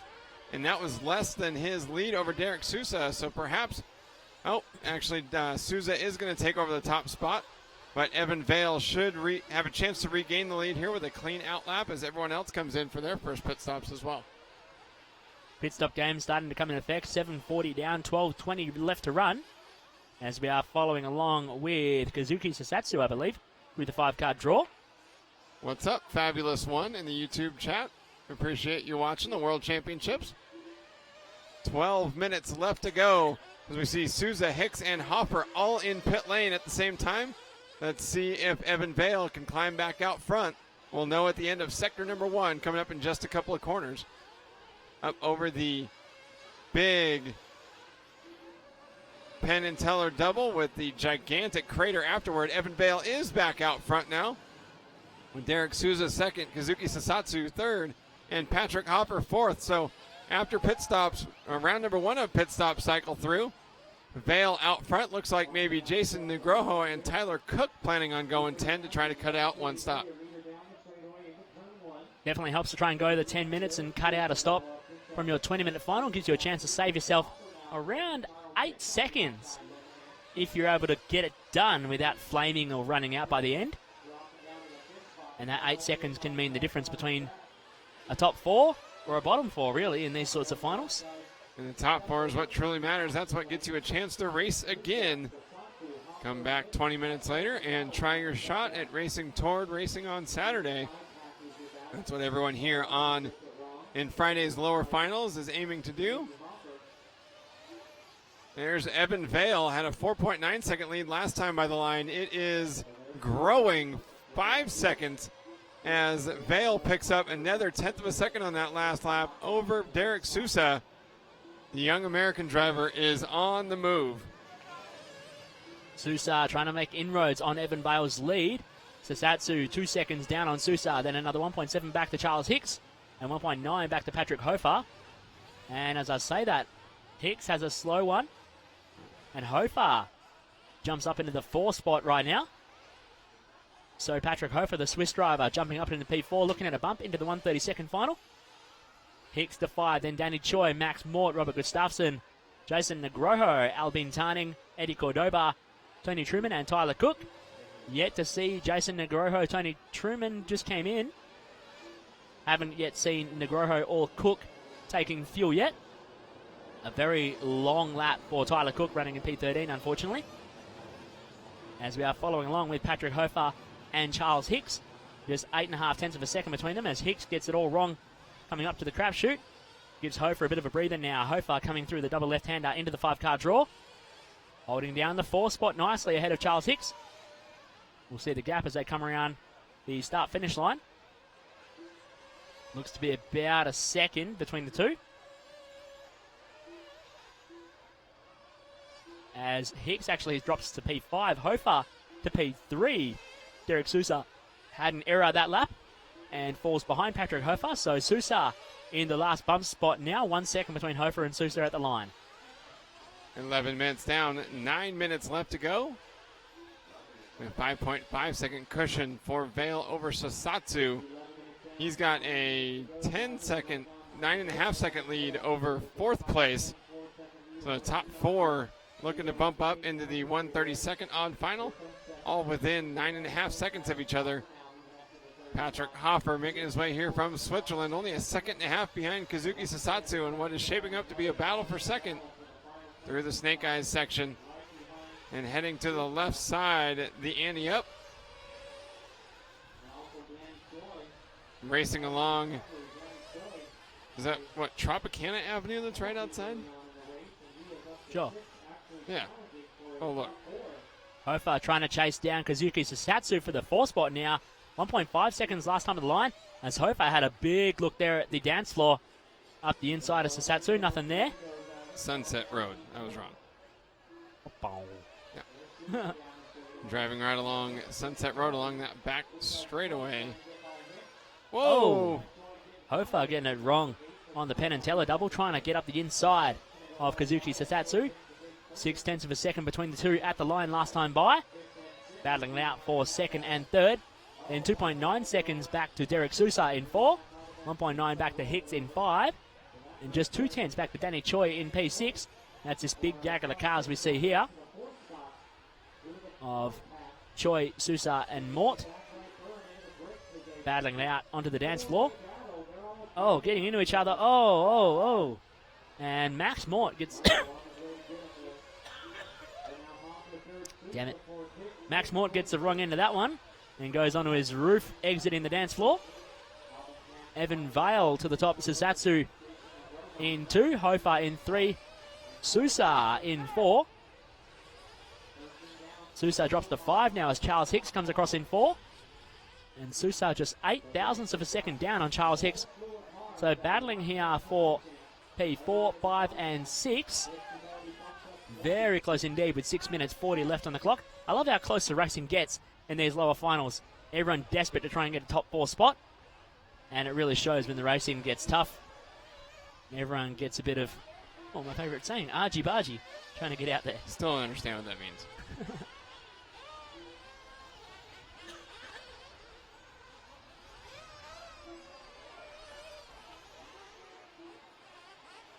Vale, Sasatsu, Hofer, they are your top 3.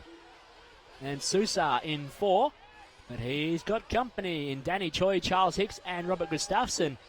All battling it out for the final bumping spot as Danny Choi goes to P4. Charles Hicks drops to 5. And Sousa drops to 6. Gustafsson 2.6 seconds back from this battle. The solid battle going on for the final bump spot. And we put the camera curse on your leader, Evan Vale, at the moment. Coming through the Hoover Dam section and onto Fremont Street.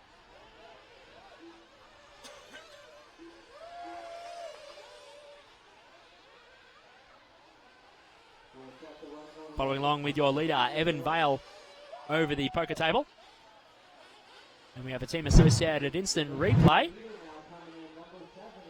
Watching Evan Vale over the ante-up. Oh! Big lose for Evan Vale.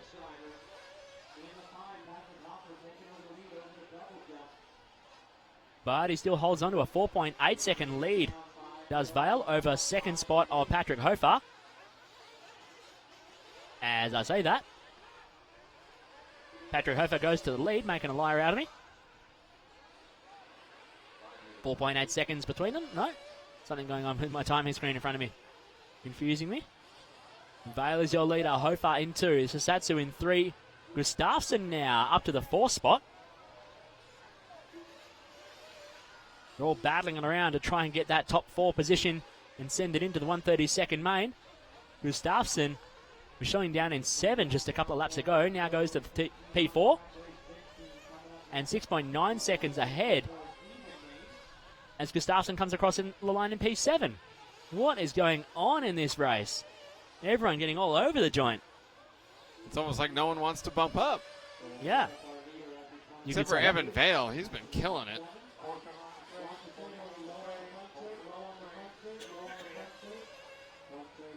Danny Choi going to the 4th spot right now. Charles Hicks in 5. Max Mort in 6. And Robert Gustafsson in 7. Now Derek Sousa all the way down in 8.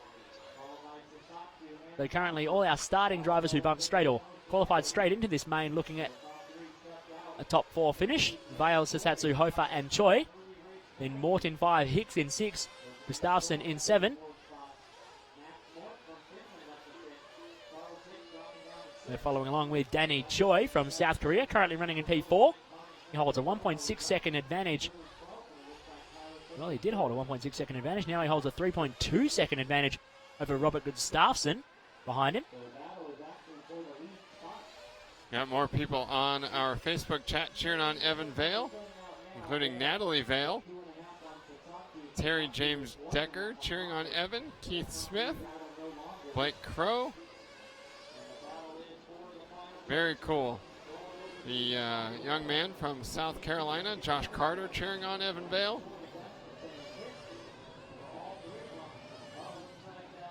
Making his way across the United States and racing here at the 2016 IFMAR 1/8 Scale Nitro Off-Road World Championships presented by Proline Racing in Kyosho. Just 2 minutes and 45 seconds away from the 1/32nd odd final. And let's see. Well, 2 more bump ups away from racing tomorrow.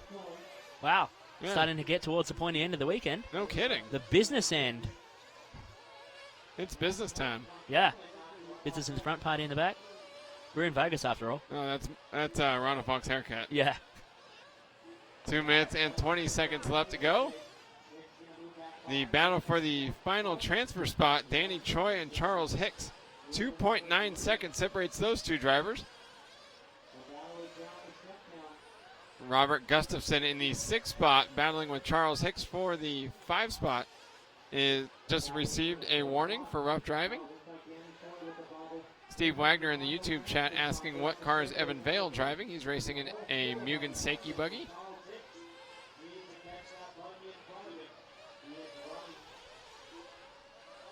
Vale, Hoffer, Sasatsu, Choi, and Hicks, top 5. Let's see if Choi can close the gap to Kazuki Sasatsu. It stands at 10.5 seconds right now. Sasatsu only 0.6 of a second down on second place of Patrick Hofer, the Swiss driver, as we're watching Charles Hicks and Max Mort behind Danny Choi. Hicks and Mort at the moment sitting in P5 and 6, looking to pick up the pieces if it all falls apart in front of them. Sasatsu 5 seconds down now, and Patrick Hofer had a slow one that time, a 45.3 with the Japanese driver. 1 minute 5 remaining in this one. Currently looks like the Swiss driver Patrick Hofer, after a bit of a slow start, looking into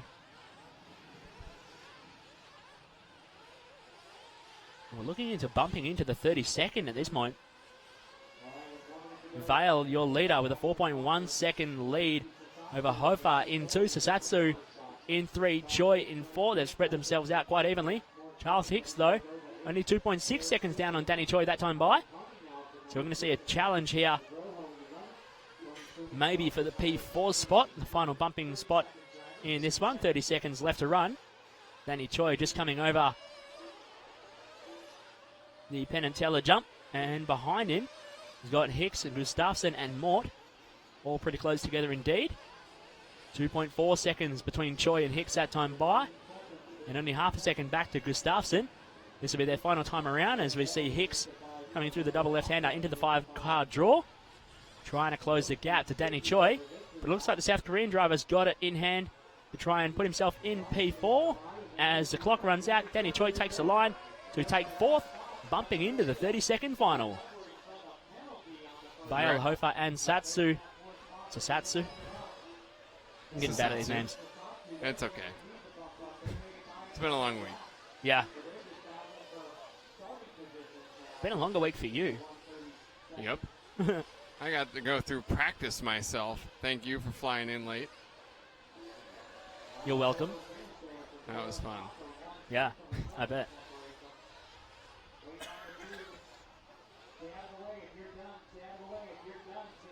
Evan Vale getting the win from Patrick Hofer in the 2 spot. Kazuki Sasatsu coming home in 3, and Danny Choi picking up the final bumping spot into the 132nd final. Hicks, Gustafsson, Mort, Cordoba, Tarning, Nugroho, Sousa, Truman, and Cook, your full running order. Finishing order anyway. Yeah. Guess they're no longer running. Oh, man. I'm killing it today. Yeah, that's all right. 2016 IFMAR 1/8 Scale Fuel Off-Road World Championships coming to you live from the RC tracks of Las Vegas here in Sin City, Nevada. Brought to you by Proline Racing and Kyosho.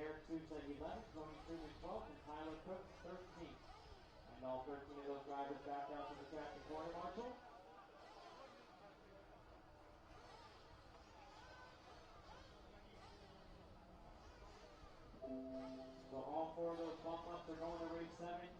Evan Bale, you'll be car 10. Hopper, you'll be car 11. Sasaki, car 12. And Danny Choi, car 13.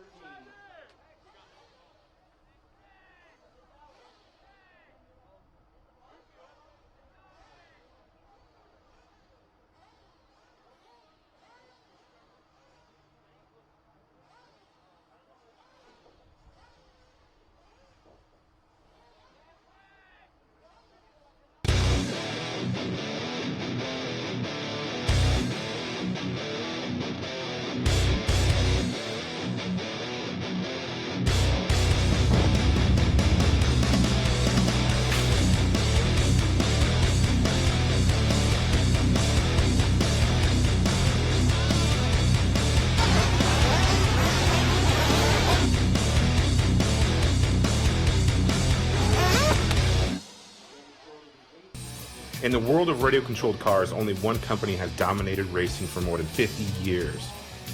Team Associated radio-controlled cars and trucks are true champions by design. Together, we have won multiple national championship races and claimed more than 27 world championship titles. No other RC car company even comes close.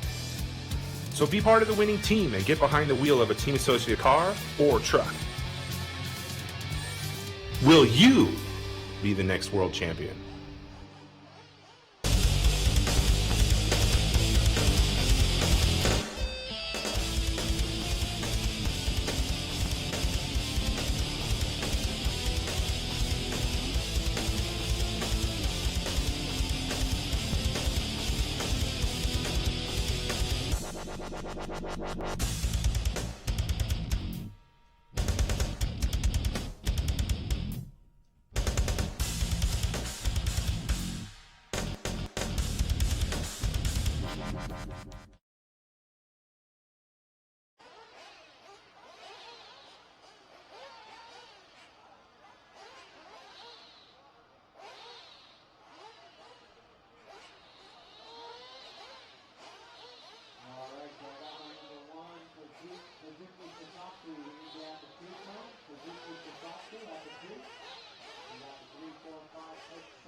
Back to our Kyosho pit lane cam.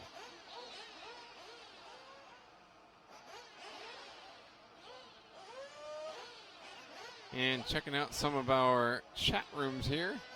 Daniel Harms in the YouTube chat cheering on Sean Kirkman, telling him not to be a Muppet. That's an interesting bit of encouragement. Ruth Hinson saying thank you to everyone for cheering on Evan Vale. Well, absolutely, Ruth. He drove incredibly well. Thank you for watching online. Kent Lawson giving hashtag Tyler Hooks a shout out. Go Texas.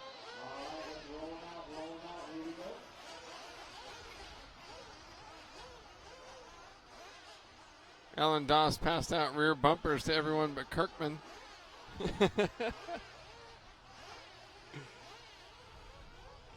John Lacey cheering on Jacob Haas, looking for a second bump up. Oscar Cortez Alonso cheering on Danny and Alex. That's Daniel Vega and Alejandro Daras, the two Spanish drivers.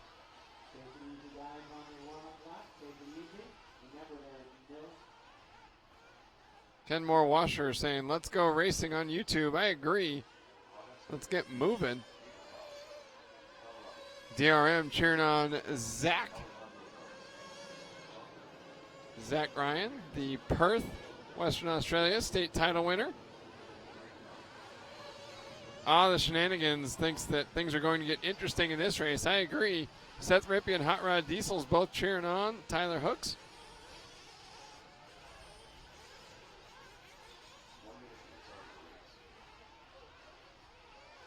Travis Kendall asking on YouTube, can it be tomorrow yet? I wish.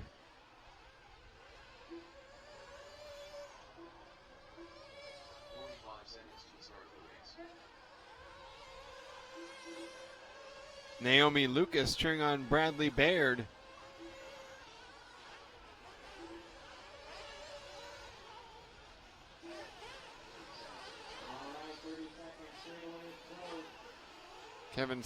Keith Smith cheering on Greg Degani, former world champion. David Holm cheering on Bradley Baird as well. Willie Adams cheering on Kirkies. Sean Kirkman. Chuck Wayne Janke II cheering on Tyler Hooks. Alejandro Campagna, Dale Cutini from Argentina cheering on August Cutini. Todd Holden starting the Aussie cheer. Aussie, Aussie, Aussie. Cheering on Zach Ryan starting 9th. Daniel Blaylock in our live YouTube chat room saying he'll see us tomorrow. Should be lots of SoCal spectators coming out. I imagine there's going to be a huge crowd from Southern California here tomorrow. There already is. Daniel Blaylock, when you stop by, make sure you swing by the Live RC trailer and say hi. Got some stickers for you. Boozehound asking, how about some of the important details like who TQ'd the after race activities? It is Vegas after all. Someone has to be having a crack. I don't know, because we go back to the hotel and go to sleep. Sleep or pass out? Yeah. Here we go with a race number 16, the 164th even final.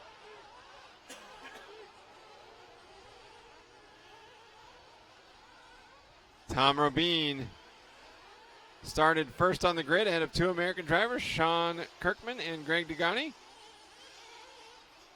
McMahon in the Live RC chat room cheering on Factroy Pro, Greg Degani. So for those who don't understand that, back in the mid-2000s when Greg was racing a lot, he got himself a small enclosed trailer to pull around all the races, and that way he could pit inside it. He had a little fold-out bed, and he got a sticker company to put these super awesome graphics on the side of it. And it said Greg Degani factory driver, except they misspelled factory, and it said Factroy. Nice. And he never got it fixed. So it said Greg Degani Factroy driver for a very long time. Nice. A great shot there from our HRP track cam as all the cars come flying through. Check out the hole in the middle of the corner. Oh, yeah. It's blind to the drivers, too, which makes it even more entertaining. Yeah, just important to get up there and either go wide or go slow. As everyone comes over the line for the opening lap, Tyler Hooks in 1. From 5th on the grid. Excellent start for the young Texan. That is huge. Doesn't have to worry about fighting for track position at this point. Got the lead on lap number 1, and now he can control the pace. Get out front, worry about nailing those pit stops, and be looking at a jump to the 132nd even final coming up later today. Daniel Vega into the 2 spot now. Sean Kirkman in 3, Tom Rabin in 4. They are your top 4. Very early days yet. Looking at a bump.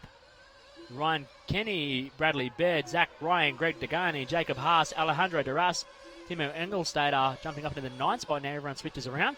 Degani all the way down to P12. Not a very good start from Greg Degani. Yeah, unfortunately, Degani had all the track position in the world here at the start of this one. Qualified 2nd in this 164th even final, and somebody getting hauled off the track as the runners run to grab him. Oh, one of them drops it. Not sure who that was. White, orange, and blue. No, I got nothing. No, I thought it might have been Alejandro Duras, but it looks like it's possibly Daniel Vega, who hasn't checked over the line for lap number 4 yet. Oh, wow, Tyler Hooks is all out of shape on the Penn and Teller jump. He did have a 4.1 second advantage on Sean Kirkman and Tom Robine, however, so Tyler Hooks may be, I think he's still in the lead. I think that's Sean Kirkman right behind him. My mistake. Yeah, so Kirkman getting it wrong on the Penn and Teller has to get back on track. Luckily got it back rubber side down as Hooks leads him out, exiting the dance floor and onto Las Vegas Boulevard from Sean Kirkman and Ryan Kenny. The 3 USA drivers leading out from Alejandro Duras in 4. And the Irish driver, Bradley Baird, sitting in the 5, looking for a bump just outside of it right now. Still a long way to go. We're only 3 minutes 30 into our 20-minute 164th even final. Steve Wagner on our YouTube chat has a great point. We are trying to get this broadcast out to as many people as we possibly can and help our industry grow. So if you're watching on Facebook Live or YouTube, go ahead and give us a like, maybe a share, send the link to somebody. Let's drive up those like counts on these videos and spread the broadcast of the 2016 IFMAR 1/8 scale Nitro Off-Road World Championships presented by Proline Racing and Kyosho to as many people as you know. Tyler Hooks out front with Sean Kirkman in the 2nd spot. Both these drivers have been driving excellently so far. Alejandro Daraso from 10th on the grid and Ryan Kenny from 8th on the grid. Big moves for them at the beginning to jump up to 3rd and 4th. Hooks has broken away considerably now from Kirkman. As you can see, Kirkman going through the freak show onto the dance floor. You can't even see Hooks anymore as Hooks takes the line. Now, Tyler Hooks with a 1.1 second advantage on Sean Kirkman.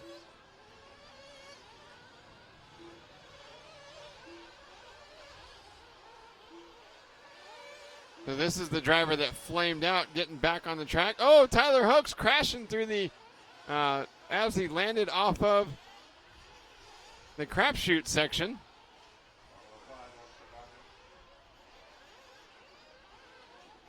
So Tyler Hooks trying to maintain the top spot, bouncing through the hangover, and it was Alejandro Daras that flamed out? That doesn't make sense. no, Sean Dara's Kirkman running in the out 2 spot. front. Yeah. Daniel Vega flamed. No, maybe so. Whatever. Kirkman out front, Dara 2nd, Hooks slipping back to 3rd, Ryan Kenny running 4th, and Bradley Baird only another 0.8 of a second behind Kenny in the 5th spot. That's the battle for the final transfer position. Kirkman leading out right now from Daras and Hooks. Hooks losing some time that last lap with the crash earlier on. Ryan Kenny in the 4th, so there's still the 3 American drivers looking at a bump into the 132nd. And the Spaniard Alejandro Duras looking at a P2 right now. Tom Robine, the driver starting from P1. The Frenchman jumping up into P3 now. Puts Tyler Hooks outside as we've got this big gaggle of cars. This is the battle here for the bumping positions. And it's a bit of carnage as well through the Snake Eyes. Rabin in the 3 spot. Hooks now down to 5. And Ryan Kenny in the 4. We're following along with Tyler Hooks and Bradley Baird right behind him as well through the 5-car draw. You can see in the corner of your screen there, we've got Alejandro Durazo, Tom Rabin and Ryan Kenny. As it looks like Rabin went in for fuel in the pit lane. Yes, he did. Drops down to P5 now. So getting that earlier stop done. Going for a standard 7 minutes. Oh, Hooks. It's a big cartwheel off the Penn and Teller. Tries to go back to the inside to fight with Ryan Kenny for it. Sorry, Bradley Baird. Did I stand corrected? Man, some crazy racing. It's hard to keep a track of out here. Cars going everywhere. Crashing all over the joint. Pretty wild. Kirkman leading out with 4.4 seconds advantage to Alejandro Duras. Now 1.4 seconds back to Ryan Kenny. Bradley Baird, the Irish driver, jumping up into the 4th spot now. Tyler Hooks in 5 and Zach Ryan jumping up into 6. Tom Rabin has taken fuel sitting in P7. As Alejandro Duras and Ryan Kenny have also taken fuel. Baird jumps up into the 2 spot now, capitalising on a bit of crashing as we're following along with Sean Kirkman through the 5-car draw, going the single, double, single, single to go tight around the freak show. Just putting in a nice, solid, clean run as Kirkman comes in for fuel now. Had a 7.6 second lead over Bradley Baird in 2. So he's going to go back out and resume the lead. Baird behind him now in the 2 spot. And Hooks in 3, Daras in 4, Tom Rabin in 5, Game Mongolpan in 6. And Kenny, Ryan, Engelstader, Haas, Coutinho, Degani and Vega. 11:45 left to run. Kirkman at the line said a 6.2 second lead. A lot shorter as they're going to come across the line in just a moment, as Kirkman did just take fuel. Baird and Hooks have not taken fuel yet. I'd be expecting them to try and do the single stop 10-minute run. As the gap between Kirkman and Baird drops to 1.6 seconds. Alejandro Duras comes across in 3rd. Now Tom Rabin in 4th. Tyler Hooks dropping to 5th with a crash. A 43.3 last time by.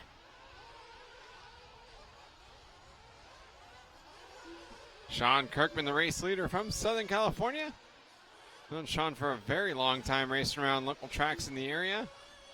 And excellent to see him sticking with this one, picking up a ride with the Techno RC team and trying to race his way toward a potential appearance on Sunday. Whoa! Hitting the hole coming onto the straightaway, popping the front tires of that NB 48.3 off the ground as he puts down the trigger for the front straight down the Las Vegas Strip. Kirkman's last lap at 38.4, lost a 1/10 of a second to Bradley Baird, but the gap still 1.573 seconds. Seems to be that bumping drivers have somewhat of an advantage, as they've had track knowledge coming into each of these rounds. Sure. So even though they're starting at the back, the craziness of the opening lap tends to put them up towards the front if they can keep it rubber side down. I think it is all about the start. If they can get a start from one of the back 4 spots on the grid, maybe steer around a couple of those opening lap crashes, make up a couple of spots, and then you're right. They aren't out there learning the track for the first time since yesterday. Yeah. They're out there racing on a layout that they've already figured out, and that's why we've seen a couple of drivers bump up twice. 3 times and 4 times we've seen. Yeah, multiple times, I guess is what I should have said, because they get out there and they've already got that track experience. Yeah, so, and Alejandro Duras showing us that right now, running in the 3 spot. Kirkman's your leader with Bradley Baird in 2. Baird still hasn't stopped for fuel yet. As I say that, Baird comes in for fuel now. So Baird doing the one-stop strategy. TLR driver here from Great Britain. England? Ireland. Oh, is he? Oh, gosh. Put me to bed. Oh, man. Take me out back and put me out of our misery. Put me out of our misery? Yeah. Sean Kirkman out front by 7.2 seconds over Alejandro Daras, with Bradley Baird in 3rd. Ryan Kenny still hanging on to a final transfer spot. He's been running about mid-pack all race long. Kirkman, Duras, Baird, and Kenny. Tom Rabin sitting just outside the bump. He's 1.8 seconds down on Ryan Kenny for the 4th spot. Then Haas, Engelstader, Hooks, Mongelpan, Coutinho, Ryan, Degani, and Vega is your running order. 8 minutes 30 remaining. As we're watching Bradley Baird and Ryan Kenny battling it out through the snake eyes.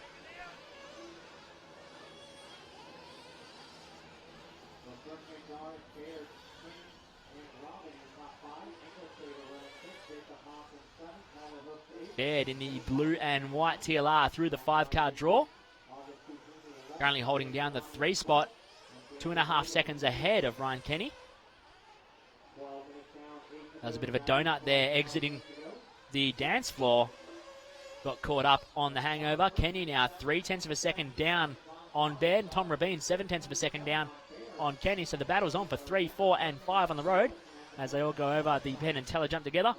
Oh, that was Rabin getting into the side of Kenny. Baird was lucky to get away from that one. Getting into each other again at the crapshoot. They're trying to get around this lap traffic. Oh, man. Wild ride. Everyone trying to get around Daniel Vega, I believe. And now Bradley Baird's going to drop to the 5 spot out of that one. Bit of craziness going on here with 7 minutes 20 remaining. Tom Rabin going to the 3 spot. Ryan Kenny in 4. Bradley Baird down to 5. Now 1.156 seconds out of that final transfer spot as Ryan Kenny tries to race his way into the 132nd even final. See multiple lines through virtually every section on the track as everyone's trying to come up with their own way to deal with the bumps, which is exactly what track builder Chris Tocco was going for. Through the 5-car draw, going way around the bump, the ruts that have developed there in the freak show. Here is Tom Rabin, Bradley Baird, and Ryan Kenny by the line. Rabin and Kenny into pit lane. And that's going to let Bradley Baird break away and have a bit of a breather for a moment. There's a lap car in that group trying to battle with them as well. I don't understand. If you're being lapped, just pull over and let the others race. Yeah. It doesn't make sense to me. Nope. Sean Kirkman, your leader from Alejandro Duras, Bradley Baird, Tom Rabin, Tyler Hooks. Tyler Hooks goes into the 4 spot, Rabin down to 5, Ryan Kenny into 6. Hooks yet to take his second pit stop though, as we've hit the 14-minute mark with 6 to go. Baird doing a one-stop strategy, so we're not going to see him stop again. Might be enough to lock him into the 3 spot. Tyler Hooks with serious pressure behind, and he's got to stop again. Oh no, he did the 10-minute pit stop strategy as well, but he pitted right at 10:01. So that's going to be tough if they make it by for an extra lap. For example, he's currently on pace. Well, no, he's on pace for a 30:20:07. But if they don't stay on that 30-lap run, he could be in trouble. He could be out of fuel. And unfortunately, right now with Tyler Hooks dropping to 5th as Tom Rabin has moved back to the 4th spot.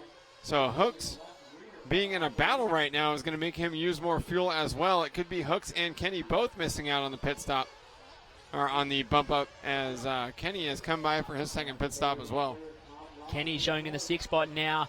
Timo Engelstader in 7th, then Zach Ryan, Jacob Haas, Game Mongelpan, Greg Degani, Agus Coutinho, and Daniel Vega. Kirkman is your leader from Duras, Baird, and Rabin. Currently your top 4 looking at bumping in. 0.7 of a second between Rabin and Hooks. Trying to put the pressure on the Frenchman to score a bumping spot into the top 4 and into the 30-second final. 15:25 down, 4:40 left to go. Baird, Rabin, and Hooks, 3rd, 4th, and 5th, separated by less than 3 seconds across the 3 of them. That is the battle for the transfer spot. 3 cars battling for 2 transfer spots as they head to the left side, ante-up double. Hooks on the outside right now looking in. He goes around the outside of the option lane in the crapshoot. Baird looking composed. Rabin was out of shape going through the end of Fremont Street, but quite a bit faster through the freak show, it looks like, than what Baird was capable of. And both of them starting to pull away a little bit from Tyler Hooks. Hooks now 1.8 seconds behind Tom Rabin. Only 1.1 between Baird and Rabin. 3:45 left on the clock. It's a bit of a challenge here for third and fourth. Tyler Hook sitting there in 5, hoping to pick up a spot. And Ryan Kenny 4 seconds down on the battle, sitting in P6. Not looking too good for a bump into the 30-second final at this point in time, as they're following along with Tom Rabin going through the double left-hander into the 5-card draw. Trying to chase down Bradley Baird ahead of him. 1.1 seconds was the gap last time by. And now they're bumper to bumper coming over the poker table onto Las Vegas Boulevard. Separated by just 0.3 of a second. But a long gap back to Tyler Hooks now. 4.7 seconds as Hooks had a mistake that lap of 42.8. And Ryan Kenny looking to put pressure on him now. Battle for the fourth and final transfer position with just 3 minutes remaining.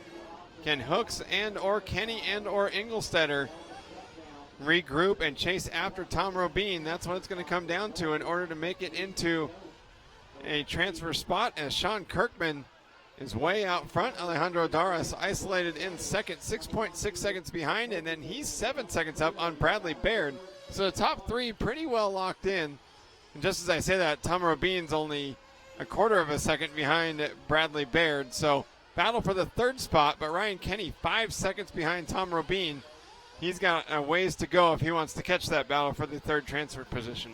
Yeah, we're watching the battle here between Baird and Rabin, duking it out for third and fourth at the moment. Rabin goes to look up the inside at Hoover Dam. Nothing there for him, though. As Baird holding down the 3 spot through the 5-card draw goes the wide line. So does Rabin, and then they chop down to the inside at the Freak Show. Bucking their way onto the dance floor and then bouncing out over the hangover. Separated by just 0.7 of a second that time by. 2 minutes to go. Ryan Kenny 5 seconds, or 3.9 seconds down on this battle now. As Tyler Hooks has dropped all the way down to P8. Not quite the comeback that Hooks was looking to chase down. And Timo Engelstad sitting in P6, 1.7 seconds down on Ryan Kenny in 5. John Lacey with a comment in the Facebook chat that made me laugh. You know, there's the like and love and ha-ha and wow and sad and angry now on Facebook. John Lacey says there should be a brap emoji in the likes mentions now. Nice. Come on, Facebook, get on it. Yeah, make one just for us. Yep.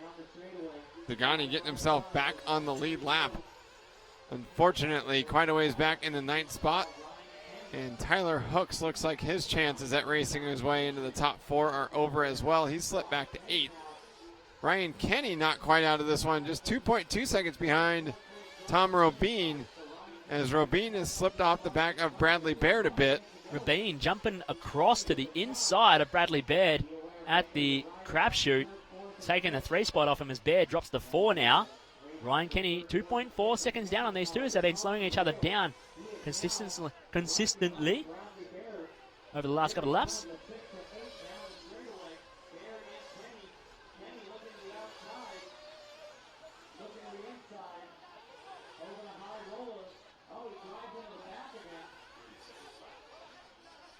Daniel Vega getting in the mix again as another lap car. Man, these lappers not helping the cause. 17 seconds left to run. Baird has dropped to P6 after that, getting caught up with Daniel Vega. So that puts Timo Engelstad into the 4th spot.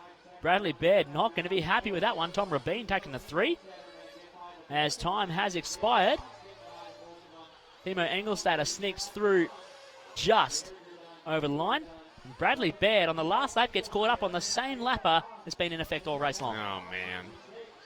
That leaves Timo Engelstetter hoping for a wreck from Tom Robine, as he was 1.8 seconds behind at the line and not within striking distance going into this last half a lap. But we can see, we've seen before, motivation can really turn up the wick here on the last half lap. Closing the gap a little bit. Engelstad coming off the dance floor now. Behind him, Jacob Haas trying to chase down the spot. Oh, almost. So close.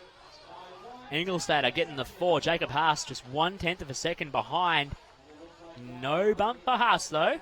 Nope. Unfortunately. Kirkman getting the win from Alejandro Duras in 2. Tom Rabin in 3. And Timo Engelstad bumping his way into the 64th. Into the 32nd. Yep, so that's an American, a Spaniard, a Frenchman, and a German bumping out of race number 16, going to race number 18. And we are stopping after race number 20 today, as the results for the 164th even go as follows. Sean Kirkman taking the win, Alejandro Dara second, Tom Robin third, Timo Engelstetter fourth, Jacob Haas fifth, Bradley Baird sixth, Ryan Kenny seventh, Tyler Hooks eighth, Greg Degani ninth, and August Coutinho 10th. Game Monkolpan 11th, Daniel Vega 12th, and Zach Bryan 13th as he dropped out of the race early. You can see there's Tyler Hooks walking out of pit lane. I'm sure he won't be super thrilled with how this race went.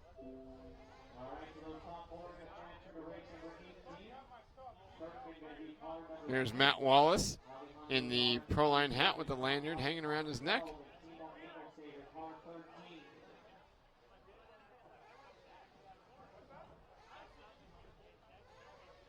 Now, lap traffic playing a role here, unfortunately.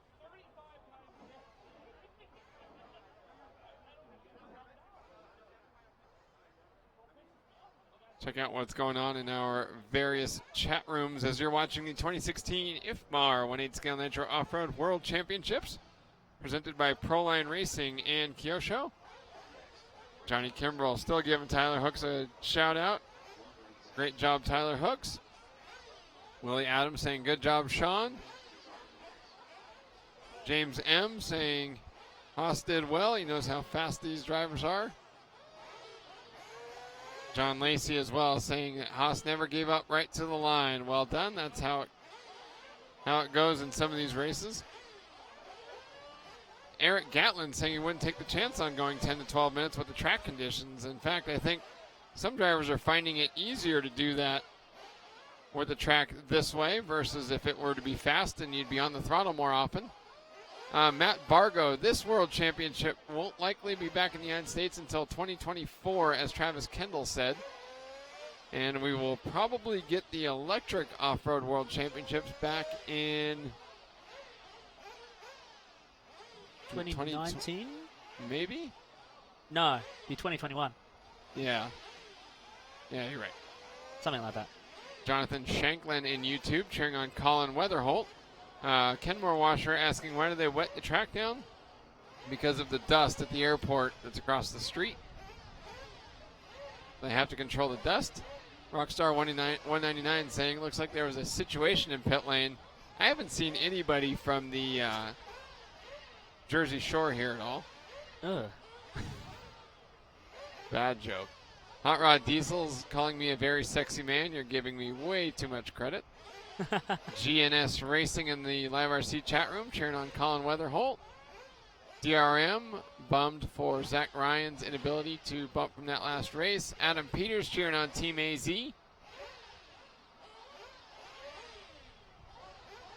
McMahon cheering on Tyler Vick. Go get him, trash can. I think Tyler's a little too big now to dunk into a trash can. Josh Glancy's father at home watching on Josh's account, cheering on Josh.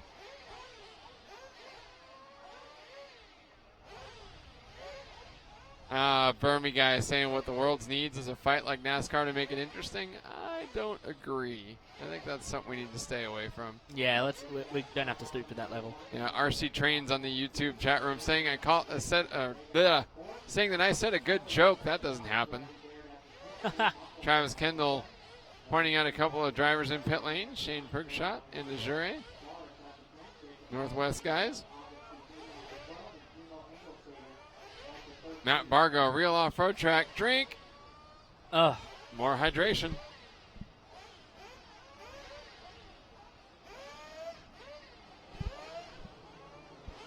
Hot Rod Diesel calling you his puppet. Yep. I am under your command, Hot Rod Diesels. Jack Smash, too. Ashamed he laughed at the situation joke. Yeah. Oh, that's way too funny. Yeah, I'm ashamed. Jack Smash is ashamed that he laughed at it. I'm ashamed I said it. Yeah, and I just looked at you like he had two heads. Right. Everyone in the trailer is getting used to that. What, you having two heads? No, looking at me like I'm nuts. Sonny Ochoa in the Facebook chat room cheering on Weatherholt. Michael Harris cheering on Josh. Josh Glancy in this race. James M. pointing out at least Tyler Vick knows where the holes are.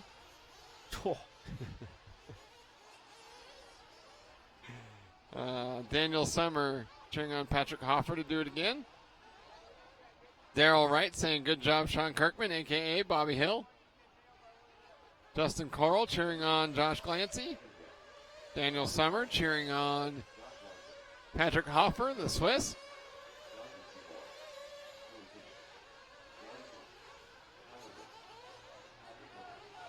Hot Rod Diesels on Facebook saying that we're putting on some great race coverage this week. We really appreciate it, especially for those in the Facebook and YouTube chat rooms. Give us a like or a share or a love or a ha-ha or a wow or a thumbs up. Just give us something. Yeah. Anything. We crave attention. Yes. We need it. No, we're hoping that this race will reach as many people as possible. We've already reached over 1 million people here.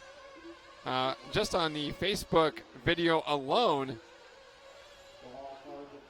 And doing what we can here to help the hobby grow by bringing perhaps the most anticipated race in RC history to as many people as possible. And the biggest live RC production ever attempted by these guys. Yeah. Yeah, this is definitely the most we've ever put into trying to get this race out in the most professional way possible. Brandon and Eric and Bob and Tim and everybody that's, back behind the trailer here that's helping put this show on. I don't know what they were thinking sticking us on microphones for 5 days in a row, but probably the most unprofessional pair out here. But hey, we make it fun, right? Right. Oh, at least we have fun. We're having fun. Yeah. Yeah, we reached just on Facebook in the last week 1,186,367 people. Wow. And that's thanks to everyone at home clicking those like buttons and sharing. That's getting awesome. This race out to as many people as possible. And Chris Wheeler not on the starting grid for some reason. I think he flamed because I just saw him getting run back, so they had to run it back into the pit lane. Uh-oh. Try and get it started up. As you can see there with our pit lane cam, Chris Tocco with the arms up, getting everyone to start. And Wheeler's getting run out to the starting grid just in time. So 18 Wheeler taken to P1 to start his 1:32 odd final. Wheeler, Witchlock, Skidmore, Walanka, Hartson, Vic, Glancy, Weatherholt, Fisher, Vale, Hoffer, Sasatsu, and Choi. We are off and racing for the 1:32 odd final. Everyone getting through Binion's horseshoe nice and clean. What about Penn and Teller double? It's pretty tidy, actually. Not bad at all through the snake eyes. That's probably the best I've seen so far. 1:32 guys showing is why they have qualified this high up. Someone on our live RC chat pointing out that this is the first one we're starting to see with some real big names in it. Yep. Got a couple of pros here. A former Nitro Touring Car World Champion, Mean Vetlock. Former four-wheel drive electric off-road world champion Stephen Hartston from 2013. Former Roar Nationals runner-up Billy Fisher. So yeah, a lot of big names coming up here in race number 17, the 1:32 odd. And 4 races left to go here on Friday at the IFMAR World Championships. Wheeler leading out into the 5-car draw from Wetchlock. Following him through, Wheeler taking the super wide line into the freak show. The same for Wetchlock as well. Tyler Vick from P6 on the grid, up to the 3 spot right now. Martin Walanka dropping down to P5. Josh Glancy up to P4. Walanka in 5, Weatherholt in 6, Choi in 7, Hartston down to 8, Sasatsu into 9, and Hoffer, Fisher, Skidmore, and Vale. They're following along with Chris, the 18-wheeler. Going the wide line around Hoover Dam as Mean Wetchlock tries to chase him down to the inside. Sick Boy 37 pointing out as well, we've got a VRC world champion in this race as well. Yeah, Martin Walanka. Tyler Vick climbing his way from 6th on the grid to 3rd as Chris Wheeler lucky to make the start of this one and making the most of it so far, getting out front and pulling away early. Watching Chris Wheeler come through the Snake Eyes, being chased by Mean Wetchlock and Tyler Vick as they all head up through the anti-up. And Josh Glancy holding down the 4 spot right now. Weatherholt, Choi, and Hartson right with them as well. Down Fremont Street for Chris Wheeler through the 5-card draw, holding a 1.3 second advantage at the line last time by over Mean Wetchlock. We'll see what the gap is in just a second as they come over the poker table and onto Las Vegas Boulevard. Andrew Flog in the Facebook chat room saying he's watching in South Dakota between deliveries, cheering on Serpent. Hope Bjorn and the rest of the boys doing well and giving us a shout out. Thank you so much, Andrew. Feeling the love this week. I know. It's awesome. Oh, it makes me feel all warm and loved inside. That's really weird. I need to stop. It took a really creepy turn. Yeah. Chris Wheeler out front by 1.1 seconds over Mean Wetchlock, with Tyler Vick third. Josh Glancy holding down the final transfer spot. And Vick and Glancy from 6th and 7th on the grid, making their way toward the front early. Kazuki Sasatsu, the highest of our bump ups, all the way up to 6th from 12th. Sasatsu trying to chase down another bump into the 16th finally if he can get it done. But it's Wheeler leading out from Wetchlock at the moment. They're both trying to go into the 16th. Tyler Vick in 3, Josh Glancy in 4, then Weatherholt in 5. Sasatsu, Walanka, Hofer, Hartson, Choi, Vale, Fisher, and Skidmore at this point. 3:40 down, 16:20 to go. We're watching Mean Wetchlock and Tyler Vick go through the 5-card draw. 1.2 seconds between them. Then we go another 1.1 further back to Josh Glancy in 4, holding down the final bump spot at this point. Someone coming into pit lane already. Whoa, wheeling into pit lane. That is Josh Glancy, I believe. Yep. In and out. 4.4 second stop. And Glancy comes out. Oh, that was huge. Interesting strategy here coming in at the 4-minute mark. Patrick Hoffer did as well.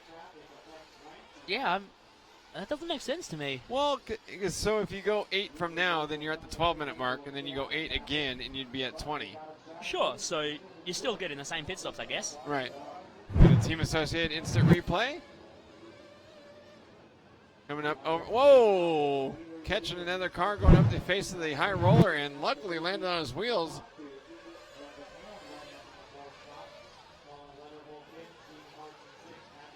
Wheeler leading out from Wetchlock in the 2. Tyler Vick in 3. Sasatsu in 4 at the moment. So Kazuki Sasatsu bumping out of the 64th. Currently looking at a bump into the 16th if he keeps this one up. Just a quarter race distance down right now. 5 down, 15 to go. The Japanese driver looking at a bump ahead of Stephen Hartson in the 5 and Colin Weatherholt in 6. Fastest lap of the race so far. Kazuki Sasatsu 3 laps ago, 37.097 as he's trying to hold on to that bump spot and a 1.4 second advantage on 5th place. Not sure who that was exactly that rolled over. Might have been Colin Weatherholt, I believe, who's in 5th as he's trying to track down Sasatsu to move into that final transfer position. Wheeler out front by 3.3. Wetchlock in 2nd by only half second over Tyler Vick. Got a team associated instant replay. Coming through the Snake Eyes section. Whoa, 2 cars getting together, and that allows not just the one to get by.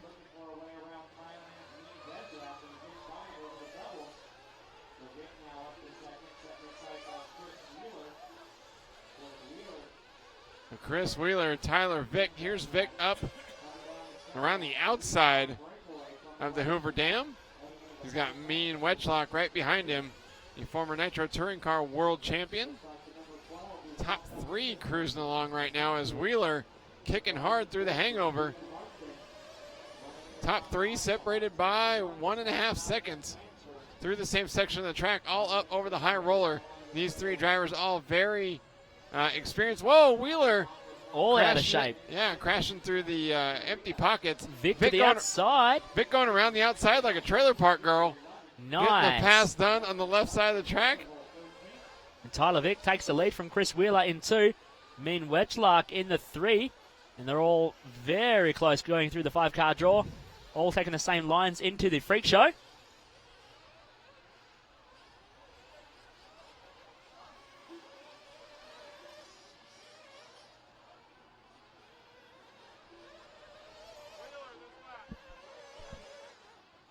Vic making it happen here on the rough track through this section last lap. Went to the outside 3 corners in a row and made a pass, and that doesn't happen on a smooth track. Vic in the blue, orange, and white X-Ray vehicle, dropping down onto Fremont Street. As a lot of fans watching online. Nice and tight through the freak show. Taking it easy through the hangover. Just having a look at the marshal sitting there at the hangover. He looks so red. Getting pretty burnt out here in Vegas. Everyone's getting nice and burnt in the sun. Sean McPike giving me a shout out on the YouTube channel, watching from the Naval Air Station in Pensacola, Florida. Thank you, Sean, for watching. Miss you too, buddy. Still picking up with this battle at the front between Vic and Wheeler. Amri Aziz said he's watching all night long from Malaysia, watching our World Championship 2016 live broadcast. Thank you so much, Amri. And Matt Bargo on YouTube. Chris Wheeler runs a TLR buggy. Vic in and out for fuel now. Leading the way at the line last time by from Mean Wetchlock, but Wetchlock will take the lead. Looking to go through. As Sasatsu up to the 3 spot. Danny Choi into 4. We lost Chris Wheeler. He dropped all the way down to P6. Patrick Hofer in 5. Then Glancy, Hartson, Walenka, Fisher, Vale, Weatherholt, and Skidmore is your running order. Wetchlock getting it done on the dirt. Trying to bump up to the 1/16th final. We're following along with Tyler Vick down Las Vegas Boulevard. Took fuel last time by, so it's a 5.4 second gap between Wetchlock and Vic. I'd say Wetchlock trying to go the 10. Probably. Single stop strategy, so he's going to be hard to beat here. With a 5.4 second gap, it's going to take a couple of mistakes from Wetchlock if Vic wants to chase him down. Chris Wheeler back to the 3 spot now. And Danny Choi going to 4. What happened to Kazuki Sasatsu? A 54.2 last time by. Puts him all the way down in P8. Boom. No deal. No deal. Wetchlock powered by MX engines and fuel. Running that new B4 engine that they designed specifically for a little more fuel mileage than their previous engine. And imagine Mean Wetchlock is going to use that to his advantage as he's gone past the 10-minute mark now. That's the new, seems like the new benchmark. These engines, people are trying to push the 10-minute window. As Wheeler got on his roof over the high roller.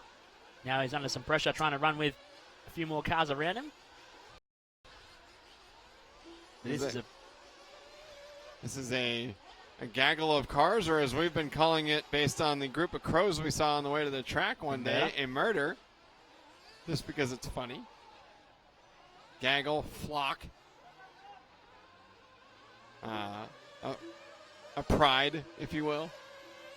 Gaggle sounds better.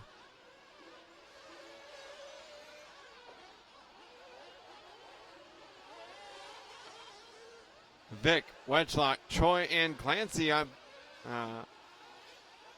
occupying the bump-up spots. Tyler Vick taking over the top spot now. As Wetchlock dropping to second, I think, Mean V coming in for his pit stop. So Wetchlock in second, Glancy in third, Chris Wheeler in fourth. But he's got Danny Choi right there with them as well. Oh, a bit wild coming on the straightaway. That's Walenka and Fisher battling out for P6 and 7. Fisher to the inside, runs wide though. Walenka trying to go back around. Got a Team Associated instant replay coming up right now.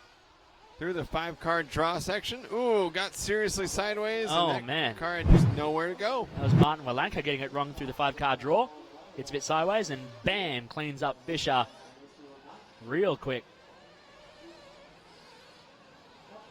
As Vic is leading out from Wetchlock Glancy and Wheeler, your top 4. Danny Choi sitting right there, though, in the 5 spot, trying to sniff out a bump into the 16th final. If Wetchlock can keep this interval to Tyler Vick the same, Tyler's going to have to pit one more time. We can have a race for the win on our hands. 8 minutes left to go. Coming up on that second pit window fairly soon.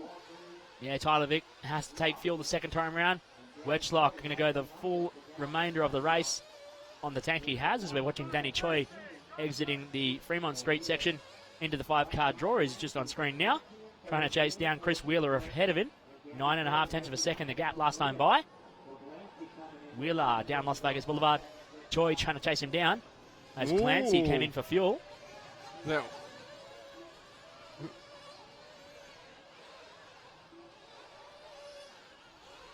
And Wheeler's car floating at the end of the front straightaway. Got hard on the brakes, hit that hole, and it just sort of kicked up in the air, and he punched it. And it was very low across the ground. That was bizarre looking. Floating it into the corner. Yeah, but not in a controlled way. I don't know. That looked bizarre. I don't think there's much that's happening out here at Last 8 Tracks of Las Vegas that's controlled right now. Yeah, I don't think they're really driving their cars around the track, just so much as suggesting where they should go. And Wheeler's suggesting his car go into pit lane for his final pit stop. Shane Pergshot grabbing it, and fuel in, fuel out. And he comes out with Stephen Hartston for company. Oh, Wheeler caught the hole in the landing of the Penn and Teller double. Had to get marshaled, so he lost a bit of time out of that one. He comes on behind Martin Warlanka, going over the anti-up. Tyler Vick in for his final fuel stop, and let's see if Wetchlock can pass him. He was 4.3 seconds at the line last time by, so yeah, Wetchlock should resume the lead with Vick right behind him as he comes out of pit lane. 4.4 second stop for Vick.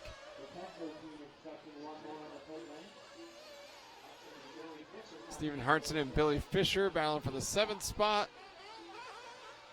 Oh, Charlie Swanka's joined us again in the chat room. Welcome, Charlie. We're book pace friends now. 5:40 to go in our 132nd odd final. Wetchlock leading the way from Vic and Choi into the 3 spot. Patrick Hofer, another one of our bumping drivers, into the 32nd, currently running in P4. Hofer hasn't pitted since the 8.5 minute mark, so he's going to have to he's going to have to pit again. So there's a few that are sitting here that still need to pit. We're following the battle for the lead, though, between Tyler Vick and Mean Wetchlock. See, Wetchlock totally blew the last corner in the Snake Eyes section. Hit a bump, and it just sort of pushed the car under braking way out to the outside of the lane. He had to come nearly to a stop to get it to turn to the right. Vick to the inside through the Freak Show section and bounces way across the hangover. Wetchlock trying to find him down the straightaway for both drivers, separated by less than 2 seconds at the line. And they both understand as well as anybody that the order of how they finish doesn't matter.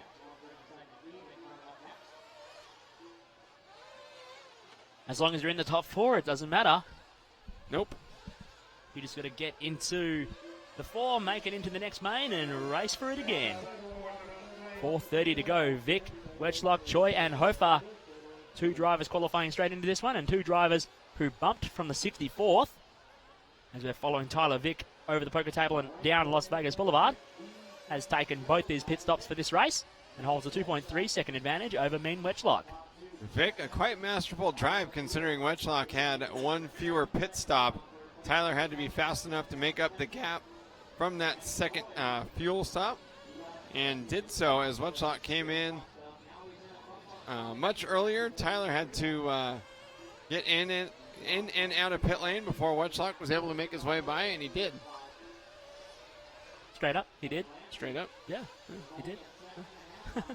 Well, driving very well here from 6th on the grid, making his way to the front.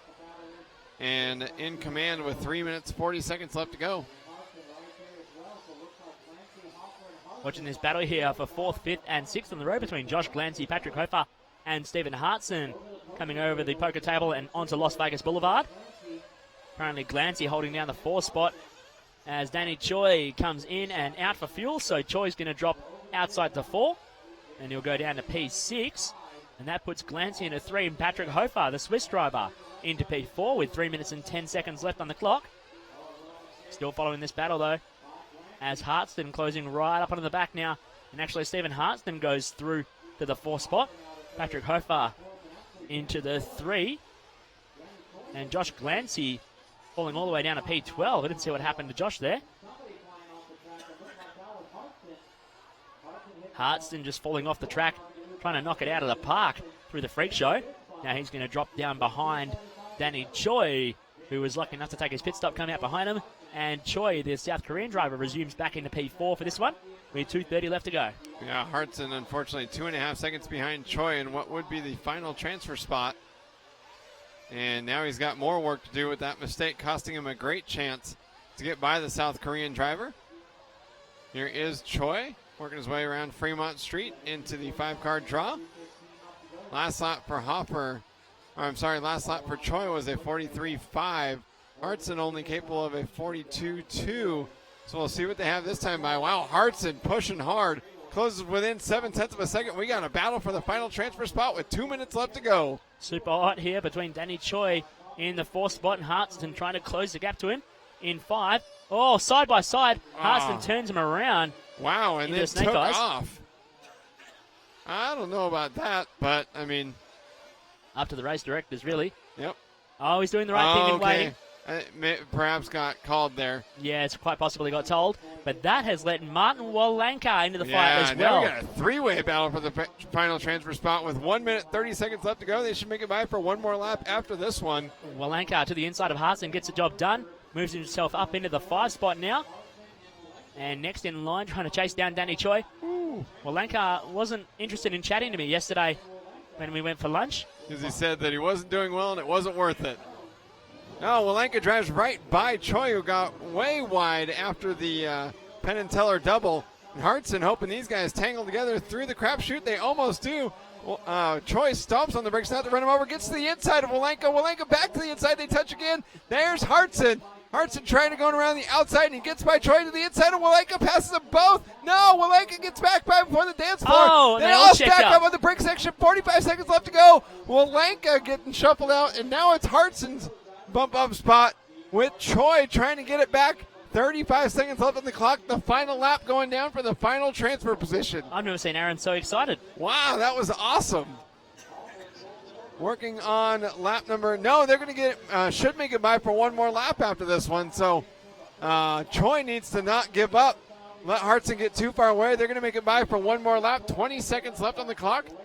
Apparently, Vic, your leader from Wetchlock and Hofer, your top 3, but we're watching this one between Hartson, Choi, and Walenka coming around off the dance floor through the hangover. Hartson holding down the 4 spot right now ahead of the South Korean driver, Danny Choi, in the 5. 1.3 seconds a gap. Last time by, Hartson just getting caught up in all the bumps and ruts, exiting Binion's horseshoe. As time expires, he jumps straight into the hole at the Penn and Teller. Yeah, Danny Choi not with the speed here to close the gap. And so he's going to need a mistake from Hartson, the 2013 IFMAR 4-wheel drive world champion, trying to work his way into the 1/16th odd final down Fremont Street, just 3 corners away from transferring into another 20-minute race today. He takes a safe option through the 5-car draw, going single, double, single, single into the freak show, goes the tight line around him up, and Hartston will get P4 in the 132nd, transferring into the 16th. Well done for Stephen Hartson, whether that was an IFMAR official that called for that stop and go, or if he did it himself so as not to trigger any sort of worse penalty. Smart driving regardless. Yeah, whichever way it was, he did give up the spot and then fought his way back and held onto it under pressure. Great job there from Stephen Hartson.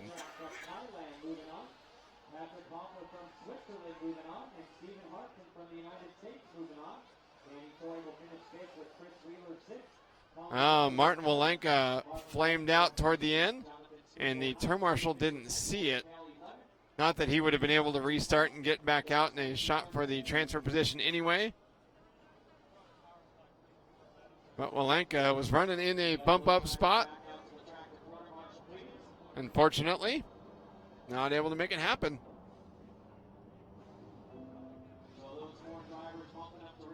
So Tyler Vick taking the win. Mean Wetchlock in second.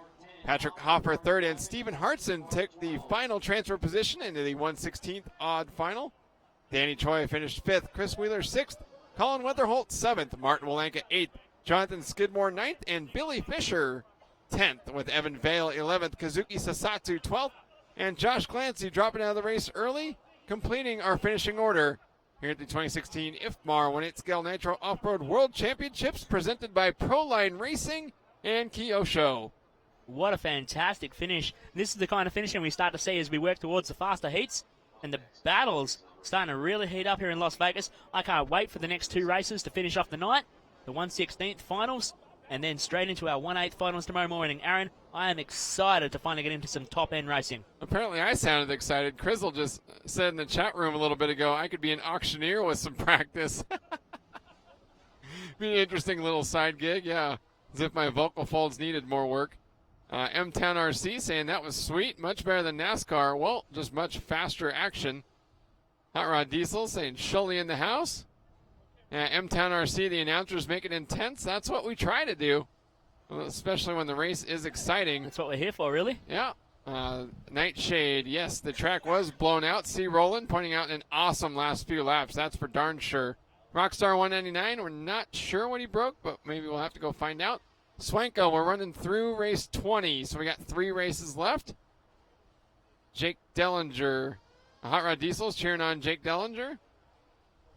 IB Pro Start cheering on Graham Alsop, a.k.a. Sloppy. M-Town RC cheering on Jessica Paulson coming up in this race, the only young lady racing at this year's World Championships. Charlie Swanka has not heard me that fired up before. I try to get that fired up at club races. IB Pro Start cheering on Graham Alsop. Sloppy giving us a thumbs up there. Save your thumb, Sloppy. You're going to need that for the next 20 minutes. Oh, giving us the other thumb. There we go.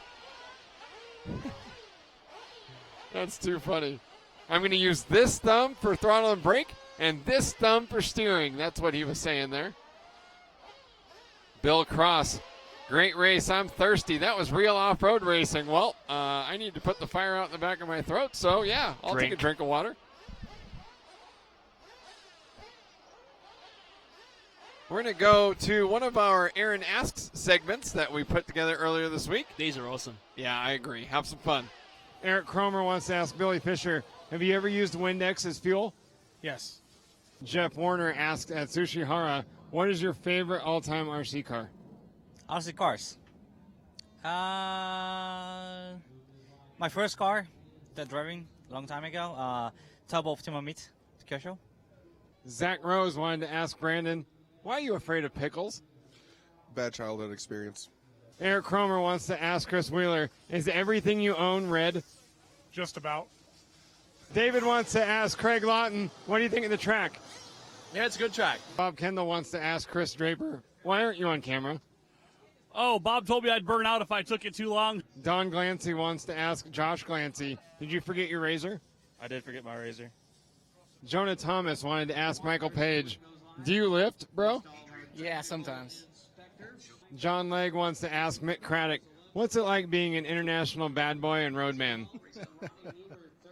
It's good, but the clothing's not so good. Why are you wearing a Spider-Man mask? Because when the car is flipping, I will push my hand to hold it. Eric Cromer wanted to ask Tanner Stees, are you ready to get your butt kicked at paintball? I don't know. I haven't played in a while. Josh Carrick wants to ask Taylor Peterson, where's Waldo? Right in front of me. So Gary Guest wants to ask Tim Long, what does this mean? He's driving the bus on the way out of here. Andy Gray wants to know, what size Venturi are you running? 5.8. That's in the Testament edition. Nigel Townsend wants to ask Yuichi Kanai, do you have any plans for your world's body after the race? Oh, happy. I send you. And so Bob Kendall wants to ask Tim Caparel, why aren't you on camera? Because I don't want to be. So Kevin King wants to ask Aaron Waldron what his favorite question is to ask. I don't know. Yeah, we've got a little bit of mileage out of that clip, but as HMS 88 pointed out, we need to update it. Well, we did shoot a new one, so yeah, look for that.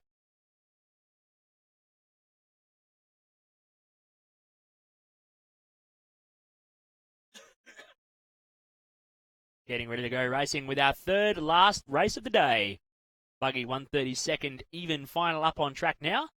Graham Alslop, Michael Page, Ricardo Monteiro, Jake Dellinger, Jessica Paulson, Gunnar Rick, Billy Easton, CJ Yellen, Tanner Denny, Sean Kirkman, Alejandro Duras, Tom Rabin, and Timo Engelstader all taking to the starting grid.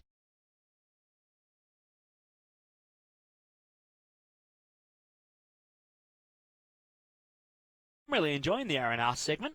It's cool. Yeah. Vince LaFlower pointing out in our chat room, we did purposely go to one that had the women's restroom flap tilted down. But actually someone had gone through and tilted them all to say women's restrooms. Yeah. So. When I walked up there the next time, I was a bit confused about whether there was some sort of hierarchy going on or something like that. But I'm like, it doesn't matter. Yeah. Charlie Swanka suggesting we do a cribs of the trailer. Actually, we got something planned a little bit better than that you'll see this weekend. Rizad, I missed the women's bathroom thing last time. Yeah, little details. What do they call them in Easter eggs? Yes, that's what it was. Ask Ophir, why does he always say this? Gary Slim in the chat room. That's pretty funny. Kent Lawson, let's go, John Guerra. You could win this one. Joke, don't delete me.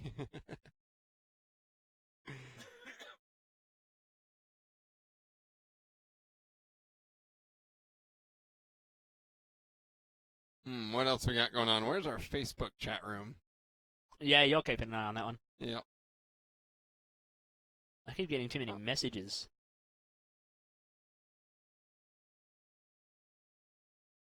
Liam Costello, is the no starter box at the start going to stick and become the standard for all races? Probably not. In fact, I think for most other races, I think it makes more sense just because it's going to allow people to have more fun. I think at the World Championships, that rule is fine. There's Brad Brucker from Hobbyco, the Futaba OS team manager, pitting for, I think that was Michael Page. Oh, that was an ugly start. Oh, not too bad. One car broken. Oh, and then adding insult to injury, just getting blasted. Bam. Yeah. The marshal's a bit inattentive.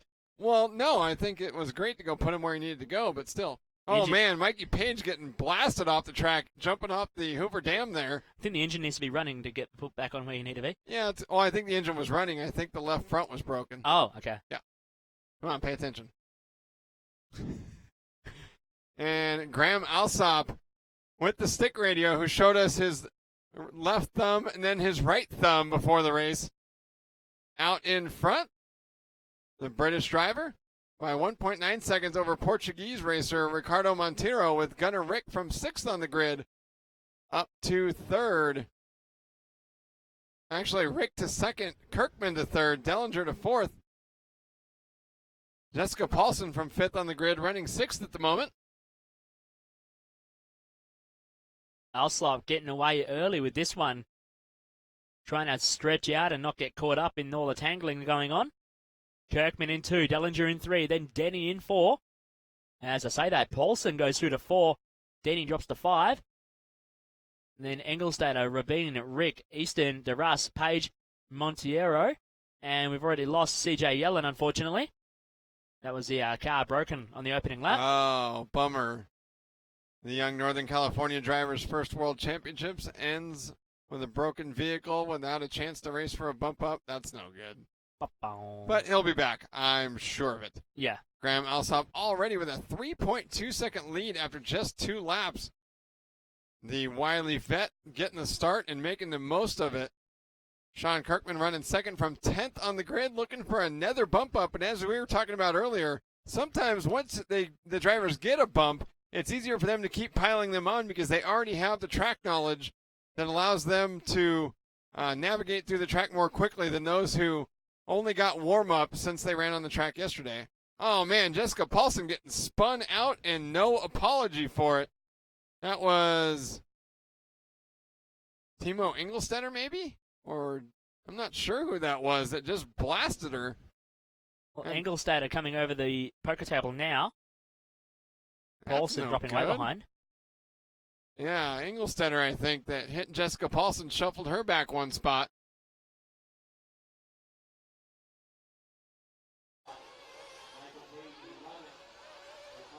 Graham Olslop trying to lead out early. 2.1 seconds a gap. Back to Sean Kirkman in 2. Then Dellinger, Denny, Rick, Easton, Paulson, Engelstader, Rabin, Darius, Page, and Montero. A long way to go yet, though. 16 minutes 45 left to run in this 1:32 even final.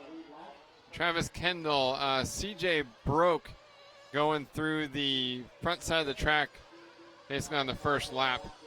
Naki Still Jr. on YouTube saying he loves this. It's his first time seeing this. That's awesome. Hope you enjoy the show here.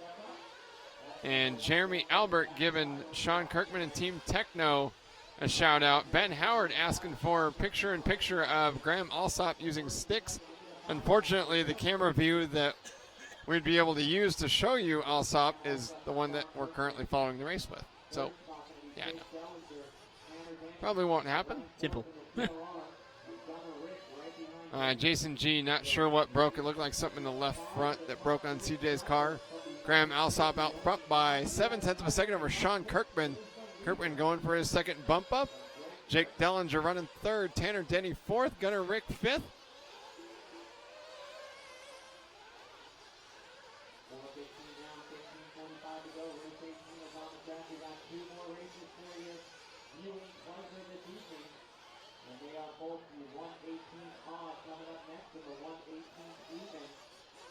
Alsop, Kirkman, Dellinger, Denny, top 4. Looking to bump up Gunnar Rick in the 5th spot. Battle coming onto the straightaway is Dellinger, Denny, and Rick. Dellinger over the high roller, and here is Denny and Rick behind them. That's the battle for the final transfer position. And someone over at the Penn and Teller jump there. Oh, Graham Alsop going over. Oh, man, Alsop losing the 3rd spot there. That's going to allow Rick and Billy Easton in 5th to move up to a transfer position.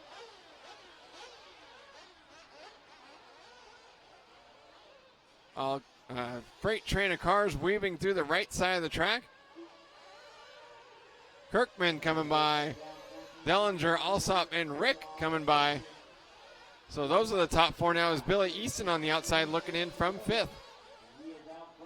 Kirkman, your leader from P10 on the starting grid. Dellinger in 2. Oslop down to 3 now. Gunnar Rick in 4. So 3 Americans and a Brit currently looking at a bump into the 16th final. And then Easton in 5. Denny in 6. Paulson in 7. Rabin in 8. Duras in 9. Page in 10. Montero in 11. Engelstad dropping all the way down to P12 now.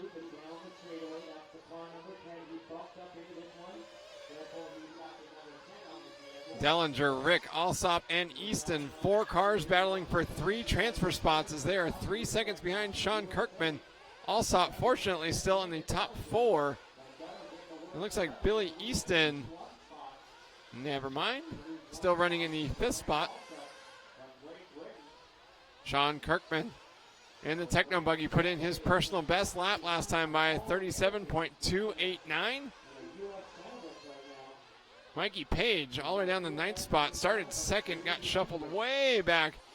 He's put in the only 36-second lap of the heat as he tries to claw his way back toward the top 4. Kirkman's lead still 2.8 seconds. Alsop another 2.7 seconds behind Jake Dellinger. And then Gunnar Rick another 2.7 seconds behind Alsop. But then behind Rick, Easton just less than 0.4 of a second away. And just big freight train of cars coming through the crowd shoot at the moment. Everyone jumbled around. We got someone there just waiting to let a whole bunch of cars through. Good sportsmanship. I like to see that. I agree. Better than we saw earlier in the day. Someone in this heat blasting Paulson and just took right off as well. Yeah, it's not helpful. Here comes a couple of cars into pit lane. This is going to be Jake Dellinger and Billy Easton. Dellinger up on the blocks and back out. Easton right behind him. Woo! Comes flying out right under the rear wing of Dellinger as they exit a pit lane. 5.2 second stop for Jake Dellinger. 4.4 for Billy Easton and his crew. Super fast. Kirkman holding on to that lead though. Gunnar Rick in 2. Graham Oslop in 3 and 10 and Denny in 4. Dellinger and Easton dropping to 5 and 6 now. Allslop hasn't pitted yet, neither is Kirkman, as Kirkman takes fuel now coming in. Oh, a nice fast stop there for Sean Kirkman. 4.5 seconds as Gunnar Rick comes in for fuel. Looks like Graham Allslop gave it a miss. 4.4 seconds for Gunnar Rick. So Allslop and Denny in 3 and 4 have not taken fuel yet. Kirkman, your leader, coming over the ante up now. That could allow Jake Dellinger a chance to move up into a transfer position as, well, Gunnar Rick now slipping to 4th behind Allsop and Denny, but Dellinger only 6.8 seconds behind Gunnar Rick. So we'll have to see when pit stops shake out who ends up in the 3rd and 4th spots, as Sean Kirkman, after his fuel stop, already has a 6.9 second advantage once again. Whoa! I think that was Tanner Denny that, flew off the poker table, landing toward the entrance to pit lane here at the 8:30 mark, in for fuel. Yeah, just watch Kirkman get caught up there trying to exit the hangover a moment ago. Just caught up on the pipe, turned himself around, had to do the old U-turn and get it back on his way. Only a 0.6 of a second lead back to Graham Allslop now. But Allslop chasing him through the 5-car draw. Dellinger 3.1 seconds down on Allslop, and then another 1.6 back to Gunnar Rick in 4. As Tanner Denny drops to 6, Billy Easton in 5. And Paulson, Rabin, Darras, Page, Montero, and Engelstader.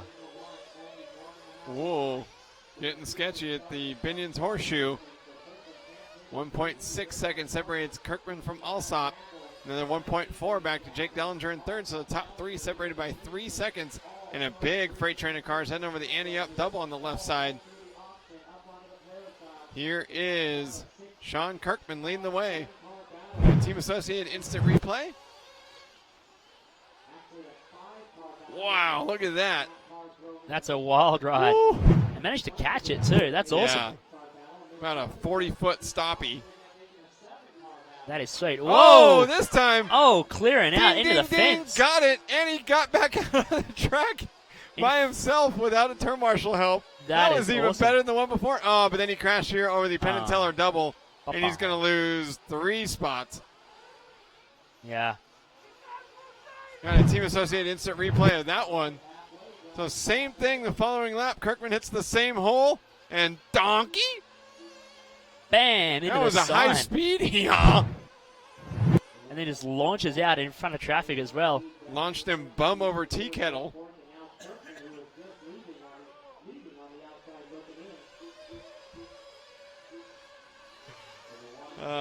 I just got the unknowing scoff.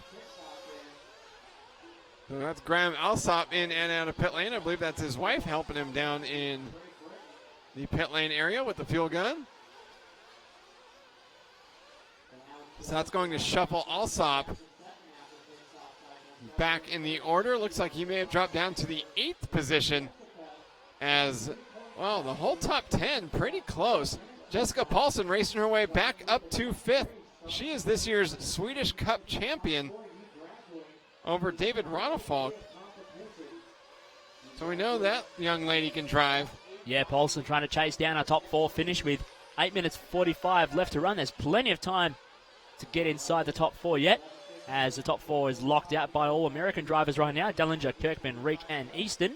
Paulson is less than a second behind 2003 two-wheel drive world champion Billy Easton, the designer of the Serpent Cobra SRX 8, currently holding down the final transfer spot.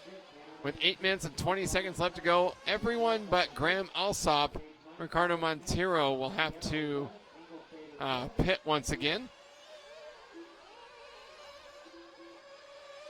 So Rick, Easton, and Paulson all right together at the end of the straightaway. Ooh, Paulson up on the front tires under braking as she hit the bump. Looks to the inside through the high roller, and Easton able to slam the door. Oh, man, Allsop and Easton get together. Paulson, unfortunately, getting collected.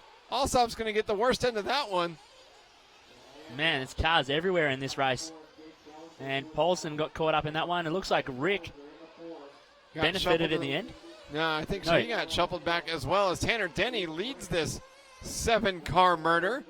Oh, man. Paulson got checked up, and then Easton caught the bump. Someone flipping over, yeah. Easton crashing through that freak show section. And now it's going to be Tanner Denny in 3rd, Jessica Paulson up to 4th, Billy Easton 5th, Tom Robin 6th, Graham Allsop 7th, and Gunnar Rick 8th with 7 minutes, 20 seconds left to go. Ooh, this is a good one. Yeah, starting to shape up to be really hot at the front here. Dellinger leading out 1.2 seconds ahead of Sean Kirkman. You said it's what out front? Hot. Hot damn. I've been waiting to use that all week. Coolio RC Racing in the live RC chat room asking if Billy is the one using his thumbs. Nope, that's Graham Alsop. Alsop had a good start, but currently running down in P7. Not going to be enough to go into the 16th final this evening. Jessica Paulson trying to hang on to that 4th transfer spot with Billy Easton and Gunnar Rick right behind. Easton looking to the inside through Binion's horseshoe, couldn't make it happen.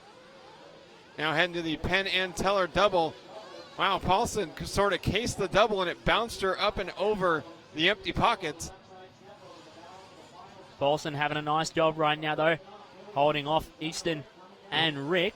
Rick jumped to the inside of Easton in the crapshoot section trying to make something happen, and that's perhaps the best thing that could happen to Jessica right now is if the 2 men behind her start racing hard for position and stack up rather than focusing on trying to get by her. Easton into pit lane now. Yeah, trying to clear out of traffic, get a bit of clean air possibly for Billy Easton. And Paulson now 2.7 seconds off the back of Tanner Denny, who's making up time on our leaders. Denny only 3.9 seconds off of Sean Kirkman now, and then 1.2 forward to Jake Dellinger.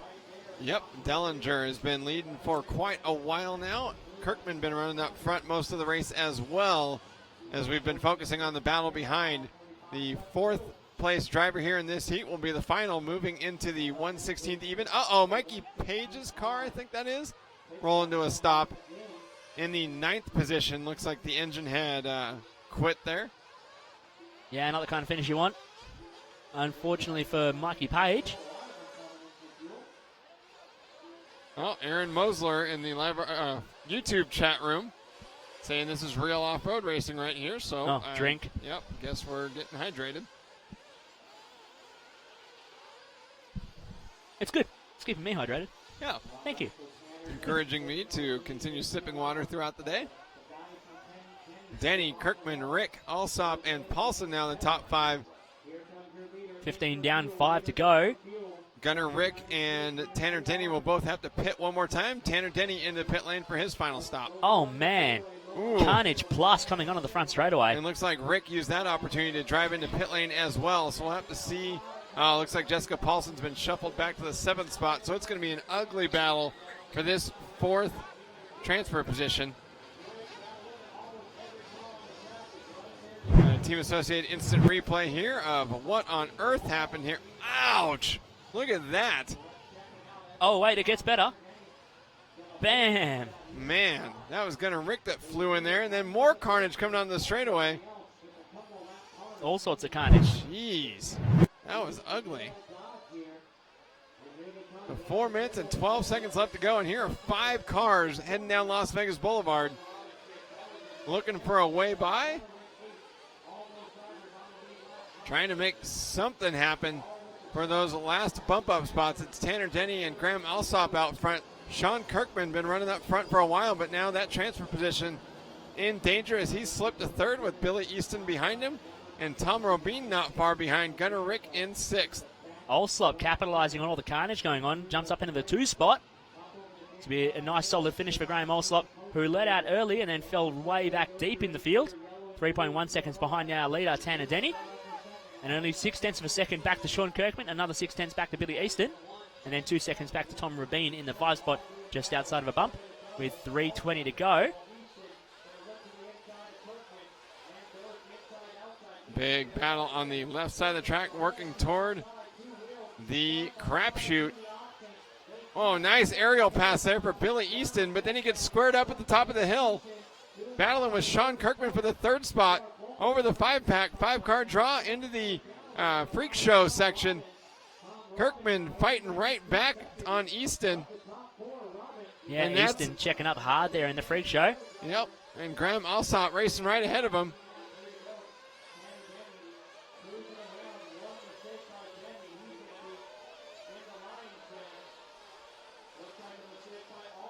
So Denny, Alsop, Kirkman, and Easton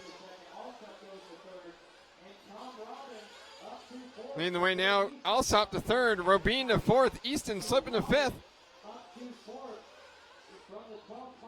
Here's Kirkman, Alsop, and Easton.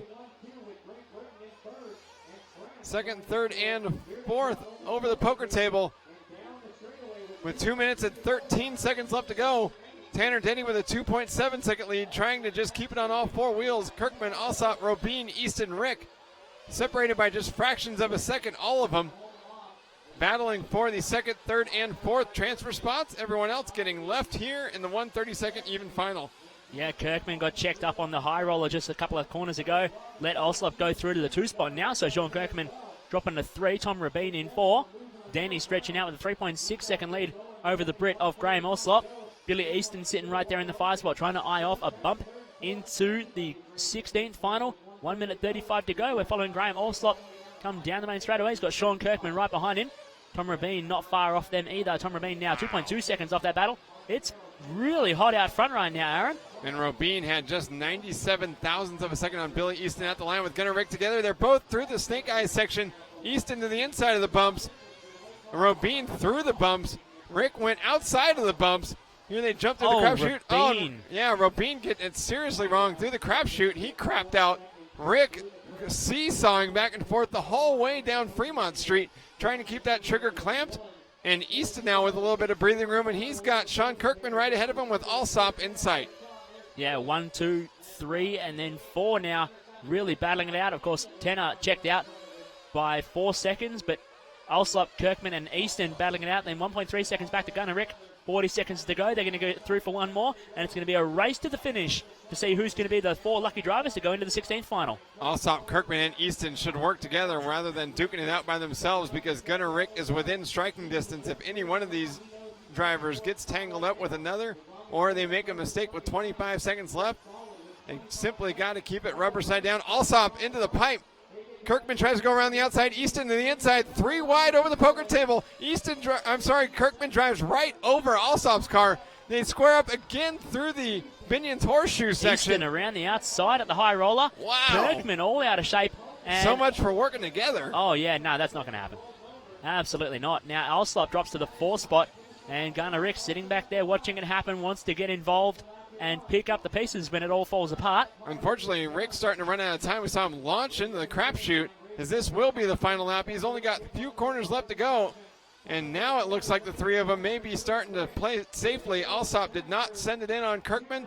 Alsop does send it in on Kirkman. He's going to lose it right there. Rick in it. Rick off the track. No, Rick comes back. Alsop gets it. Oh, my God. Wow. And then Rick goes flying off the track. You can see Alsop. Yeah, little fist pump. Rock on. Great race there. The thumbs of magic, and he hangs on. Wow, what a crazy finish. That was awesome. That was nuts. Insane. I love that. Incredible final here. Unfortunately, Gunnar Rick coming up 27 hundredths of a second short. Dramatic finish here to the 132nd even final. A Team Associate instant replay of what on earth happened here at the very end. Kirkman hit a bump. Alsop hit the pipe, tumbled over. Rick hit him because he had nowhere to go. Rick fell out of the track. The turn marshal, you see Rick come flying back up onto the track, but then he hit the bump coming onto the straightaway. And Alsop flew by to the inside, and then Rick just goes flying off the straightaway. That was when in doubt, throttle it out, I think, from both of those guys. Wow. And Gunnar Rick got a big break there, able to get his car back on the track, because if he had had to wait for the turn marshal, it would have been over. Yeah. But then he drove straight into one of the gnarliest bumps on the track and threw it away. Yeah. Ooh, wow. Wee. That was awesome.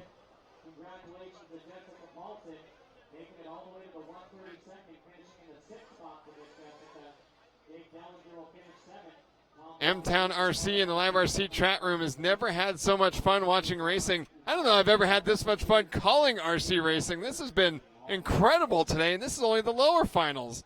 Yeah, lower finals never cease to amaze with plenty of on-track action, though, and excitement.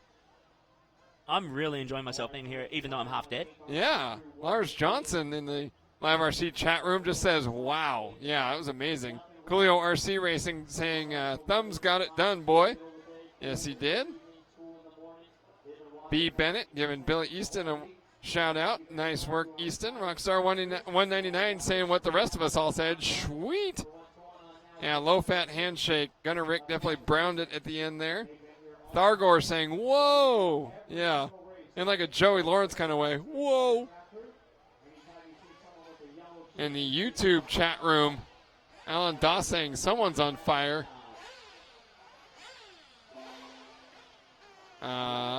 Bane Snipers cheering on Sloppy. Alan O'Brien is so tired but enjoying these races. I hear you, buddy. Mr. Kona Joe saying that's RC racing at its best. Absolutely. Jeremy Albert giving Sean Kirkman and Techno RC a shout out. What did the Facebook chat room have to say about that action?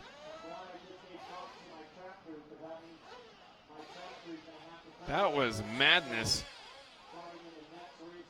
Big Puddin' in the Live RC chat room giving us a shout out. What's up, fellas? Matt Bargo. Yeah, you're telling me. Mark Math enjoying the Joey Lawrence reference. I don't know. Losing it. Oh, real off-road. Drink. Yep. Beverage.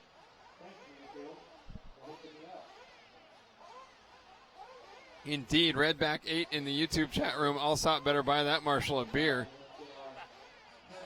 Tony Corliss hoping he doesn't get in trouble for watching all day at work in the Live RC chat room. Yeah, I hope so for your sake too, Tony. Andrew Aflog in the Facebook chat room saying we kick butt here in South Dakota watching between deliveries. That's awesome.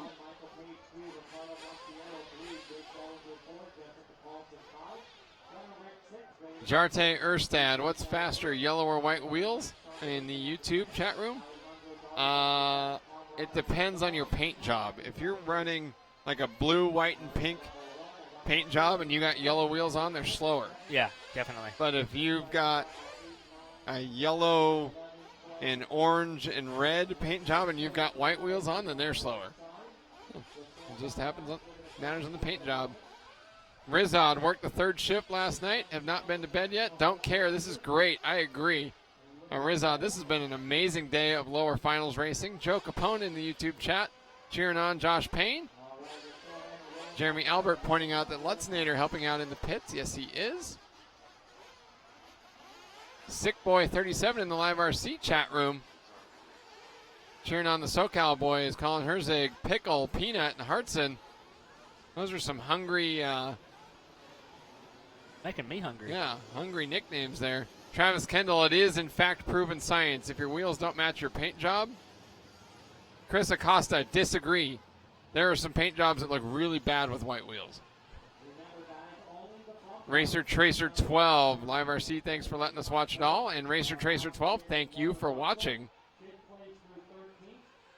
Brent Bastian giving us a thumbs up. Digital thumbs up to you, Brent Bastian. Small Puddin' now, LOL. Absolutely small Puddin'. Didn't even recognize you the last time I saw you.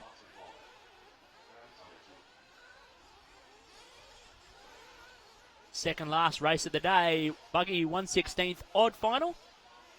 Colin Herzig, Oscar Baldo, Steve Harris, Josh Payne, Chad Phillips, Danny Battier, Benz Papon, Travis Amescua, Tyler Vick, Mean Witchlock, Patrick Hofer, and Stephen Hartson all taken to the grid. And I'm expecting some crazy final laps here as well, Aaron. Yeah, I hope so. These have been amazing. We got 2 races left. Let's end this on a high note. As the sun is starting to set over Las Vegas, Nevada. Give us more madness. Love the skyline we have across here. No kidding. The mountains of the Mojave Desert. The Mandalay Bay all shiny back there when the sun starts to set. It's beautiful. Yeah, this is great. The Las Vegas Strip over the back of McCarran International Airport. Here we go. Now I'm looking at the right Live RC chat.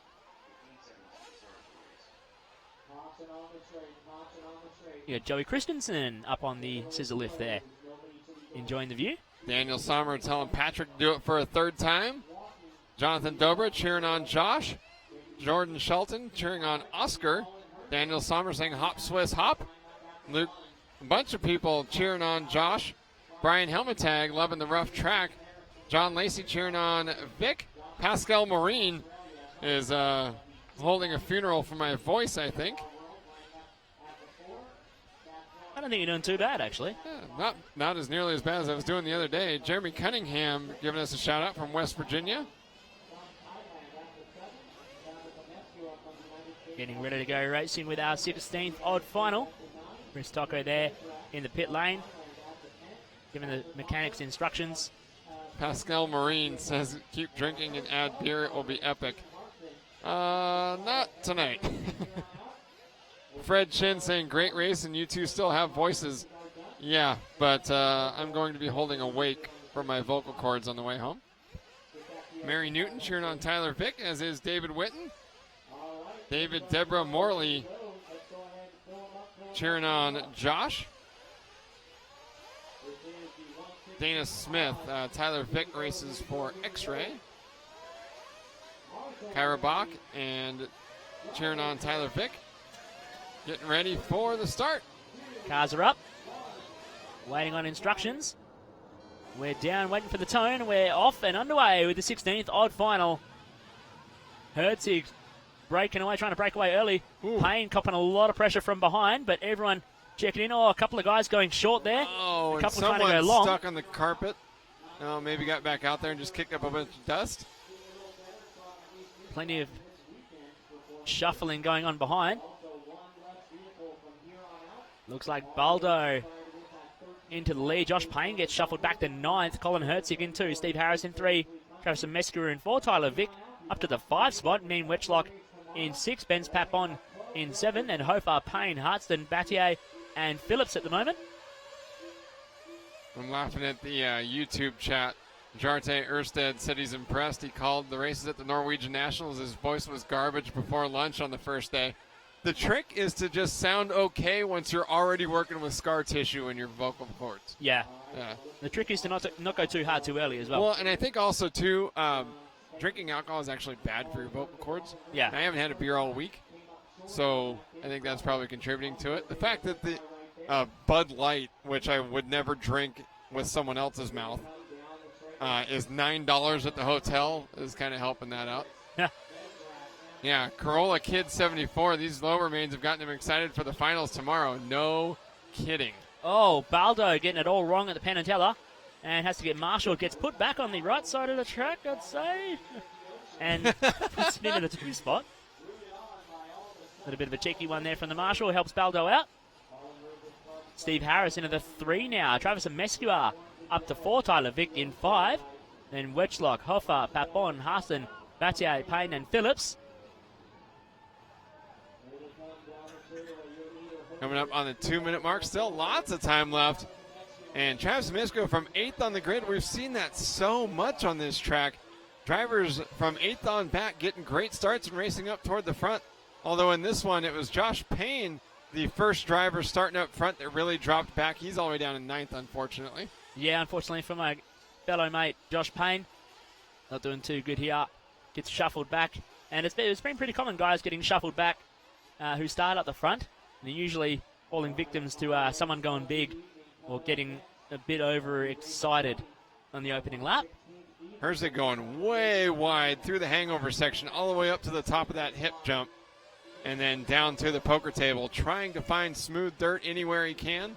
Oscar Baldo still running in the 2nd spot, and Travis Mescua in the borrowed HB Racing ride, picking up Victor Guerrero's D815 V2 for the week, and trying to race his way into Saturday in the 8th final. And Mescua sitting in P3 right now, right behind Oscar Baldo, coming through the double left-hander into the 5-car draw. They're trying to chase down Colin Herzig, who's breaking away earlier. Mescua, fantastic move to the inside at the freak show. And then going around the outside, around the cushion, making his way to the 2nd spot, getting around Oscar Baldo. A great drive there from Mescua. Baldo drops to 3, Harris in 4, then Hofar, Vick, Hartston, Battier, Wetchlock, Phillips, Payne, and Papon. I think it's awesome seeing Travis have a good week here. He made the finals actually at the 2008 World Championship, actually driving for HB Racing, and has done very well in 8-scale races. Actually won the 2003 Norca 8-scale National Championship, which I don't know if anyone even remembers who Norca is, but I remember that pretty specifically because I pitted for him at that race. Oh, nice. And I made the gas truck main that weekend. Nice. Yeah. 1.5 second lead for Herzig over Mescua. Another half second back to Oscar Baldo in 3rd. Then 4.4 seconds back to Steve Harris. Harris, though, has company. Vic, Hoffer, Hartson, and Well, Wedgelock actually back a bit. So Harris, Vic, Hopper, and Hartson, a four-way battle for the 4th spot. Yeah, solid battle going on for P4 right now between those few drivers. Herzig trying to break away, though. 1.9 seconds out front from Oscar Baldo in 2. And 0.4 of a second back to Travis Mescua, dropping to the 3 spot again. As he goes through for 2 now. 1.9 seconds, 2.7 seconds ahead of Baldo, who triggered the pit lane entry loop by mistake, coming onto the main straight.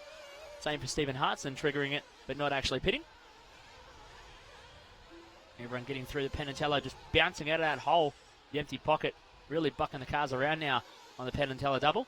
Last lap for Steve Harris at 37.9. Meanwhile, Oscar Baldo had a 40.6, so that allowed Harris to close up the gap to 3rd to just 1.7 seconds.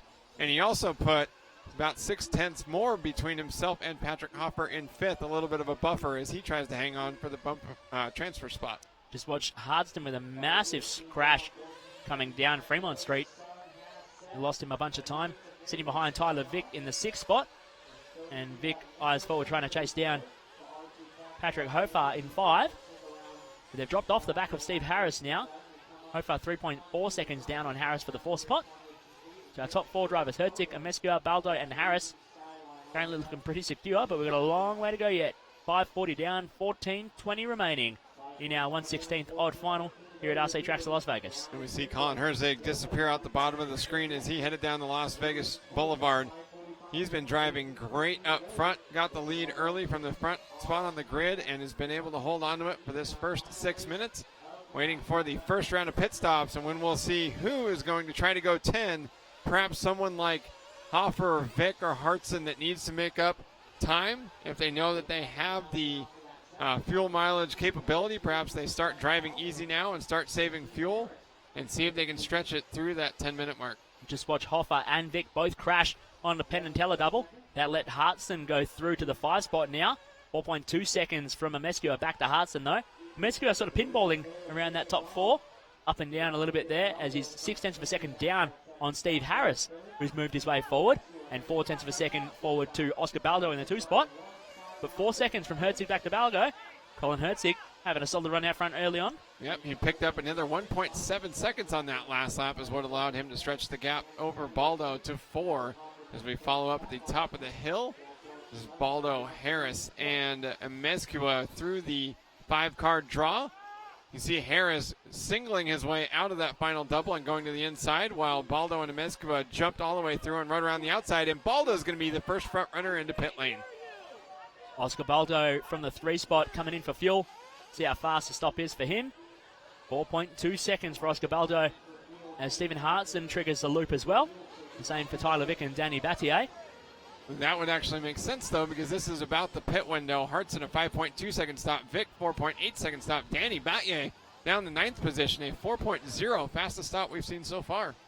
Very fast stop for Danny Battier, not reflecting of the rest of his pace, so currently running down in P10 as Josh Payne drops to P12.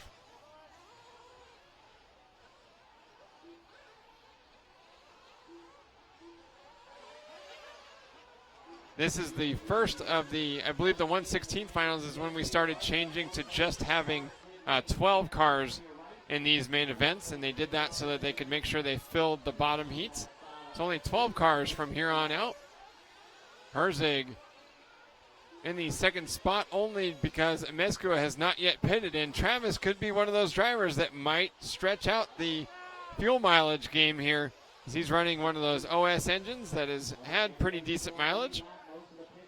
And if he can get out front like this and just drive easy, perhaps that's what he'll need to stretch out that mileage. Could be a gamble that pays off, or it could leave him flamed out on the side of the track.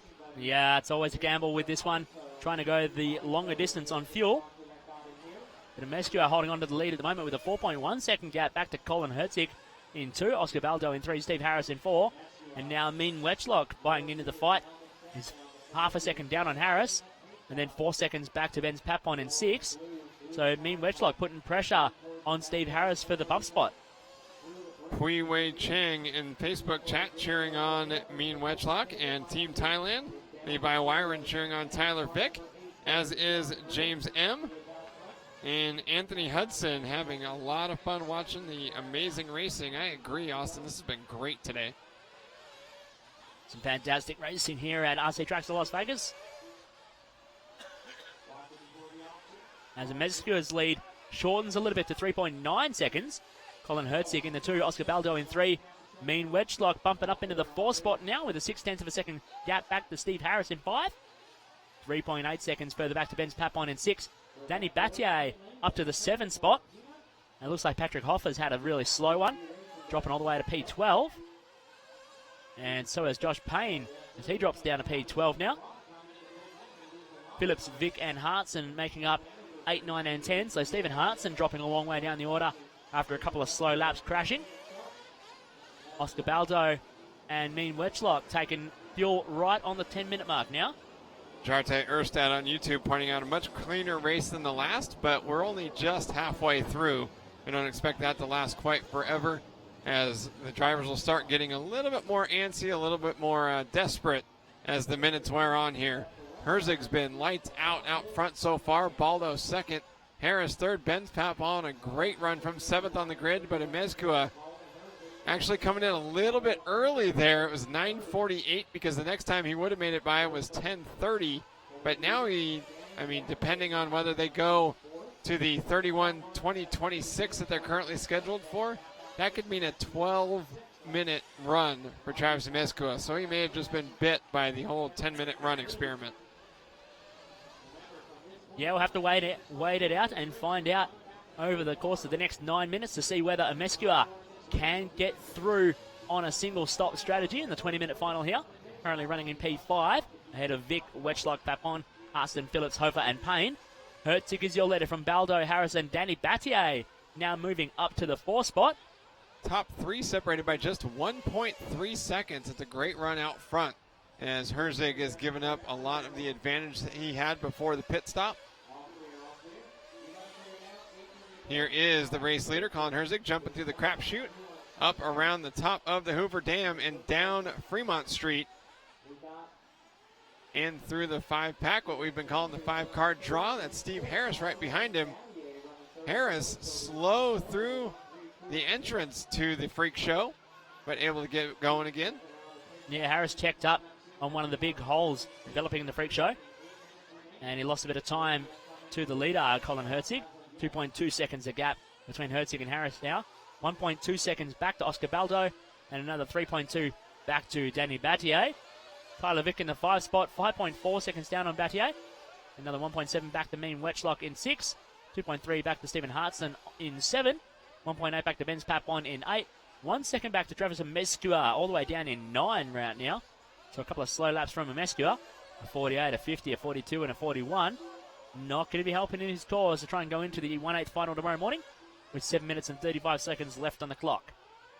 Still a lot of time left and a full fuel stop as we expect another pit stop from Herzig, Harris, Baldo, Battier, basically everybody but Wedgelock and Mezcua.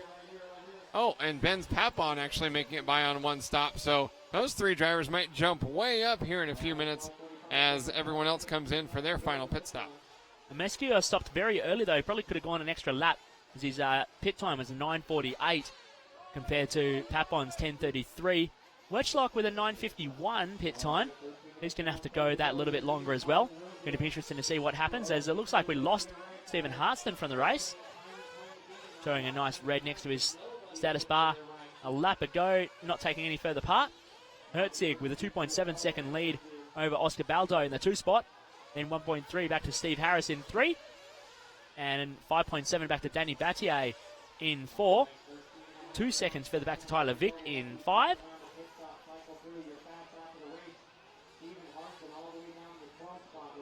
Six minutes 25 left on the clock right now. Baldo going to the top of the sheet as Herzig fell down, doing a pit stop, his second stop for the race. We're going to start to see the second round of pit stops as Baldo is in for fuel now. In and out, 4.2 seconds for Oscar Baldo, your race leader. Danny Battier comes in for fuel as well. 3.3 seconds for Danny Battier. That's a fast stop there. Currently running in the 4 spot.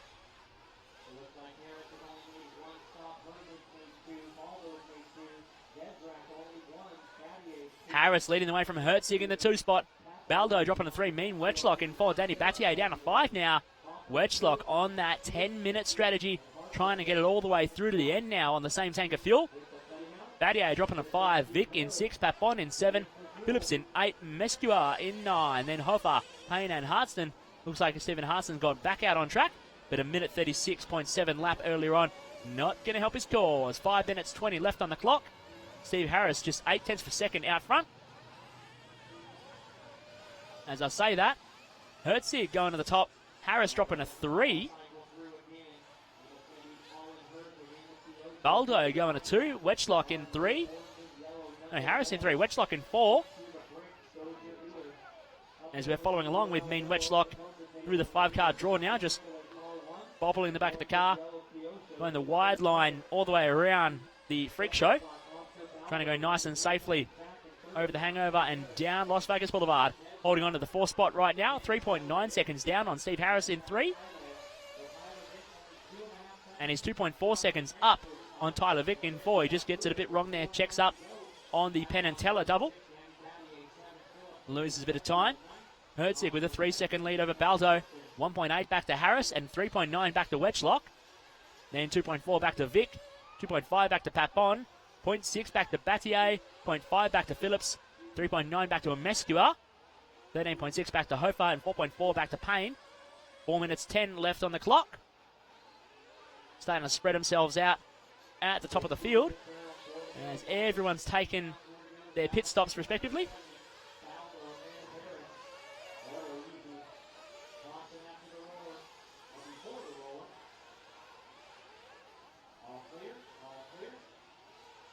Herzig holding on to that 2.4 second lead. This 16th odd final. A little bit calmer than what we were expecting to see at this stage.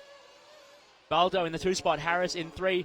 Vic now into the 4 spot, just 47 thousandths of a second up on Mean Wetchlock. So it's heating up for 4th and 5th.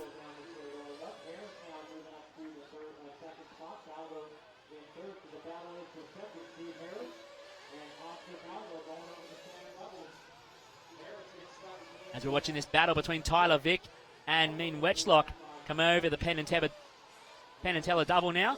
Vic holding down the 4 spot ahead of Wetchlock. 1 second the gap last time by. Starting to heat up at the front. But the 4 spot as Vic has only 1 second above Mean Wetchlock in the 5. Everyone else spread out pretty evenly. Harris 3 tenths of a second down on Baldo, so starting to heat up. So a longtime off-road racer and an on-road world champion battling for the final transfer position into tomorrow. 17-15 down, 2:45 left on the clock. Colin Herzig, incredibly solid all race long. Oscar Baldo in the 2nd spot from Spain. From 2nd on the grid has been stellar as well. Steve Harris, less than a second behind Baldo. But the battle that truly matters is right here. Vic and Wetchlock.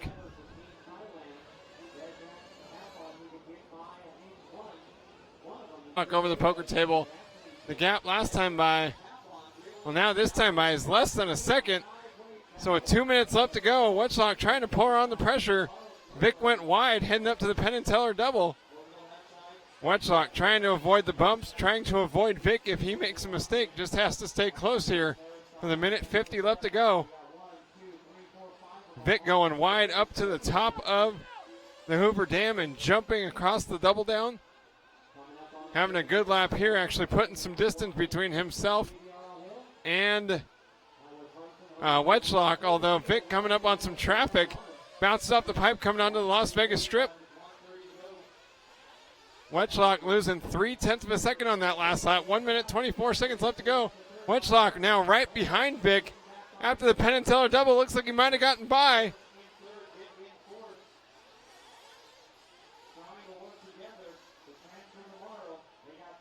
Wetchlock getting by after on the left side of the track. Now Vic looking to the inside.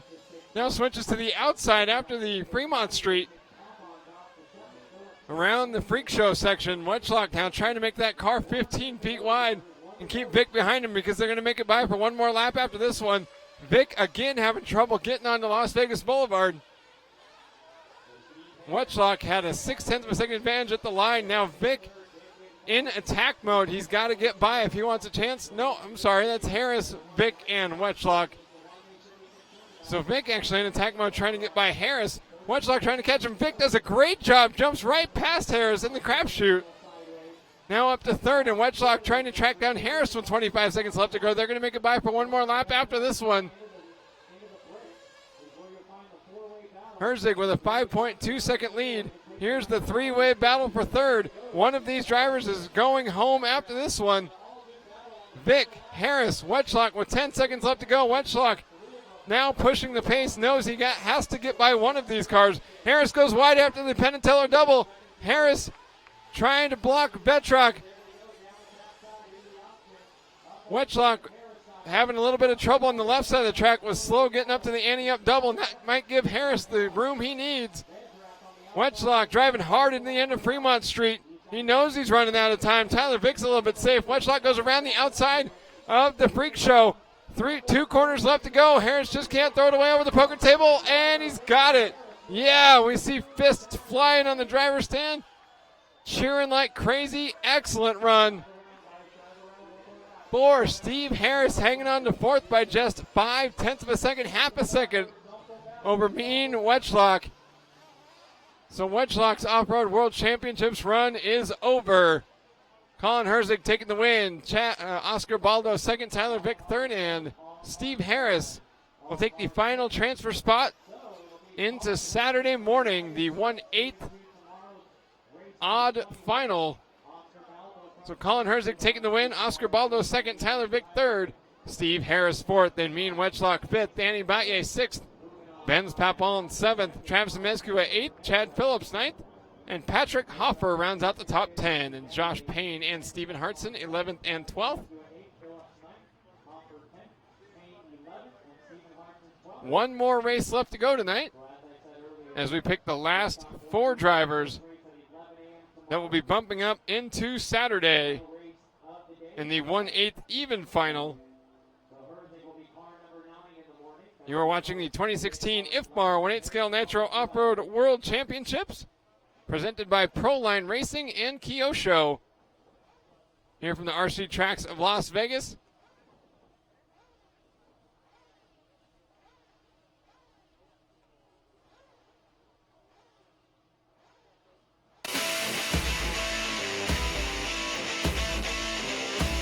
Proline Racing is the leader in radio control car accessories. There's no doubt about it.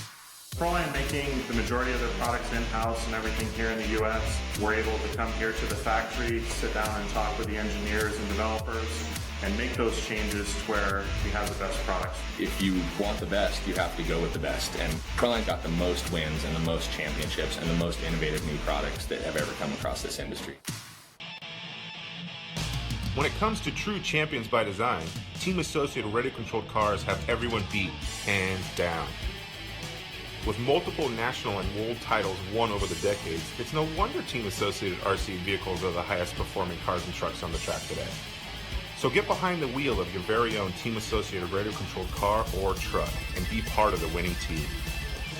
Will you be the next world champion?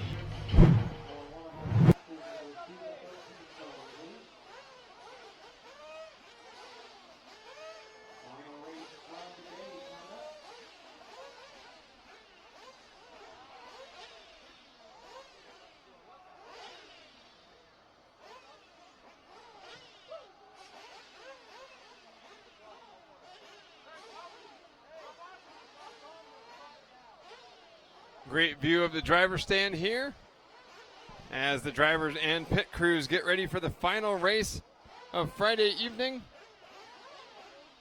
at the 2016 IFMAR 1/8 Scale Nitro Off-Road World Championships, presented by Proline Racing and Kyosho. Checking out our chat rooms here. We have our chat room, Corey832 saying, "Oh man, it's Wheeler time, boy." Burmy Guy RC giving a shout out to Steve Harris for that bump up in the last race.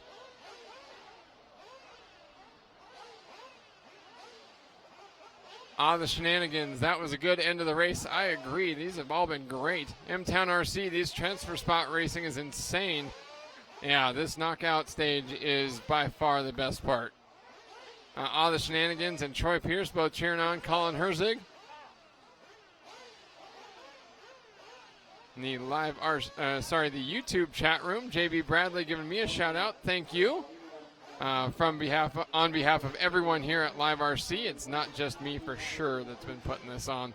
I've got the easy part, frankly. Yeah, we got the easy jobs. Yeah, Mr. Kona Joe giving Bloomfield a shout out. JB Bradley thinks he's watched for every race. Yes, Roy and Azrallah, this is the last race for today. Rizad, can't wait for tomorrow. Neither can I. What's going on in here in the chat room? A lot of people were pumped for Tyler Vick getting it done, as well as Mike Zantana saying how Ziggy got it done. Yes, he did. Brody Miller says that Paney needs more practice on Mars. Just come down to West Coast Model RC at the moment. That's exactly what he said at WCMRC. Brian Ishmael cheering on Kyle. Brad Keck cheering on King Richard. Cassie Harris cheering on Josh. Leon Morrell cheering on Sloppy. Omar Molina cheering on Tyler Vick, as was Ian Silpo. Bill Cross saying thank you to Live RC. He's had a great time enjoying the coverage. Can't wait until tomorrow. Neither can we. Bill, thank you for watching. I'm keen to get some sleep beforehand. Me too.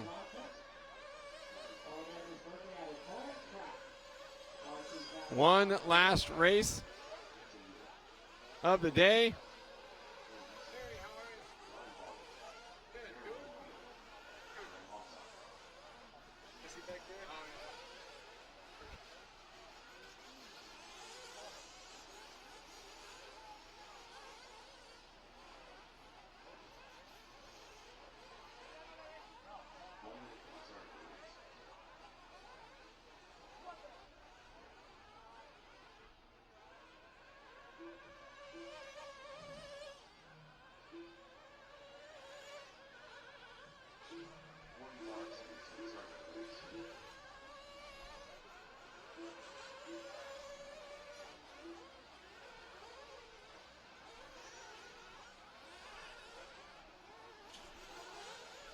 Great photo op if you look to the left side over there.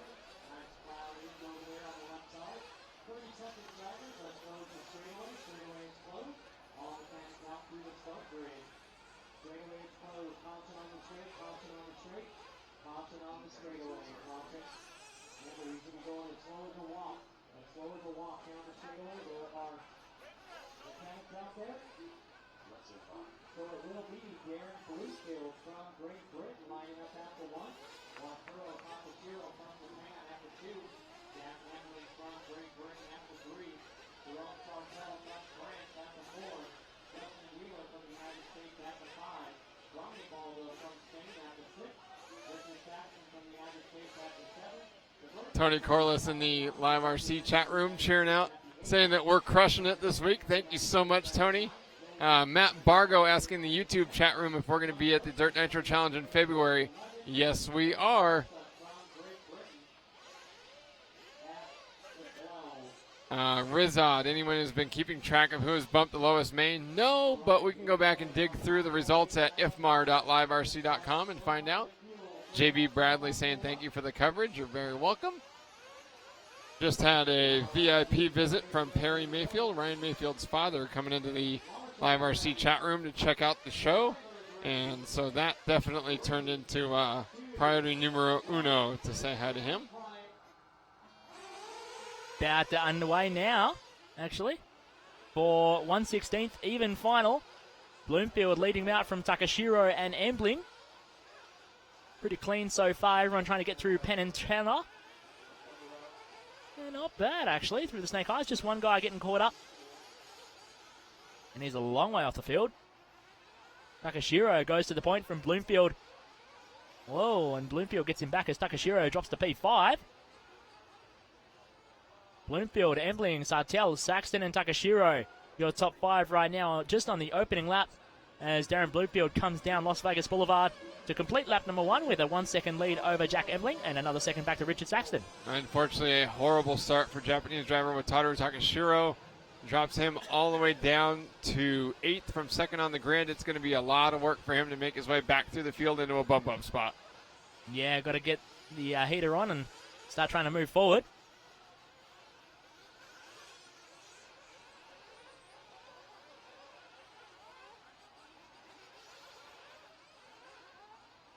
Darren Bloomfield, Tanner Denny, Jack Embling, Brian Baldo, and Billy Easton were the top 5 after lap 1. Easton, one of the bump-up drivers, with a great start up to 5th, perhaps looking to do it again. Bloomfield hard on the brakes, up on the curb. That's nice and smooth there at the end of turn number 1 in the Binion's Horseshoe. Oh, man, you can't see it very well from that camera angle, but that hole is deep as Tanner Denny gets stuck into it. Denny bumping from the 32nd final as well, trying to chase down Billy Easton out front. Brian Baldo into the 3 spot, Billy Easton in 4.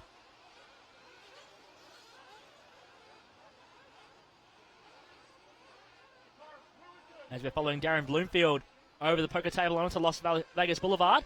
Tanner Denny trying to go with him, trying to stretch out that gap early on and break away into the Las Vegas sunset to finish off the night here. Tanner Denny with a great start from 9th on the grid, staying 1 step ahead of Easton, which is great. Great start for them, giving them a chance to bump up into another main event race tomorrow. Nice inside move up at the top of the hill for Tanner Denny, but Easton with the run was able to jump across the double down. Denny got him 2 corners later, and Tanner Denny taking on the top spot. A little tippy heading onto the dance floor. Usually it's a little tipsy before you get to the dance floor. Yeah, a little tipsy, a little tippy, same sort of thing here in Vegas, really. Sure. Denny getting a bit wild coming onto the straight as well, but Bloomfield cartwheeling onto Las Vegas Boulevard, drops down to P2. Billy Easton right behind him as they go through the Penn and Teller. Everyone going to the inside of the hole that we call the empty pocket, as they're starting to get, I'm guessing, about 10 inches. I'm going to go measure it after this race. It's huge, and with more people jumping to the inside, it's only going to cause the inside of the jump to wear out, and then the hole's going to be on that side. Then they'll have no choice but to go to the opposite side of the lane. And then once it's all the way over there, who knows? Are they going to try to jump over it or just suck it up and go through it? Singles. Yeah, Billy Easton leading the way here. Getting out front from 10th on the grid, bumping up from the 132nd final earlier today. And trying to move that Serpent Cobra SRX-8 buggy into the program on Saturday. It looks like Bloomfield got hung up on the pipe a little bit after the Penn and Teller double, and that gives Easton a couple more tenths of breathing room. Yeah, Easton, a big mover on this one, all the way down from P10. Bloomfield in the 2. Tanner Denny had a slow one last time by, a 42.5 for him, as he drops all the way down to P4. Justin Wheeler into the 3 spot now. Brian Baldo in 5, then Embling, Alslop, Kirkman, Saxton, Takashiro, Johnson, and Sartell at this point. 4 minutes down, 16 to go. A long way to go yet in our 1/16th even final to round out the night here at RC Tracks of Las Vegas. But it's Billy Easton in control right now with a 1.5 second gap. The 2003 two-wheel drive IFMAR Off-Road World Champion knows what it's like to get it done here on the international stage. Driving a car that he designed himself, one of just 3 drivers here that can say that. Can you name the other 2?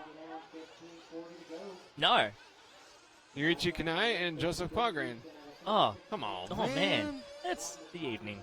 Billy Easton out front, driving very well and in the position to stay calm and relaxed. It will be interesting to see who decides to try to push the fuel mileage window here in this race and cut out 1 pit stop, because that might be the only way you catch someone like Billy Easton, who's out front, already built a 3-second lead. Yeah, we'll start to find out who's going to go on what pit strategy as we progress further into our 1/16th even final. 5 down, 15 to go. 1/4 race distance here for the final race of the day on the Friday afternoon, or Friday evening now. You can see the lights in the background across Las Vegas starting to illuminate the town. Vegas comes alive at night. Yep. And the lights here are absolutely spectacular. Probably the best lighting I've ever seen at an RC track for nighttime racing like this. Yeah. Just a correction on you there, Aaron. There's actually 4 people here this weekend. Who's the 4th? Scott Yang. Oh, that's right. Oh, darn it. Yeah, Scott Young designed the S-Works buggy. I should have known that one because I drive the S-Works right, buggy. Yeah. Fail on your part. Billy Easton out front by 2.7 seconds as he goes around the, cutting to the inside. Look at that, using the pipe to get to the inside of the holes at the end of the freak show there. Easton getting creative with his lines. Ooh, backing her into the Binion's Horseshoe. A lot of rear brake dialed into that Cobra SRX-8. Get that rotation nice and easy. He's really enjoying the rear end sliding around on him, actually. Yeah, but for the initial corner entry. He's just making it look, he's driving so easy that it makes it look like he's smoothly sliding around the track instead of, the car skipping out all over the place as he hammers on the throttle. This is a great drive here from Easton so far. Yeah, and he's stretching out that gap to 3.1 seconds now. Just donkey kicking a little bit into the dance floor out of the freak show. Yeah. Darren Bloomfield into the 2 spot. Brian Baldo up to 3. Justin Wheeler in 4. Tanner Denny in 5. Then Saxton, Embling, Takashiro, Alslop, Kirkman, Johnson, and Sartell, your full running order. As Baldo is the first one to flinch, coming in for fuel with a 4.2 second stop. And he's going to fall a little further down the order. Oh, Easton going for a tumble as he got it wrong through the crapshoot section. Fortunately, with a 3.5 second gap, you can get away with one of those every once in a while. Darren Bloomfield now within distance. Yeah, Easton getting it a bit wrong there through the crapshoot. Oh, and he's on the roof again through the freak show. And now Darren Bloomfield's going to take over the lead from Easton in 2 as they come over. And Bloomfield takes fuel, so does Easton now. Both of them heading into pit lane. And that's probably going to put Justin Wheeler, well, no, he's 9.2 seconds down, so he's not even going to catch them. And so both come out together. And wow, Easton nudging Bloomfield out of the way, heading into Binion's horseshoe, and then Bloomfield getting it wrong over the high roller. Easton back out front. He crashes over the Penn and Teller double. Bloomfield stomps on the brakes, did not bother trying to go to the inside, so they resume position. That's a veteran move from a longtime Nitro racer. Understands that if they can work together instead of battling, they can stretch out the gap. As Brian Baldo now right behind them. Yeah, being nice and polite. No, after you, sir, I insist. Right. No, you. Oh, Easton goes over at the freak show. And now Bloomfield takes the lead back. Brian Baldo's right with him. Baldo has taken fuel as well. So it's Bloomfield, Easton, and Baldo. Denny showing in the 4th spot as he comes in for fuel now. He had a 4.2 second gap back to Richard Saxton. And Justin Wheeler has taken fuel about 40 seconds ago. He comes back out. Denny still holding down the 4th spot. See there, both Bloomfield and Easton had dueling hee-haws through the empty pockets. As we check out our HRP track cam up the top of the Hoover Dam, you see that hole up there beyond developed. It is massive.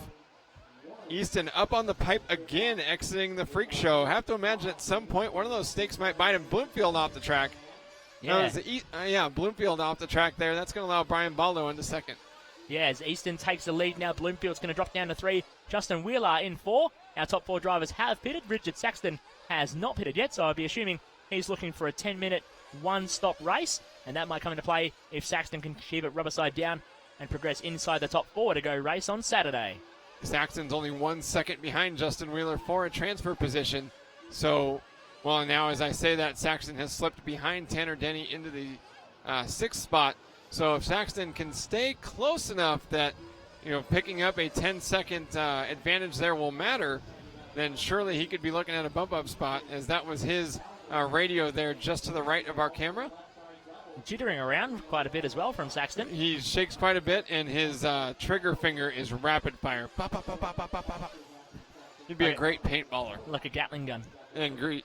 Yes. Indeed. That. Agreed and indeed. At the same time, agreed. Indeed. 3 cars battling for a transfer spot. Sorta. Justin Wheeler has a 3.2 second advantage on Tanner Denny.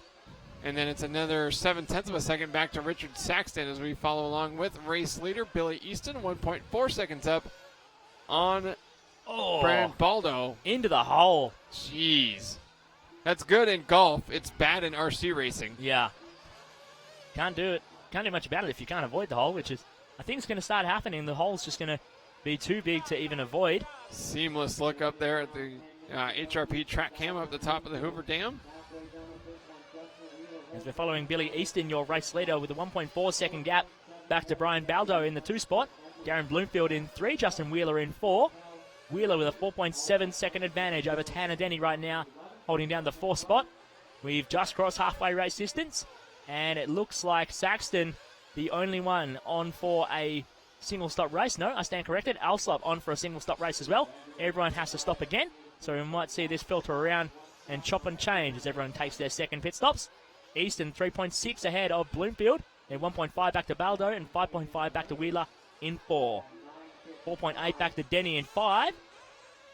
So our top 5 drivers spreading themselves out considerably right now.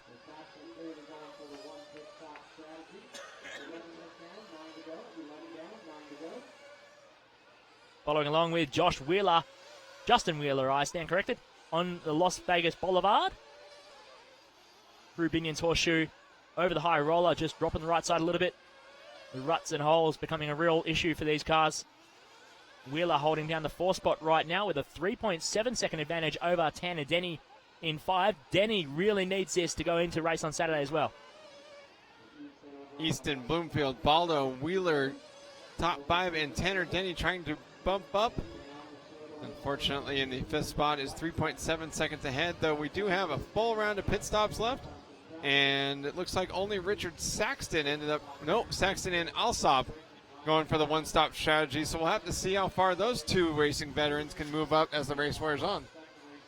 Easton with a 4.6 second advantage. Baldo, though, only 1/10 of a second down on Darren Bloomfield, challenging for the 2 spot. Then 3.8 back to Justin Wheeler and 4.6 back to Tanner Denny in the 5. So the American, Brit, Spaniard, and then 2 Americans rounding out your 5. The British driver Jack Embling sitting in 6. Then US driver Richard Saxton, Japanese driver Matsuru Takashiro in 7 and 8. And the Frenchman Jerome Sartell in 9. The Brit Graham Oslop in 10. And then the US drivers of Carl Johnson and Sean Kirkham in 11 and 12. 7 minutes 35 remaining in this one. Easton trying to stretch out that gap a little more with a 5-second advantage now. Then 3 seconds back to Bloomfield in 3. And 1.1 back to Wheeler in 4.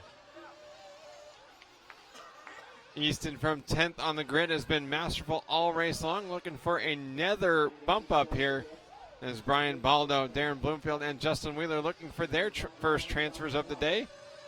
All 12 drivers in this one trying to race on Saturday, which is the upper finals day when the World Championship will be awarded. Down the straightaway, we've got Brian Baldo ducking into pit lane for his second pit stop. So he'll come out with a full tank of fuel and be good until the end. Whereas Easton, Bloomfield, Wheeler, and Denny, and Embling, so the next 5 cars will all have to do the same. We'll see how long they wait before coming in. We're following along now with Darren Bloomfield, currently running in P2 as Brian Baldo stopped and took fuel, drops down to P4.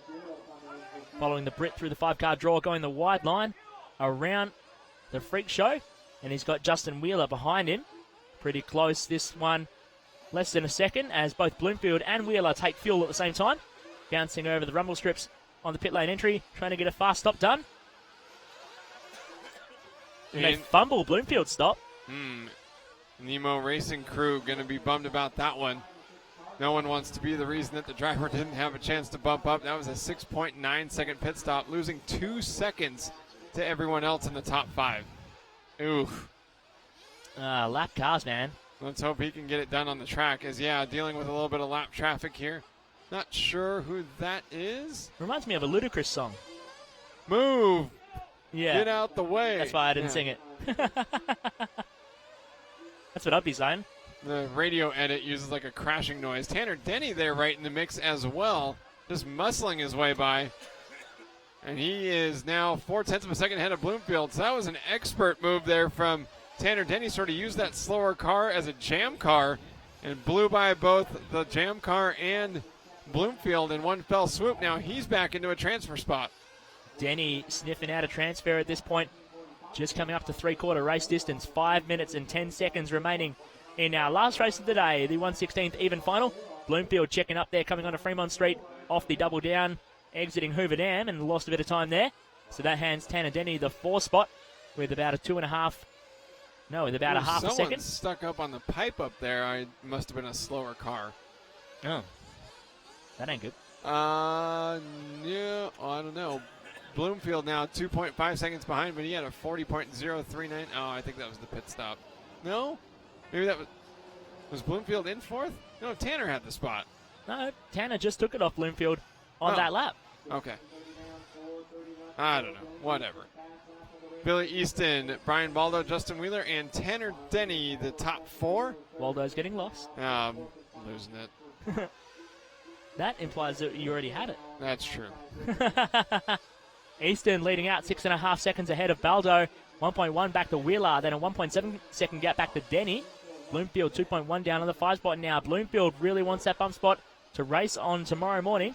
But currently Tanner Denny stopping him from getting there. 4 minutes left in this race. Getting towards what I like to call the danger zone. What's going to pan out here? I love that song and movie. HRP track cam up on top of the Hoover Dam. Watch Tanner Denny go up, pivot around 180 degrees to the right, and jump back down the hill. Tanner trying to reel in Justin Wheeler, 1.7 seconds back, and distance himself from Darren Bloomfield. Bloomfield, I hope that pit stop isn't coming back to haunt him here. He is 2.3 seconds behind Tanner Denny, and that pit stop lost about 2 seconds. So, wow, Tanner coming nearly to a stop. Bloomfield rolling it over after the Penn and Teller double. Just saw off to the right side of the screen there. Yeah, Denny going to have the advantage from that one after Bloomfield's crash. We'll see what the gap is as they come across the line to take lap number 26 in just a moment's time. Billy Easton still stretching that lead out. 6.6 seconds at the line from Brian Baldo in the 2 spot. Then 1.1 back to Justin Wheeler. And 2 seconds back to Tanner Denny. So Denny, eyes forward, trying to chase down his fellow countryman Justin Wheeler in the 3 spot. Bloomfield trying to chase down Tanner Denny for the 4. Currently Bloomfield outside of a bump. Justin Wheeler, the brother of multi-time world's finalist Josh Wheeler, running in the 3rd spot. Would love to join his brother on finals day, upper finals day. Tanner Denny with a close call there, trying to get around Wheeler. Oh, wow. Wheeler crashed off the anti-up. So, yeah, Denny just blew by him then through the crapshoot section. Wheeler going to the inside at the start of the freak show, then drifted way out wide. Denny just committed to the outside line the whole time, and he goes by for the 3rd spot. So Denny up to the 3 now. Wheeler in 4. Bloomfield 2.3 seconds off of this battle here, sitting in the 5 spot. Richard Saxton sitting there in 6. The one-stop strategy not quite enough to put him up into contention for a transfer spot. With 2 minutes left to go, we're still following with Tanner Denny out of the crapshoot, up around Hoover Dam, and then down onto Fremont Street, just behind some lap traffic. Luckily, the lap traffic gets out of the way, lets him go through. Easton out front, methodically clicking off laps. 1:45 left to go. Looking to bump up again to get into the 8th final, carrying the flag for the Serpent Crew here on Friday at the World Championships. As we follow along with Tanner Denny, holding on to the 3rd position. Justin Wheeler with company behind Darren Bloomfield, just 1.6 seconds behind Wheeler in what is shaping up to be a battle for the final transfer spot. How many times have we seen that so far today? Oh, yeah, and then it changes with a minute to go and all gets thrown up in the air again. Right, might be something else completely different. It could be Denny that's on the outside looking in. Denny on the outside of the freak show right now, railed around the cushion there. Nice and smooth as both of the drivers behind him both went to the inside. Ooh. That was Brian Baldo actually getting all out of shape. Oh, wow. Onto the Las Vegas Boulevard. So Baldo's going to drop to the 3 spot now. Denny up to 2. If not Pretty worse. safe for that one. And this is where we might see 45 seconds left on the clock. They're going to get through for one more.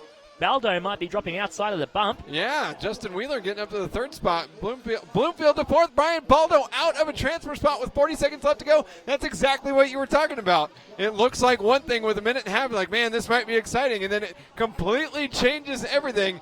Brian Baldo with 30 seconds left to go on the outside looking in. Danger zone. Man. And we're watching Billy Easton, 8.1 seconds up. He's going to cruise home for the win in the 1/16th even final. Don't have any doubt about that. But Denny all the way up to the 2 spot. Justin Wheeler dropping to 3. Darren Bloomfield now elevates himself into the 4.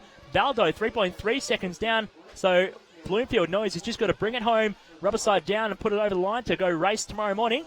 As we're counting down the last few seconds on the clock, watching Bloomfield coming around onto Fremont Street.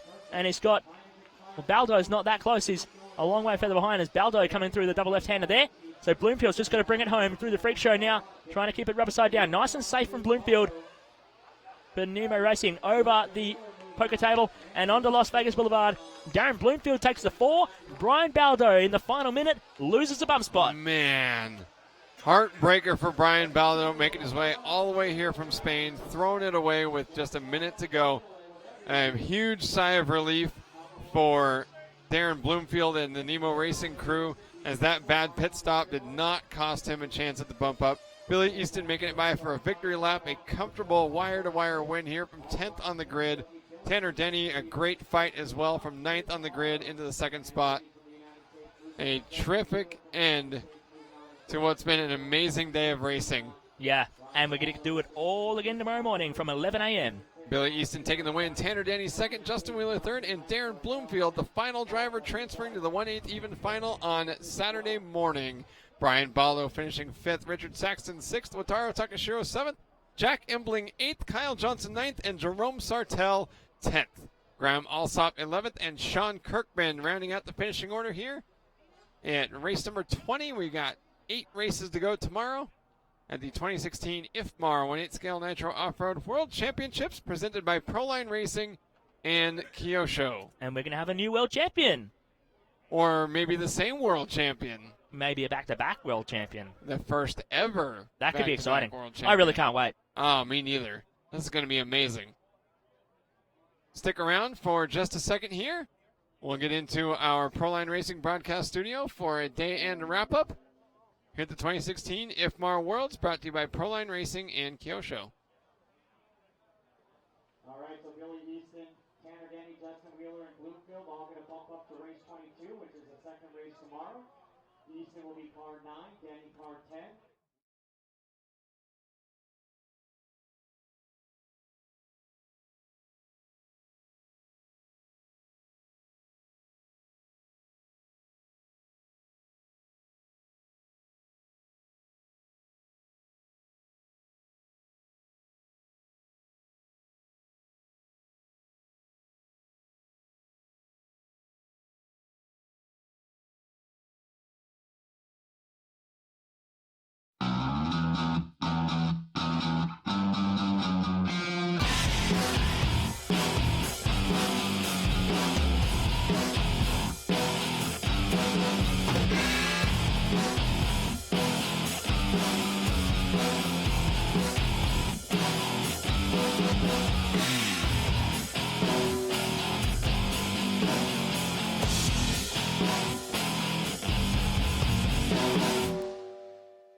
the world titles, we obviously are opening our doors to everybody.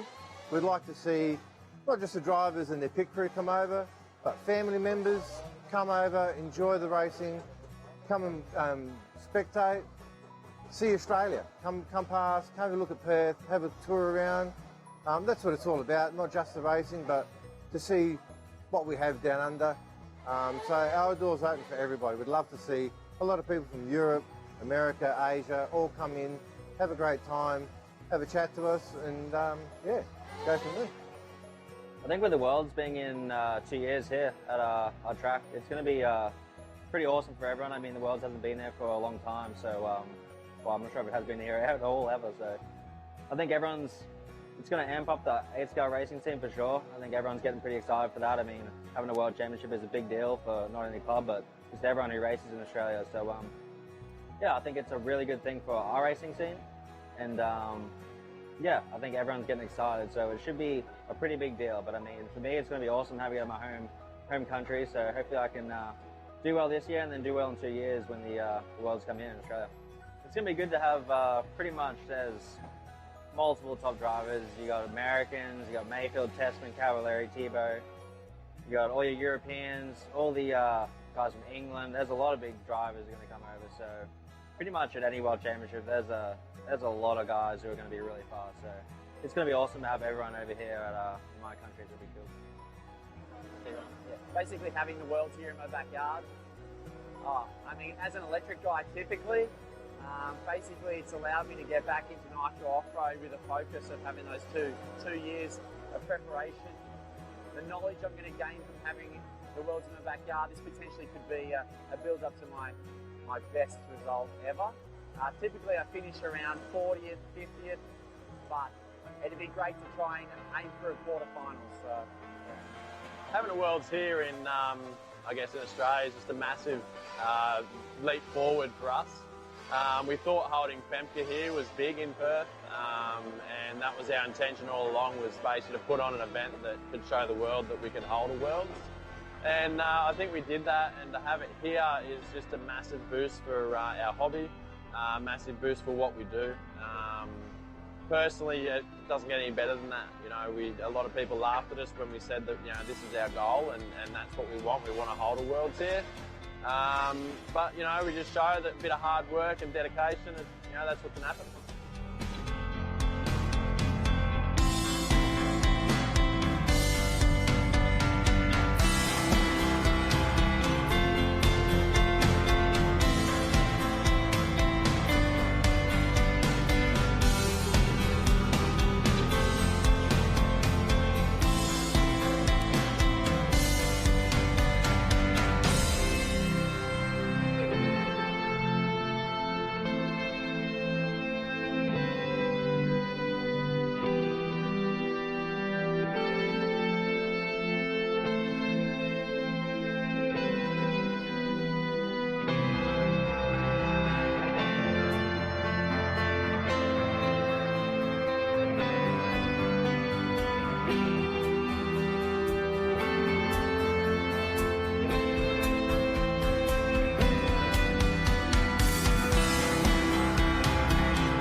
Welcome back, everybody, to the Proline Racing broadcast studio here at the RC Tracks of Las Vegas. I'm Aaron Waldron here with Chris Mitchell. We just wrapped up lower finals day here at the 2016 IFMAR 1/8 scale Nitro Off-Road World Championships, brought to you by Proline Racing and Kyosho. And Chris, we had some awesome racing today. Yeah, like I was saying, I really love bump-up racing for the fact that you get to about 5 minutes to go, you get into what I call the danger zone, and everything starts to go haywire out there. And we saw that pretty much every race from lunchtime onwards today, the last 5 minutes changed the top four. And sometimes, like we saw in that last race, Brian Baldo had a bump-up spot all race long, looks totally comfortable. We thought, okay, the battle's going to shape up for the 4th spot, and it's going to get really ugly at the end. And then something crazy happens. Baldo gets totally out of shape on the straightaway, throws the whole race apart.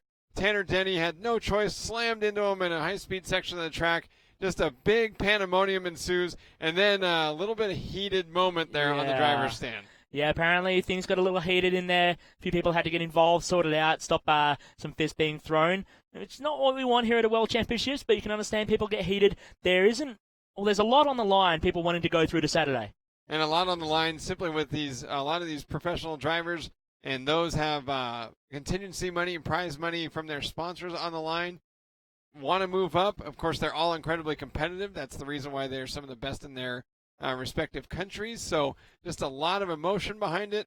And then after a 20-minute intense race like that, a lot going on in the driver's stand and a lot of great stories for us to talk about here. Some wonderful racing, a lot of spots on the track that I didn't think would be passing zones when we got here. Because of all the ruts that developed, passing zones everywhere. Yeah, the option lines. Yeah, one of the greatest layouts I've seen to race side by side like that all year is at a major Nitro off-road event. Yeah, some of the option lines developing around the holes on track are really starting to come into play, especially through the section in the top right hand of the circuit. We call it the freak show. People going different option lines through the 5-car draw, some going single, double, double, and others going single, double, single, single, and that splits the difference trying to go around the hole that's developing in the middle of the track. And we're seeing a lot of people going side by side through there and having to really bunch up as they get into the dance floor.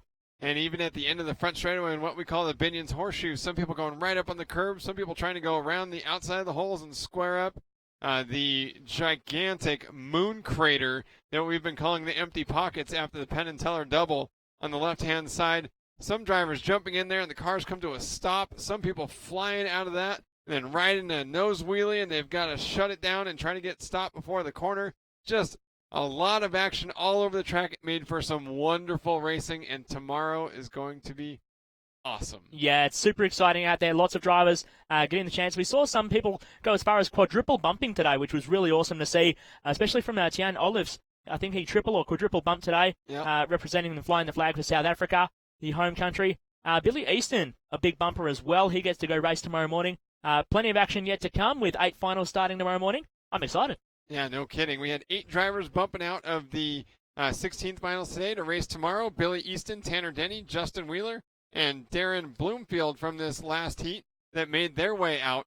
And then Colin Herzig, Oscar Baldo, Tyler Vick, and Steve Harris from the 16th odd final. They'll be the first cars to run tomorrow here at the 2016 IFMAR 1/8 scale Nitro Off-Road World Championships, brought to you this week by Proline Racing, Kyosho, Upgrade RC, Fire Safe Systems, Maxima MX, a.k.a. J Concepts, RC Car Action, MKS Servos, Team Associated, OS Engines, and Futaba. We hope you had a lot of fun today, and we'll see you tomorrow starting at 11 a.m. local time for the World Championship Finals here from Las Vegas.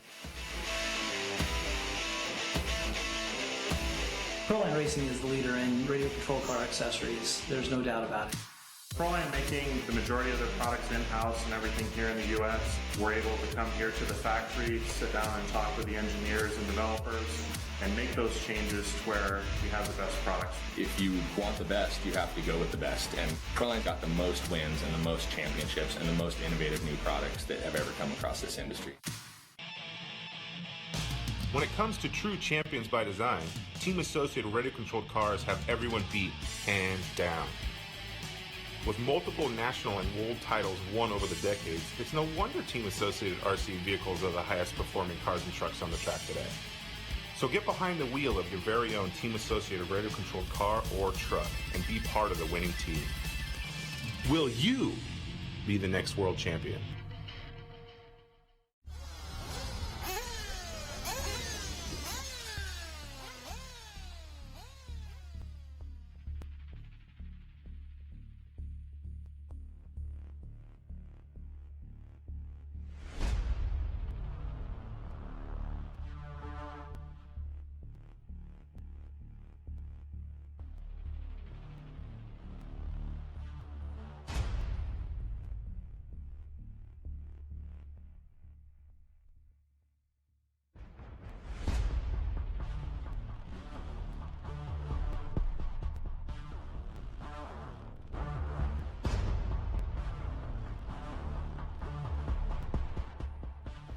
They've got a few new parts. You can just carry a lot more speed everywhere, honestly. It jumps really good. It's just got more grip, more steering, more traction in the corners. It's a good improvement. You can push it a lot harder, and it's a lot easier to drive. Big improvement. We put it down straight away. I had to adjust because there's so much more steering. Yeah, no, it's moving in the right direction. グリップ悪いところでももうちょっともっと曲がるように。とにかく丸く曲がるような車にした。Main changes are just in the front end, the geometry-wise. The rear suspension mount's a little bit different to give a different kick up. The front arm is longer, so you run like a narrower pivot, and then also the Ackerman changed a little bit. 逆にいい風に言うと綺麗にこう丸く回ってくれるっていうか、でそういう意味では TKI3 と比べて走りやすい車にはなってるかもしれない。フロントアームをちょっとこうロング化して、フロントの幻覚をちょっと変えて、あとはあっちこっちの各気になる3で気になるところを各場所をこう直した感じ。